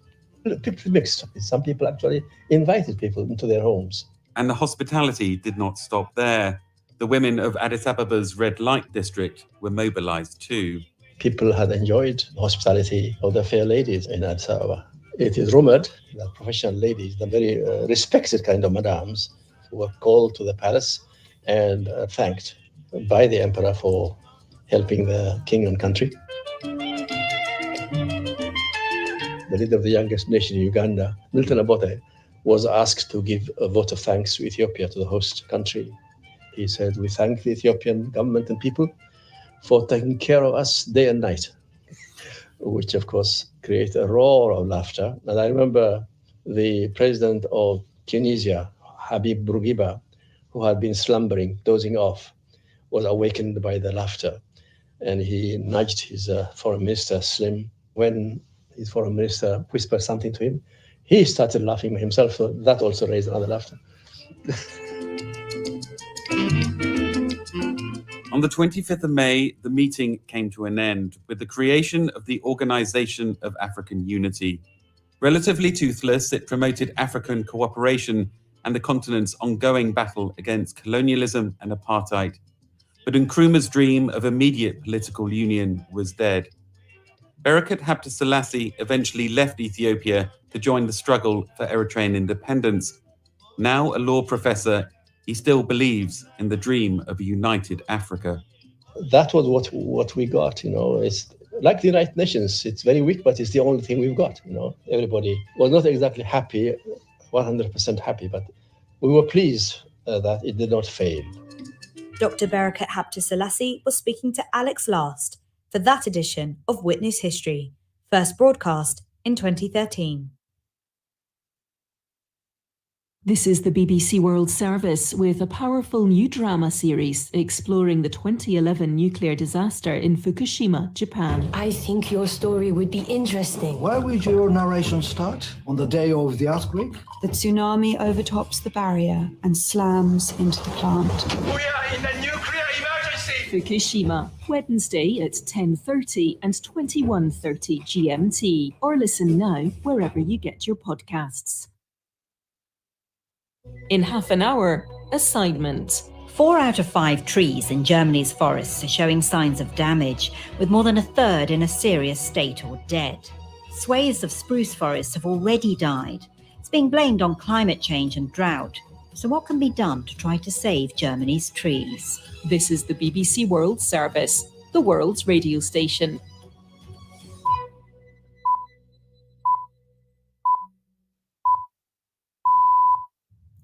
It's 8 o'clock GMT. This is the newsroom, and I'm Charlotte Gallagher. Coming up. I'm Ron DeSantis, and I'm running for president to lead our great American comeback. But can he beat his rival Donald Trump to the Republican nomination for the White House? As China is accused of hacking critical infrastructure across the US, are other countries at risk? It is my judgment that if this is happening in the United States, then it's happening in every other Five Eyes country as well, and that our critical infrastructure is equally vulnerable. And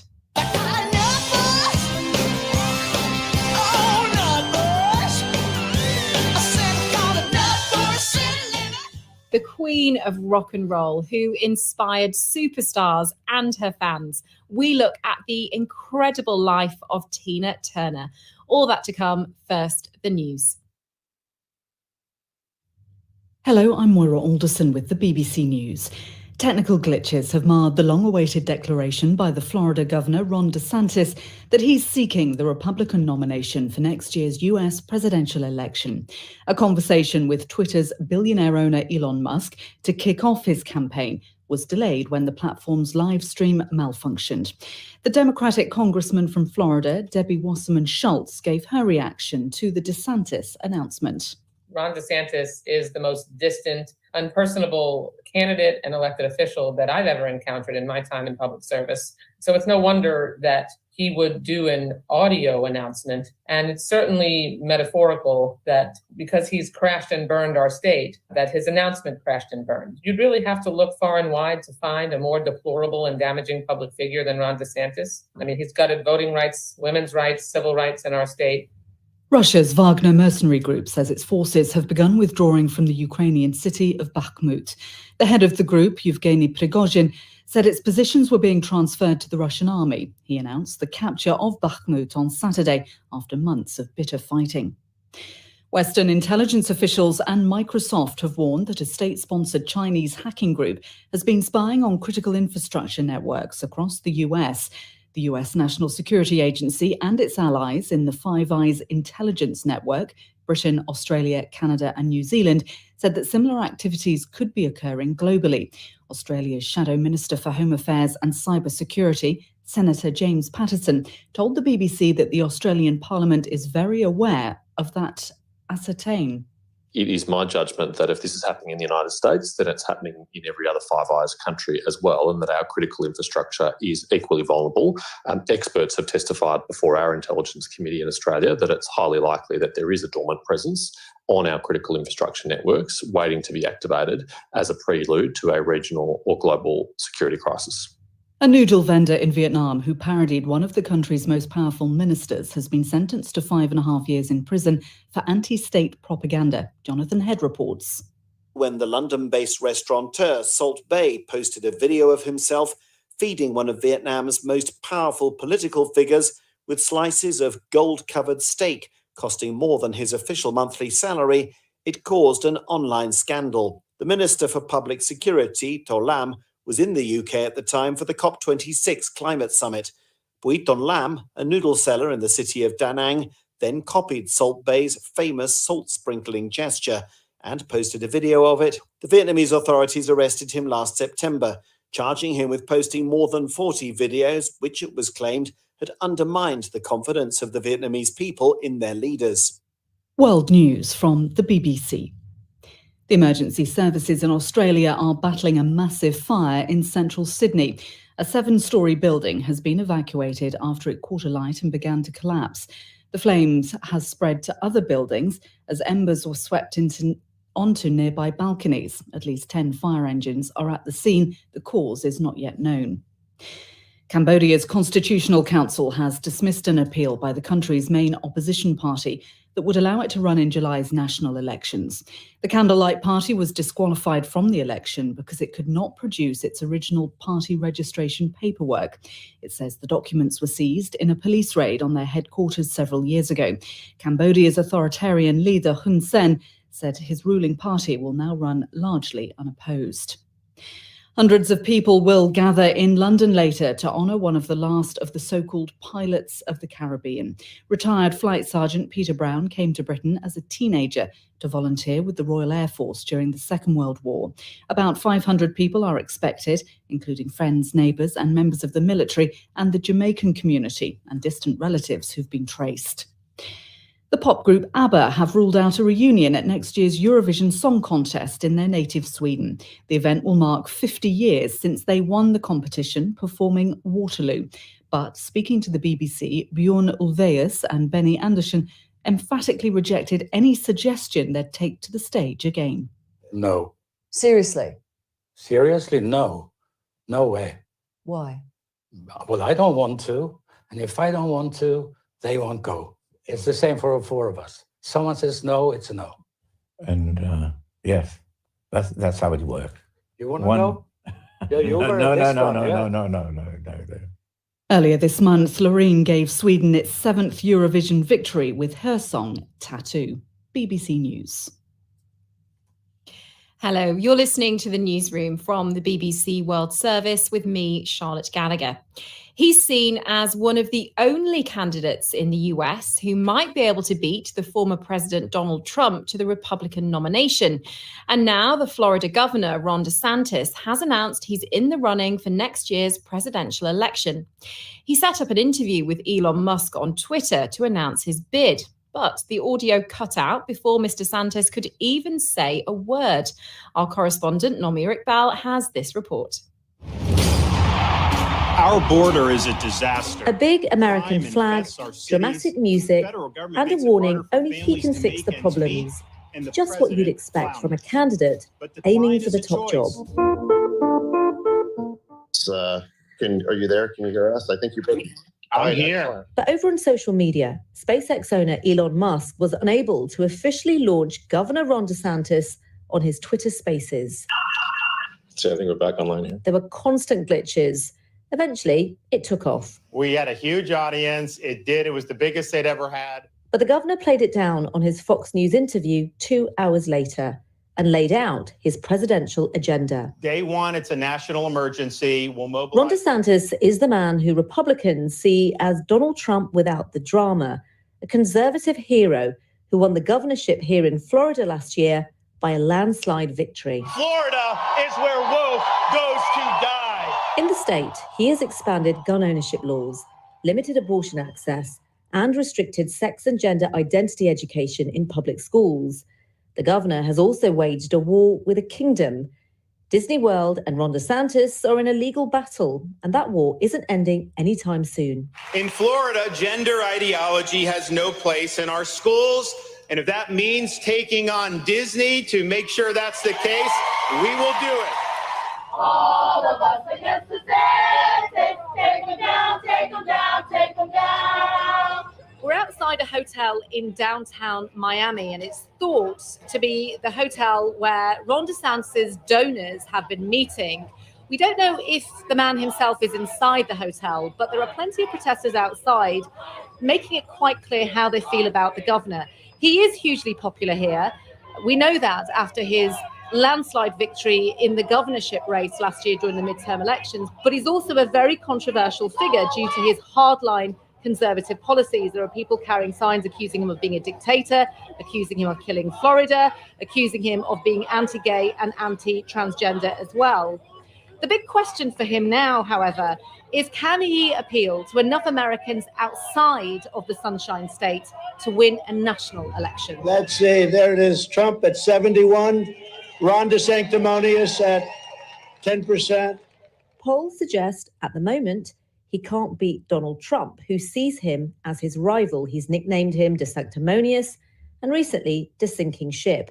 But here on the streets of Miami, some Republican voters like Lauren Hayden say don't rule the governor out. With female voters, they tend to focus on how the politician is speaking, his cadence, his tone, his vocabulary, and Ron DeSantis is a better speaker, and so women will actually tend to favor DeSantis. Well, I think that, Trump will be at the head of the ticket, and he's going to pick Ron DeSantis as his vice president. We proved that it can be done. We chose facts Ron over DeSantis fear. comes with a big war chest of money and a lot of hype. American political history is littered with those who tried to be president. Ron DeSantis may join them or go the distance. I'm Ron DeSantis, and I'm running for president to lead our great American comeback. That was Nomia Iqbal reporting. A state-sponsored Chinese group has been accused of hacking into critical infrastructure networks across the US. According to the US tech company Microsoft, the group, codenamed Volt Typhoon, has been looking at ways to disrupt critical communications between the US and Asia. Australia has also expressed concern about the activities. James Patterson is the Australian Shadow Minister for Cybersecurity. These presences are often found on electricity networks, on telecommunication networks, on payment system networks, on water or gas grids. And the purpose to be on there is, there's only one purpose, which is to destabilise or shut them down in the event of a crisis. And the wider geopolitical or strategic purpose of that is to force a country to be inwardly focused rather than outwardly focused if there is to be a regional or global security crisis. Let's go to Singapore now and speak to our correspondent, Nick Marsh. And Nick, can you explain more about these attacks?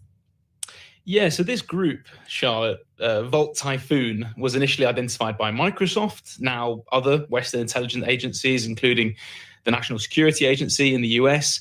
And they say that Volt Typhoon is using this technique called living off the land. And I'm not going to get into the weeds of it all, but basically it's a method of accessing a system from the inside. So the malicious software blends in as a legitimate part of the program. So in this case, Microsoft Windows, and it stays there undetected.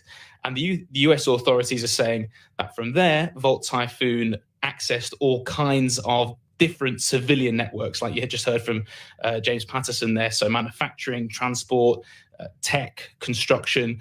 And the whole point was to spy. And cybersecurity experts say it's not this kind of smash and grab attack we've seen in the past. It's about settling into a network, staying there, and then stealthily gathering information. Now, obviously, spying isn't new, but it's the scale and the difficulty of detecting this kind of spying. That's what's concerning the authorities. That's probably why they've gone public, because they don't always do that.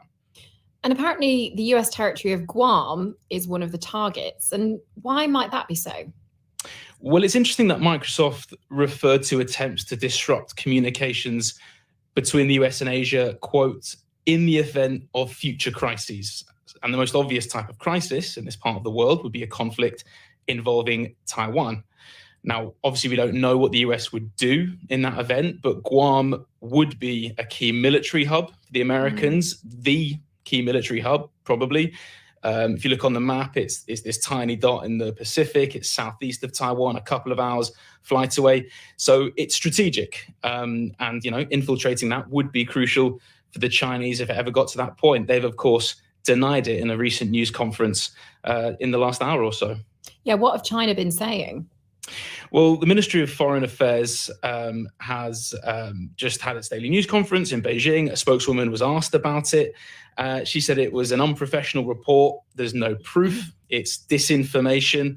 And in fact, she turned it back on the US and said that the NSA is the world's largest hacking organization themselves. They tried to steal data, according to the Chinese, from a university in Xi'an in Shanxi province last year.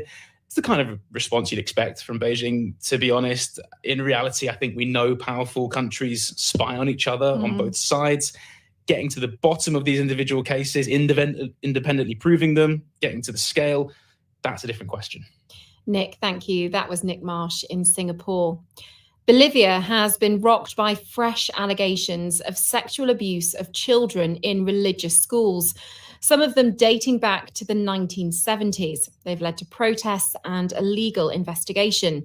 Now, the Roman Catholic Church has admitted it was deaf to the issue and has promised to take action. Wendy Urquhart reports. These allegations first came to light last month when the Spanish newspaper El País published an article about a Jesuit priest called Alfonso Perajas, who was Spanish but had lived in Bolivia for years. When Father Pica, as he was also known, died in 2009, his nephew discovered a 300-page diary on his computer containing multiple confessions of sexual abuse in schools he ran in Bolivia. He also wrote that he had told his superiors, but claimed they did nothing. Since April, at least 200 people have come forward to say they suffered sexual, physical, and/or psychological abuse in religious schools. Bolivian lawmaker Pamela Terrazas says there's more than one church involved. In the complaints we have received, the Catholic Church, the Adventist Church, and the Evangelical Christian churches have been singled out. Practically all churches are involved. As institutions, they have to face the consequences. Monsignor Giovanni Arana, who's Secretary General of the Bishops' Conference of Bolivia, says 2 commissions are now being set up to investigate the abuse and help the victims. The bishops of Bolivia want to address the victims, their families, and the ecclesial community. Instead of giving the victim the protection and care they deserve, we found a church deaf to their suffering. Sexual abuse is the opposite of the very essence of the church. A full-scale investigation has been launched to decide whether Catholic Church officials should be held responsible for doing nothing about the abuse. That was Wendy Urquhart. It was the last attempt by Cambodia's main opposition party to gain admission to the general election in July, but the Constitutional Council has dismissed the appeal by the Candlelight Party. It was disqualified because it couldn't produce its original party registration paperwork. So what does that mean for the election? Our Asia-Pacific regional editor, Celia Hatton, joins us now. And Celia, who are the Candlelight Party? Well, the Candlelight Party are basically the sort of remaining opposition politicians who are either still in Cambodia, they haven't gone into exile, and they're not in prison. So they got together and basically revived a party that had been formed a few years ago, but had been a bit dormant, and they gathered together. Now, the Candlelight Party ran in local elections and did quite well last year. They got about 20% of the vote. So they were thinking that in the national elections that are scheduled for July, they would get around 30 to 40% of the vote because they're really the only opposition party in Cambodia at the moment. So 10 other parties have been given approval for this election, but you're saying the Candlelight Party were the only ones that provided a real challenge. Yeah, that's right. There's 10, actually there's around 18 kind of smaller parties, but yeah, the Candlelight Party is the only one that really forms an opposition. The other ones have kind of ceded control to the government. Hun Sen, who is the leader of Cambodia, he's been in power for almost 40 years, and his ruling party, those smaller parties all kind of agree that the ruling party should stay in power. They only get about 1% of the vote in national elections. So the Candlelight Party and its predecessor, the National Rescue Party, are the only ones that have really ever given a challenge to Hun Sen. And so I think that's why they really face faced opposition when they registered for these elections. They tried to put in their registration parties. Like other parties, they were told that maybe their registration wasn't quite up to scratch. Other parties were given time to fill in the gaps on their registration party. The Candlelight Party was told outright that they couldn't run in the upcoming elections because they didn't have their original papers. They say they were seized in a police raid a few years ago. The police have them. And so they've just been stopped from running in elections altogether. Celia, thank you. That was Celia Hatton. Next, the United States says it will impose visa restrictions on Bangladeshi citizens who it believes have been unlawfully undermining elections there. The government of Bangladesh say they are committed to holding free and fair elections. Our South Asia regional editor, Ambarasan Ettarajan, has the details. The US Secretary of State Anthony Blinken said free and fair polls in Bangladesh were the responsibility of all stakeholders, including the government. Bangladesh, ruled by the Prime Minister Sheikh Hasina since 2009, is scheduled to hold elections in January. Opposition parties have accused her of irregularities in past votes and have been demanding a neutral interim government ahead of the polls.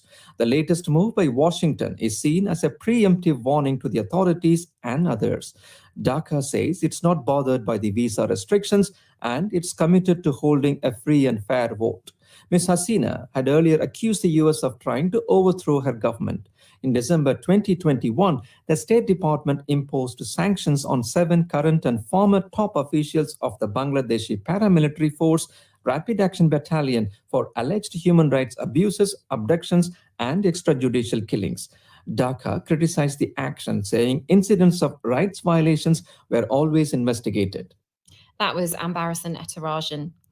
A Jamaican-born airman who joined the RAF to protect Britain from Nazi Germany will be laid to rest in London later today. Flight Sergeant Peter Brown, who was part of a group of elite flyers dubbed the Pilots of the Caribbean, died in December, aged 96. He had no known relatives, but a public appeal on his behalf has attracted a huge response, as Helena Wilkinson explains. The young Jamaican travelled thousands of miles to the UK so he could volunteer with the Royal Air Force during the Second World War. After he came to Britain, he trained as a wireless operator and air gunner, and he flew in a Lancaster bomber when he served in 625 Squadron. Few knew about his military service with the RAF until after he died. The Air Force veteran who lived alone died in his flat in West London in December. He was 96 and had no known relatives. Our intention was originally that there would be the funeral, us, and we'd go to the pub and have a drink in his memory. Although he lived alone, Peter Brown had the support of friendly neighbours who saw him every day. Sitting on the bench where they would often meet him for a chat, they told us about Peter Brown, the modest, private man. All the years I knew him, the only time he really opened up was when I introduced him to my 7-year-old grandson, who at that time was crazed about all things aircraft. And he talked to him in some detail about his time in the RAF, flying in Lancaster bombers, in a really open and fulsome way, but not in any sense a boastful way. After Peter Brown died, his neighbours appealed to organisers to give him a fitting funeral. When Peter Brown's story was made public, organisers of his funeral were inundated with requests from members of the public who wanted to attend the service. It was due to be held in March, but it was moved to find a bigger location, here at St Clement Danes Church in Westminster, the central church of the RAF. It's going to be a really special event with lots of different elements. Reverend Group Captain Ruth Hake will be leading it. The Chief of the Air Staff will be here representing the Royal Air Force, which is, of course, a sign of how importantly we see this as a way of saying goodbye to somebody who was probably one of our very last representatives of the group of volunteers from the Caribbean who came to help us in our darkest hour, in our hour of need. So it's really important that we make that commitment to him. Flight Sergeant Peter Brown's funeral will reflect on his service to this country, but it will also be a moment for those who knew him well to remember their friend. He was just part of the landscape here. He was part of, our everyday experience of if we go out somewhere, chances are we're going to bump into Peter. And he is and will continue to be sorely missed. That was Helena Wilkinson. Owning pet dogs is as bad for the environment as flying. That's what the boss of a private jet company is claiming. But is there any truth to that? David Lewis has been finding out. It's a question, apparently, that aspiring environmentalists with very deep pockets should be asking themselves. Pet pooch or private plane? It seems like a no-brainer, but not so according to businessman Patrick Hansen. He told a conference in moneyed Monaco, a popular place for personal pets and jets, that owning a dog can be as damaging to the environment as taking his flights. This is him. 3 dogs' emissions equal one of our passengers' emissions. That doesn't mean that we don't have to try to reduce the CO2 emissions per passengers, and even saying some don't do small flights. But I think it's important to put things in perspective rather than just do finger pointing to a certain type of clientele. I think everyone who makes these choices be realistic about what those choices mean. So dog wind worse than tailwinds? Scientist Mike Berners-Lee says no. It was from his book about carbon footprinting that Mr. Hansen drew on for information. Speaking to the BBC, Berners-Lee said it was all in the numbers. I think it's a misinterpretation of data he's taken from my book. Yes, I said in my book, the average dog has a carbon footprint of about 700 kilos, and he's saying that the average passenger on one of his private jets has a carbon footprint per flight of 2.1 tons, so that does make 3 dogs for a single one-way. Must be a very short flight, because that number sounds suspiciously low to me. Supposing you were to take 5 very short return flights, that would take you to the equivalent of owning 30 dogs. And if you took account of high altitude factors, it'd be more like 60 dogs. The British University professor went on to describe private jets as an incredibly unjustifiable carbon luxury and much worse for the environment than commercial flights. In short, it seems unlikely the professor will be this businessman's best friend. David Lewis.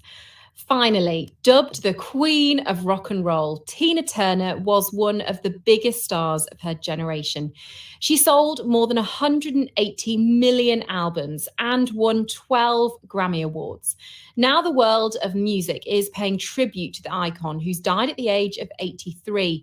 Singer Beyoncé has called her the epitome of passion and power, while Gloria Gaynor said she paved the way for so many women in rock music, black and white. She'll be remembered for the boundless energy she brought to her performances and that voice, as our entertainment correspondent David Silito reports. When you were a young boy, did you have a mother? And always followed you around. 1966, Riverdeep Mountain High. In your face, hip-shaking, sweat-drenched, passionate pop perfection.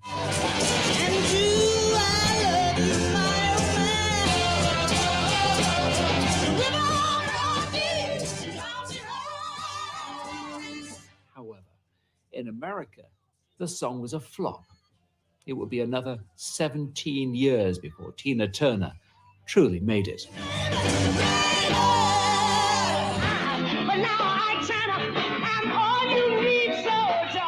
Annie Mae Bullock grew up in Nutbush, Tennessee. Her family were sharecroppers. She started singing in Ike Turner's band when she was a teenager.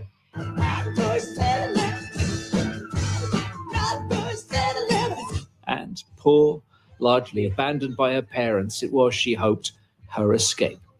But it was an escape into a different sort of misery.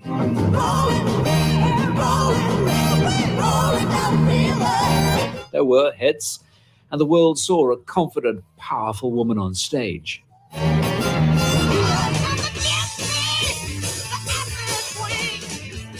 But the acid queen in Tommy was in private fearful of her violent, controlling husband. Finally, in 1976, she walked out. Which I did try to leave. And the first time was when I had the experience of being whipped with a wire hanger. Wow. And then another time was something else. And I realized, well, you don't go back. And your private dancer, What then followed was a rebirth.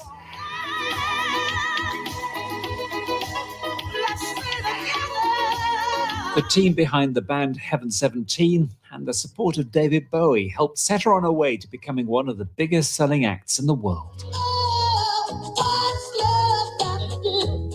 No wonder they turned her life story into a musical.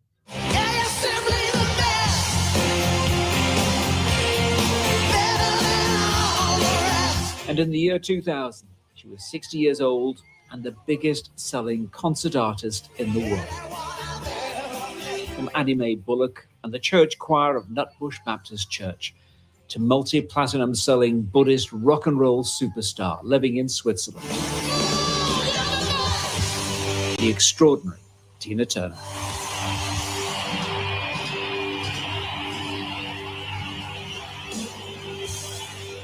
Oh, what a woman, what a voice. I could sit and listen to Tina Turner all day. She was simply the best. You've been listening to The Newsroom.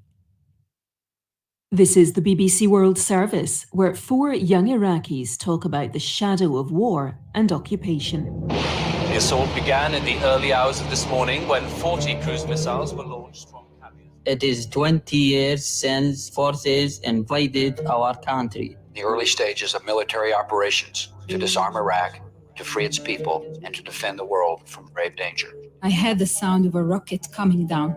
When it hit, the blast was so powerful, I was thrown into another part of the house. These are the stories of those who survived the war as children. My parents would put their hands over my eyes so I wouldn't see things. And grew up in the violence and chaos that followed. This is what we lived through. And this is what we are doing to rebuild Iraq.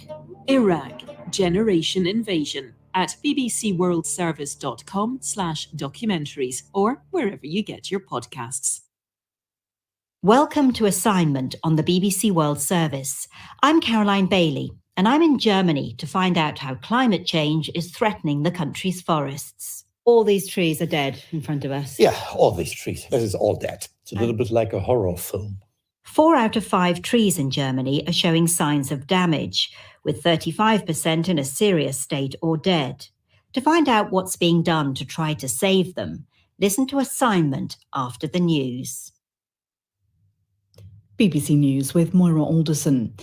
The Russian Wagner mercenary group says its forces have begun withdrawing from the Ukrainian city of Bakhmut.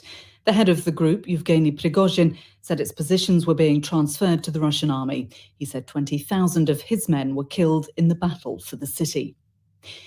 An agreement to station Russian tactical nuclear weapons in Belarus has been signed by the two countries' defense ministers. Sergei Shoigu and Viktor Krenin held talks in Minsk. The plan to store Russian nuclear weapons in Belarus was announced by President Vladimir Putin in March. US intelligence officials and Microsoft have warned that a state-sponsored Chinese hacking group has been spying on critical infrastructure networks. They say the group is looking to disrupt communications between the US and Asia during future crises. A Vietnamese court has given a 5.5-year prison sentence to a noodle seller for ridiculing one of the most powerful members of the government. Bui Tuan Lam posted a video online mimicking the theatrical gestures of the celebrity chef Salt Bae, whose restaurant the communist politician To Lam had visited in London. The minister was filmed eating gold-covered steak. Germany's economy has slid into recession after contracting by 0.3% in the first quarter of the year. Continued high prices led to reduced household spending. The emergency services in Australia are battling a massive fire in central Sydney. A 7-storey building has been evacuated after it caught alight and began to collapse. Several fire engines are at the scene.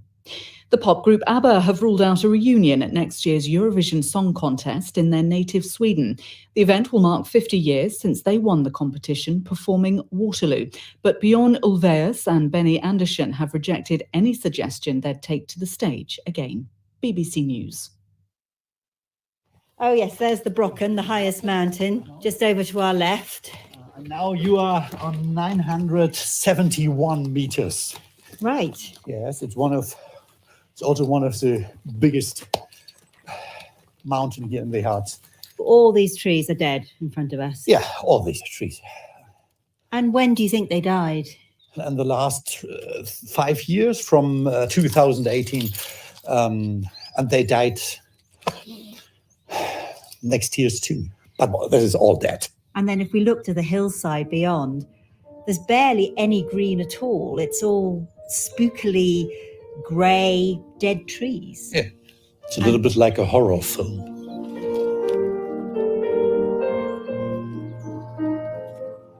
Welcome to the documentary from the BBC World Service. I'm Caroline Bailey, and on assignment, I'm in Germany to find out how climate change is threatening the country's forests.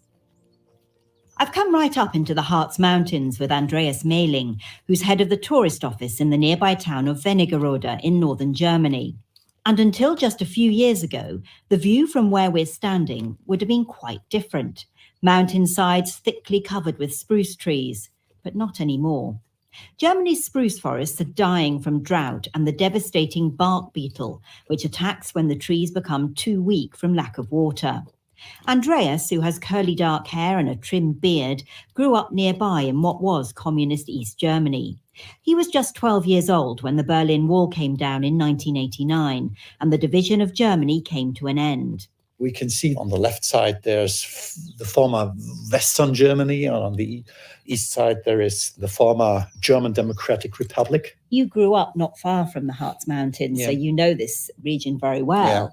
What did it look like in your childhood? There were dark green forests, a little bit like in a fairy tale. In German, it's a very famous fairy tale, Hänsel and Gretel. These are very dark, dense forests. I like that, yes, and I know that from my childhood. And now they are completely new views. It's just row upon row of dead trees. This is quite shocking, really. Yes, it's quite shocking for me too. We have to learn to deal with it. Yes, we have to learn and we have to deal with it. And we need some time to understand that it's the normal way now. It's not a very pleasant view, and it's going to take years to replant and reforest and for this whole area to become green again. Yeah, 30 years. We think 30 years. And after that, it takes a long time that the trees are really big, yes? Yes, until they've really grown. They need 50 years, 60 years, 70 years to be a really big and nice tree. So it's a work for 2 generations or 3 generations. Yeah. Well, the sun's come out now. It's late morning on Sunday, and I'm on one of the main paths going up this hillside, and there are quite a few hikers around. So what do they think about what they're seeing, the dead trees all around them? It's catastrophal. A catastrophe, you say? Catastrophe, yeah. Very sad. Are you from this area? No, I'm from Berlin. Are you shocked to see it? I knew it before, but I haven't seen it so close, so I'm shocked, yes. Would it put you off coming again? When we walked up, we just said, never again, Harz. Just 5 minutes ago, I said, oh, it's so sad. I never have, finished a stay of 2 days with this conclusion, never again this region. It looks terrible. Were you surprised? Yeah, because of the dimension, yeah. We visit the Harz every year. Do you think it's getting worse? Yeah, of course. Worse and worse. Yeah, it makes a little bit angry. Hello, are you from this area or are you visitors? No. Visitors. What do you think about what you're seeing? We're actually really surprised. We're thinking about what will happen the next few years to rebuild up these beautiful area and what can we do? Did you know it would be bad? No. We've heard about, of course, so we are from Hamburg, but we didn't expect it. It's sad to see. Not the German forest you would expect. No. Everyone I spoke to expressed their shock and dismay. Andreas Mehling is now well used to this, but he tries to be positive about the situation. What do the guests say to you when they come down from the mountains, having been out on a day trip? They ask me, what can I do? Can I help? We give information and we like to invite our guests to do something. I'm confident because I think that tourism can be a part of the solution. What can the guests do? They can plant trees, yeah. There are some projects each year, 10 times, 12 times, big programs to plant trees. And of course, they can give money And this money will be used to the reforestation. We've actually stopped further down the mountain at the side of the road, where the dead trees have been completely cleared. It's an area of forest, if you can still call it that, owned by the town of Wernigerode, and it will be replanted. There are tree stumps as far as I can see, and it looks just as horrific as the national park on the other side of the road, where their policy is to leave the dead trees standing.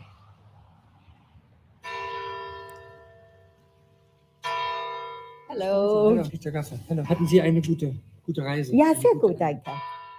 Down in the picturesque town square of Wernigerode, I meet up with Peter Gaffert.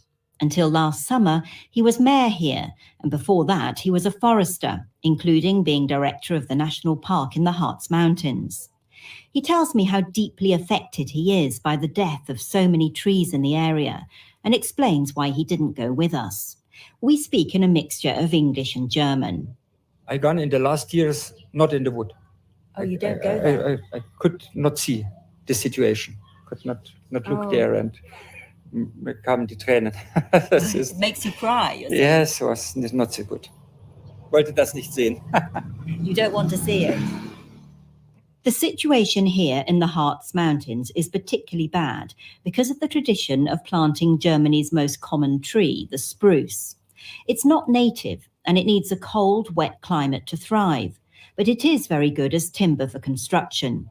It's often grown in a so-called monoculture, which means just the one species, and this has made it vulnerable to the bark beetle, which has swept through plantations during hot, dry summers, particularly since 2018. This is widely considered to be as a result of climate change, but the decision to cultivate spruce forests goes back a long way in the Harz, as Peter Gaffert explains in German.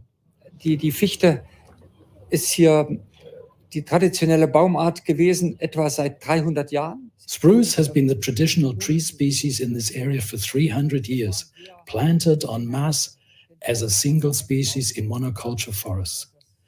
This was because of mining that took place in the Harz in the 16th, 17th, and 1800s. The forests were all completely felled and they had to replant again quickly. Was it wrong to plant the spruces here? Zur damaligen Zeit sicherlich nicht. It certainly wasn't wrong at the time. You can see that in this city. There was an enormous need for wood. It grows fast and can be used for timber for houses. I think the mistake was at the beginning of the 20th century when people slowly realized that monoculture forests weren't good. But even so, up until the middle of the 20th century, and in some cases until the end of the 20th century, spruce continued to be planted in monoculture forests. Peter tells me that 20,000 hectares of spruce trees have been lost in this area in the past 5 years. The town of Wernigerode owns 2,000 hectares of forest, and half of that has died. They're planting new trees, different species to make up mixed forests, which they hope will be more resilient. You can think 1 hectare, I think, costs 10,000 euro. The city of Wernigerode must replant 1,000 hectare. So where's the money going to come in from? the next years? The money comes from the state, yes. From the also- government? Yes, also from the Bundesrepublik, especially also from companies, yes. Sorry. And a lot of people gave money to buy a tree and plant it. The mountains and forests are key to the tourism industry in Wernigerode. Christiana Oldendorf is a town guide. Dressed in a bright pink coat and carrying a large umbrella, she gives me a tour. We start at the fountain in front of the town hall. Just tell me about this square. There are beautiful timber frame buildings. How old is it? It's the historic market square of Wernigerode. It always was since the 12th century, but we had a lot of city fires, and that means we always had to rebuild many buildings. So here we have the town hall from the middle of the 15th century, but we also have... No one can deny, though, that however stunning the historic town of Wernigerode may be, just up the nearby mountains, there's devastation. People who have a hotel or something, of course they are afraid people wouldn't come anymore. and they don't want to lose their businesses, and they are afraid that Wernigerode won't be an attractive tourist destination anymore. Christiana, like Andreas, is determined to emphasize what's being done and to focus on the future. Sometimes it makes me sad when maybe an old man is coming and now he wanted to see the Harz Mountains maybe for the last time, and then he is disappointed because there's no more woods as he knew them. You know, you try to explain and to describe maybe a future idea, and sometimes it helps. And the future idea is that there will be mixed forest. Mixed forest, right? Mixed forest, a lot of beaches, because that's what's native here. The spruces need another altitude. It's not the right spot where they try to grow them. So that's why it doesn't work out.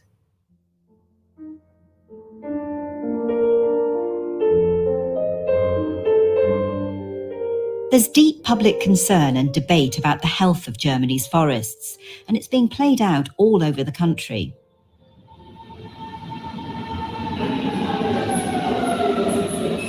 You don't just find forests in Germany's countryside and up in the mountains.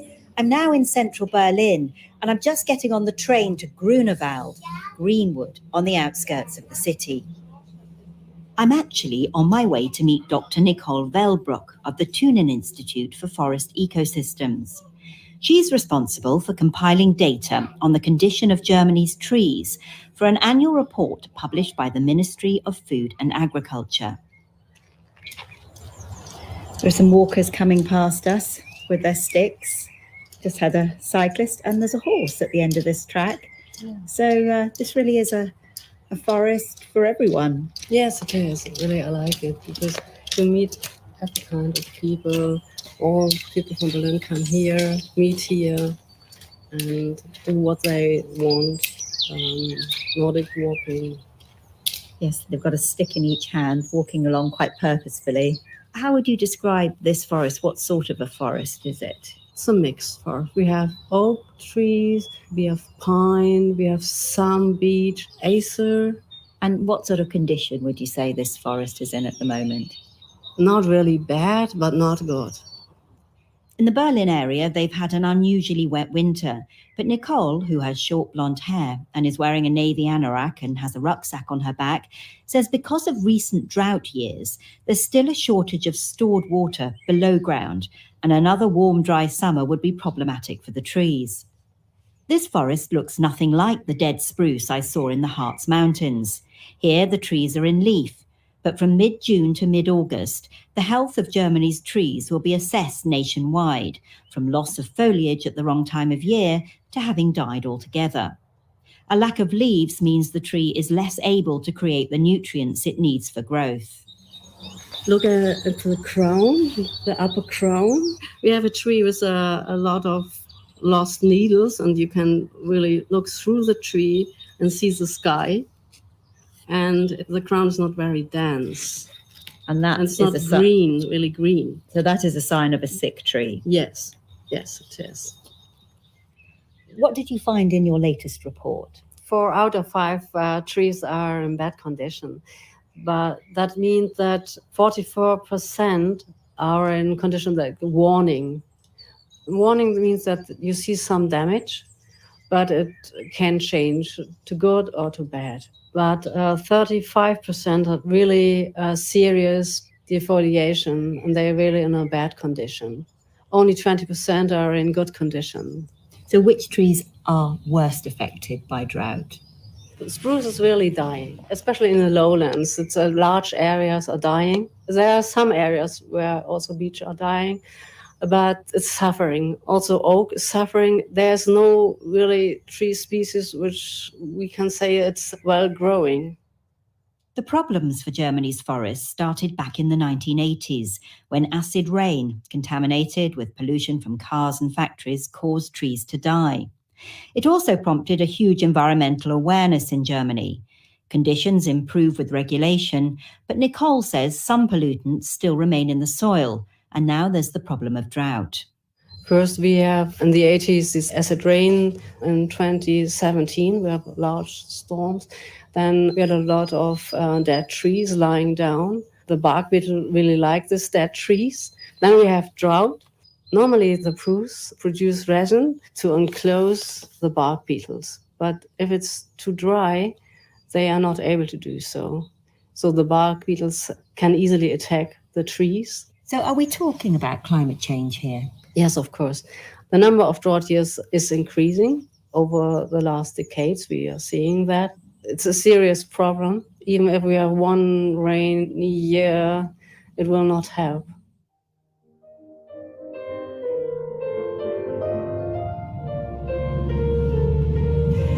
I've travelled west and I'm now south of Bonn on the road to the Eiffel Forest.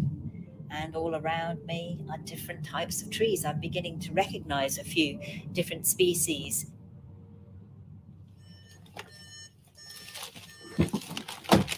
Thank you.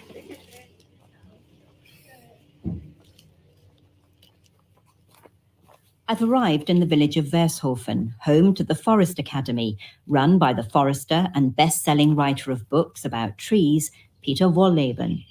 Extremely tall with a greying beard and glasses, he's become a bit of a celebrity in the world of trees, although he's also a polarising figure in the debate about Germany's forests. Yeah, in reality, I'm an environmentalist. Tree shepherd, yeah, something like this. And how many books have you written altogether? In the moment, I am writing on my 30th book. 30th? 30th, yeah. And The Hidden Life of Trees was the bestseller. It was the bestseller, but the publisher here in Germany first printed just 3,000 copies because that was what they expected could be sold. And how many were sold? I think in Germany alone 1.3 million so far.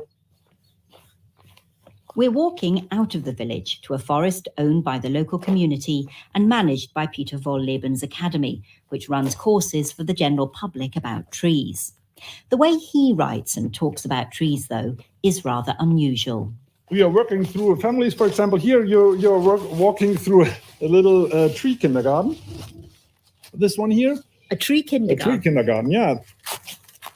Mother tree is an old technical term in German forestry. In science, we know that mother trees, for example, can detect through their roots what the neighboring tree is about. Is it an oak? Okay, that's not my family. Is it a different beech, which is not my family? Or are, for example, the seedlings are my own? And when you write about this, it does sound as if the trees are people, they're a family. Do you do that because that's what you really believe, or that's what you want the general public to think? You want them to think about the forests as communities almost like them? Yeah, no, that's reality. The only difference between science and what I'm writing is I make it more popular in a more easy language. Peter Wolleben is very vocal in the current debate about what should be done to protect Germany's forests. He blames the dying trees on commercialised forestry and the timber industry, and advocates the return to natural forests which are allowed to reseed themselves. He's against managed replanting programmes. Your latest book, The Power of Trees, is very, very critical of forestry and the way forests have been managed up until now. Do you want to end the timber industry in Germany?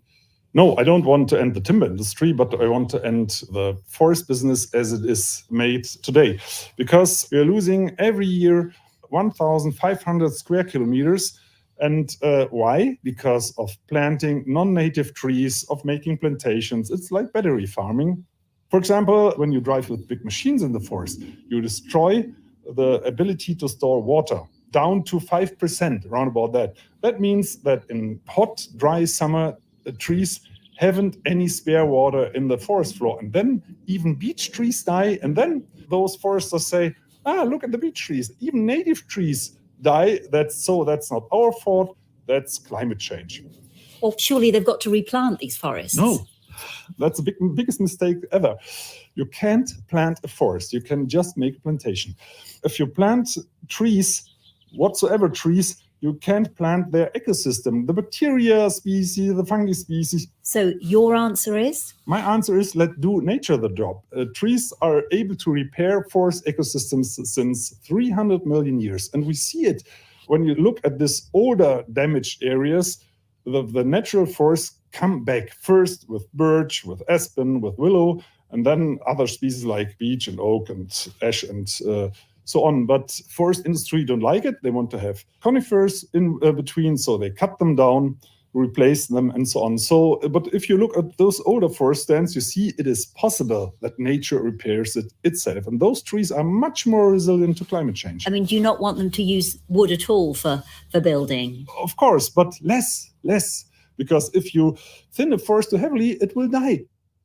People in Germany really do care about the forest. It covers 1/3 of the country, and even though half is privately owned, everyone has the right to walk there. It's long played a role in German culture. It's the setting for the fairy tales of the Brothers Grimm and for poems by Goethe and many others who followed him. But however romantic the idea of Germany's forest might be, it's also a commercial source of timber. And last year, around 100 million trees were felled. It's the best conference room here. Oh, lovely. Fantastic view. You can I've come to meet Christian Meyer, Deputy Manager of the Timber Division of RWZ, an agricultural products group, and we're looking out at Cologne Cathedral. Christian Meyer believes it's important for the industry that the proportion of softwood trees, which includes spruce, many of which are being replaced with other species, doesn't fall below 50%. Ja, die Lösungen sind natürlich klar.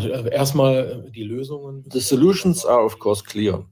First of all, to restock the devastated forests. That means reforestation with mixed forests and a high proportion of coniferous trees, which in our view is the answer. To produce wood for the next generation that can be used relatively quickly and can supply the timber industry. But what do you say to the people like Peter Wohlleben who say, no, we shouldn't do that. There shouldn't be a timber industry as it is today. It should be much smaller. Dann muss allerdings dann ein Herr Wohlleben mir dann auch mal erklären, wo das... Mr. Wohlleben has to explain where he thinks the timber and wood products will come from, if not from German production. And I don't know where the tables, the roof trusses, pallets, where all this wood is supposed to be produced. I think it would be a shame if sites are taken out of production in Germany and the forest is just left to its own devices. But it's really a socio-political question which I can't answer. So you're saying it's a question for society, but society seems quite split about this. Ja, ich habe ein bisschen Sorge. Yes, I'm a bit worried about political opinions on this. In my view, there's a very strong conflict in Germany between the urban population and the rural population. And many discussions over climate are driven from the urban point of view. Personally, I don't see a problem in combining nature conservation with the production of timber. That's also the view of the SDW, the German Forest Protection Association. Jonas Brandl is Forest Policy Advisor there. Are you on the side of the nature conservationists who'd like to keep the forest as it is, or are you on the side of forestry who would still like to see managed and cultivated forests? I would say we sit directly in the middle of the debate.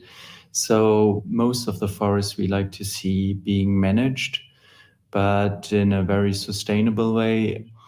The thing with climate change is, first of all, it's human-made, so it's going on very fast. And the trees haven't learned in their evolution to adapt that fast. So through planting, you can bring in another tree species that will diversify your forest and will make it stronger to get on with climate change and to adapt to it.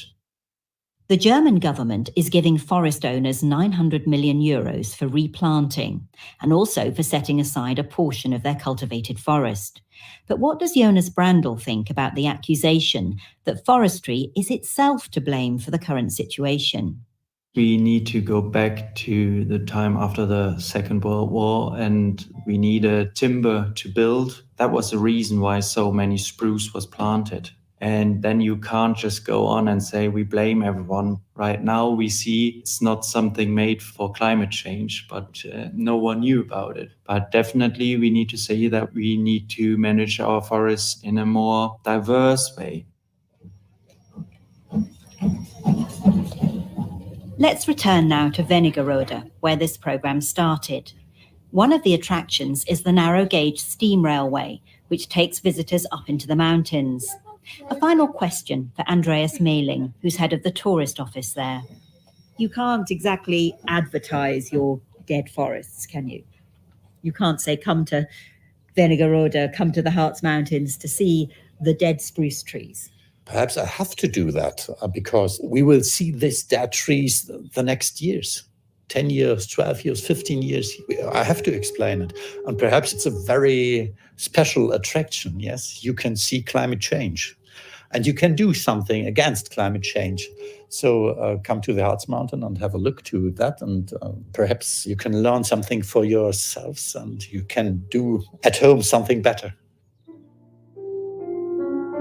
One thing is certain, whoever's right in this debate about whether to manage and replant or leave the forest to recover by itself, the emergence of new forests in Germany will take generations. Assignment was presented and produced by me, Caroline Bailey.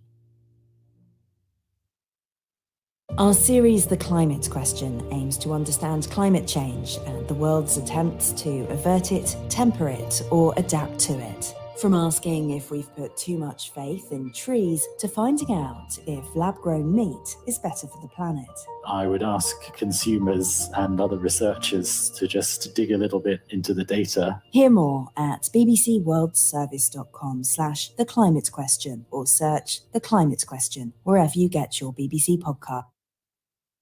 At bbcworldservice.com, it's Tech Life with Zoe Kleinman.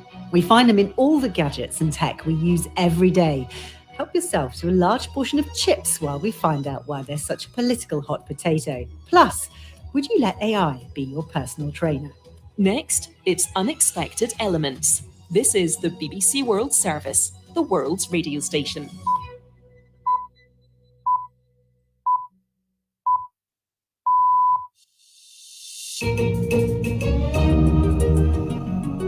Coming up after the news, the show that looks for the science behind the news. In Unexpected Elements this week, it's the anniversary of the first message being sent by telegraph, and one day later was the first ever piece of news.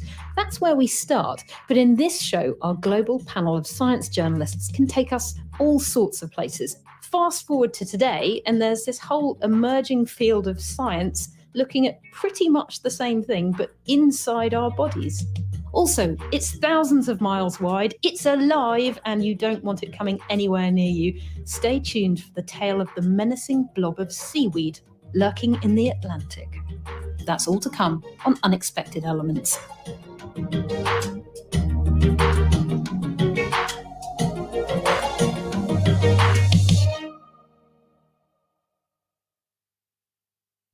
Hello, I'm Moira Alderson with the BBC News. Russia's Wagner mercenary group says its forces have begun withdrawing from the Ukrainian city of Bakhmut. The group announced the capture of Bakhmut on Saturday. Here's Elettra Naismith. The head of Wagner, Yevgeny Prigozhin, said its positions in Bakhmut would be transferred to the Russian army over the next few days. But he said his forces were ready to return if the regular military proved unable to manage the situation. The battle for Bakhmut has been long and bloody. The Wagner leader says 20,000 of his troops have been killed. Analysts say that figure will be much higher. Mr. Prigozhin was again critical of Russia's senior military leaders, but Ukraine said the Wagner boss was just looking for an excuse to leave. A court in Vietnam has given a 5.5-year prison sentence to a noodle seller for ridiculing one of the most powerful members of the government. Bui Tuan Lam posted video online mimicking the theatrical gestures of the celebrity chef Salt Bae, whose restaurant the communist politician had visited in London.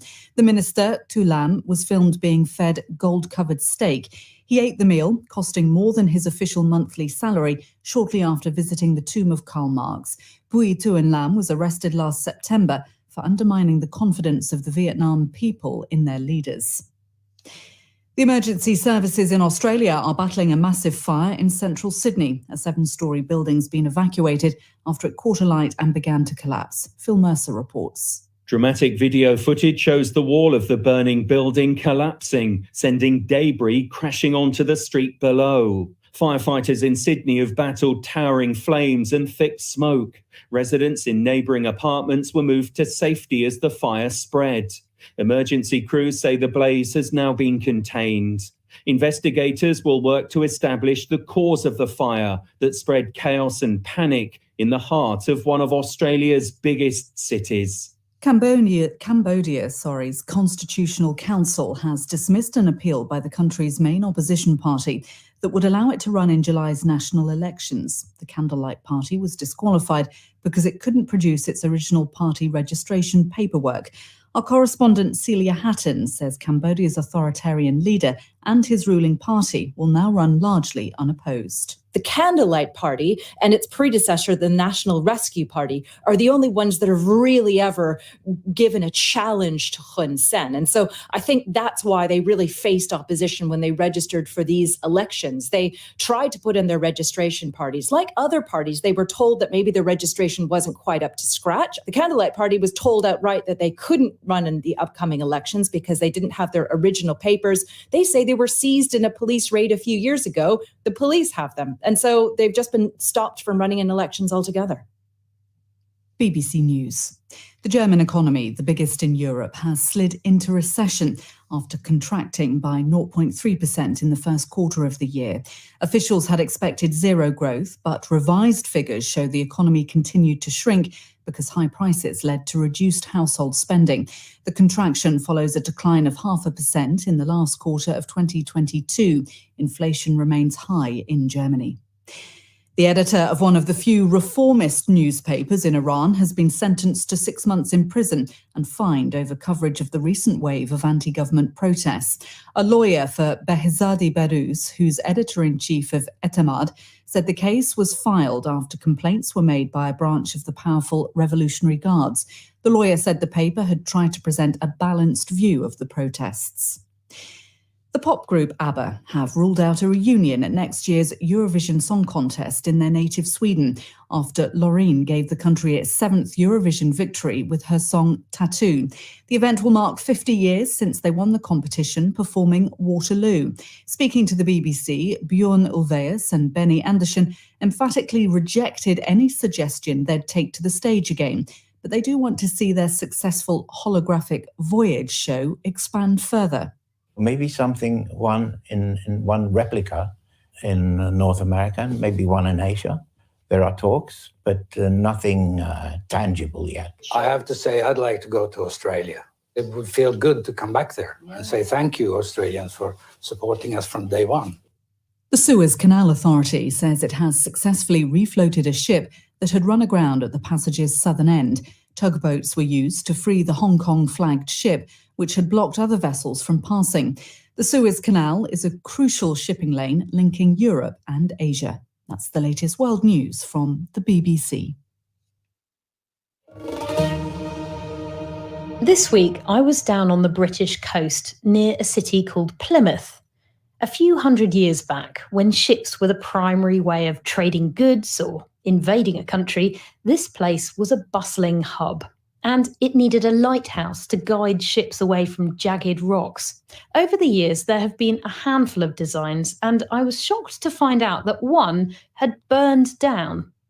Less surprising once I discovered that it was one made of wood and two lit by naked flames.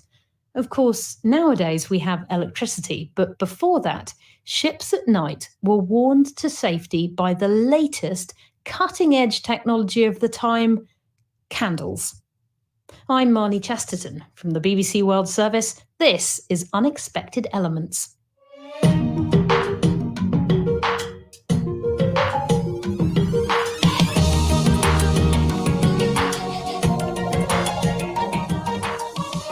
And I'm not a lone lighthouse. I'm joined by Camilla Mota in Brazil, who reports there for BBC Brazil. Hello, Camilla. Hello, Marnie, or oi, as we say it here in Brazil. Oi to you too. And joining us from Ghana is Godfred Boafo, who's commissioning editor with the Conversation website in Africa. Hello, Godfred.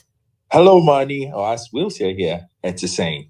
Great to have you both here. Now, we've been sifting through the news this week, looking for stories that we can pick apart to find the unexpected science connections. And this week, we were intrigued to learn that on the 24th of May, it's the anniversary of the first message being sent by telegraph. And one day later, the 25th, was the first ever piece of news.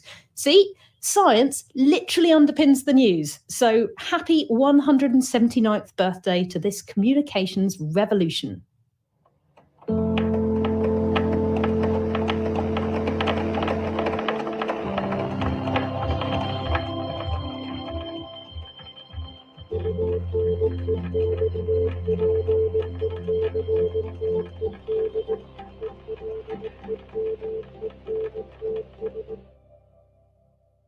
That was the sound of many telegraph machines in operation, tapping out messages in Morse code. And in case you aren't fluent in Morse, let me tell you that we've just spelled out the words unexpected elements. So thanks to this anniversary, we've all been doing some homework about the impact the invention of the telegraph had.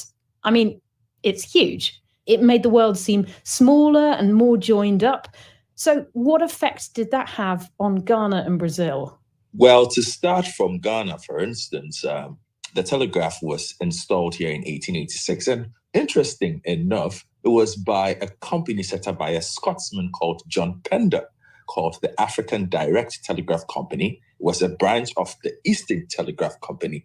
And the first telegraphs that were put here were not just put in Ghana, or what was then the Gold Coast. They were put along the coast of all the British colonies at the time. So we had Cape Verde, we had the Gambia, we had Sierra Leone, the Gold Coast, and Nigeria, all getting telegraph post at the time. Now, it was quite the technological feat. To get to Accra, the wires needed to be run along the bottom of the ocean.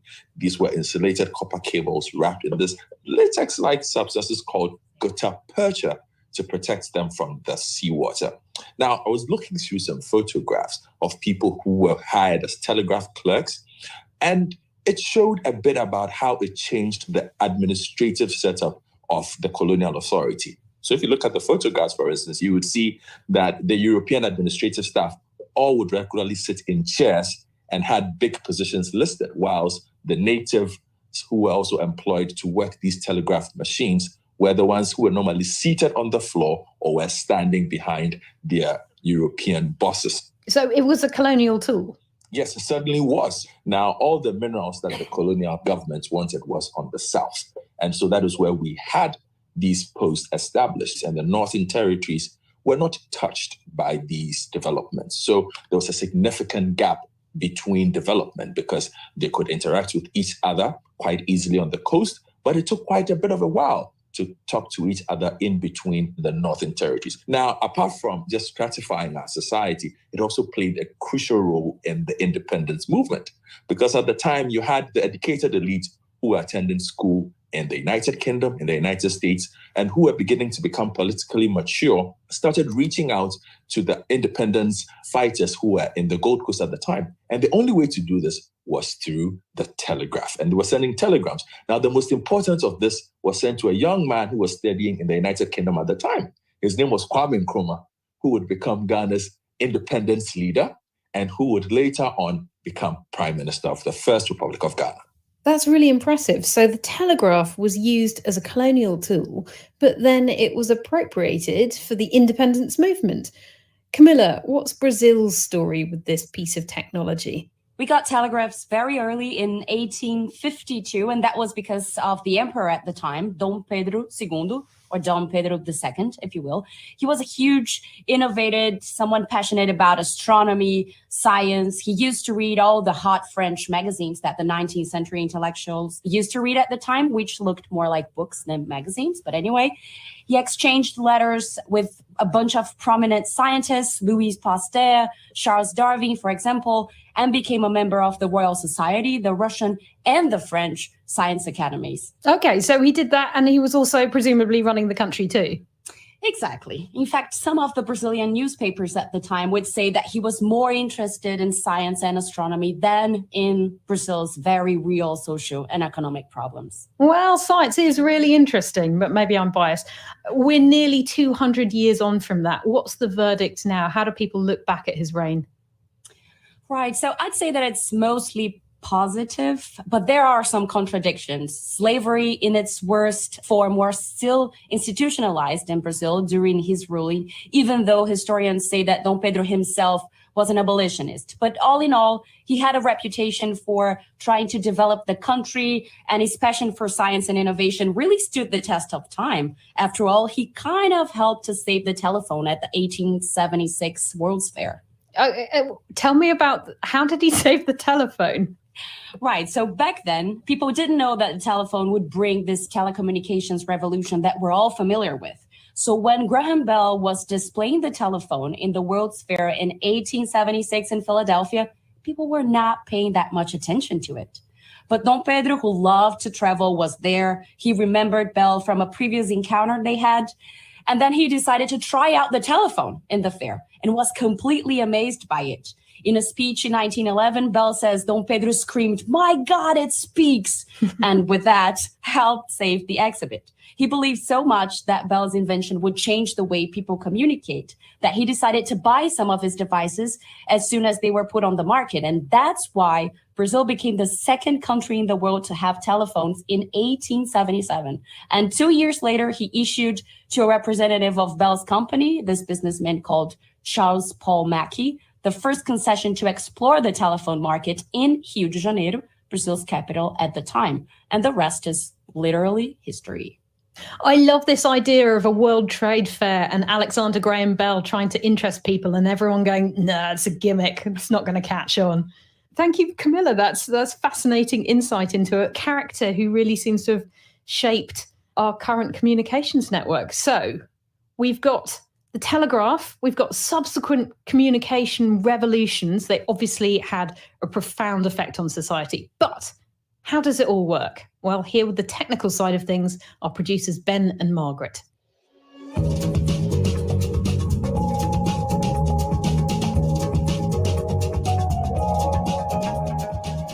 Hey Ben, did you know that the telegraph was the first electrical telecommunication system in the world? What? That is shocking. I know. It was later followed by the telephone, two-way radios, and cellular networks. I've always been fascinated by the way these technologies work, how they convert sounds into electrical signals and back again. Well, I know that sounds are actually vibrations causing pressure waves in the air, with the frequency of the waves determining pitch. But I'm ecstatic to learn more about how this relates to telecommunications. Well, in telecommunications, sound vibrations are converted into electric currents, which travel on wires, or radio waves, which travel through space. Right, but that doesn't happen in a vacuum. How do we get sounds back from that?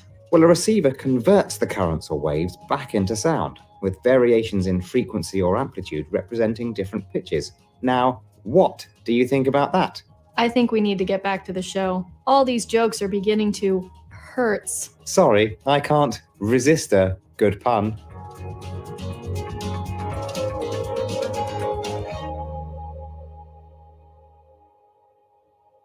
Resident punsters and program makers, Ben and Margaret there. So that's how we hear the human voice across long distances. Godfred, where are you taking us next?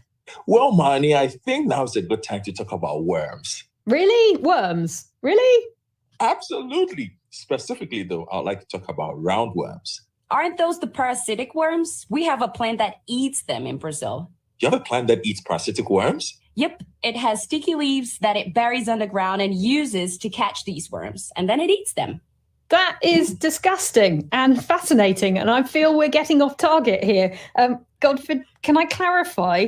The roundworms that you're talking about, they're not the parasitic ones, are they? These are the sort of roundworms that are effectively the lab rats of genetic studies. Exactly, Marnie. So for years, researchers knew a protein called transmembrane channel-like protein 1, or TMC1, played a crucial role in hearing, but they didn't know what this role was. There's only a small amount of this protein in the ear. So since these roundworms have a very similar protein, the scientists grew 60 million of them to study it. Hang on, 60 million. So I know these C. elegans things, these worms, they're about a millimetre long. 60 million is still quite a lot of them. Why did they need that many? They needed that many to work out how this protein works, Marnie, but it was tricky to get them. Sarah Clark, who was one of the co-authors of this study, said they spent years optimizing worm growth and protein isolation. So they're basically milking worms. With 60 million worms, what did they figure out? Well, in October, they reported that this protein operates as a tension-sensitive ion channel that opens and closes as the hairs in our ear react to sound wave vibrations, sending electrical signals to our brain, which are interpreted as sounds. Okay, so just like the technology in our phone, that converts sound into electricity and back again, our bodies convert sound vibrations to electrical signals, and we know more about that now thanks to a really large amount of tiny worms. Ha! Godfred, thank you very much.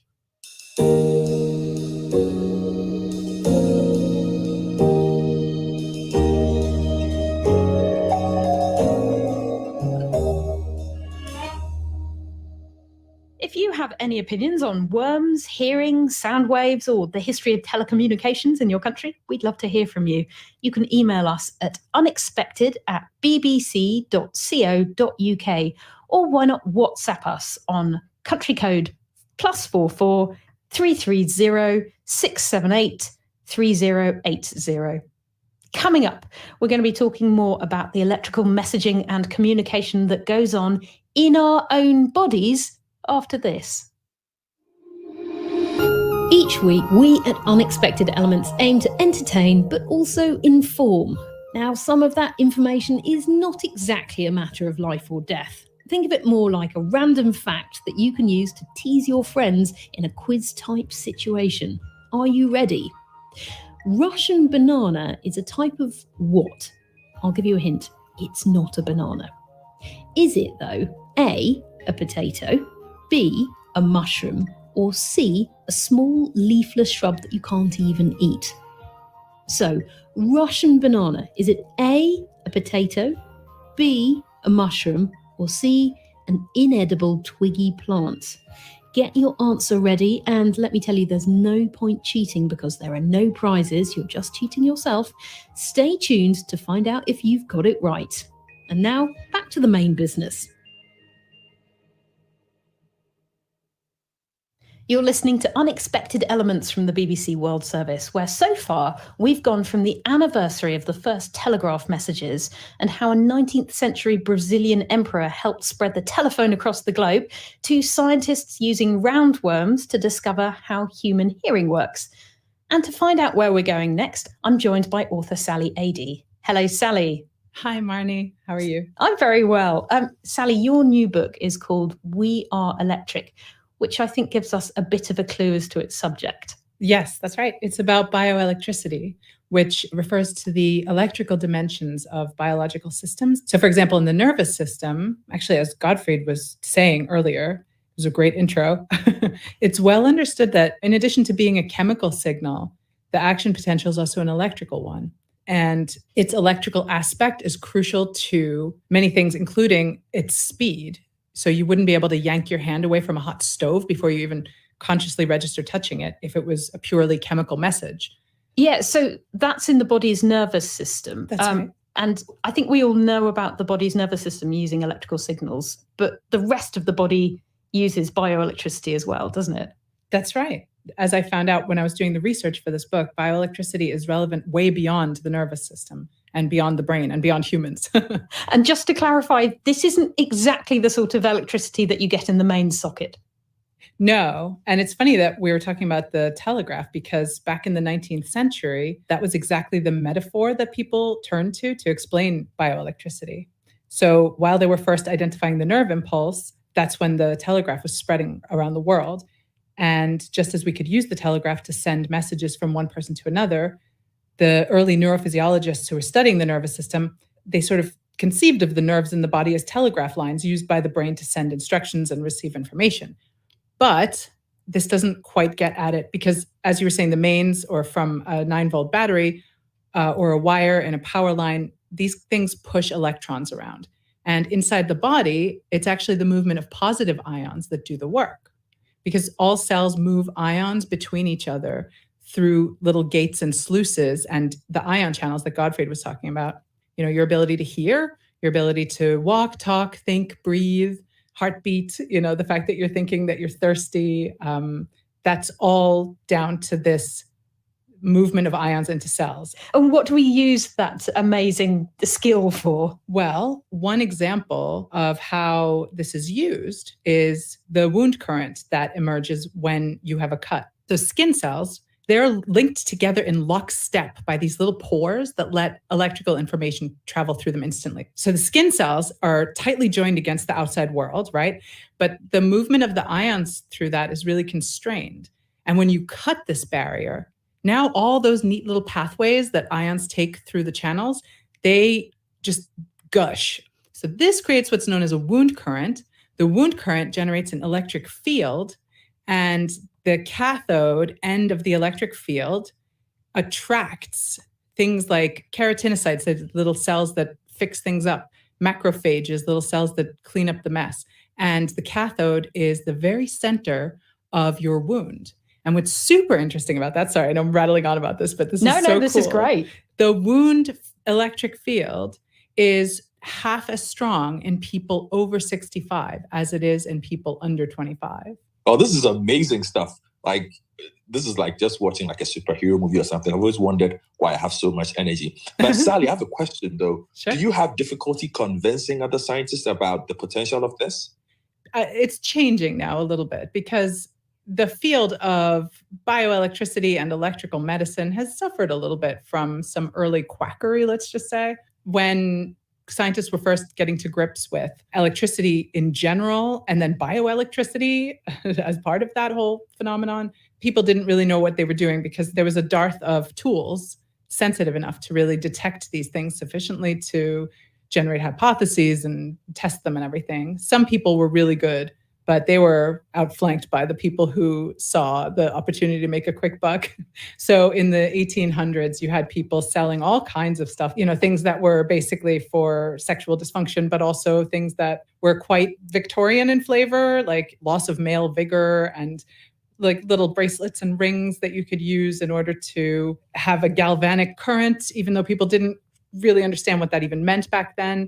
And this was such a huge field that it really, the quackery reverberated down the next, 150 years. And it's been really messing with the funding, basically, of really rigorous researchers who are investigating, for example, how electrical fields influence gene expression. And really, really gold standard work gets sometimes looked at askance because people are so reminded of this history.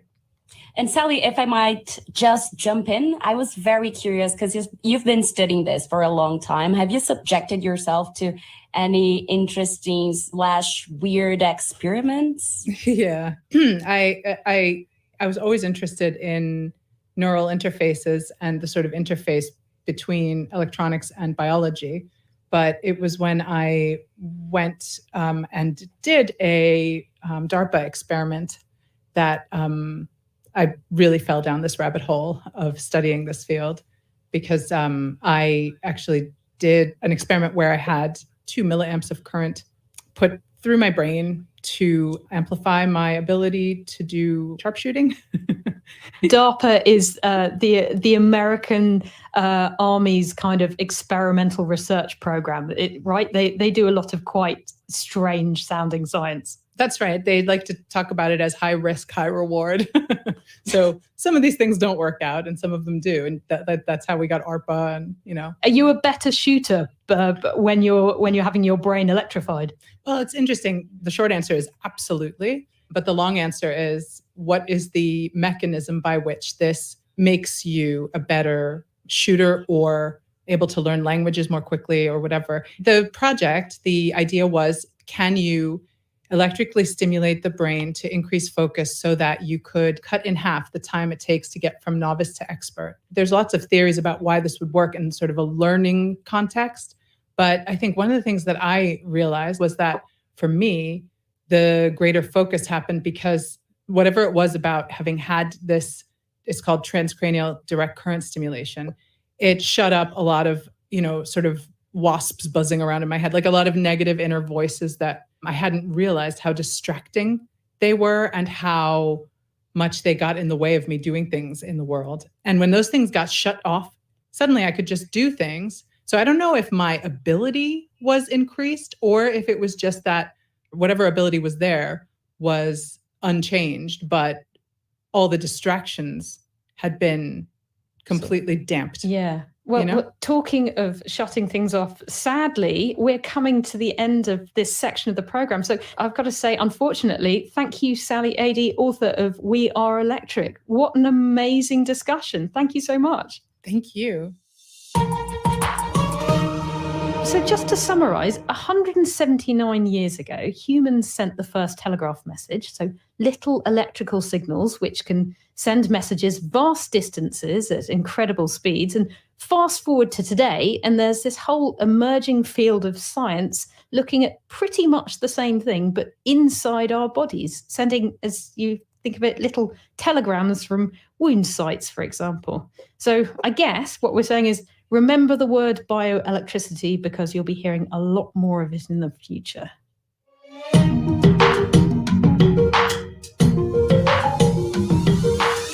Coming up in the second half of Unexpected Elements, it's thousands of miles wide, it's alive, and you don't want it coming anywhere near you. Stay tuned for the tale of the menacing blob of seaweed lurking in the Atlantic.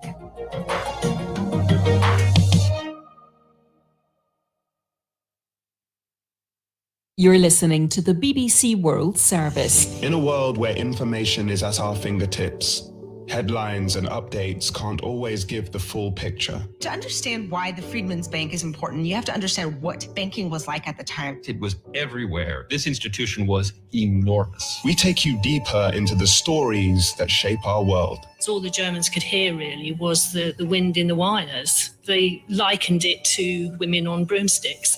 And the people behind them. I'm just very happy to see the sport of women's surfing progressing to a good professional caliber. It was a nightmare for me. I never realized my nationality that I had my whole life would be in question. A lot of my close friends and people in my family are reindeer herders. It's not really a profession, it's a lifestyle. Documentaries on the BBC World Service at bbcworldservice.com/documentaries or wherever you get your podcasts. Coming up after the news, the coolest science ever, or our mission to find it. Also, the story of Edward Makuka Nkaloso, a Zambian man who in the 1960s wanted his newly independent country to challenge the US and the Soviet Union racing to the moon and beyond. That's all still to come on Unexpected Elements, coming up shortly.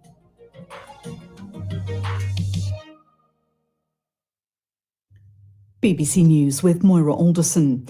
The Russian Wagner mercenary group says its forces are pulling out of the Ukrainian city of Bakhmut.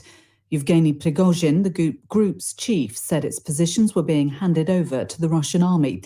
He said 20,000 of his men were killed in the battle for the city. A deal to station Russian tactical nuclear weapons in Belarus has been signed by the two countries' defense ministers. The plan to store Russian nuclear missiles in Belarus was announced by President Vladimir Putin in March. A Vietnamese court has jailed a noodle seller for 5.5 years after he ridiculed one of the most powerful members of the government. Bui Tuan Lam posted a video mimicking the theatrical gestures of the celebrity chef Salt Bae, whose restaurant the communist politician Tu Lam had visited in London. The minister was filmed eating gold-covered steak. China has dismissed claims by Western intelligence that its hackers are spying on critical infrastructure in the United States. Western governments and the software giant Microsoft have warned that Chinese espionage attacks are taking place around the world. Germany's economy has slid into recession after contracting by 0.3% in the first quarter of the year. Continued high prices led to reduced household spending. Pakistan has lowered its economic growth forecast for the fiscal year ending in June. It's predicting a sharp drop from last year's figure of more than 6%. The country is struggling with an unprecedented economic crisis. Australian fire crews are battling a massive fire in central Sydney. A 7-storey building has been evacuated after it caught fire and began to collapse. The pop group ABBA have ruled out a reunion at next year's Eurovision Song Contest in their native Sweden. The event will mark 50 years since they won the competition with their song Waterloo. That's the latest BBC News.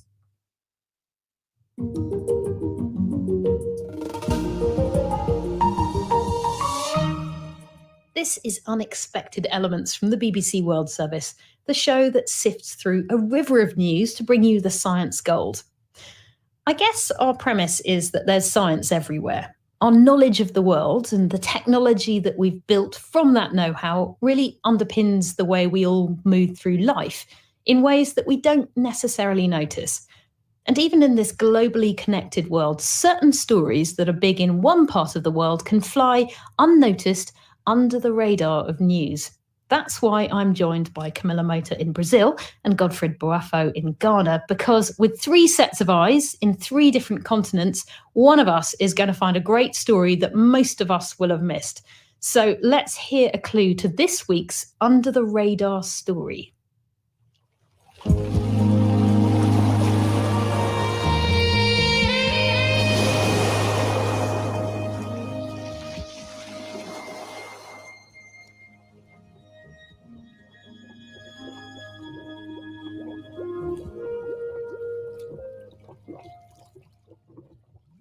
And Godfred, we're listening to that aquatic soundscape because Ghana is having a bit of a seaweed problem, isn't it? We are indeed, Marnie. In fact, we're having a problem with the pelagic or open sea sargassum seaweed, sometimes strangely called the golden seaweed. Now, what's unique about this seaweed is that it does not attach to the ocean floor. Instead, it spends its entire life cycle floating out at sea. Okay, if it's floating out at sea, why is it a problem? Well, sometimes it's so thick that boats can't even get to it, and has a bad habit of washing up on shores en masse. Now, we've had records of it since 2009 along Ghana's coast, and in March this year, large amounts have been washing up onshore, particularly in the western region of Ghana. And this is happening on the other side of the Atlantic too, I must say. I know in the Caribbean, they sometimes see about 10,000 tons of it during peak season.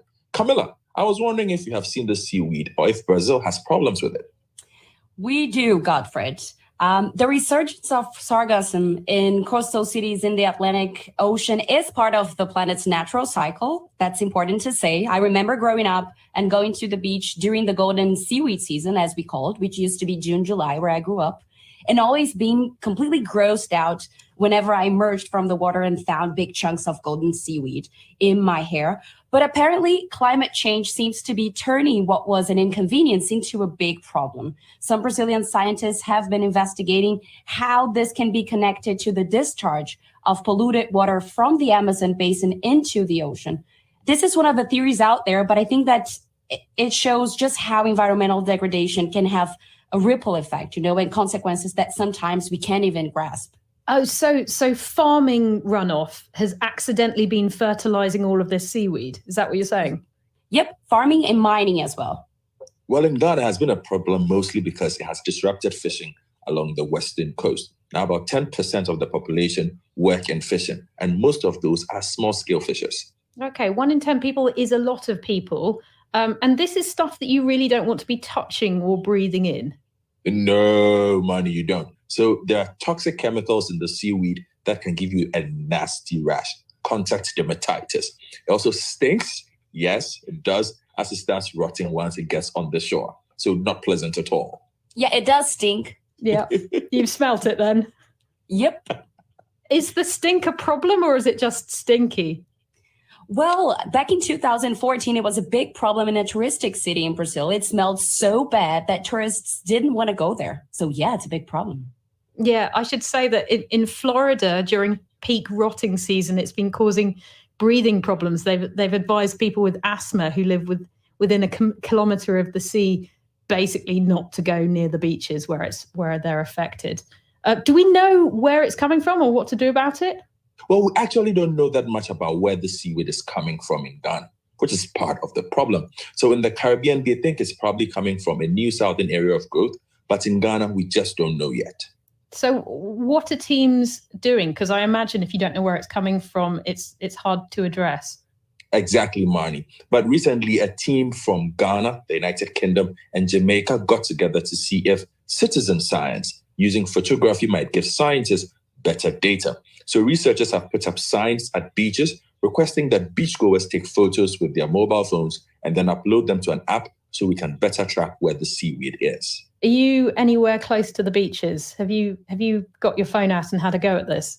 Well, I live on the coast, but not as near enough to the western coast. I would have loved to be a part of this citizen science project. Have you even seen the seaweed? No, I haven't, but I've had friends take photos because of work. We've tried to track this in our news bulletins as well because of how it impacts the fishermen along the western coast. So I'm the only one who had a close encounter with a golden seaweed. Yeah. Did your skin itch after you'd kind of pulled it off your hair? Not really. But, it was the late 80s, beginning of the 90s. So I think it was not as big of a problem as it is today. I think it was just part of the earth being the earth. Jellyfish and seaweed are the things that seem to be doing really well out of climate change. Yep. Thank you, Godfred. And Camilla, you'll have to keep us updated, Godfred, on how it's going and what results they find. And if people want to Google the Great Atlantic Sargassum Belt, you can see pictures of this massive blob of seaweed and the problems it's been causing.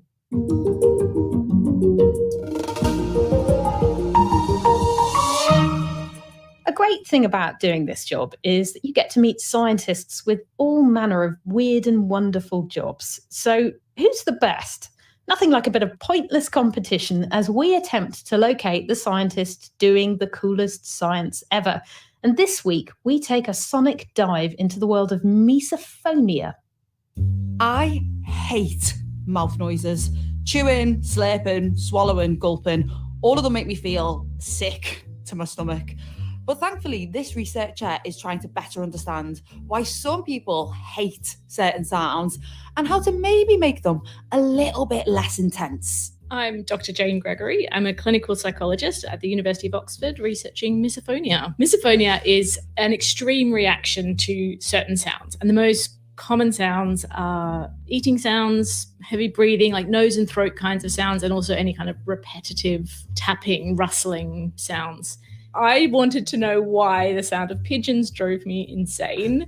Once I realized how many people were suffering from it and suffering a lot more than I was suffering, I wanted to use the skills I already had as a clinical psychologist and try and find some answers. How many people actually have this sort of extreme reaction to some sounds which are potentially annoying to some people, benign to other people? The proportion of people who have that kind of reaction we found is surprisingly high. It's nearly 1 in 5 people. And is that in the UK? That's in the UK. Do we know why people end up getting misophonia and other people don't get it? When we look at brain scans of people with misophonia and without misophonia, there are differences when they are reacting to trigger sounds. You can see a different pattern of connections in the brain. Is that potentially down to, they're born with a heightened sensitivity to sound? Or is it something that they can pick up through experiences with sound? It could be a combination of both. I think it makes sense just sort of from group survival that 1 in 5 people would be more tuned into certain sounds and that their brains would be better at attaching sounds to danger. For some people, there are some experiences that they go through that can intensify the reactions to sounds. And it's almost like the brain pairs that sound with certain situations. Is there anything that I can do with the mouth sounds to help me just not react as strongly to them? Sometimes we get people to create an orchestra of mouth sounds by putting yourself in control of the sounds and creating a new context for the sounds. It starts to create new little associations in the brain, which can help bring down the intensity of the reactions. So would you like to try that? I am so up for it. Okay. Before we started recording our mouth orchestra, Jane gave me a pre-musical misophonia test. Warning, incoming mouth sounds. All right. Out of 10, how intense would you rate that? That's a 7. A 7. Mm-hmm. Okay. In terms of discomfort. All right. So if we're going to be layering it, we need some kind of beat. maybe like strings could be the more eating kind of sound. Okay, so we're going to do 8 counts of cleaning the teeth. Yeah. All mouth sounds recorded, and I did my very best DJ impression to create this. 5, 6, 7, 8.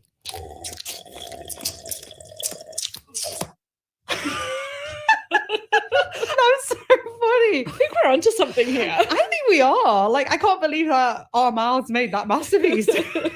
So did the mouth orchestra help with my 7 out of 10 discomfort for those chewing sounds? You know what? I'm not even saying it just because we've just done that. But that to me now sounds more like a beat than a mouth sound. So that to me was like a 4 compared to before when it was a 7. That did change it. Drum roll, please. Jane, why is your research the coolest on the planet? Misophonia is the coolest science on the planet because most people who grew up with misophonia thought they were crazy. And so every little bit of research helps them to feel less crazy. That was Julia Ravey talking to Dr. Jane Gregory. Camilla, Jane said that she got into that research because she couldn't stand the sound of pigeons. Are there any sounds that you can't cope with? For me, it's slurping, like for so many other people. Yeah. Yes. I can see Godfred going, yes, Godfred. Certainly slurping and chewing chips. Don't do that around me. I had my eyes closed the entire time, so I think that tells how intense it was for me. And slurping, fun fact, I think that in some parts of the world that's normal or even expected when you are tasting dishes, right? Yeah, it's supposed to be a compliment. Exactly. Yeah, well, eating ramen in Japan, like... You're doing it again, Camilla. Sorry. It works. Just a bit of teasing. So, well done, Dr. Gregory, for taking something that she personally struggles with and wanting to help other people with it. But I guess still quite painful for all of us here to listen to, right? Yep. I'm giving her a 10 for this, though. Oh, that's amazing work. You're going high. Okay. Just to check, this is 10 out of 10, not 10 out of 50, right? 10 out of 10. Oh, thank you, For the Godfred. effort. Okay, she's going high on our leaderboard then. Listeners, what do you think? Coolest science ever? Or do you know something that you rate higher? Because if you do, you really should get in touch. You can email us at unexpected@bbc.co.uk, or you can WhatsApp us on +44 330 678 3080. And a lot of you have already been in touch, as we'll be finding out after this.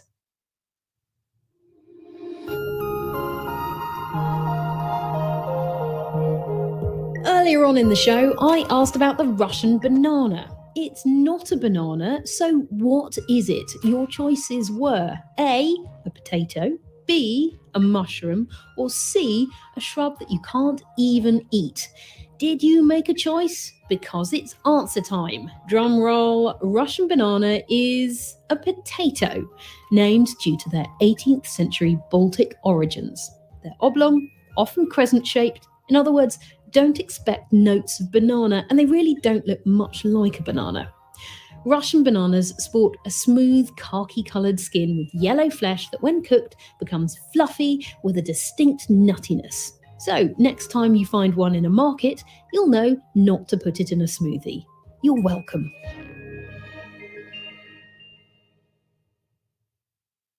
This is Unexpected Elements from the BBC World Service. As you know, we love it when you get in touch. You send us all sorts of comments and queries, and we're happy to try and tackle those questions in a section we're calling Unexpected Answers.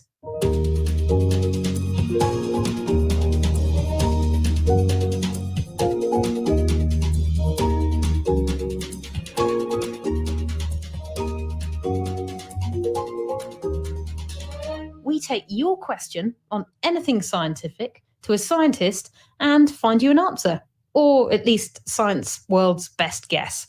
And we've had another avian question come in from a listener, this time about chickens. Hey, my name is Beth Nealon from Melbourne in Australia. And my question for Ask the Unexpected is, why don't chickens fly? So for this question, we reached out to Dr. Ian Dunn at the University of Edinburgh's Roslin Institute. He studies the genetics and physiology of avian reproduction, and so we think it's fair to call him a chicken expert and therefore qualified to answer this question. Why don't chickens fly? Well, the truth is that many of them do, particularly if they're light. Very heavy chickens pretty much will not fly, but in fact, some of the smaller birds are quite agile and can get up to quite a height. What stops them flying as we traditionally think of wild birds flying? Flying's quite expensive in terms of energy, and the muscles to the weight of the bird is the key issue. Although ironically, of course, we eat the flight muscles in the form of breast meat, so they're quite large, but you'll also notice they're very pale in color, and that's because they don't have the powerhouses, the mitochondria that would sustain long-term flight. So a pretty good question from the audience. Of course, like many things, it's not simple, but many chickens do not fly, but particularly laying type chickens are capable of flight and will quite happily roost at quite high levels in their aviaries if they can. Thank you, Dr. Ian Dunn. Now, Camilla. Camilla, I see where this is going. A little bird has told us that you do an absolutely fantastic chicken impression. And I feel like that's what the World Service audience needs right now. Oh no. Is Okay, that it? Yeah. I'm pretty easy. Okay, so here goes.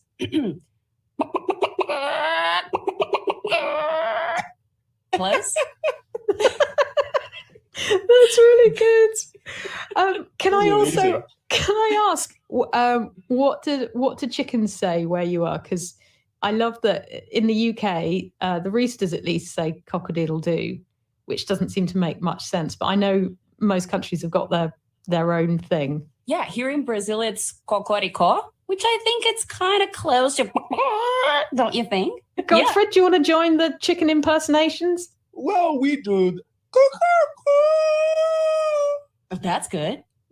Not as good as Camilla's, but close enough, I guess. Zero science, but absolutely my favourite bit of this programme. Camilla, Godfred, thank you both very much for that. That was above and beyond the call of duty. Listeners, I hope there were some truly unexpected answers in there. And if you have any unexpected questions, do send them our way. You can email us at unexpected@bbc.co.uk, and the WhatsApp number again, +44 330 678 3080. Also, if you want to write to us, our actual address is Unexpected Elements, BBC World Service, Cardiff, CF10 4GA.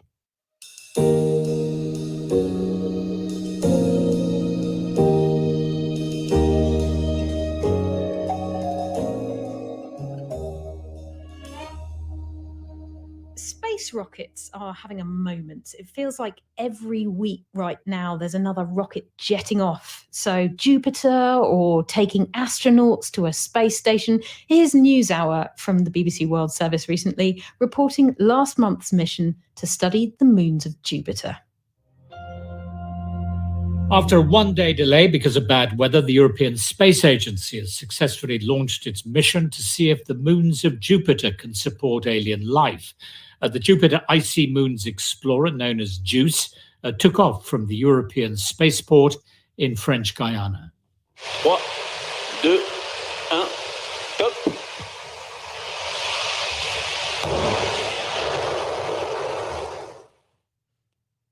That JUICE mission will take 8 years to reach its target destination. And these projects are big, long and expensive. And if you look at the names behind the launches, you'll see the same handful of nations. America with NASA, Europe's got ESA, the Chinese National Space Administration. You also find increasingly private companies like SpaceX. But that still leaves the majority of countries not in the space race. And that got me wondering about all the people all over the world who dream big, even though they're born in a country that doesn't put large amounts of cash into a space program. And I want to share the story of Edward Makuka Nkaloso. He's a Zambian man who in the 1960s wanted his newly independent country to challenge the US and the Soviet Union racing to the moon and beyond. Here's Zambian writer Namwali Sapel talking about Nkolosa's training ground for Zambia's space program. So the training took place in part of Lusaka, which was deserted at the time, called Chamba Valley. And he had a handful of Afronauts who he would make climb hills, jump up and down, run for miles, swing on ropes. He made them climb water tanks. He gave them lectures on astronomy and chemistry and physics. They invited people to witness the aspects of their training that could be released to public view, including rolling people down hills in oil drums to simulate, he said, the feeling of free fall in space, but also walking on hands. And one special Afronaut, the only woman Afronaut, the only woman astronaut at the time, Martha Mwamba, a 16-year-old girl, was raising a herd of cats, which were to be released one by one when she got to Mars, to make sure that the atmosphere was amenable to life forms. There were several attempts to launch that didn't work very well. And eventually, Nkoloso reported that he'd had to disband the space program because his top Afronaut, Martha Mwamba, had become pregnant. And as he would say to one of the reporters, I've had troubles with my spacemen and spacewomen. They won't concentrate on spaceflight. There's too much lovemaking when they should be studying the moon. Too much lovemaking.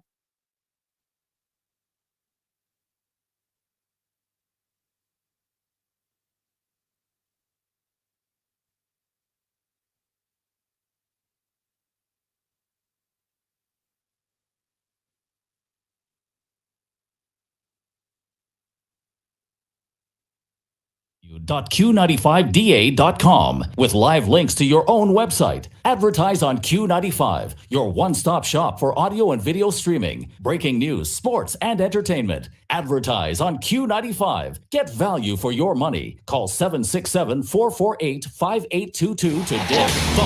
At Q95, we are family. Join your family. You can send emails, request songs, name your top 10 songs of the week, and even tell us the music that you want to hear. Stay on top of the latest news and entertainment. Hear it first as it happens. Stay in touch. Call our sales office at 767-448-5822 or call our on-air live talk shows at 767-449-3095, 3096, and 3097. Stay right on Q. Log on to Q95FMradio.com or WICEQFM.com and contact us. Keep it locked. Q95. Right on Q. Right on cue. Right on cue. The views expressed in this radio program are not necessarily those of Q95 FM radio. Q95 FM radio will not accept any responsibility or liability for the statements made during the course of this program. Each morning for a newborn day. Rise and shine. What's on your mind? Wake up to gentle, inspiring, spiritual, and positive motivational thoughts every morning. Get your day started on the right track. It's your time to shine. Call Q95 and tell the world what's on your mind. Speak to the issues making the news that concern you from day to day. Rise and shine. What's on your mind? Only on the big station. Only on Q95. Thank thee for the trees and the deep blue sea, O Lord. We thank thee.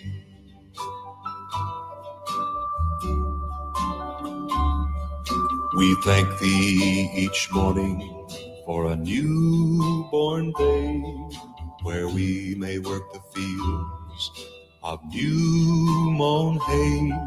We thank thee for the sunshine and the air that we breathe, O Lord. We thank thee. Thank you, Father, for a good night's rest, and thank you, Lord, for the gift of life this morning. Thank you, Father, for waking us up and bringing us here in the land of the living. And thank you, Father God, for bringing us joy in the midst of pain, in the midst of hurt. Thank thee for the tree. Thank you for providing for us. Thank you for protecting us. And thank you for preserving us, Father God, from incidents and accidents. Thank you for family. Thank you for friends. Thank you, Lord, for churches, communities, and thank you, Father, for Whitey Kubuli. Thank you for those who attempt to cut the grass under our feet and the focus that they help us have. And thank you, Father God, for leading us through the path of righteousness, even when we walk through the valley of the shadow of death. Thank you for being a good God all by yourself. And thank you for going before us, Father God, and making every crooked path straight, for lifting us and for changing our circumstances. Thank you for blessing us immensely, even amidst the challenges. Thank you for a good day today. And thank you, Father God, that you do not have to take advice from anybody else to bless us. Thank you, Father. Thank you, Lord. Oh Lord, we thank thee. Oh yes, we thank thee, Lord, for every flower that blooms, birds that sing, fish that swim, and the light of the moon. We thank thee every day as we kneel and pray, that we were born with eyes to see these things. Yes, we thank thee for the fields where the clovers grow. Thank thee for the pastures where cattle may roam. Thank thee for thy love so pure and so free, O Lord. We thank thee. A very pleasant morning to you, ladies and gentlemen. This is Q95 FM, the big station. The program is Rise and Shine. My name is Randy Rodney, and I'm glad to be with you this Thursday morning, the 25th day of May, 2023. It's a very beautiful morning here in the lovely Commonwealth of Dominica. And so I welcome the many of you listening to us on your FM dial from Capuchin to Scott's Head and Delis to Coolibistry. It's my joy to bid you welcome from the studios here on Hanover Street in Roseau, Dominica. Many of you listen to us in the Caribbean, from the Bahamas to Belize, and around the world on www.q95da.com. Some of you on liveonlineradio.net, many of you on my radio hot and tune in on streamer. And I welcome the many of you listening to us or viewing us on the Facebook page this morning. I remind you daily, this is the day that the Lord has made. We will rejoice and be glad in it. God has never made a bad day. Today is a fantastic day. It's a great morning. And yes, whereas you may not have everything that you want and you desire and even what you prayed for, I remind you that God is here. And the fact that you are alive and here is because God has graced you with his oxygen and you can breathe without complications. Hallelujah. And that's enough reason to give God thanks. So I urge you this morning to lift your heart, lift your voice, lift your hands if you can, and honor God for what he has done, what he is doing, and what he's about to do for you, all right? Do that, remembering that whatever you do today, plan to be better. Never, ever plan to be bitter.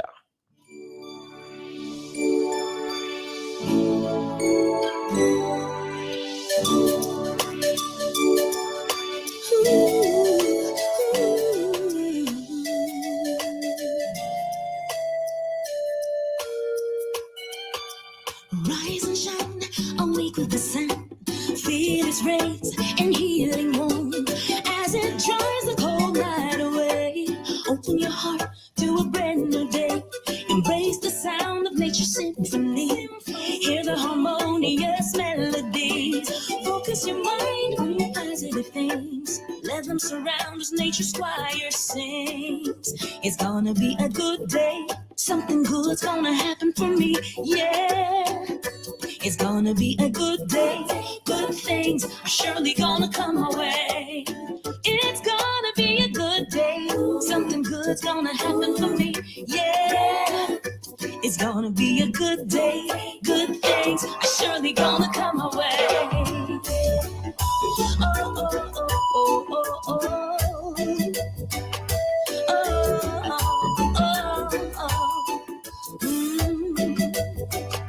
There's so much power in the words that what you say. So use them wisely in a positive way. If you say them in faith and only believe, God will hear and blessings you'll receive. It's gonna be a good day. Something good's gonna happen for me. Yeah. It's gonna be a good day. Good things are surely gonna come away. It's gonna be a good day. Let me extend a very pleasant morning to the many of you who worked the graveyard shift last night. It's gonna be a good day. Good morning to our nurses, or police, or fire, ambulance, or prison and security officers. Good morning to all of you office workers, school teachers, students. Good morning to my farmers, my fisher folk. Good morning to you, all of you who work in the industries, the varied industries. A very good morning to you. Good morning to those of you who take care of the matters of the nation and those of you who take care of the matters of the gospel.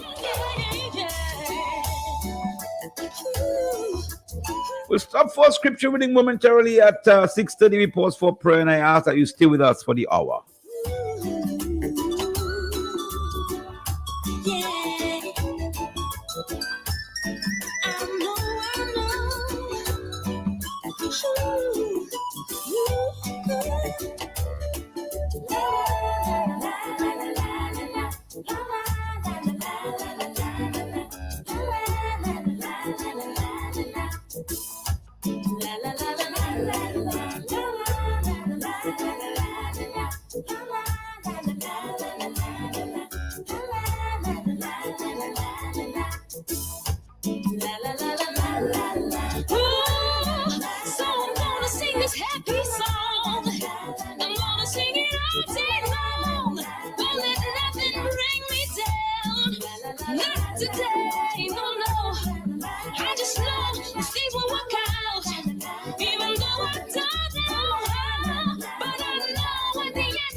Thank you, Lois, for reminding us every day that things are going to work out.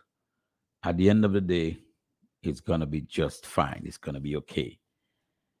We return to the scripture that we started with yesterday, and I told you that the Lord led me back to that scripture because May 29th is on my mind. What have we learned? Where are we going? How have we progressed? Do we have any reminders? What do we do as a people? And the scripture gives us broad information on leadership and the response of people. I go back to chapter 14 of Exodus from verse 10 through to verse number 18. Exodus 14 from verse 10 through to verse number 18. I read in your hearing from the New King James Version of the Bible. And when Pharaoh drew near, the children of Israel lifted their eyes, and behold, the Egyptians marched after them. So they were very afraid. And the children of Israel cried out to the Lord. Then they said to Moses, because there were no graves in Egypt, have you taken us away to die in the wilderness? Why have you so dealt with us to bring us up out of Egypt? Is this not the word that we told you in Egypt, saying, let us alone that we may serve the Egyptians? For it would have been better for us to serve the Egyptians than that we should die in the wilderness. And Moses said to the people, do not be afraid. Stand still and see the salvation of the Lord, which he will accomplish for you today. For the Egyptians whom you see today, you shall see again no more forever. The Lord will fight for you, and you shall hold your peace. And the Lord said to Moses, why do you cry to me? Tell the children of Israel to go forward. But lift up your rod and stretch out your hand over the sea and divide it. And the people of Israel shall go on dry ground to the midst of the sea. And I indeed will harden the hearts of the Egyptians, and they shall follow them. So I will gain honor over Pharaoh and over all his army, his chariots and his horsemen. Then the Egyptians shall know that I am the Lord, when I have gained honor for myself over Pharaoh, his chariots, and his horsemen. Pharaoh is in hot pursuit after the people of God. The people who served him faithfully for 400 years. He enslaved them. He increased their labor. He made life difficult for them so that they can be always dependent on him. The amazing thing about this economy is that in the midst of Pharaoh's target, the people grew. Let me tell you something. When your leaders are mischievous to you, you need to trust God, because even under that mischief, you will grow. And they grew to a place where Pharaoh himself noticed that their strength would have outnumbered his. So he wants them back. Yesterday, we looked at leadership in general. And I shared with you, my brothers and sisters, that leadership can be taxing. In fact, good leadership is taxing, sometimes even frustrating. Moses is in a place where he's followed God, and he has gone back to Egypt to lead God's people out of bondage. The people, however, are despising him. The text said, even when Moses came to them in Egypt, they told him, leave us alone so we can serve our enslavers. Leave us alone so that the people who are doubling our work and reducing our pay, we can stay with them. Leave us alone, because it's life that we have already been contented to live. If slavery have us in already, we will take it for the rest of our lives. Leave us alone, because what you're proposing for us, we're not seeing. We are only interested in bread for today. Leave us alone, because at least our enslavers giving us peanuts or giving us dry bread. Leave us alone, because at least they're providing a shelter for us to stay and we don't have to pay. Leave us alone, because we're getting a couple ply. We cannot build a house for ourselves. We can't earn our own money. We don't have our own account, but leave us in the misery. We prefer the misery than what you're promising us. Now, check it out. I'm just paraphrasing what is in the text. He said, we are told that to you already. Now you're bringing us here for us to die. Wouldn't there graves to bury us in Egypt? It's strange how people can see leadership. Now, yesterday I dealt with leadership. Now I'm going to deal with people as they see leadership and they see themselves. It's strange that very often the majority of people see leadership as a momentary fix.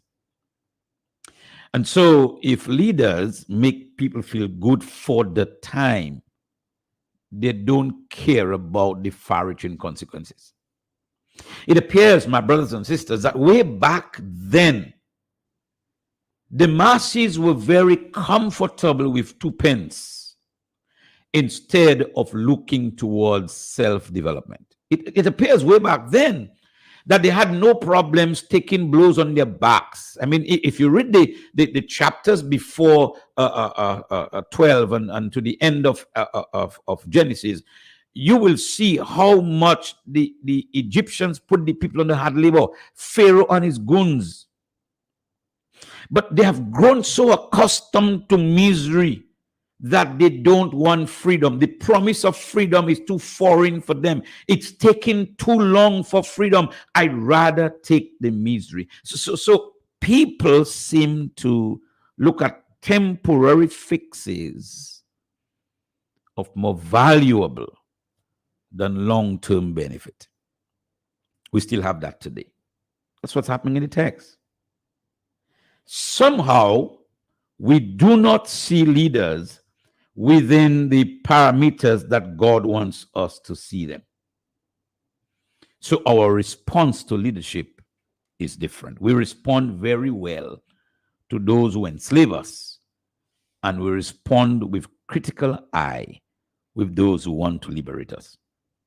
Come with me. That's not new. It's not new to Dominica. It's not new to the Caribbean. It's not new to the world. I'm reading Exodus. Okay? So the people got so accustomed to misery that it became their way of life. They have a name, they call it now. I can't get that in my brain now. When people have become victims and they get accustomed to being victimized. That's where these people are.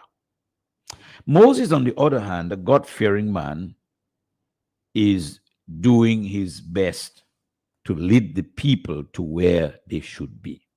He's a good, godly man. Pharaoh, on the other hand, is a bad, self-absorbed, wicked guy who do not care about the welfare of the people but himself.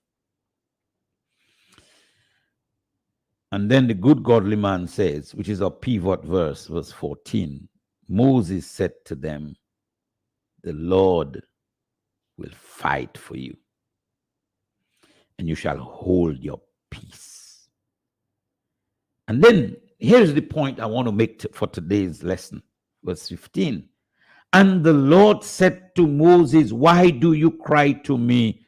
Tell the children of Israel, go forward. Yesterday morning, I told you that while Moses has faith that God will deliver, he is still pleading with God on behalf of the people, a hallmark of true servants of the living God. So while you deal with the people and you instruct them and you try to lift their faith, you fall on your face before God and you entreat God and you ask God and you beg God, if you have to please help your people. That's what good leaders do. They don't stand in self-aggrandizement and talk about God as though God were their puppet or God were their messenger. They have great respect for God, but pleading with him to help it. So Moses is talking to God. And here is God's instructions to the people. Ladies and gentlemen, I'm still talking about the people today. Yesterday we talked about the leadership. God's instructions to Moses, the leader that he appointed for the people, is go tell the people move forward. Please hear me. We have two extremes that sometimes we see in society.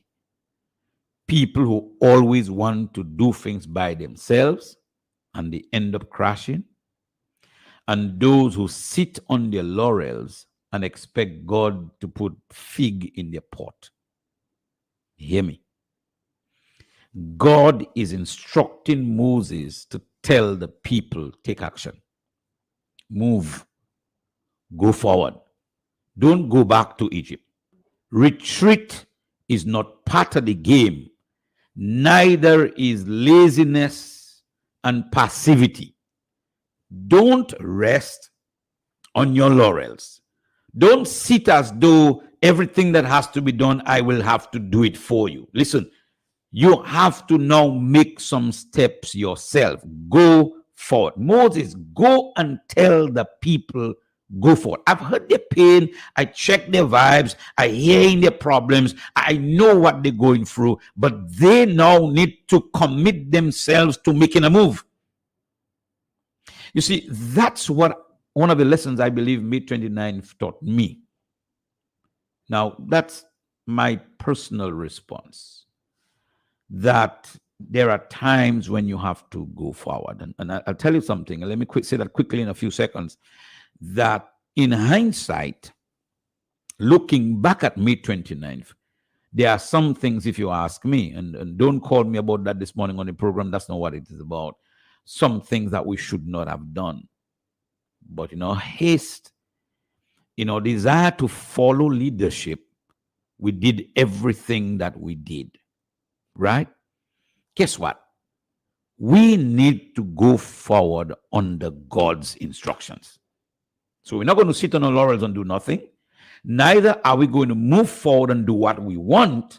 we're going to move forward under God's instructions. In other words, we are not going to be vandals or misfits or deviants. So we are not going to be people who are breaking God's rule to get God's blessing. There are people in church who want to break God's rules to get God's blessing. You're not talking to your neighbor, but you want God to bless you. You can't give somebody a juicy, but you want God to bless you. You have so much fig at your home, they turn in black. Somebody else is hungry on the other side, but you want God to bless you. You have to follow God by his precepts.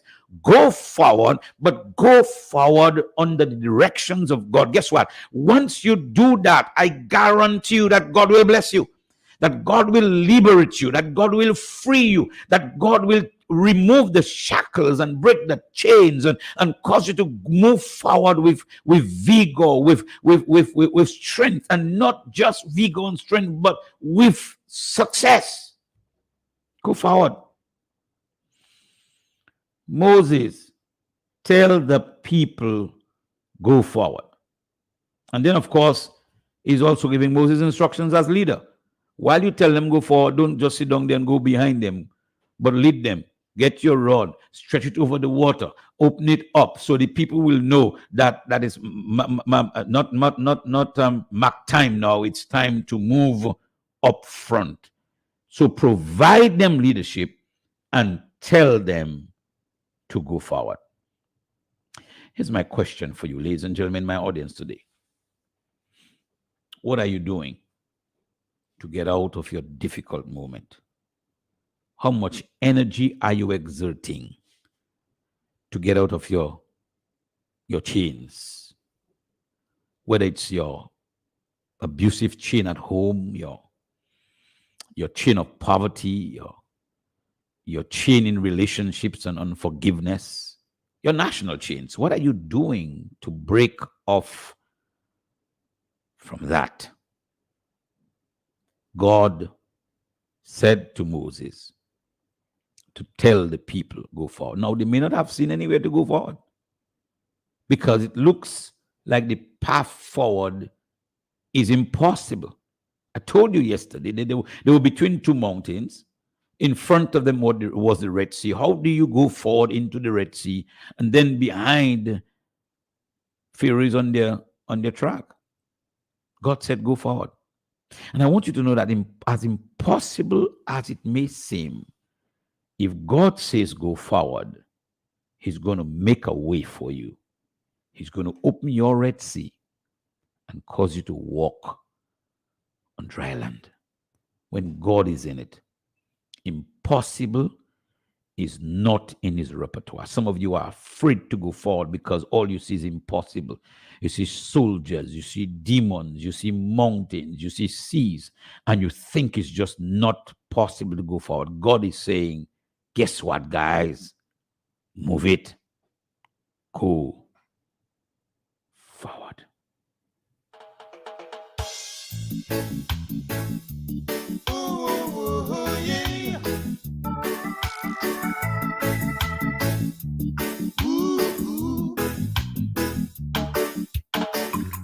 What is this mountain standing in my way? In my way, trying to bring much darkness to my day.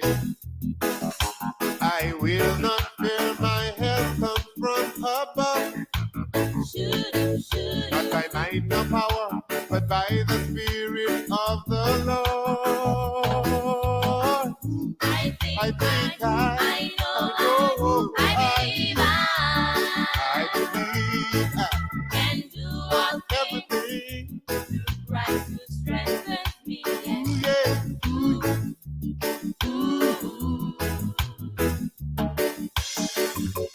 I do not fear, for God is with me.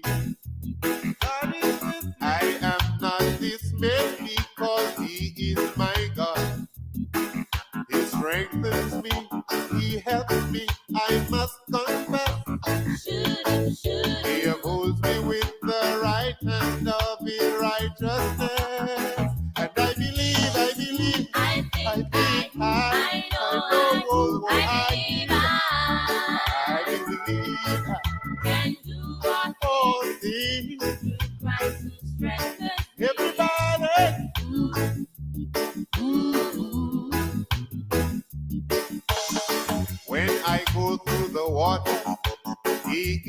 with me. And through the rivers they do not overflow me. When I walk through the fire, I am not burned. And the flame never kindles upon me. 'Cause I believe, I think, I know, I can do all everything. Christ who strengthens me. Ooh, yeah. Yeah, Lord, well, I think I know, Lord, Can do all everything. Christ who strengthens me. He strengthens me, yeah. He strengthens me, yeah. Ooh, yeah. I know he strengthens me, oh yeah, yeah. To tell and the story tell, choose a tell and the story tell with flavor, not orange and lemon lime. That's with bitters, yeah. We love the vibe, refreshing every day, cool like island breeze. Forget your worries, come chill with me. And the story chill, and the story chill with flavor. Distributed by Fine Foods Inc., the biggest distributor for the biggest brands. Time to tell and the story tell. You sure this car will get us home? Tonya, I know my God. Trust me, that can take us to town and back on an eater.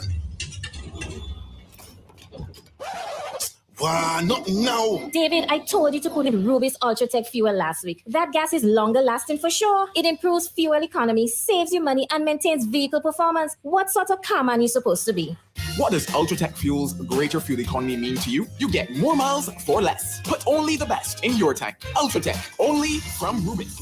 The road ahead is full of possibilities. Let Sagicor General navigate you through life's journey with our unbeatable motor insurance. Visit Sagicor.com and get on the road today. We pause for prayer in just about 3.5 minutes time, ladies and gentlemen. Please stay with us. We pray in 3.5 minutes time.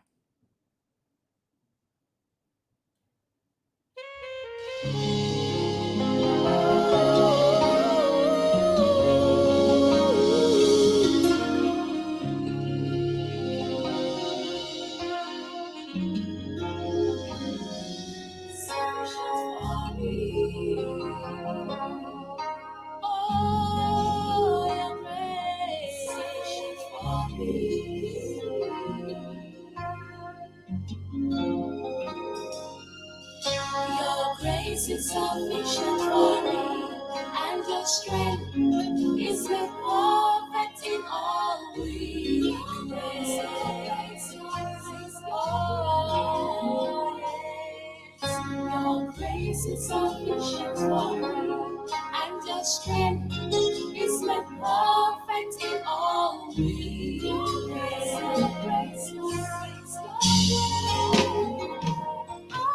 Take pleasure in infirmities, in reproaches, and in all necessities.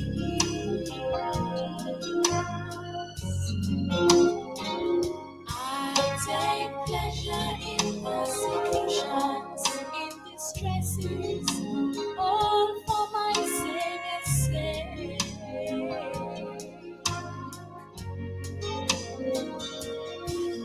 For when I'm weak, I'll make strong, 'cause your grace carries me along. In your precious arms I find comfort and peace, and all of my fears are gone. For your grace is sufficient for me, and your strength is made perfect in all weakness.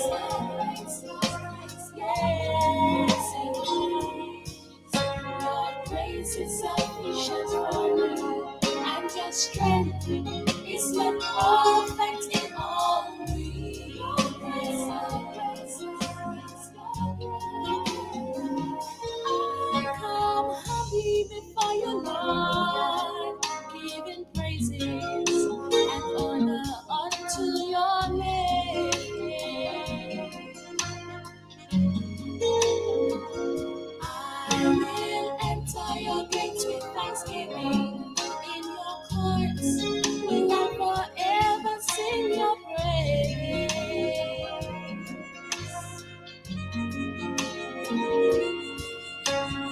Bless the Lord, oh my soul.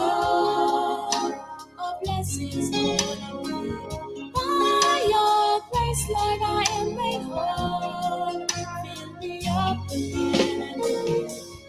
'Cause your grace is sufficient for me, and your strength is made perfect in all weakness. Yes, your grace is sufficient for me, and your strength is made perfect in all weakness. Sufficient for me. Your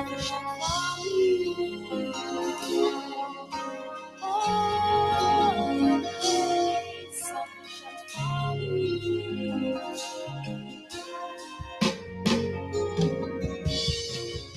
Your grace is sufficient for me, and your strength is made perfect in all weakness. Oh, yes, it is. Your grace is sufficient for me, and your strength is made perfect in all weakness.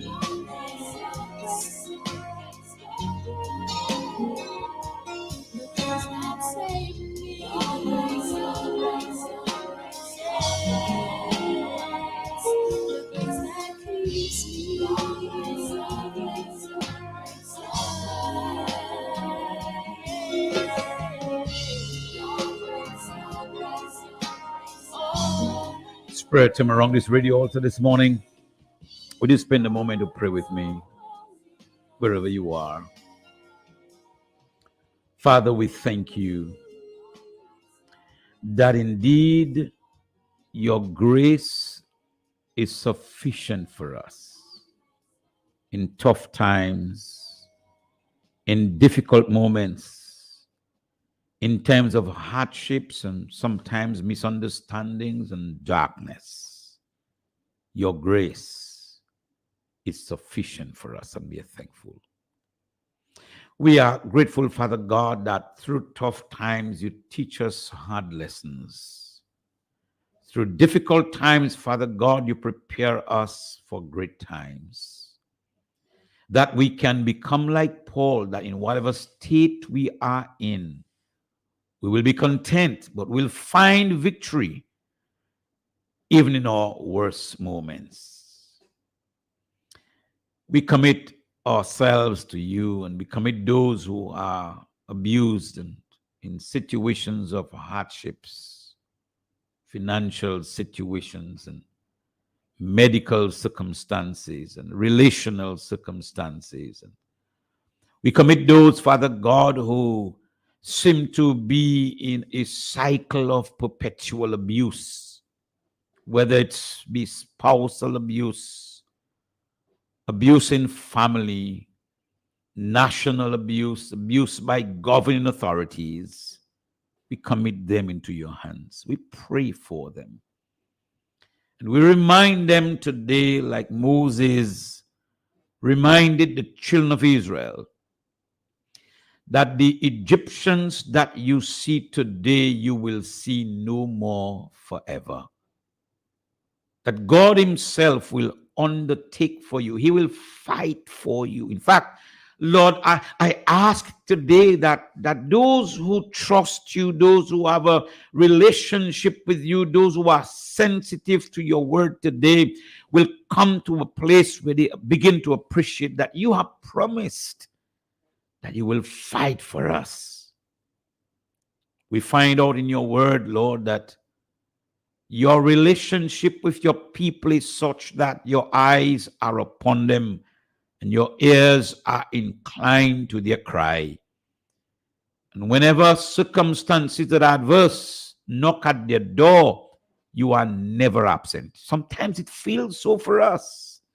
Sometimes we get so acquainted with the abuse and the misery that we prefer the misery instead of a promise of deliverance. Today I ask that our eyes will look above the waves. Our eyes will look above the mountains and above the troubles. And Father God, even as we look above the troubles, we will know that our help comes from the Lord who made the heaven and the earth. Lord, this season in our nation should be a season of deep reflection for us. When we reflect what happened to us 44 years ago, and how have we learned from it? Where are we as a people?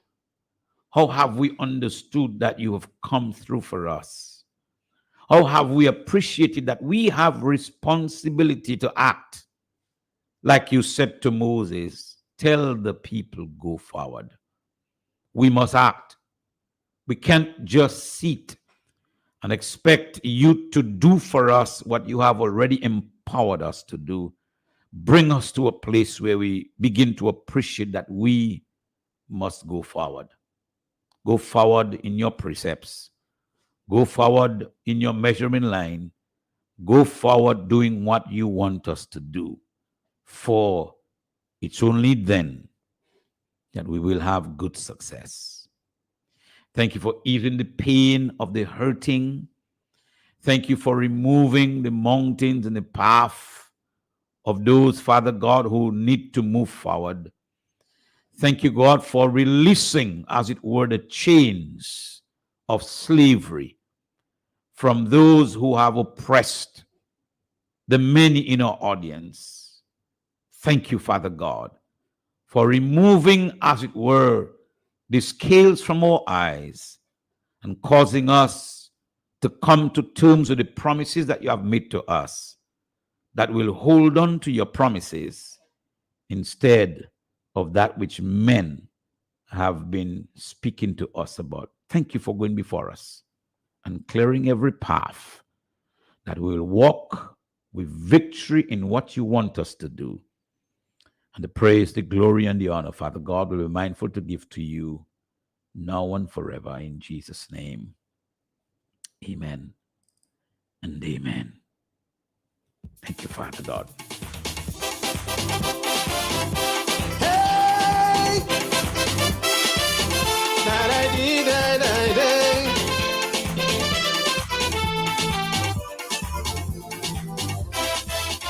Jesus entered a country one day. He met two who were groaning in pain. They were yes, so no one passed their way. And for them, life was never the same. Possessed by demons so long. So the Lord knew that something was wrong. He commanded them to immediately and told the two, don't tell no man about it. But you cannot get it and keep it. That's why you must go and tell others about it. Even though you cannot understand it, you can't remain quiet about it. Your pains and your struggles are over. It took them a long time ago.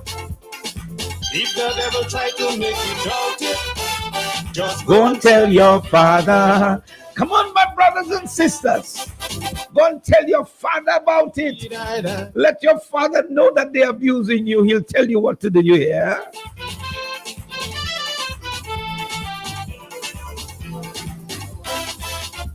Two men came to Jesus one day. They were blind and could not find their way. They cried, Lord, have mercy on us. So sorry he stood to discuss. He asked, do you really believe? According to your faith, you are healed. As soon as these men, their eyes were open, he told them, tell no man about it. But you cannot get it and keep it. That's why you must go tell others about it. Even though you cannot understand it, you can't remain quiet about it. Your pains and your struggles are over. It took them a long time ago. If the devil tried to make you doubt it, just go and tell your father about it. I tell you, boy, I have somewhere to complain, and you have somewhere to complain too as well. Go and tell your father about it. He go fix it for you, you hear? Someone's on my telephone. Rise and shine. Good morning. Good morning. Thank you for the message. I stand on what God's salvation works. God bless Dominica. God bless everyone. Keep on trusting God and wait for His movement. Thank you very much. God bless you too. Have a good day. His sufferings and pain on the cross, He bore them, they're all just for us. The nails in His hands and also His feet, we must tell the whole world about it. That's why you cannot get it and keep it. That's why you must go tell others about it. Even though you cannot understand it, you can't remain quiet about it. Your pains and your struggles are over. It took them a long time ago. If the devil tried to make you doubt it, just go and tell your father about it. You cannot get it and keep it. That's why you must go and tell others About it. On the telephone, Rise and Shine. Good morning to you. Hey, my honorable friend, blessed day to you. What's up? I'm doing very well. How about you? I give him thanks in spite of the challenges. There is a lot to be thankful for. Well, beautiful. How is family now? We're doing excellent. Hey, more blessings, more blessings. Let me just shout out all my guardian angels, Mr. Linton and Shirley and the family. God blessings to you all. Let me shout out Danny and all the members of the resistance.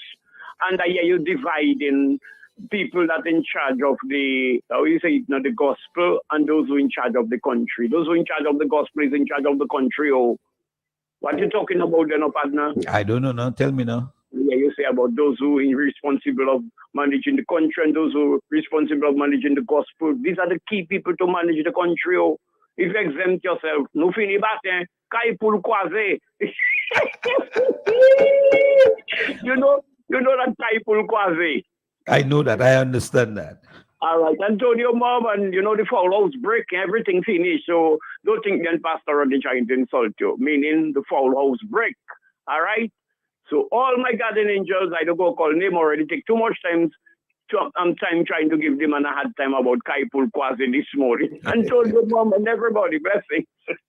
Have a good day yourself, man. Have a very good day yourself. God bless you. I want you all to know this week, I promise you that I'm playing the music of all the people who are performing on Monday night. And I'm looking forward to this Liberation concert on Monday, May 29th, 44th observance of the anniversary of this popular uprising, if you call it that, on May 29th.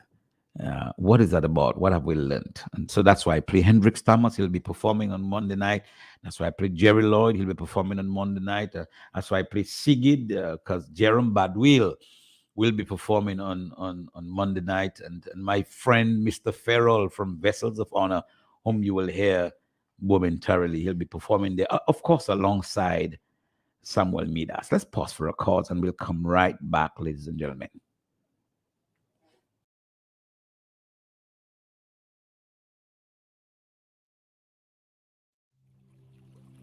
Mountaintop spring water. All bottled water is not created equally, but there is bottled water and then there is Mountaintop natural spring water. Mountaintop natural spring water, sourced from healthy, mineral-rich Caribbean natural spring water. It is the best tasting water of all. It is healthy with natural minerals. Some other bottled waters remove the natural minerals which we need to have us a healthy balance. But Mountaintop keeps them for us as nature intended to. So for great tasting and healthy bottled water, choose Mountaintop Natural Spring Water. It is the best water for you. Available at ESA Trading Limited in 500 ml, 1.5 liter and 5 liter bottles. Retail and wholesale prices start from $1.95. ESA Trading Limited, making a difference for you. Kingdom Connection on Q95, the big station, every Monday 6 to 8 p.m. Enlightened and spiritually sound minds bringing light and encouraging community in challenging and spiritually dark times. Kingdom Connection Talking Points pursue community education and spiritual enlightenment, biblical principles in leadership, management, and direction of society. Kingdom Connection. Call us at 767-449-3095, 3096, 3097, or 767-616-4257, or 305-432-9624. Stay connected to Kingdom Connection, looking to help reduce incidents of crime and violence, improve social interaction in family and community, and to help enhance economic fortunes guided by biblical principles. Kingdom Connection. Tune in every Monday, 6 p.m. to 8 p.m. only on Q95, the big station. Blessings for all in the Q family. Right on Q. Narration, the results of authentic praise, featuring live out of Guyana, Samuel Midas and the Kairos Band, happening Monday, May 29 from 6:30 p.m. at the Michael Bill Daniel Memorial Park, Goodwill, opposite the People's Pentecostal Church. Advance tickets $40. At the gate $50. Children 12 years and under enter absolutely free. Also featuring live DJ Alfie, Saltman, and Harmoniques, J. Crow, Jerry Lloyd, Vessels of Honor, Sigit, Lloyd Pascal of End Time Singers, Hendrix Thomas, Renix Tusa, and a special tribute to Foster Xavier. Tickets available at Truth and Grace Church Office, Emerald Movies Box Office, Bullseye Pharmacy, and Pastor Eddie George. Portsmouth sponsors include RJ Services, Direct Freight Services, Emerald Movies, Johnny's Pharmacy, Convenience Plus, Ruben's Bakery, Image Area, Raffle Foam and Upholstery, HHV Wishes and Company, Voice of Life Radio, Exquisite Events and Rental, TNT Hardware, Ardent Sounds, Josephine Gabriel and Company Limited, Elite Events Dominica, J Snacks and Catering, Bullseye Pharmacy, and Oil Construction. Monday, May 29, 6:30 p.m. See you there. It's already 16 minutes moving up to 7 o'clock on a Thursday morning, the 25th day of May. And we are here in Rise and Shine, and we are so happy to have every one of you join us. Good morning to all of you listening to me in North America, in Canada, in the UK, all around the world, in the Caribbean. Good morning to my Antigua and Passy, and those of you in St. Martin listening, a very, very pleasant good morning to you. Of course, you're listening to Dominica from Capuchin to Scottsdale and Dalis to Cooley Good morning, Grandfather. I trust you're doing well back there in Grandfather. Here's Samuel Mida singing another one of my favorites of Samuel, No Performance. You see, truthfully, it's you that I'm after. Oh, Lord, yeah. I'm running to the altar. No, my best is not enough. You are looking at the altar of my heart. Not performance, no performance. My yes is what you want. My obedience is worth more than my song. Not performance, no performance. I don't want to do it just to say I did. I got to examine every praise I give, every hand I lift. Did it come from a pure heart? Did it come from a clean heart? Cause I know these days, strange fire is being offered up, thinking it's your desire. But no, you deserve more than your children putting on a show. Cause I know my best is not enough. You are looking at the altar of my heart. Not performance, no performance. My yes is what you want. My obedience is more than a song. Not performance, no performance. Lord, will you take me back to those days and those nights when my passion was for you to be pleased with my life? I'd seek your face. I'd find my place at the feet of the Master. You want a broken spirit and a contrite heart. You desire truth on the inside part, on the closing of the curtain, end of the show. Cause if it's one thing that I know, it is that my best is not enough. You are checking out the altar of my heart. Not performance, you don't want performance. Oh, my yes is what you want. My obedience is worth more than my soul. Not performance, you don't want performance. Let me tell it as it is. Richard, me use my tongue for worship, then me use my tongue for gossip. Claim so you're well pleased, but you tell me that it's not your unforgiveness in my heart and still standing as a prophet. Holy Spirit, tell myself to stop it. Oh, reverence in my heart for the King, but I forgot it. Surrender every pride, everything, just every habit. Me can't sing, me love God, but me hate Patrick. Never come out with the instrument and clap it.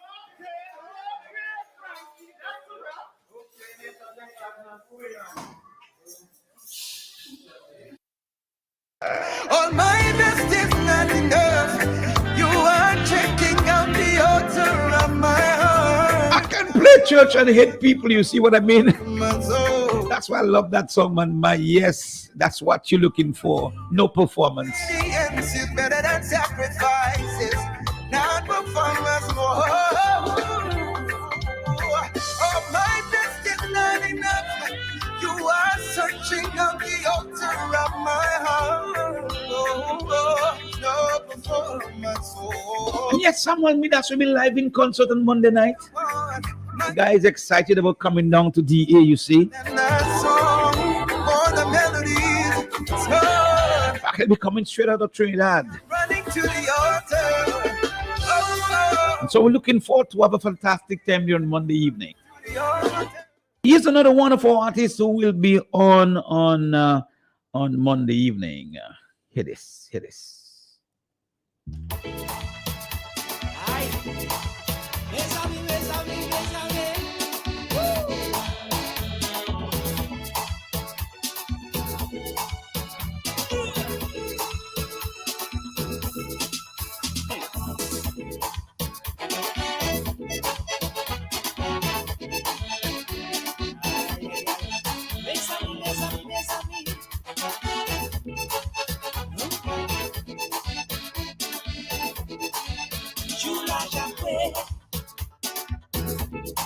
Jésus retourné. Happiness always time. Aucun point. Si on a péché, si l'époux est parti, accepté, papa portier.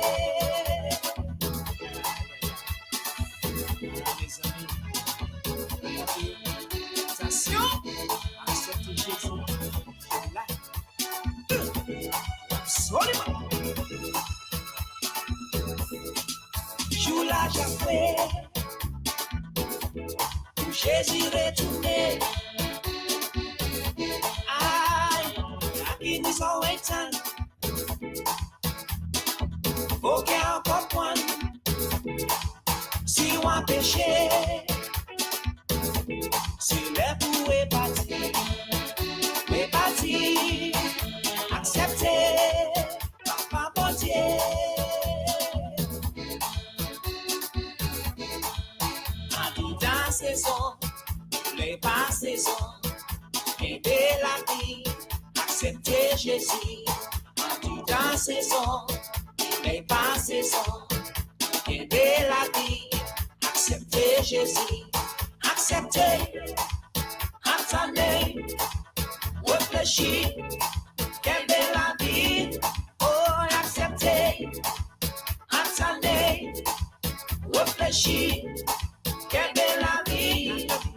Accepter, attendez, réfléchir, quelle belle la vie.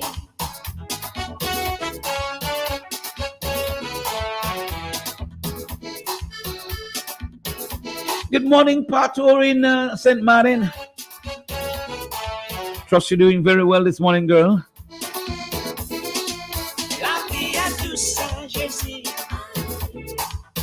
And my official pal rep. Good morning to you, my brother.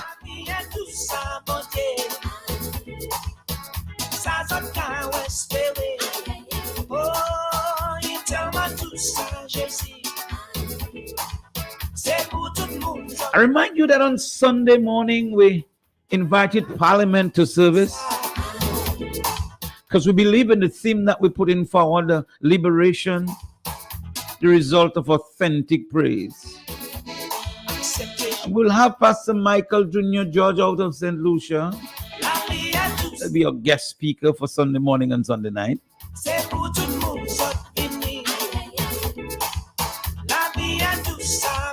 Sunday night, we expect some of your churches to join us.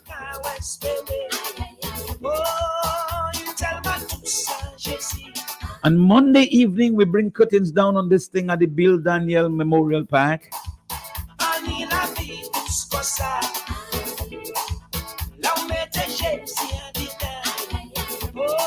with what I consider to be some of the best of Dominica's gospel singers.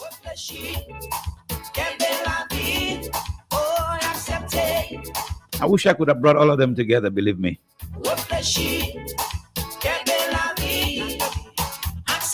So we'll get a chance to bring people like Tony Williams and Visionaires.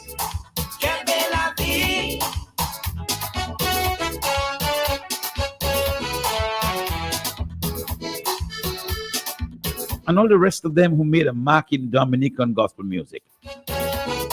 And some of them are still making a mark here. And so we're bringing them together, the current and the former, and then those who are here, right here. They will be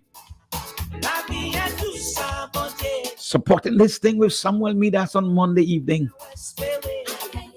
Tickets are still available. You better get yours now. It's my time to leave your studios, ladies and gentlemen. It's already 5.5 minutes, moving up to 7 o'clock in the morning. The news comes up at the top of the hour at 7. I'll be back with you, God willing, tomorrow morning at 6 a.m. I look forward to it all the time. It will be Friday morning, you know that? My name is Randy Rodney. Until then,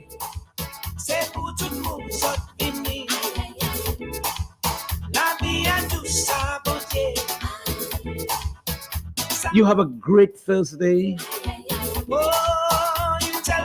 Go out there and move. You hear? Move forward. It might look dark. Situations might look real terrible and frightening, but you have it within you. You can do all things through Christ who strengthens you. Move forward. Have a great Thursday morning. God bless you.